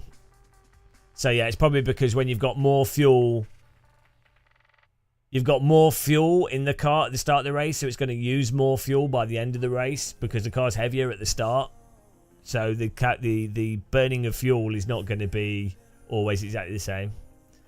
BSR Emza, I just saw the current players for AC and ACC. AC 12,000, AC... Yeah, but that's because, BSR, most people playing AC are just driving around motorways.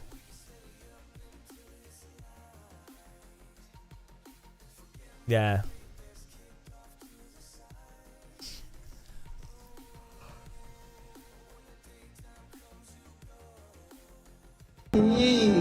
Oh, thanks for subscribing, Mark Harper. Welcome to us on YouTube.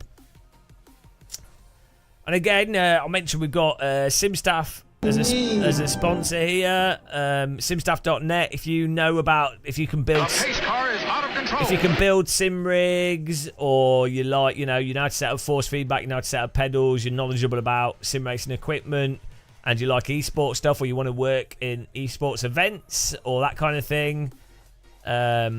They're like a... Check out the website, see what they do. Drop them an email.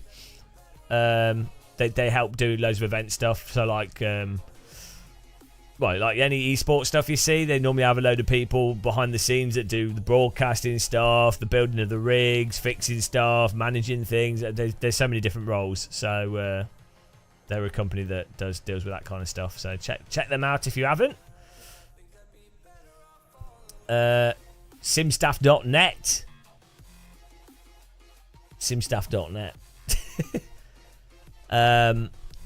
And if you want to support us, we have the monthly members cult member list for all, like if you're a subscriber, monthly subscriber on Patreon, Twitch or YouTube, we add you to the list. Well, as long as you're active, you end up on the list. Every Sunday we update the list at the end of our Sunday stream. And then this list, obviously it scrolls through here, but on YouTube videos, we put it in the start of the videos. So your name is immortalised on the internet. And then, yeah, other ways you can support us is just by watching, drinking tea, clicking the like button. You don't need to pay or anything. If you just watch, that's awesome. Subjecting yourself to adverts. Yeah.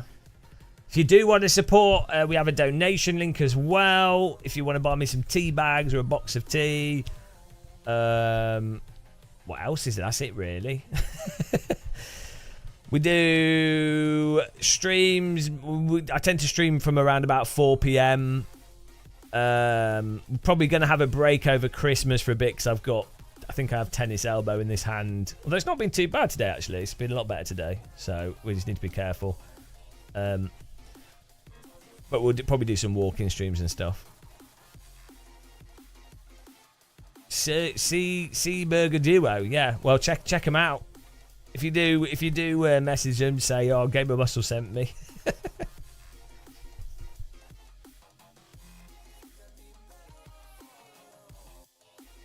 Yeah, that whole side of sim racing is growing. Even not necessarily like the esports side of it, but like the aspect of just events or like trade shows happen, like like at Gamescom, for example, there was loads of there weren't loads of sim rigs, but there were quite a few, maybe like 20-30 sim rigs for companies that weren't sim racing companies. So like Trackmania had sim rigs set up just to promote that they were promoting bronze shavers, and they just had the sim rig set up with a competition. There was a Logitech sim rig set up on a booth where they were showing like Tobii eye tracker stuff, and the other companies, often you get sim rigs like Autosport and things where they'll have sim rigs set up, not for an esports thing, but it's just for part of marketing. And so sim staff are like available so that those companies can go, oh, we'll get sim staff, they will be able to set up a rig for us, you know, and they'll have someone there to make sure it's all maintained and everything. So it's yeah, these are 5.9, the 599s. Yeah, I normally buy the 599s or the 595s. The 599s are better than the 595s, actually, quite a bit better. I have the 5. Oh, I might get some new headphones. Oh, why did you have to remind me? On my PC, yeah, these are the 559s, and I would definitely recommend spending more and getting these ones. They sound slightly better. But these last for years though. I've had this set I've had for 10 years. This set I've only had for 2 years, and I had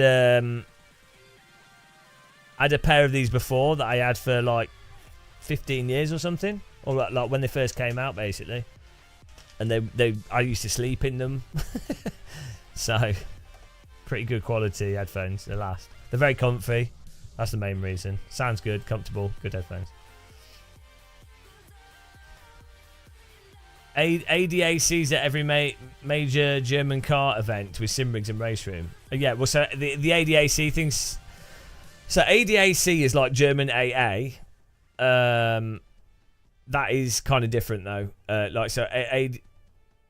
The race room rigs are basically KW own race room, and KW do a whole bunch of stuff with their race room rigs, the track times motion rigs.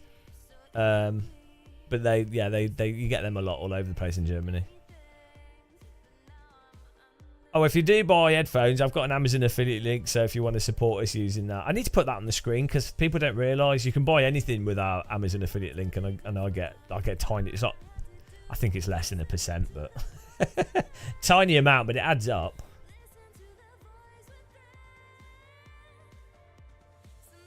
I like headphones for driving games.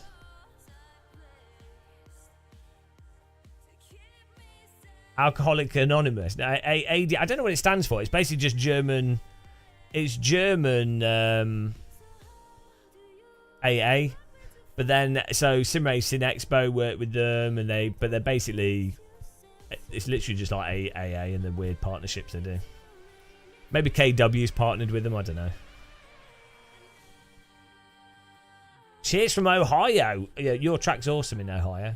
Bob Windy, I was just about to buy some pile cream and would be happy to share. I'll get on it. Just get that pile cream on my link. I don't care. Thanks, Jordan.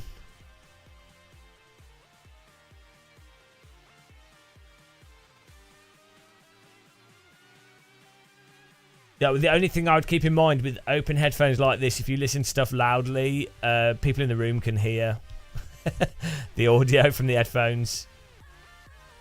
So it's not totally silent.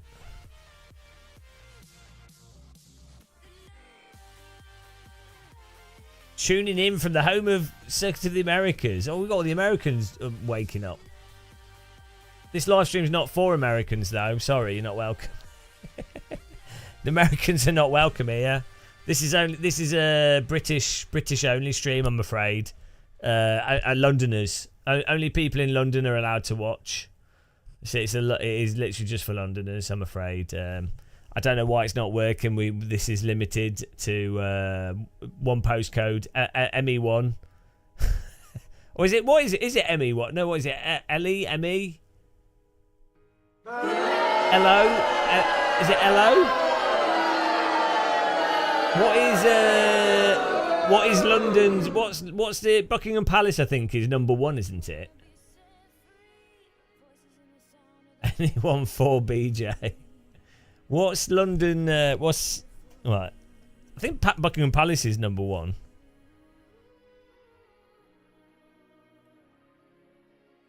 What is the postcode of number 1 London? That's not going to work. Right, let's have a look here.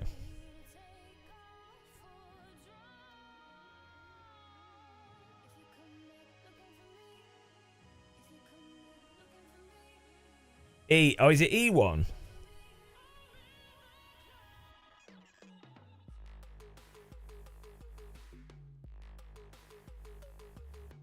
W, E, N, and S. Hang on, what's the centre? What's Buckingham Palace postcode?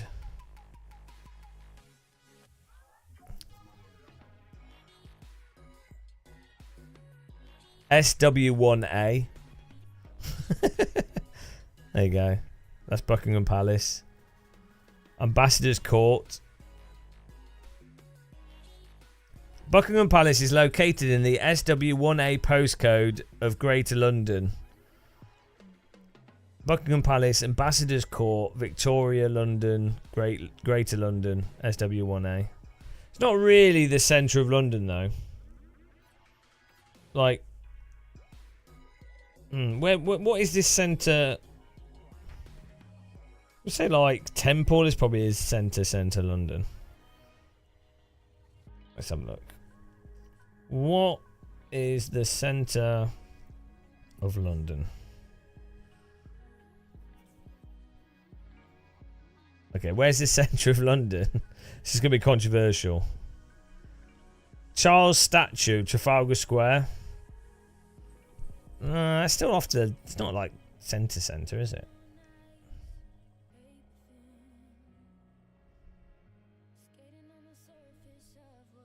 The centre of London was found to be a few streets north of Lambeth North Station, as recorded here on OpenStreetMap. It's like what? It's like some like weird random street. That'd be fun to do a video. Where is the centre of London? Walk into the centre of London, the centre of London. Where that's like a mapman video. Where is the centre? Where's the centre of London? The centre. Not just the centre. Which centre? The business centre, the centre, the geographic centre. No, the centre. It's still in beta, Jason Murphy. They just did an update recently. I haven't checked it out yet. I need to get on it. And it's a bit of a faff, like getting on it. Definitely will at some point. I've been lost in AC land with LFM. 2 seconds to go here. There we go. Get in there.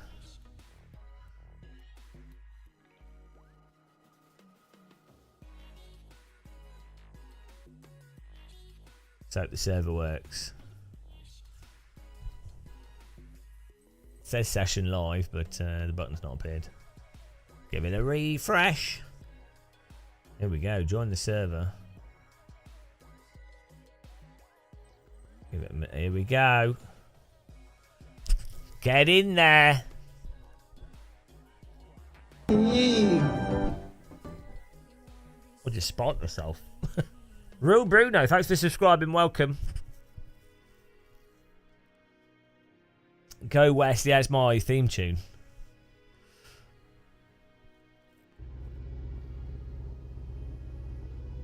Look at that. Has anybody been watching this stream for the last 7 hours? Has anybody managed to type 1 in chat if you've been here for most of the stream and regret it? If you made the mistake of sticking around like an idiot.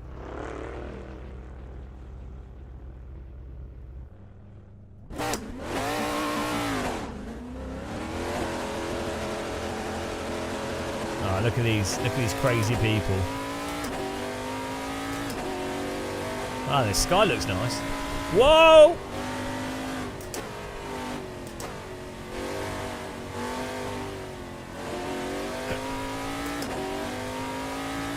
alright.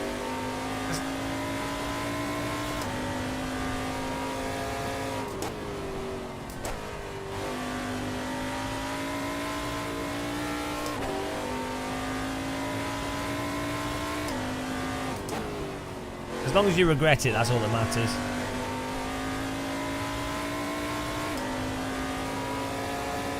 Looks suitably miserable.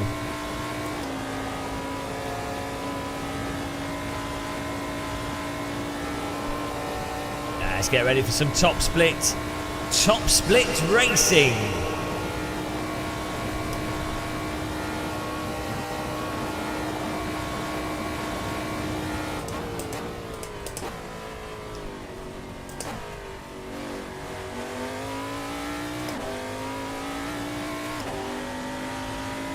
Oh yeah, who doesn't love the DD Girls song 5 times in a single race? That was really nice of finding an account to donate that much as well. So I think we've only ever had like 3. Not that I'm complaining, but like the gift membership was broken on my channel for like a year. So we've only had it a few times, so I really appreciate it. I think it's cool that you can do. I can't believe it took YouTube so long to enable that as an option, because it's a nice thing to be able to do, and obviously that means people then get access to emojis and stuff, which is cool.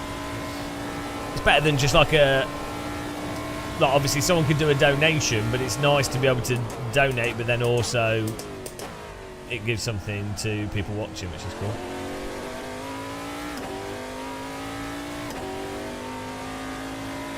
Find good mods wagon. Yeah, I need to go through that. You centralise the car. I can't do that now. I've got used to driving it with this view.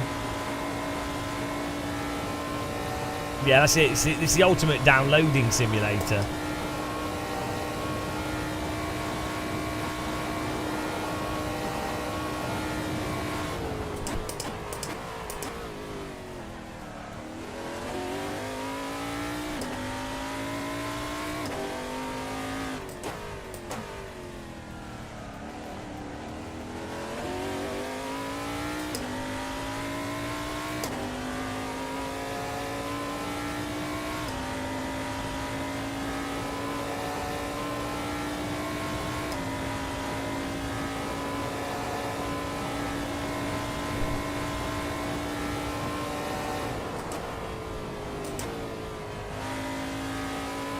Well, it is fun. I think, especially with the driving sim, I think it is definitely really fun. Just, it's quite fun just jumping in random cars that drive slightly different, and it's also fun when you find a good mod after going through a bunch. It's just like, you know, it's like a surprise, isn't it? It's like having going through chocolates, and then you're like, oh, that's not very good, that's not very good, and then you find a really nice one. Yeah, I think we need to do like an epic mod stream where we just download like every AC car mod, and go through them all one by one. I mean, we need to go through all the in-game cars, really. Maybe give each car 3 laps, or one lap of the Nordschleife. Probably do it. 7 minutes per car.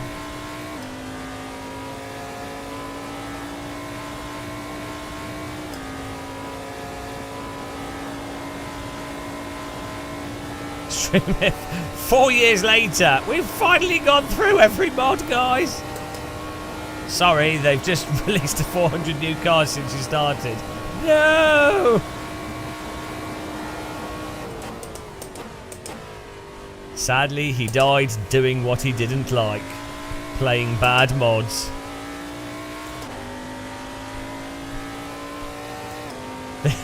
The heat death of the universe will happen before you go through every single mod in AC.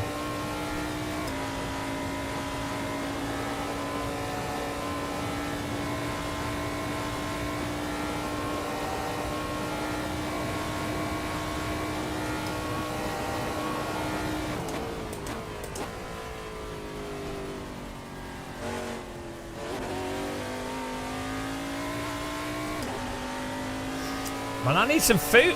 All I've got is porridge. I had some porridge for breakfast, then I had curry, then I had some more porridge. Starving. Could cook some more rice.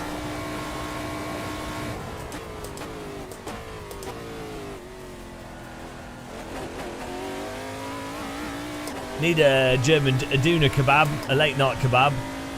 Make some taco. I haven't got any tacos.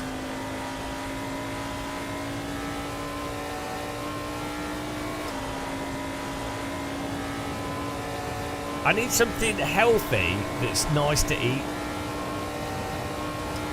Nah, it's a waste of money. I'll I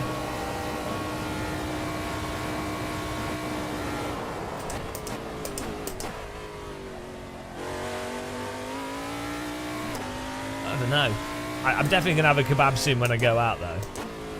Like, the delivery fees for Deliveroo and stuff are brutal for takeout food. And then just takeout food's insane. Yeah, like biscuit bar, fruit and nut would be nice.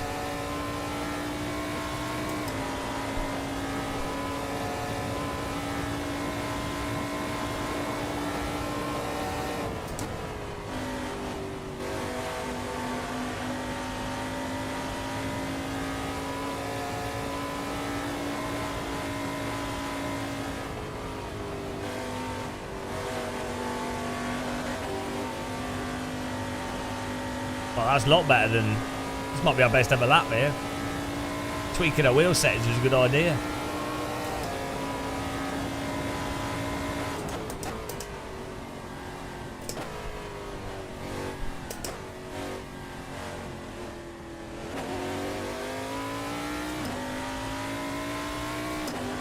Yes! 48.6. That's our best ever lap time. Yeah, I normally buy them from Lidl's. They do those bags of them, which are really good.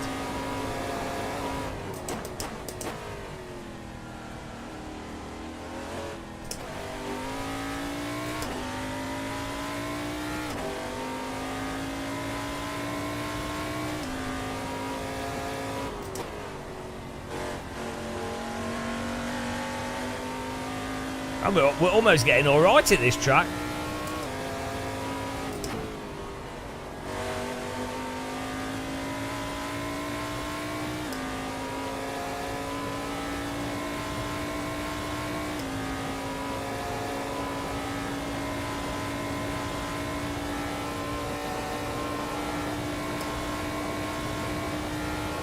.42's though his pace, so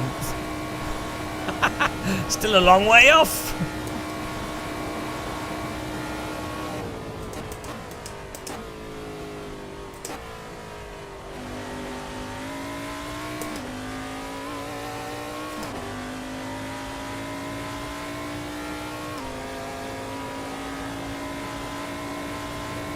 He's put a rocket pack on the back of his car. I'll be happy with the 47, I'll be happy with. For me.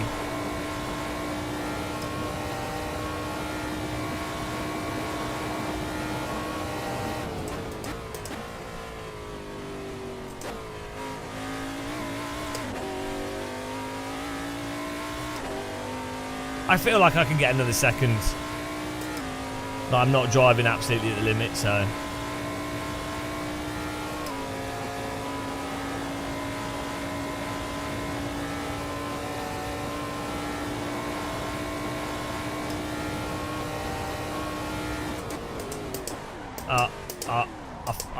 I forgot which corner I was at. I thought I was at a different corner. Whoopsie daisy.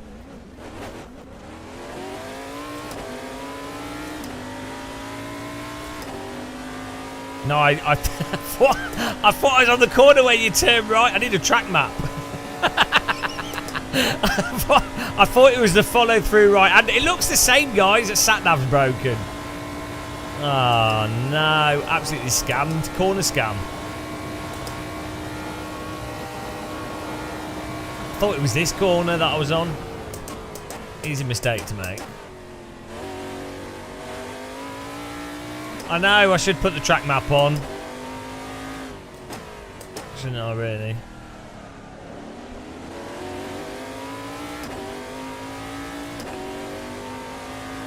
I farted whilst I went into the corner, unsettled the car. Easy mistake to make that. Many a pro driver's done that, let's be honest.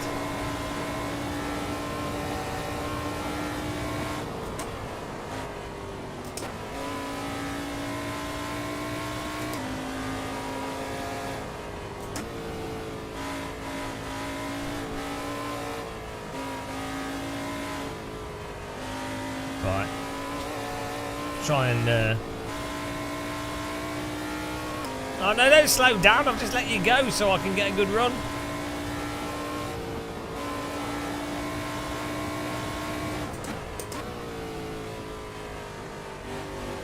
Oh, okay.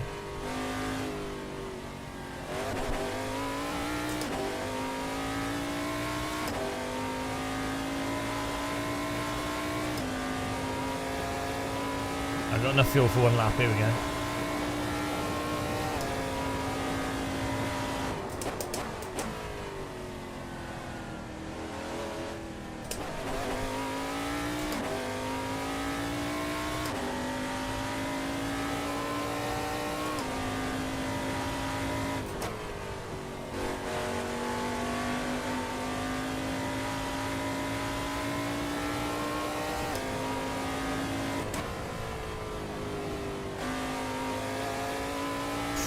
We're still not nailing that corner, but we're getting there.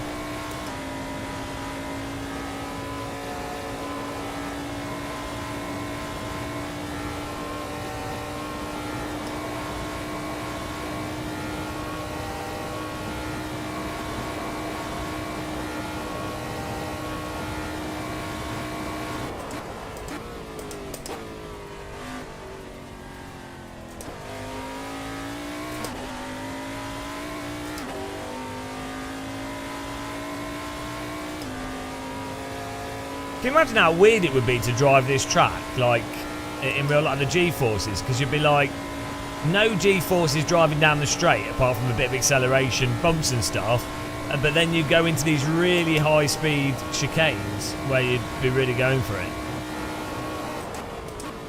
It'd be super random.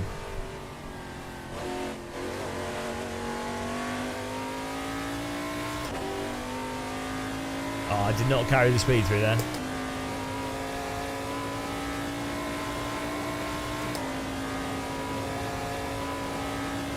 Yeah, which every time you got a slow corner followed by a long straight, that's the worst for time.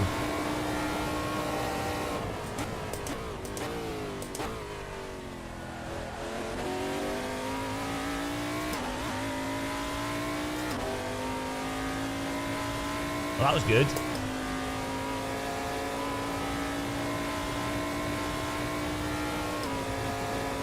Oh, will I get enough time to get to the finish line?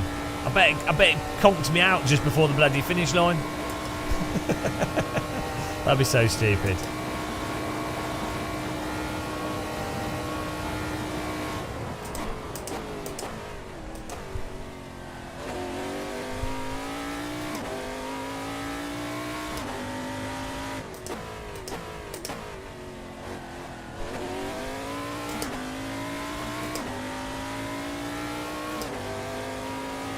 Yeah. The bumpiness is the one thing a motion rig can do quite well, though.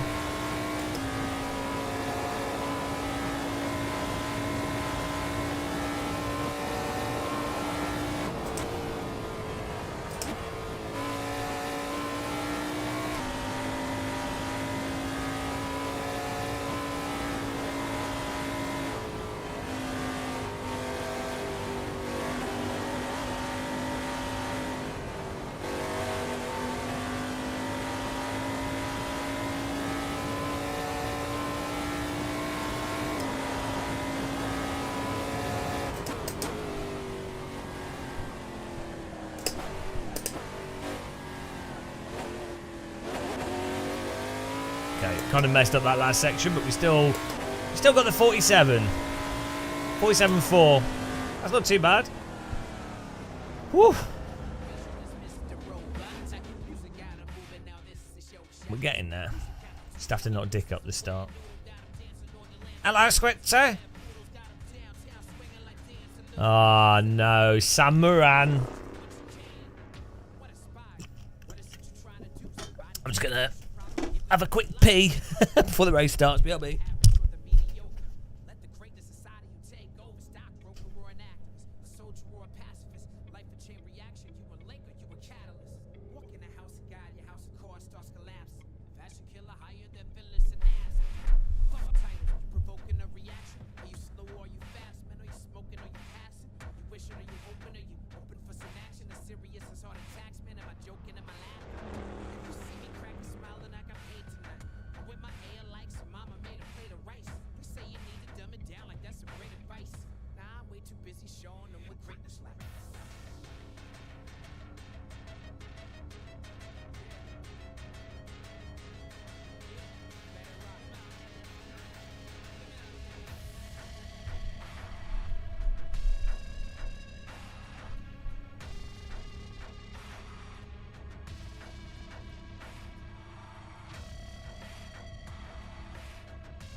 I needed to rush.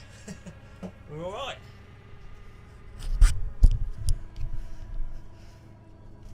Oh.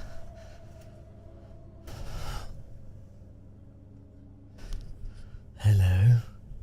Oh, you got a cold? Oh no.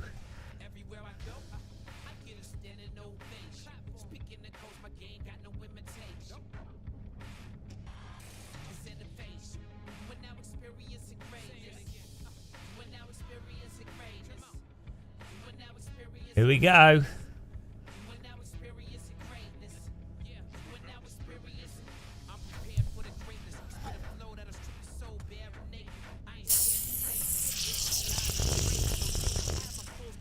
Oh no, someone pipped us down to 7th. Oh well.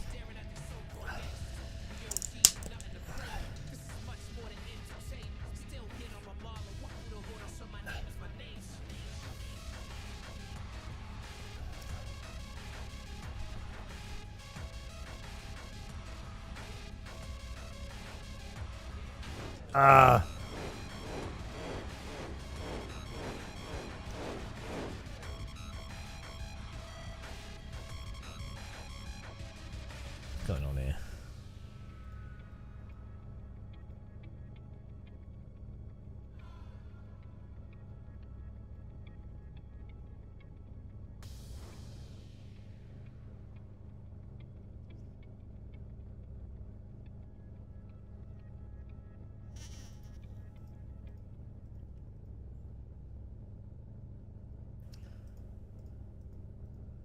A nice clear real-time delta.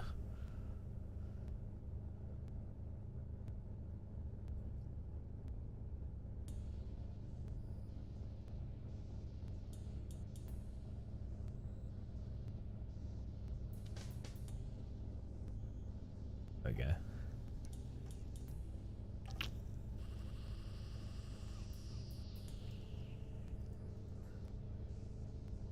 Perfect.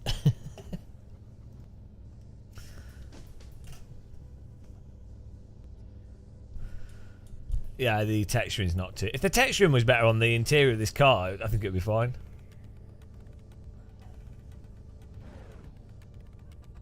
Alright, let's move the brake bias a bit further forwards for the start. Although I think it was the bump that causes the issues. Here we go.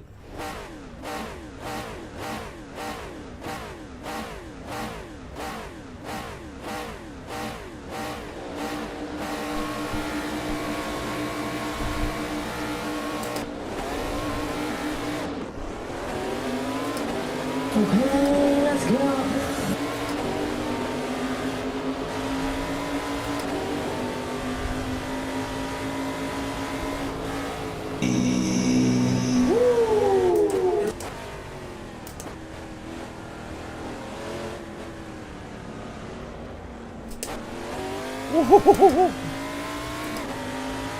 Nice to avoid that.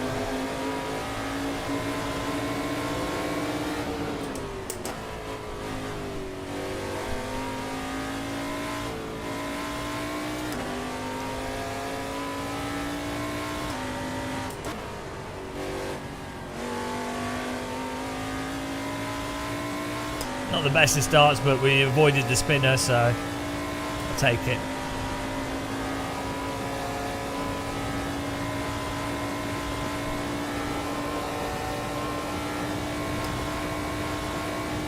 We're where we started.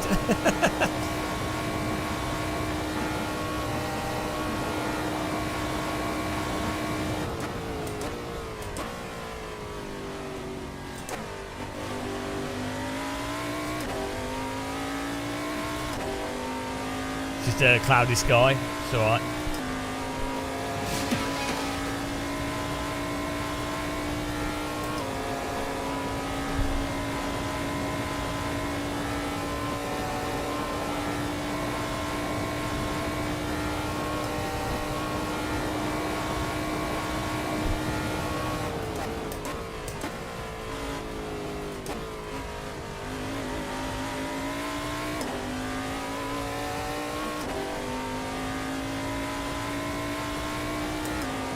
Come on, Andre, we need to keep up with these guys in front.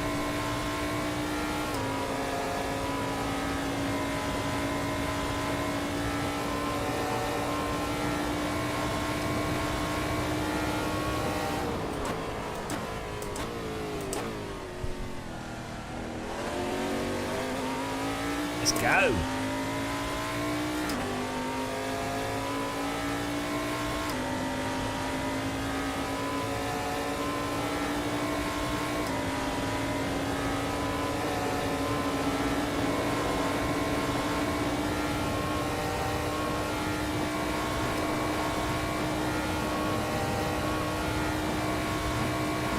The pace car is out of control. Thanks for following, welcome.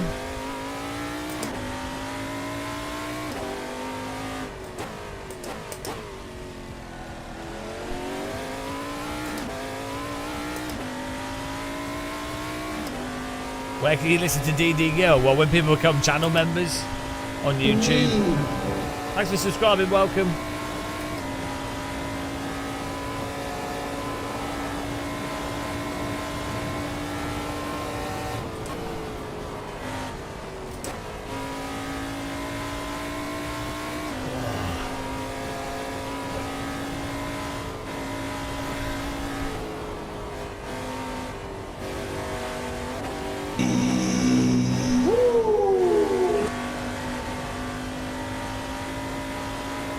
Go.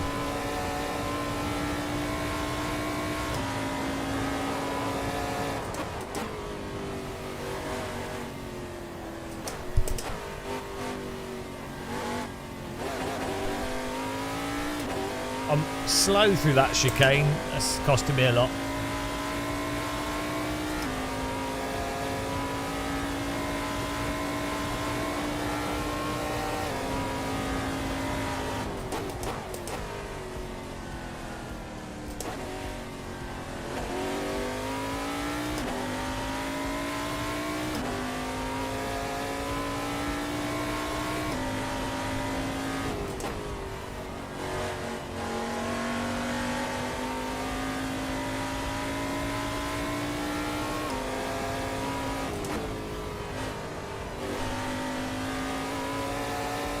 Pretty sure we could just lift and throw it into that corner and that'll get us like 3 seconds. Just need to try it.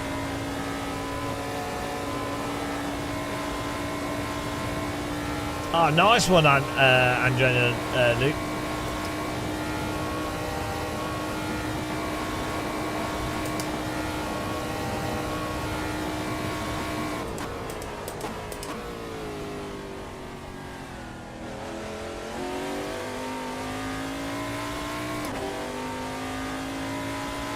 Go.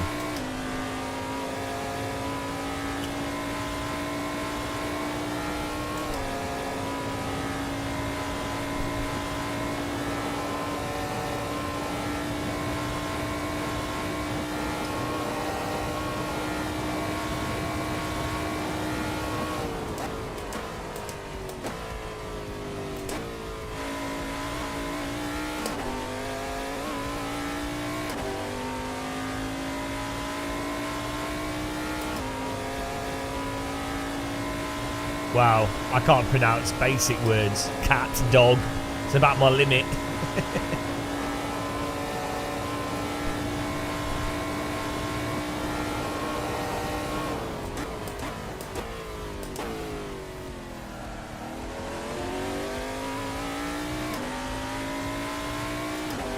Oh, there's a stonkers through that.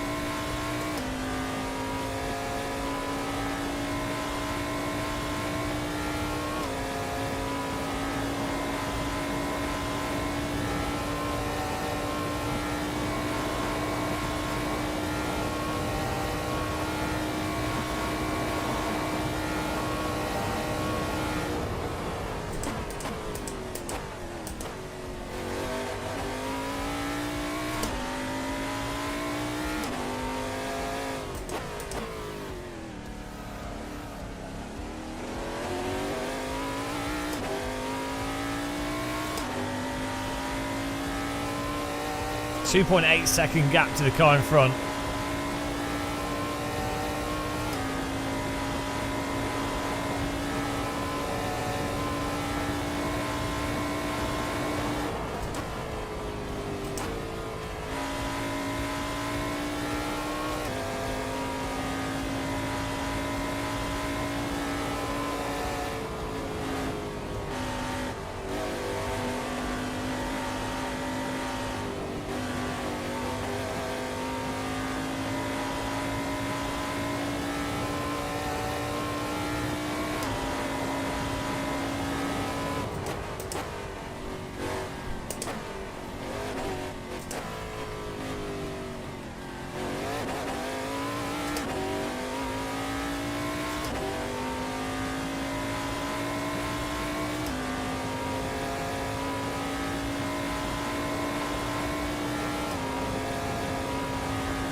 Okay.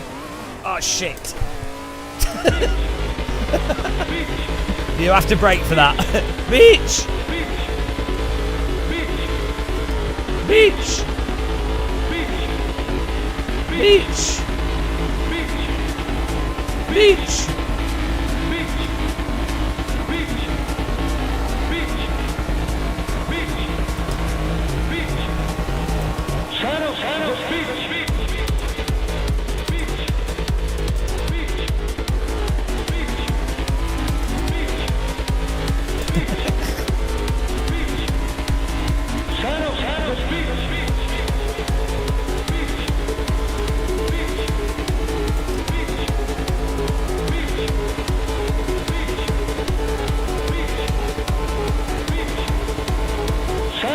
The beach. Thank you very much for the sun of the beach.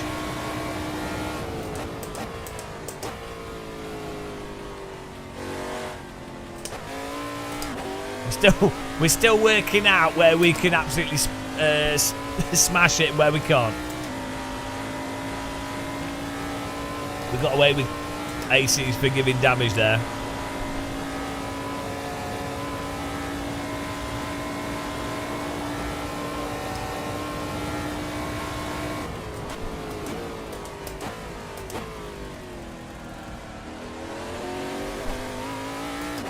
Oh no! Why you got blue? What happened? I haven't had blue screens for ages.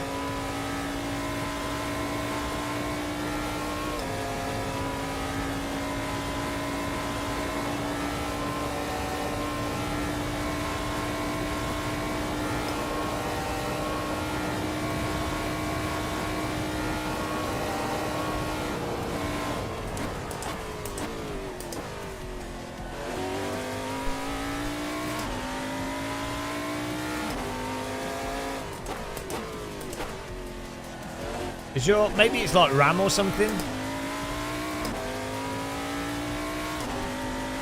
I'm driving the, yeah, we couldn't afford an internal paint job.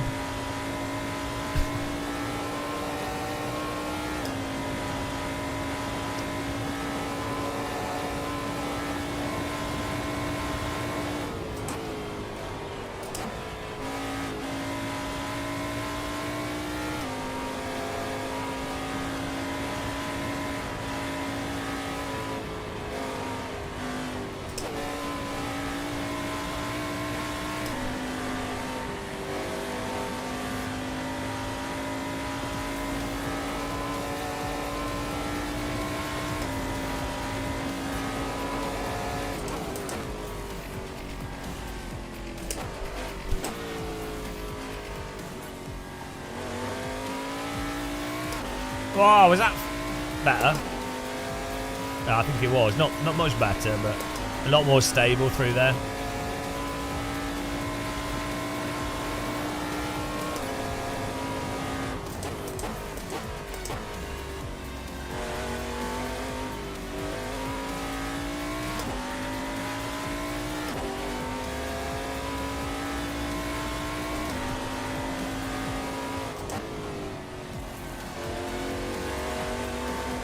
Right, let's try and get this corner. This corner's killing me.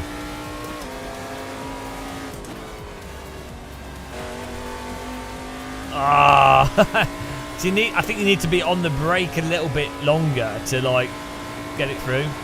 BRT Cobra, you're watching Le Mans. Le Mans. Top splits, LFM server, poning it. An MP3.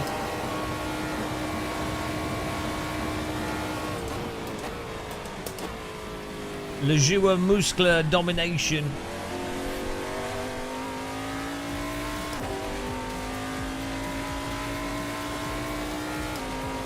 Since 2 days ago? Since the world has now changed for good?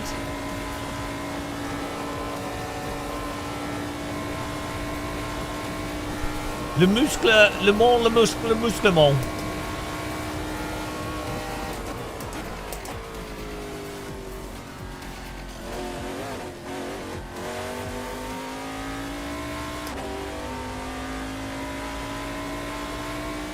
You're like your face. Or maybe get steam.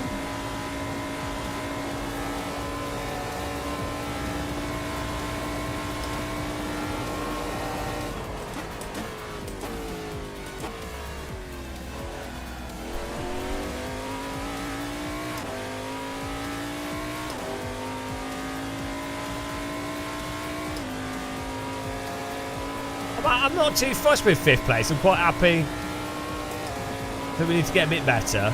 But top split 5th isn't terrible.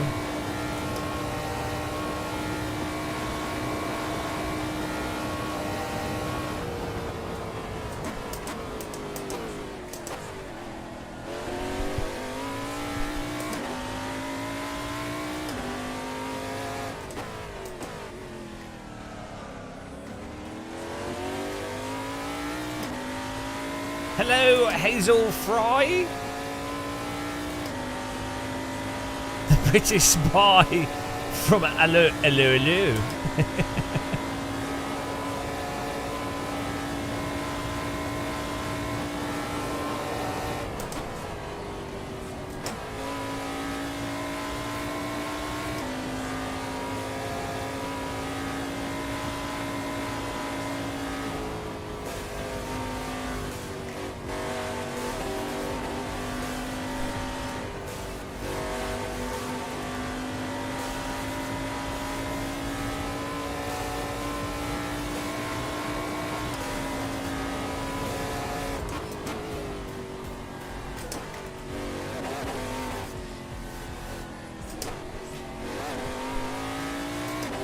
Oh, that was better.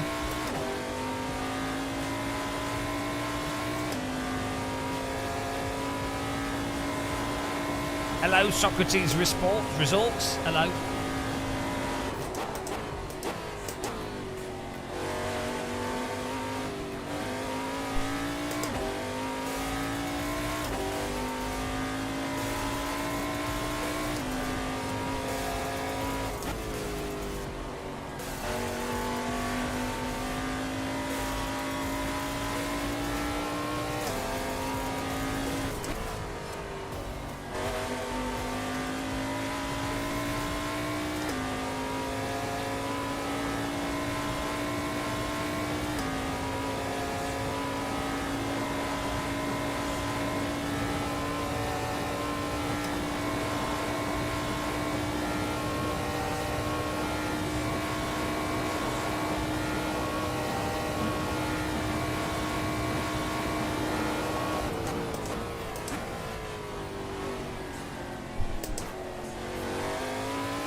1.1 second gap between me and 6th place here.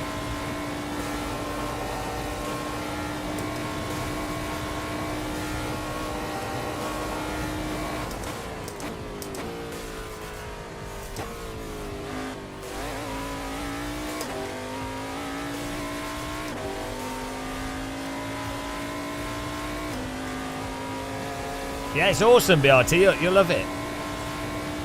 It's in alpha at the moment, so they're trying different settings and things.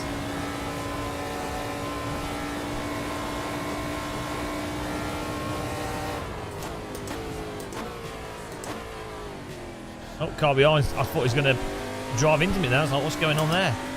Bit of a battle. Jacob Kukia and Andre Moore.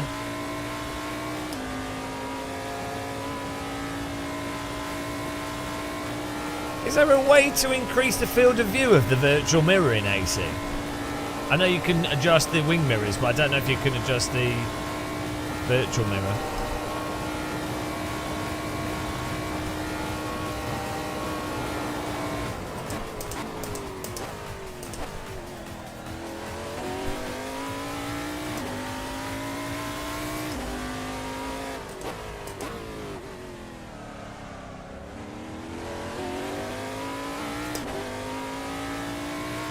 Yeah, I just use single screen. It runs better, it's easier. Just use car radar to see where the cars are and sound, and that's fine.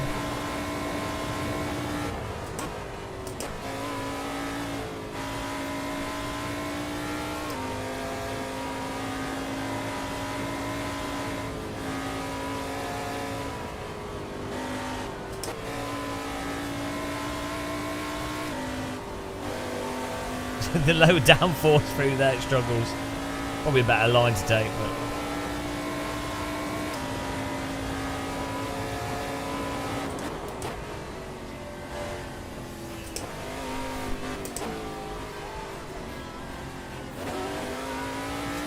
man, I'm so slow through that final section. It's killing me.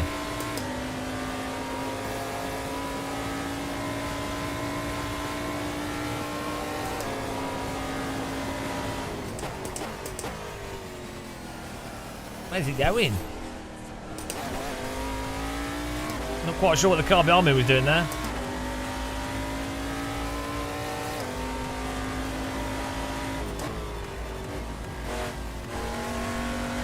That was a bit random. Carnage behind us. I'll take it. Ah! Ah! We've just... Ah! Third place! They just wrecked each other. Podium, guys. Here we go. Get in there. Strong and stable. Pure skill. Pure skill. I'll take it. He's off to buy a burger. Yeah. Woo.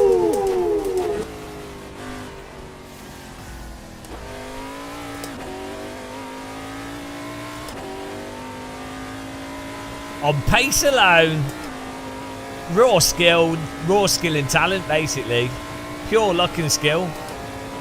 We've still got these two cars behind us that are probably better than us.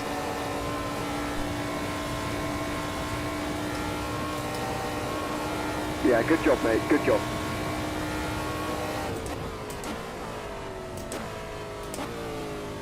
Plenty of time for us to wreck, though. 10 minutes for us to minute. Okay, let's go. Get in there, Team Muscle. Team Muscle. Thanks for subscribing, James Lynn. Top split camera car. I've got all this camera equipment to my vehicle, and we're on pole. You know, what can I say? Just raw talent. The cameras are weighing us down, but we're nonetheless, we are still on the podium.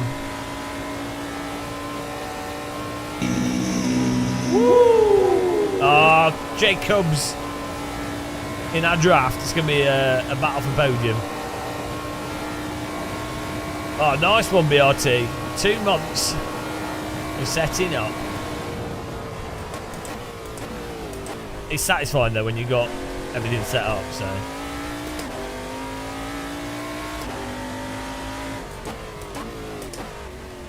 Now it's time for you to ruin your life with sim racing.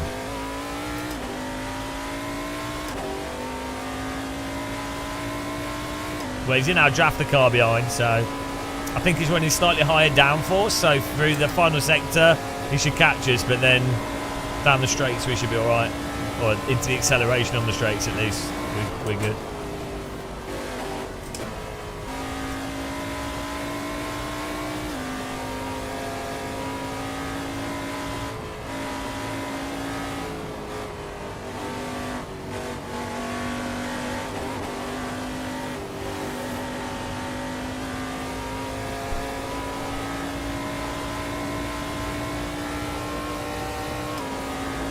Yeah, we're using the Orica.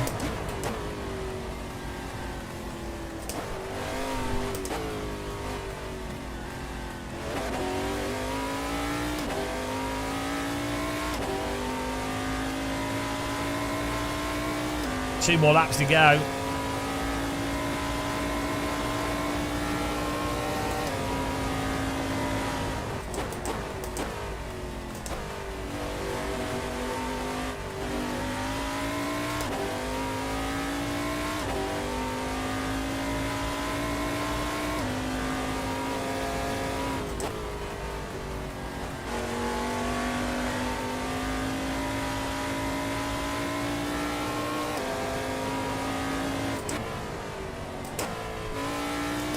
Oh.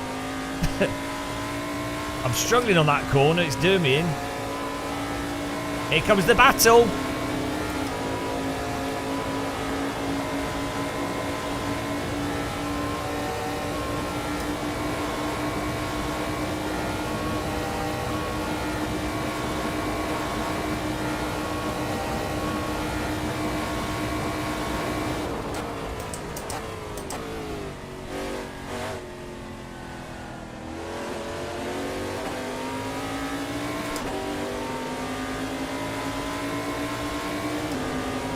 Got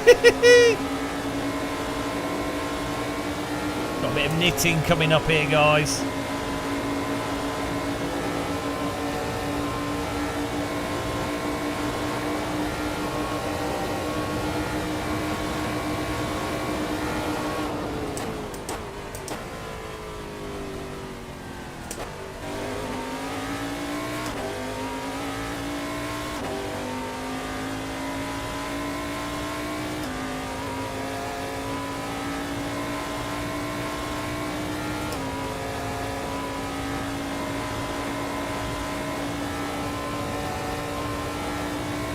Don't know if there is a ping limit, probably not.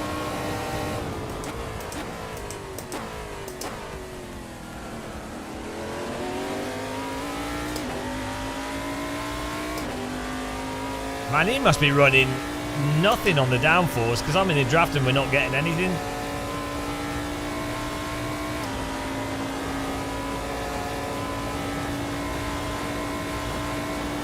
Let's see how he goes through the fast corners.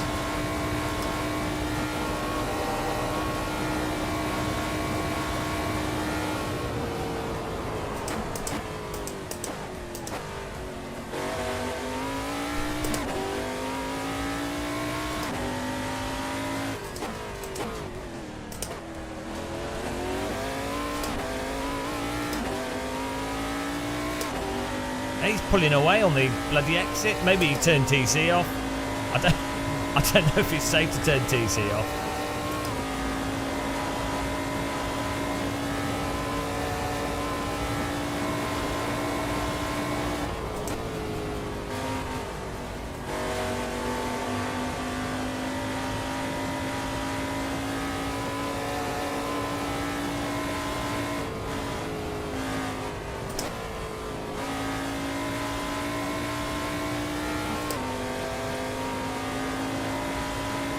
Final lap.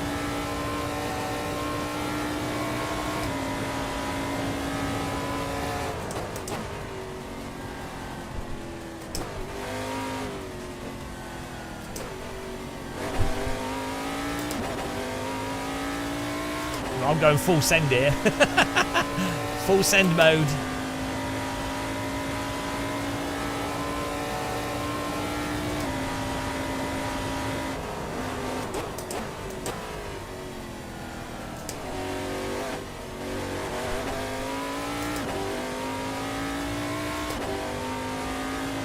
Yeah, I think it's the TC slowing me down because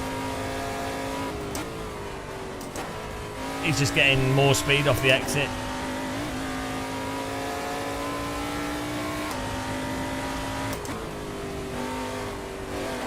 Oh, he's driven into the wall! Wow, we got another car coming in! Oh my goodness, it's all happening, guys, all happening. Final lap of excitement. Bloody hell. This is racing. This is Le Mans battle. This is what it's all about. Okay, let's go.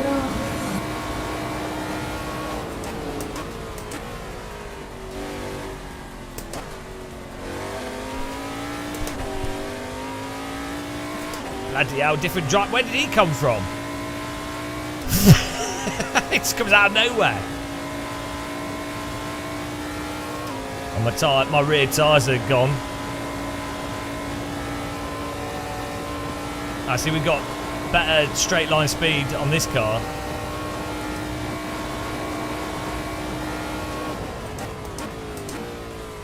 Full send, guys, full send.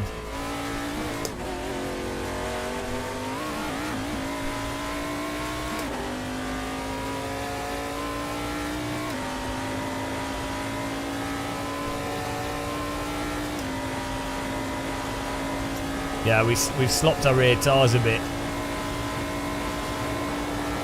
Well, let's see what happens.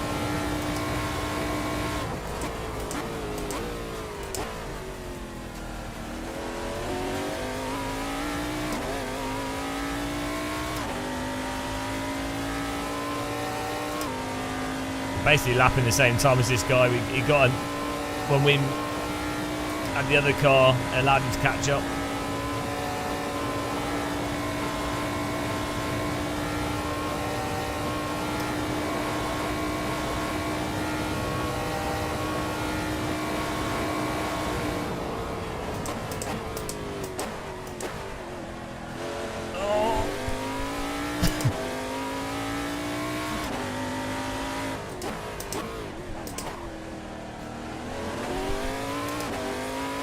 I've got to turn the TC off here. I just can't get the power down.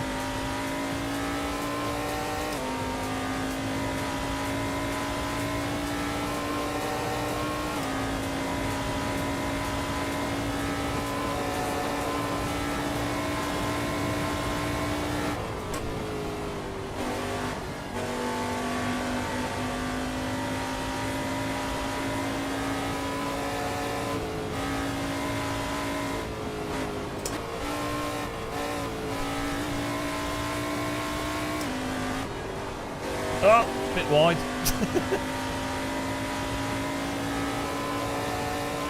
It's I just put it on the lowest setting now. We probably could have put it on the bottom. Oh well. Yeah. I think we have to run it on 7. We were running it on 6. Good race though. Oh, we got another lap.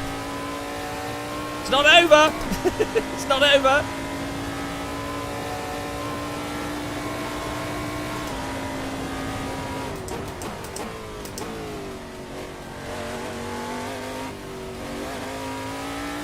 Ah, yeah, we should have had.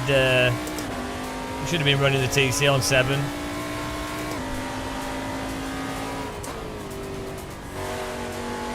That's why we were bogging down on the corner exits.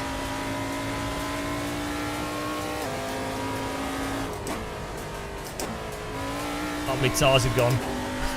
Maybe in some ways having it on 6 reduces the risk of you spinning it up. But you really kind of want 6 for the fast corners like that one, so you could just jab the throttle. But then you want 7 for the really slow corners.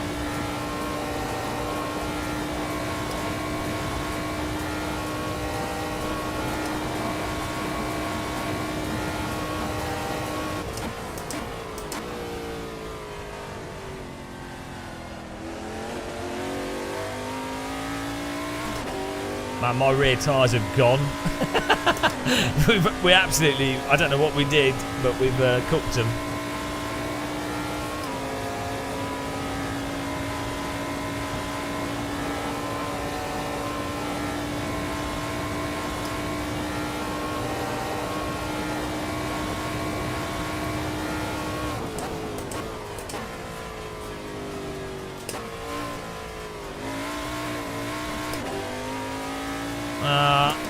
Maybe 6, like putting it on 6 but driving very aggressively on the throttle is probably the better way of doing it.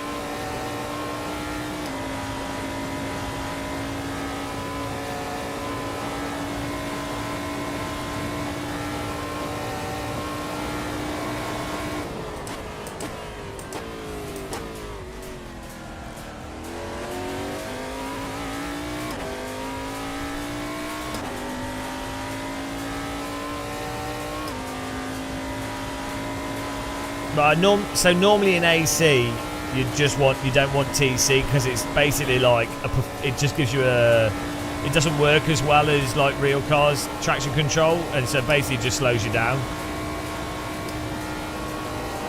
But then for tyre wear stuff, it kind of does work. Does make sense.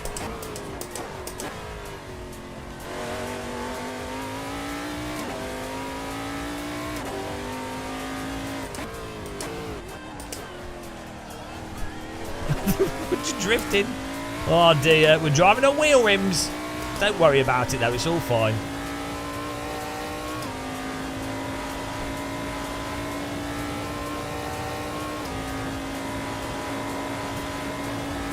No, but the TC stops you from accidentally wearing the tyres out. Or getting into a big slide that then ends up being slower. So it's just a bit of it's a compromise.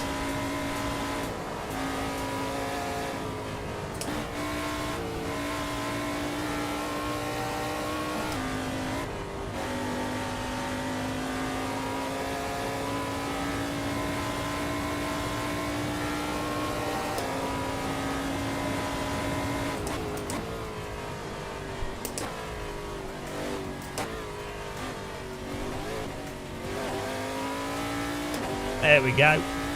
Nice race though. I'll take 4th. I'll take it. It's not bad, is it? Top split 4th. We're still a bit off the pace, but we're getting there. Some good racing with people. Oh, we had a bit of damage as well, actually. So that probably didn't help.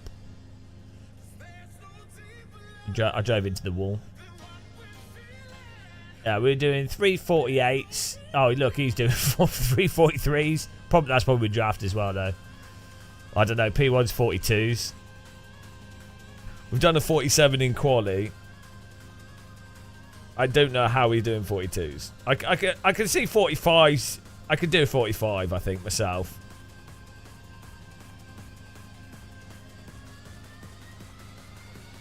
Well, like I could do 46. I've got the skill to do that. So that's good that that's enough to get you into second place.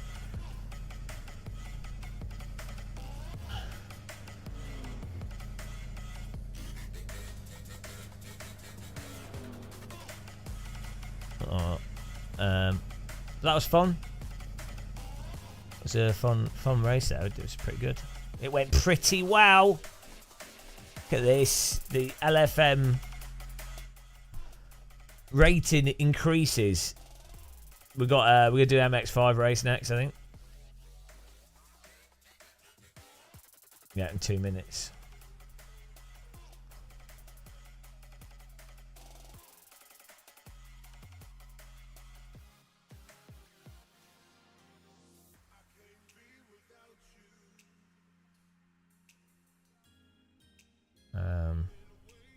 How do you see your rating? Here we go. Bronze. We're bronze still. Safety rating C1. How does that work?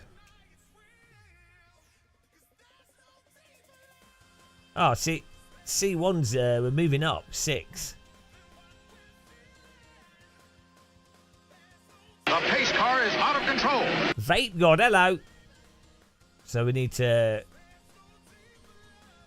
get to S license. I don't know how you do that. We're gonna do an MX-5 race in a minute. We just did an LMP3 race.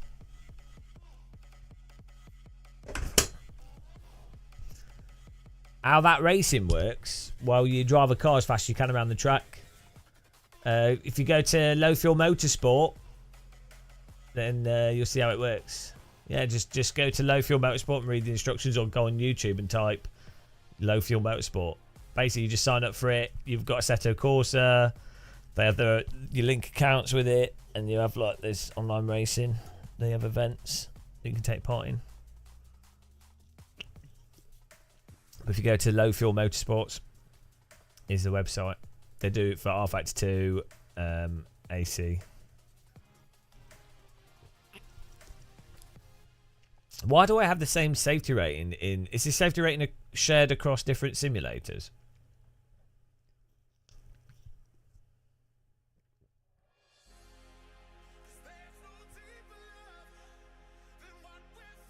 Oh, you should quit. Don't sim race. It's terrible. You don't want to do that. Okay. Is your actual? Where's the rating though? It says bronze plus. Do you have a number for your driver rating?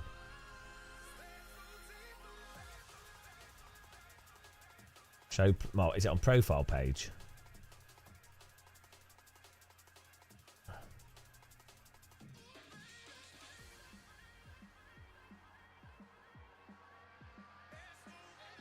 Oh, we got Assetto Corsa. There we go. Oh, steady up. We've been moving up, guys. Oh, we jumped from... we went down to 1.1531. And we're now at 1745. What's the top rating you can be in AC?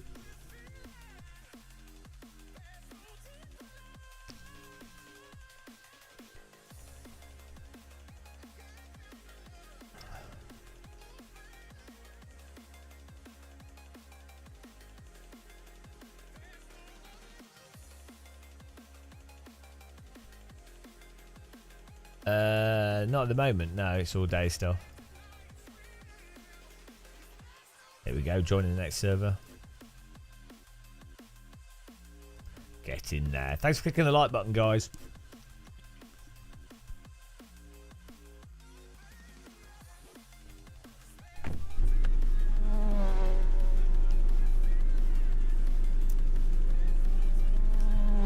Bonk. Why is the game not on the screen? What's going on here? There we go.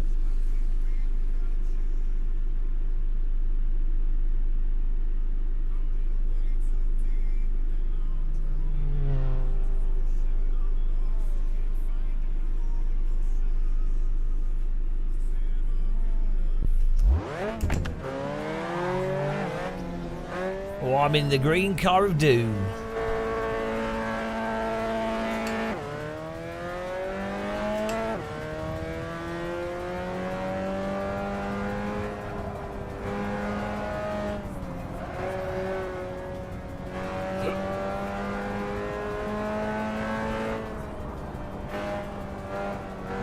Yeah, you can sign up to multiple races before they happen, but if you need to make sure you need to make sure that you do them. I think if you don't do the races, you get banned if you take up a slot but you don't join.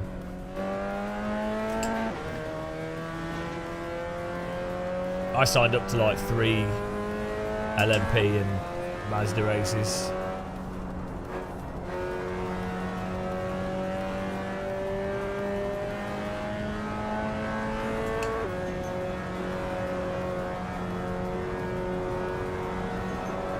Hello, Jumley. How's it going?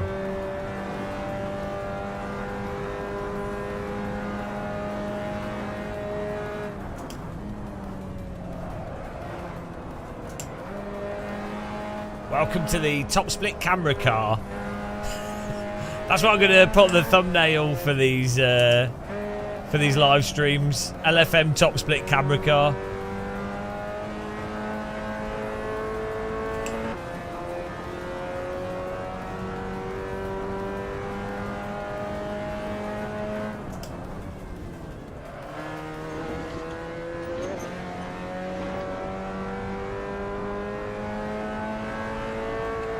I didn't know because I've been racing.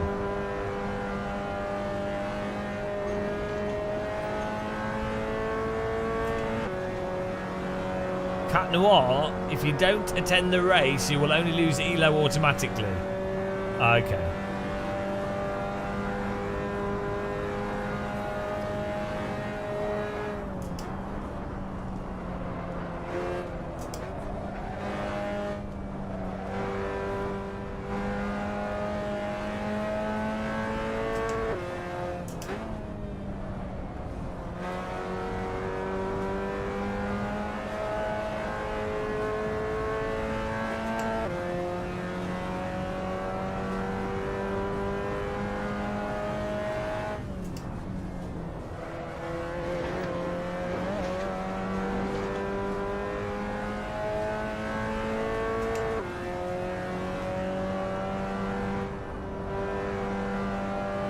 We are the master of ELO at the moment. We're finishing pretty consistently in the top 10 in the top split. Can't go wrong with that. That's number one.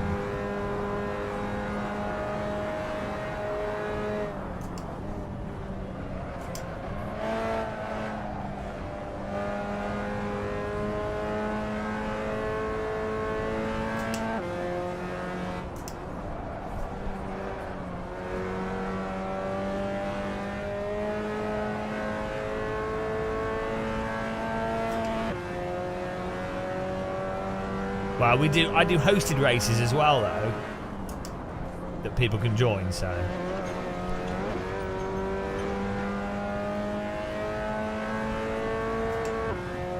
Oh, thank you. Nice of me.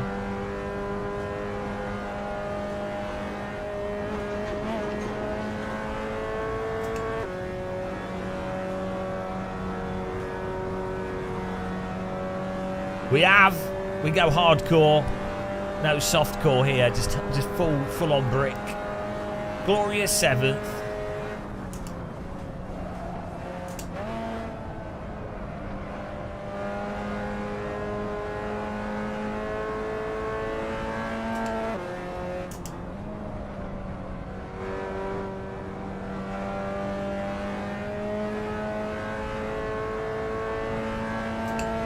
Delicately tickling the car around here.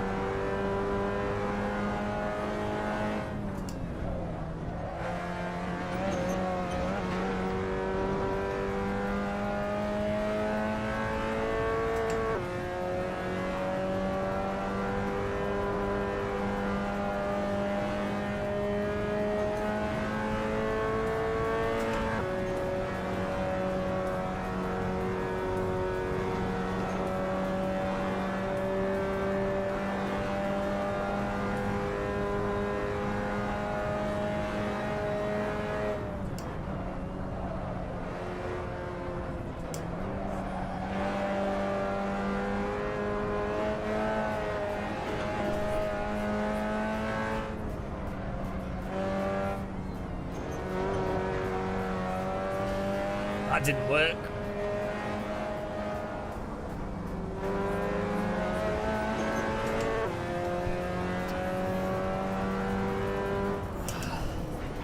The pace car is out of control. Oh, thanks for following. Alfred, welcome.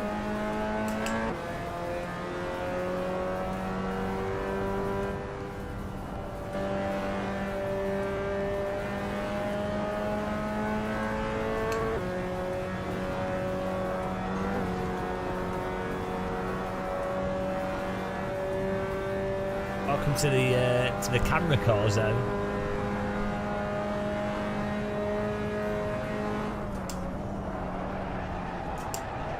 Oh.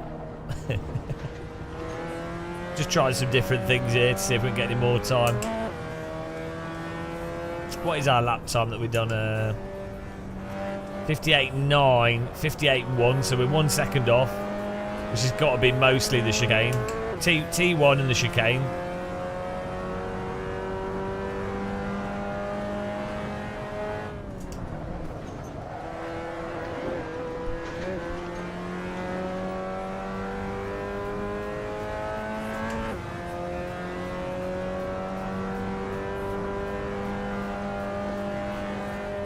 As a prototype, so the handle's all right. Just doesn't look very good, and then it's worth swapping the sound over.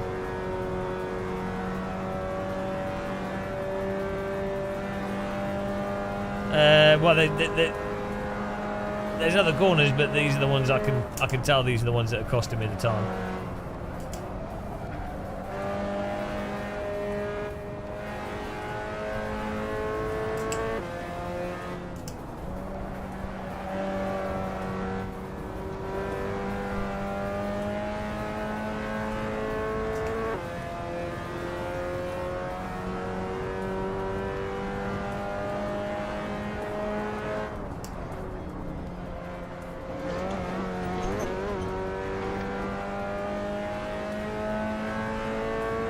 For the LMP3 car, I use the Orica sound. This car's alright. The default sound on this.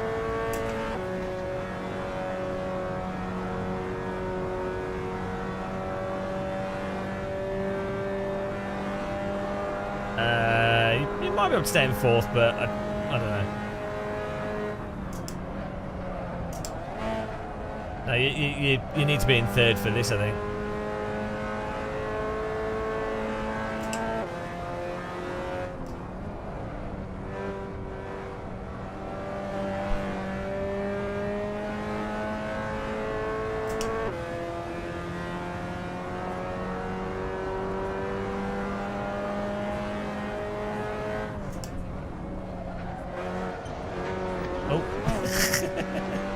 No.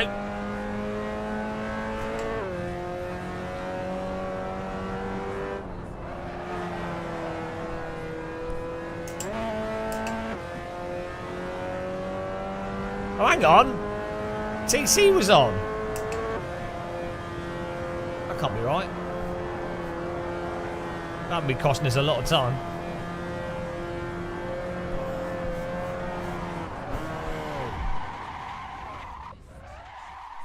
You do not want TC on. Whoops.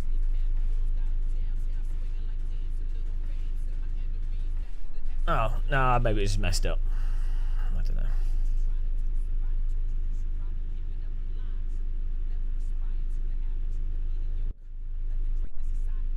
Let's go.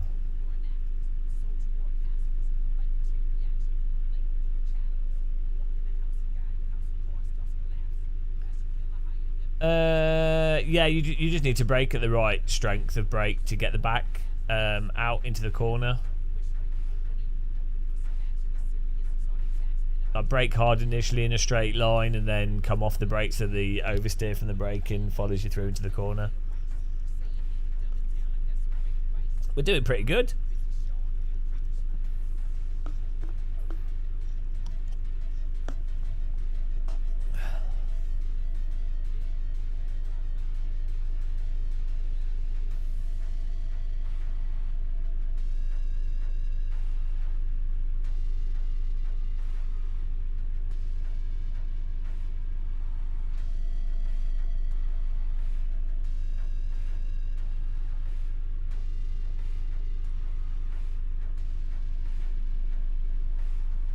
Get ready for some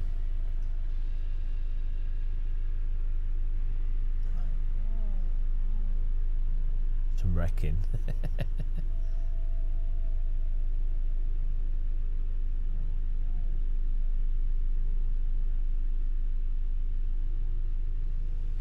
I'll be happy to finish in the top 5 here, that'd be good.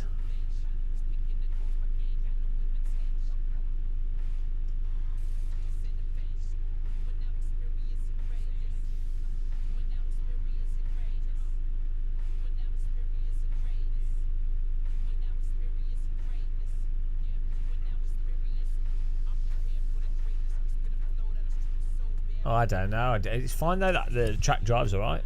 It's quite fun. That's all that matters.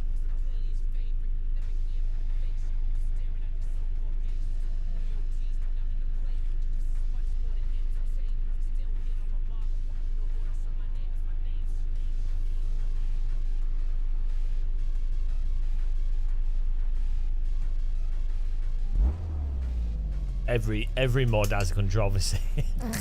Yeah, I know what you mean.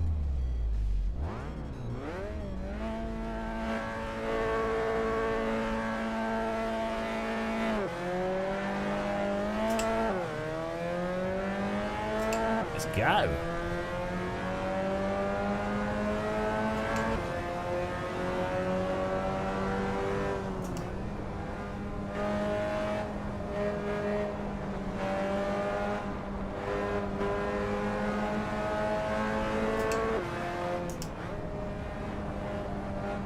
Normally there's carnage through the chicane, so you kind of want a bit of a gap from the car in front of you. Like this, here we go. And hopefully we can get a run through the chicane and then gain some places, if we're lucky.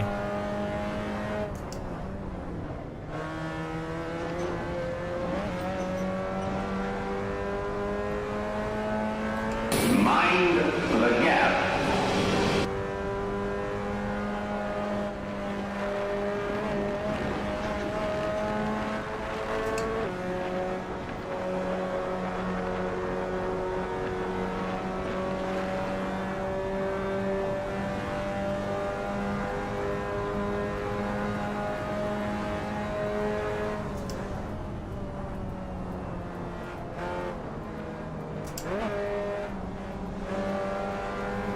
It's a very hard track to overtake on in this car.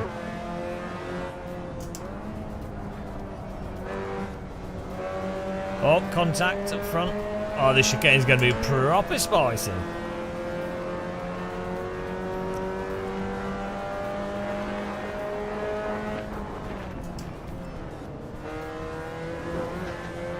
No, it wasn't. This is ridiculously clean racing. This is unacceptable.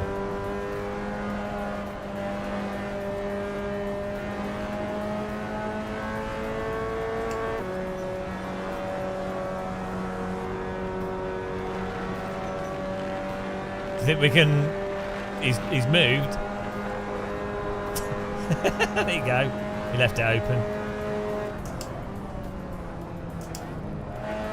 Oh, sorry for tapping you. I think he closed into me there. I think we're alright. He left it open and he squeezed us a bit.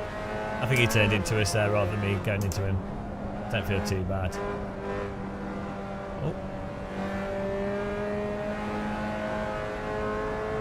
Maybe a tiny bit guilty.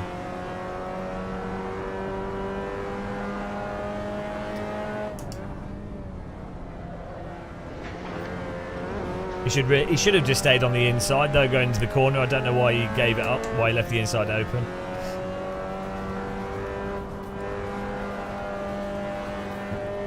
Always defend the inside on this track.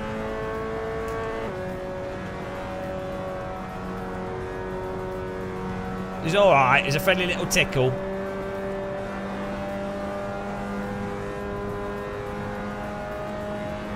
Where's he going?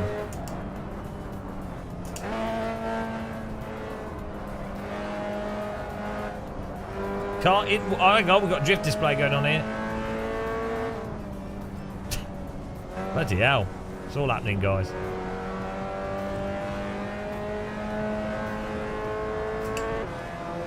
Oh, this chicane's going to be interesting. They'll be slow. Let's see if we can get... Oh.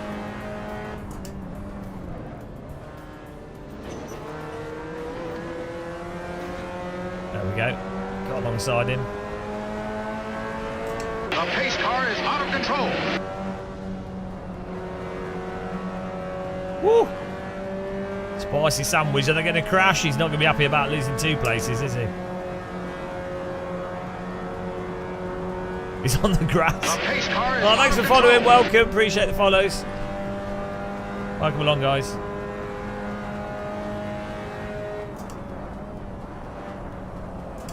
Inglorious 7th here.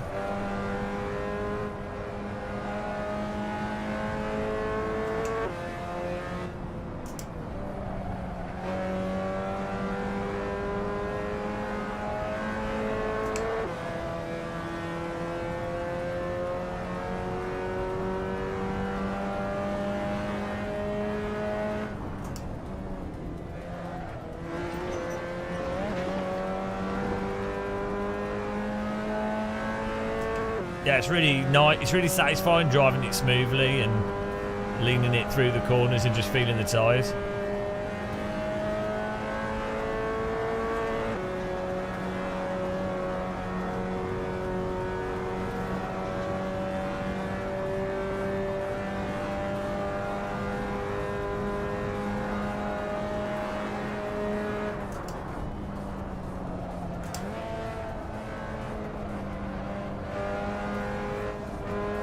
It's with AC, it's fun driving cars like this where you're just being super, super delicate and just enjoying the sort of flow of the car and like just trying to get that extra tenth out of smoothness.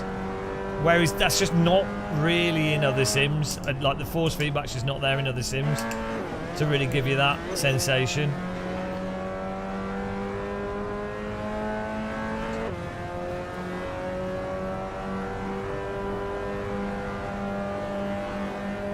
Oh, Andre's behind us again.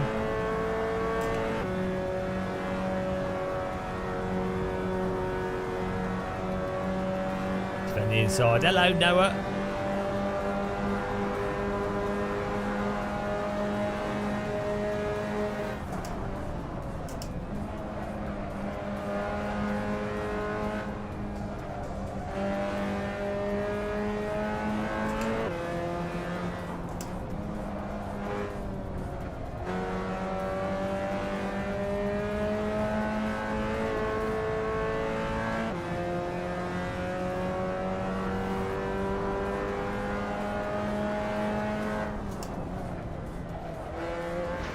Yeah, just get the Ultimate Edition if you can.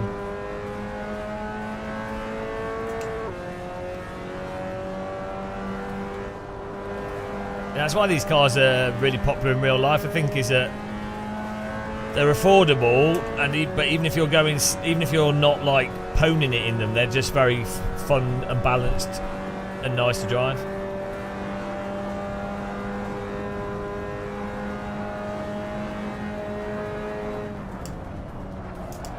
Yeah, I might do some iRacing.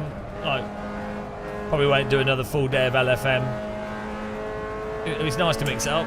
What we'll probably end up doing is some days we'll do R-Factor 2 ranked, some days we'll do iRacing, and sometimes we'll host. It's nice. I like being able to go from game to game, doing the different online ranking stuff.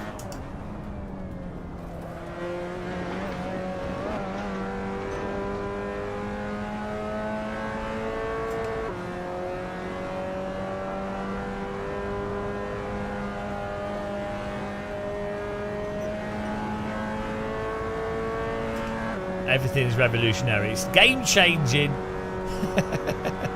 Oh, we're catching Will here. Will he leave the inside open? Are you ready?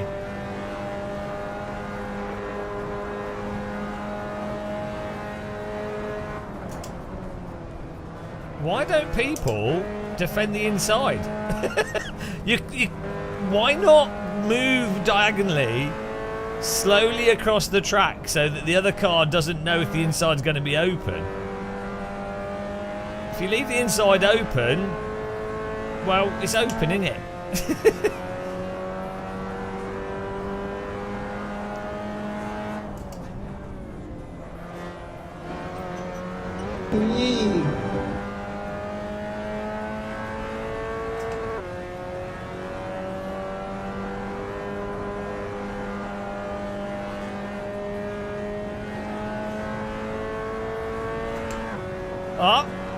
Oh, we've got a car doing a 360 no scope.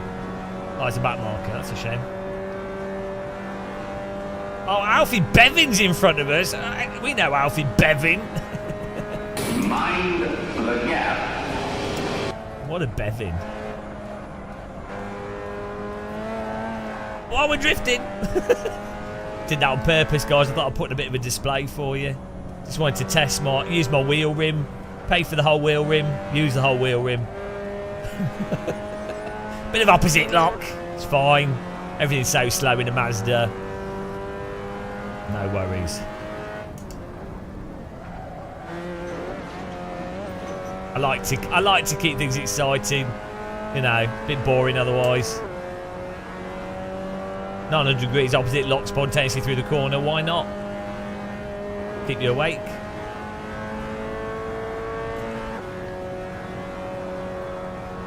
Someone put a banana on the track, obviously.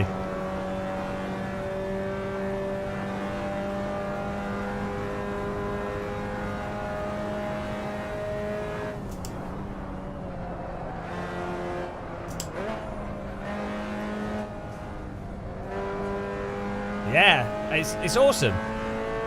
I really love how the cars feel and drive in AC, so it's fantastic having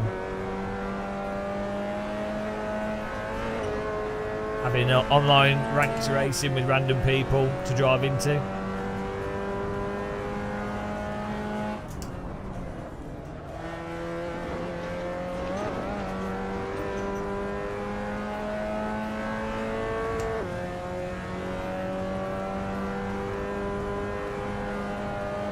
You might as well get the latest version of Pure. That's what I'm using. Oh, Samsung. Yeah, just get the latest Pure. It runs better.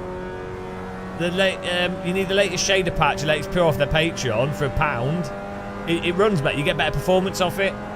It literally runs better. So, 100%. The only thing to be aware of is to turn sun glare off. And then I had turned the brightness on the post-processing thing down a tiny bit. But yeah, so the last Pure and shader patch are massive improvements in performance because he rewrote Soul was like sort of hacked together as quickly as possible to just iterate on it and develop it, whereas Pure was sort of more optimized and more thought out with what he'd learnt from doing Soul.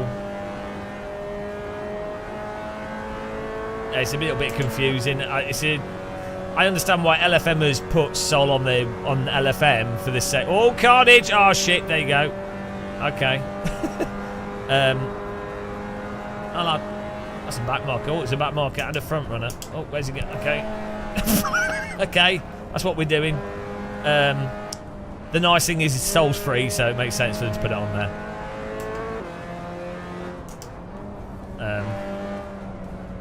But yeah, it's 100% just get Pure. Latest shader patch. Download latest Pure. There's an install file called uninstall Soul install Pure. Double click that, sorted. Job's good and happy days. Faster frame rate, better lighting. Now, will this guy punt us? We'll do some white line in here, guys.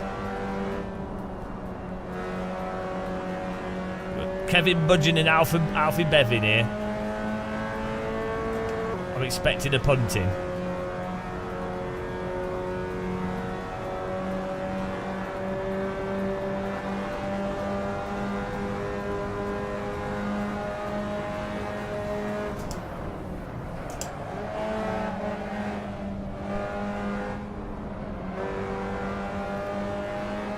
Oh, nice close racing. It's good stuff.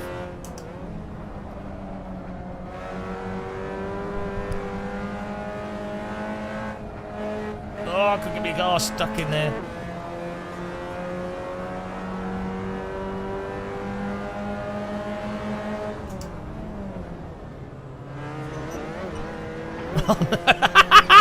Oh, carnage behind us there. Look at the jam. Log jam. Muscle log jam. I had to just stay on the inside. I had to brake a bit earlier because of the line I'm through. And then he couldn't turn in because you can't. Absolute carnage behind us. That worked out well for me. Yeah, he should have... by the way, guys, go and follow Samsoid on Twitch if you haven't. He's actually a good driver. So, I'm just a bit of a pleb. Samsoid's actually good at coaching. He's, like, genuinely fast. He knows he's genuinely good at what he does. Whereas I just talk bollocks. And laugh at everyone. So go and subscribe to him. There we go.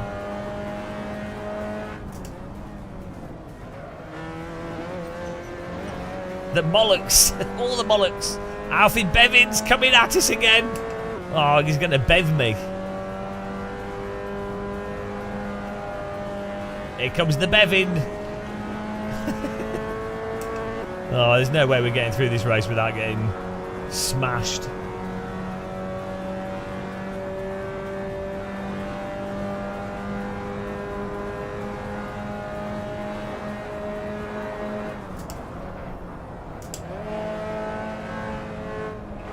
He's tried to go for the line up the inside there. Nice try though.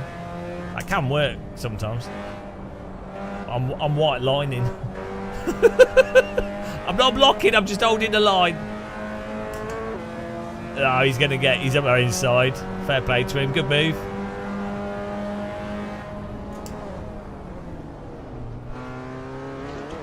Oh, he's loose. It's good. That's really good. He got his car. He got a better exit off the other corner. Got his car up the inside. Textbook overtake from him.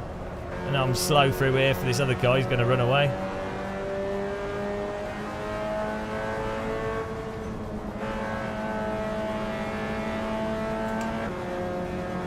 Bloody hell, it's all happening.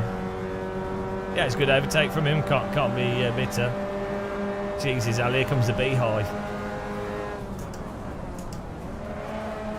Oh, God.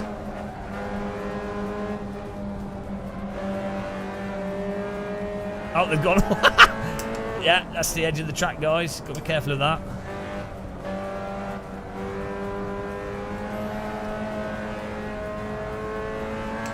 It's the Bevan Brigade.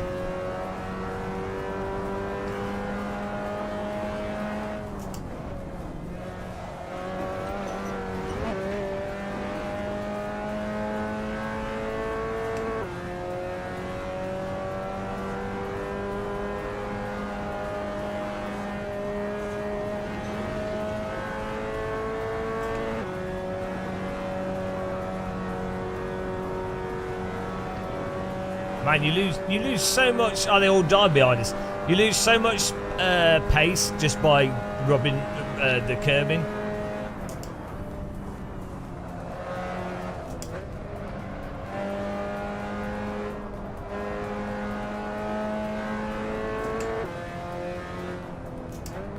This has been fantastic racing, though. We've had good racecraft. Alfie's overtake on us was like spot on.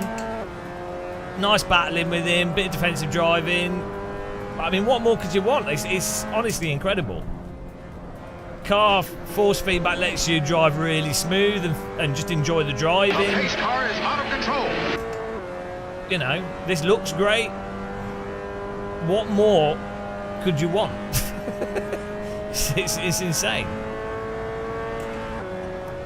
The other drivers in this race have been driving really well. I mean, obviously there's been crashes and stuff, but you know, nothing that's not like wrecking, just action.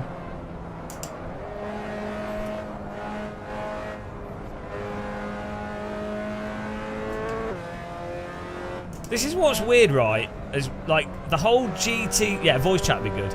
The whole GT3 thing, but the fact is, for jumping casual online racing,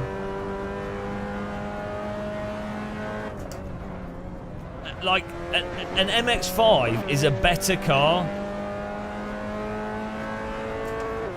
Like, I'm not a fan of MX-5. Like, I don't dislike MX-5s, but for me personally, I'd rather be driving LMP2, Radical, F3, F2, F2004. But like, the fact is, an MX-5 sprint format is so good for just for accommodating things, making it interesting, having a nice time.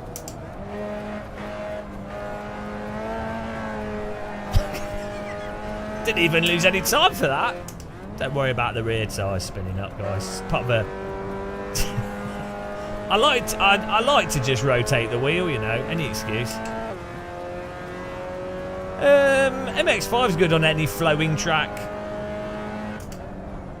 Road America, Road Atlanta, Brands Hatch, Alton Park, Croft, this track, Laguna Seca, Mid-Ohio. It's not good on tracks like Spa. Or well, actually, it'd be good fun at Spa. It'd still be fun. It'd just be mental. VIR, yeah, VIR is good with this car. Weirdly, you wouldn't think it would be, but it is. Final lap here. Oh, it's a back marker.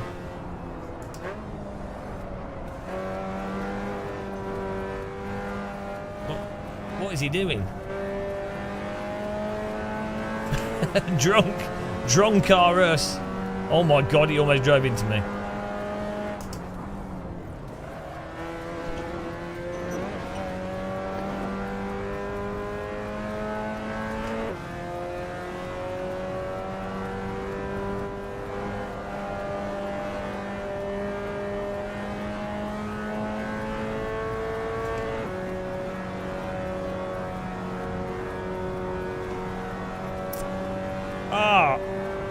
Sixth, it's broken.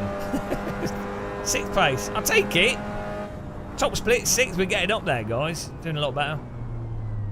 Nice. Get in there. What a beaut.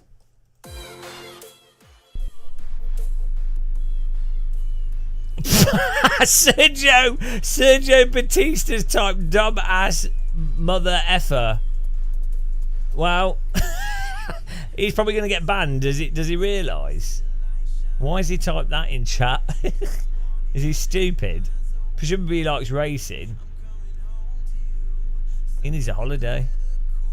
Simon All Photos. So with my wife's permission, I'm going to try and rebuild my gaming PC. I still have my Fanatec CSW2. It's still working. That's good wheel as well. Fingers crossed this Christmas. Yes, get in there. Get in there, Simon Hall Photography. There goes Sergio. That's good racing. It was really great driving by.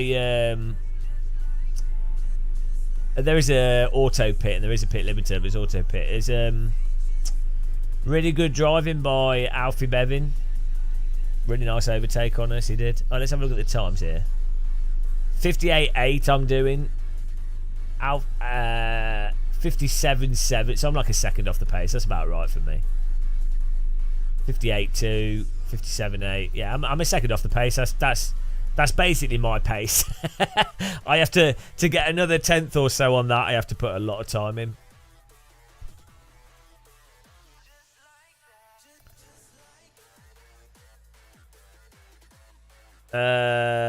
We've been doing them all day, Dolev. We've been streaming for 9 hours.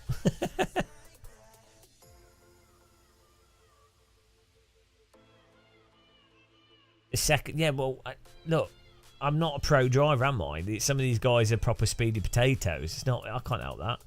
Guys, if you're on YouTube, click the like button. Really appreciate it. If you want to support the channel, you can become a member. You get put on the list every Sunday. The list gets updated. But if you become a member, I really appreciate it. It helps me plan everything, knowing how much money I've come in each month from members. So really, thanks for that. You can do that on YouTube, Twitch, Patreon if you want to support us. All goes to the lift on YouTube every Sunday, as I say, at the start of videos. Or you can just watch. Really appreciate you suffering adverts and stuff. Clicking the like button, following us on Twitter and everything. You know, all that stuff. Really appreciate it. Ah, dear. Will they integrate it with Content Manager? Well, they should do, really, shouldn't they? that would be the most obvious thing to do. Like, LFM is like by far the most popular ranking system for AC at the moment. So,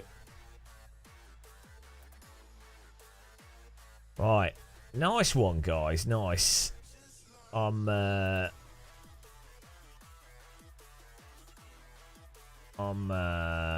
think we need to call it a night though for sim racing. 9 hours of AC, not bad. Yeah, it was good fun. We're gonna raid someone on Twitch, but I really appreciate it. It was good. It was a fun stream to do. We had some good racing. We've got our rating up. Who's on Twitch? Is Red Eye Warrior awake yet?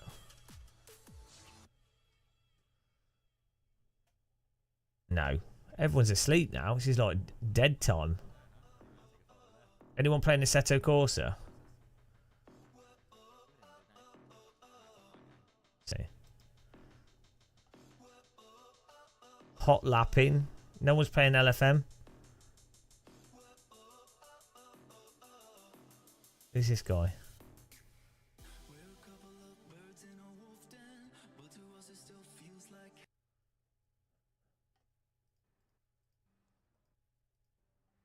Why is there no one else playing AC on LFM?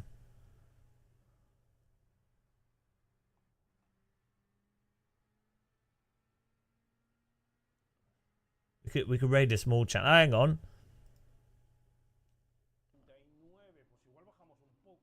Okay, that's not English. Goodbye to the people who hated on me. Goodbye to the people who loved me. Goodbye to the people who trusted me. Goodbye, goodbye to everybody. Why is no one doing LFM on? What's wrong with them? No one is on LFM in it. Like, I want to raid an AC player. None of them are on LFM. What are they playing at?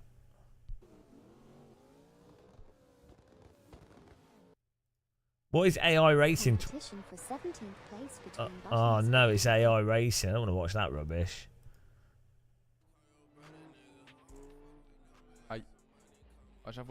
There's a lot of French people on AC. La map c'est pas la bonne, mais non. Sérieusement? Hello India from India. Mira que hostia maybe we need to raid Brother Quirk. He's nice and chill. So you can find out about the latest iRacing update from Quirk. He's good. He's a fellow bowl git. So I send you guys to Quirk on Twitch. Thank you guys for watching. And take care. Take care, Twitch people. See you soon. The pace car is Thanks for following H201. See you guys soon. Bye, Twitch. Bye. Bye, Twitch. Bye. Twitch, bye. Right, and the YouTube crew. Ah, you dirty YouTube crew. Thanks for watching, guys. Thanks for all the likes. I'll see you.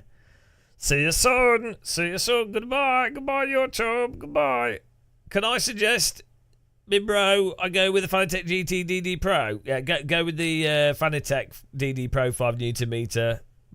Go for that with my affiliate. Use my affiliate link. It's a lot better than a G293, but G293 is cheaper. But yeah, any like a Thrustmaster T300, any DD wheels better than a G923, but they obviously cost more. Bye. Take care, guys.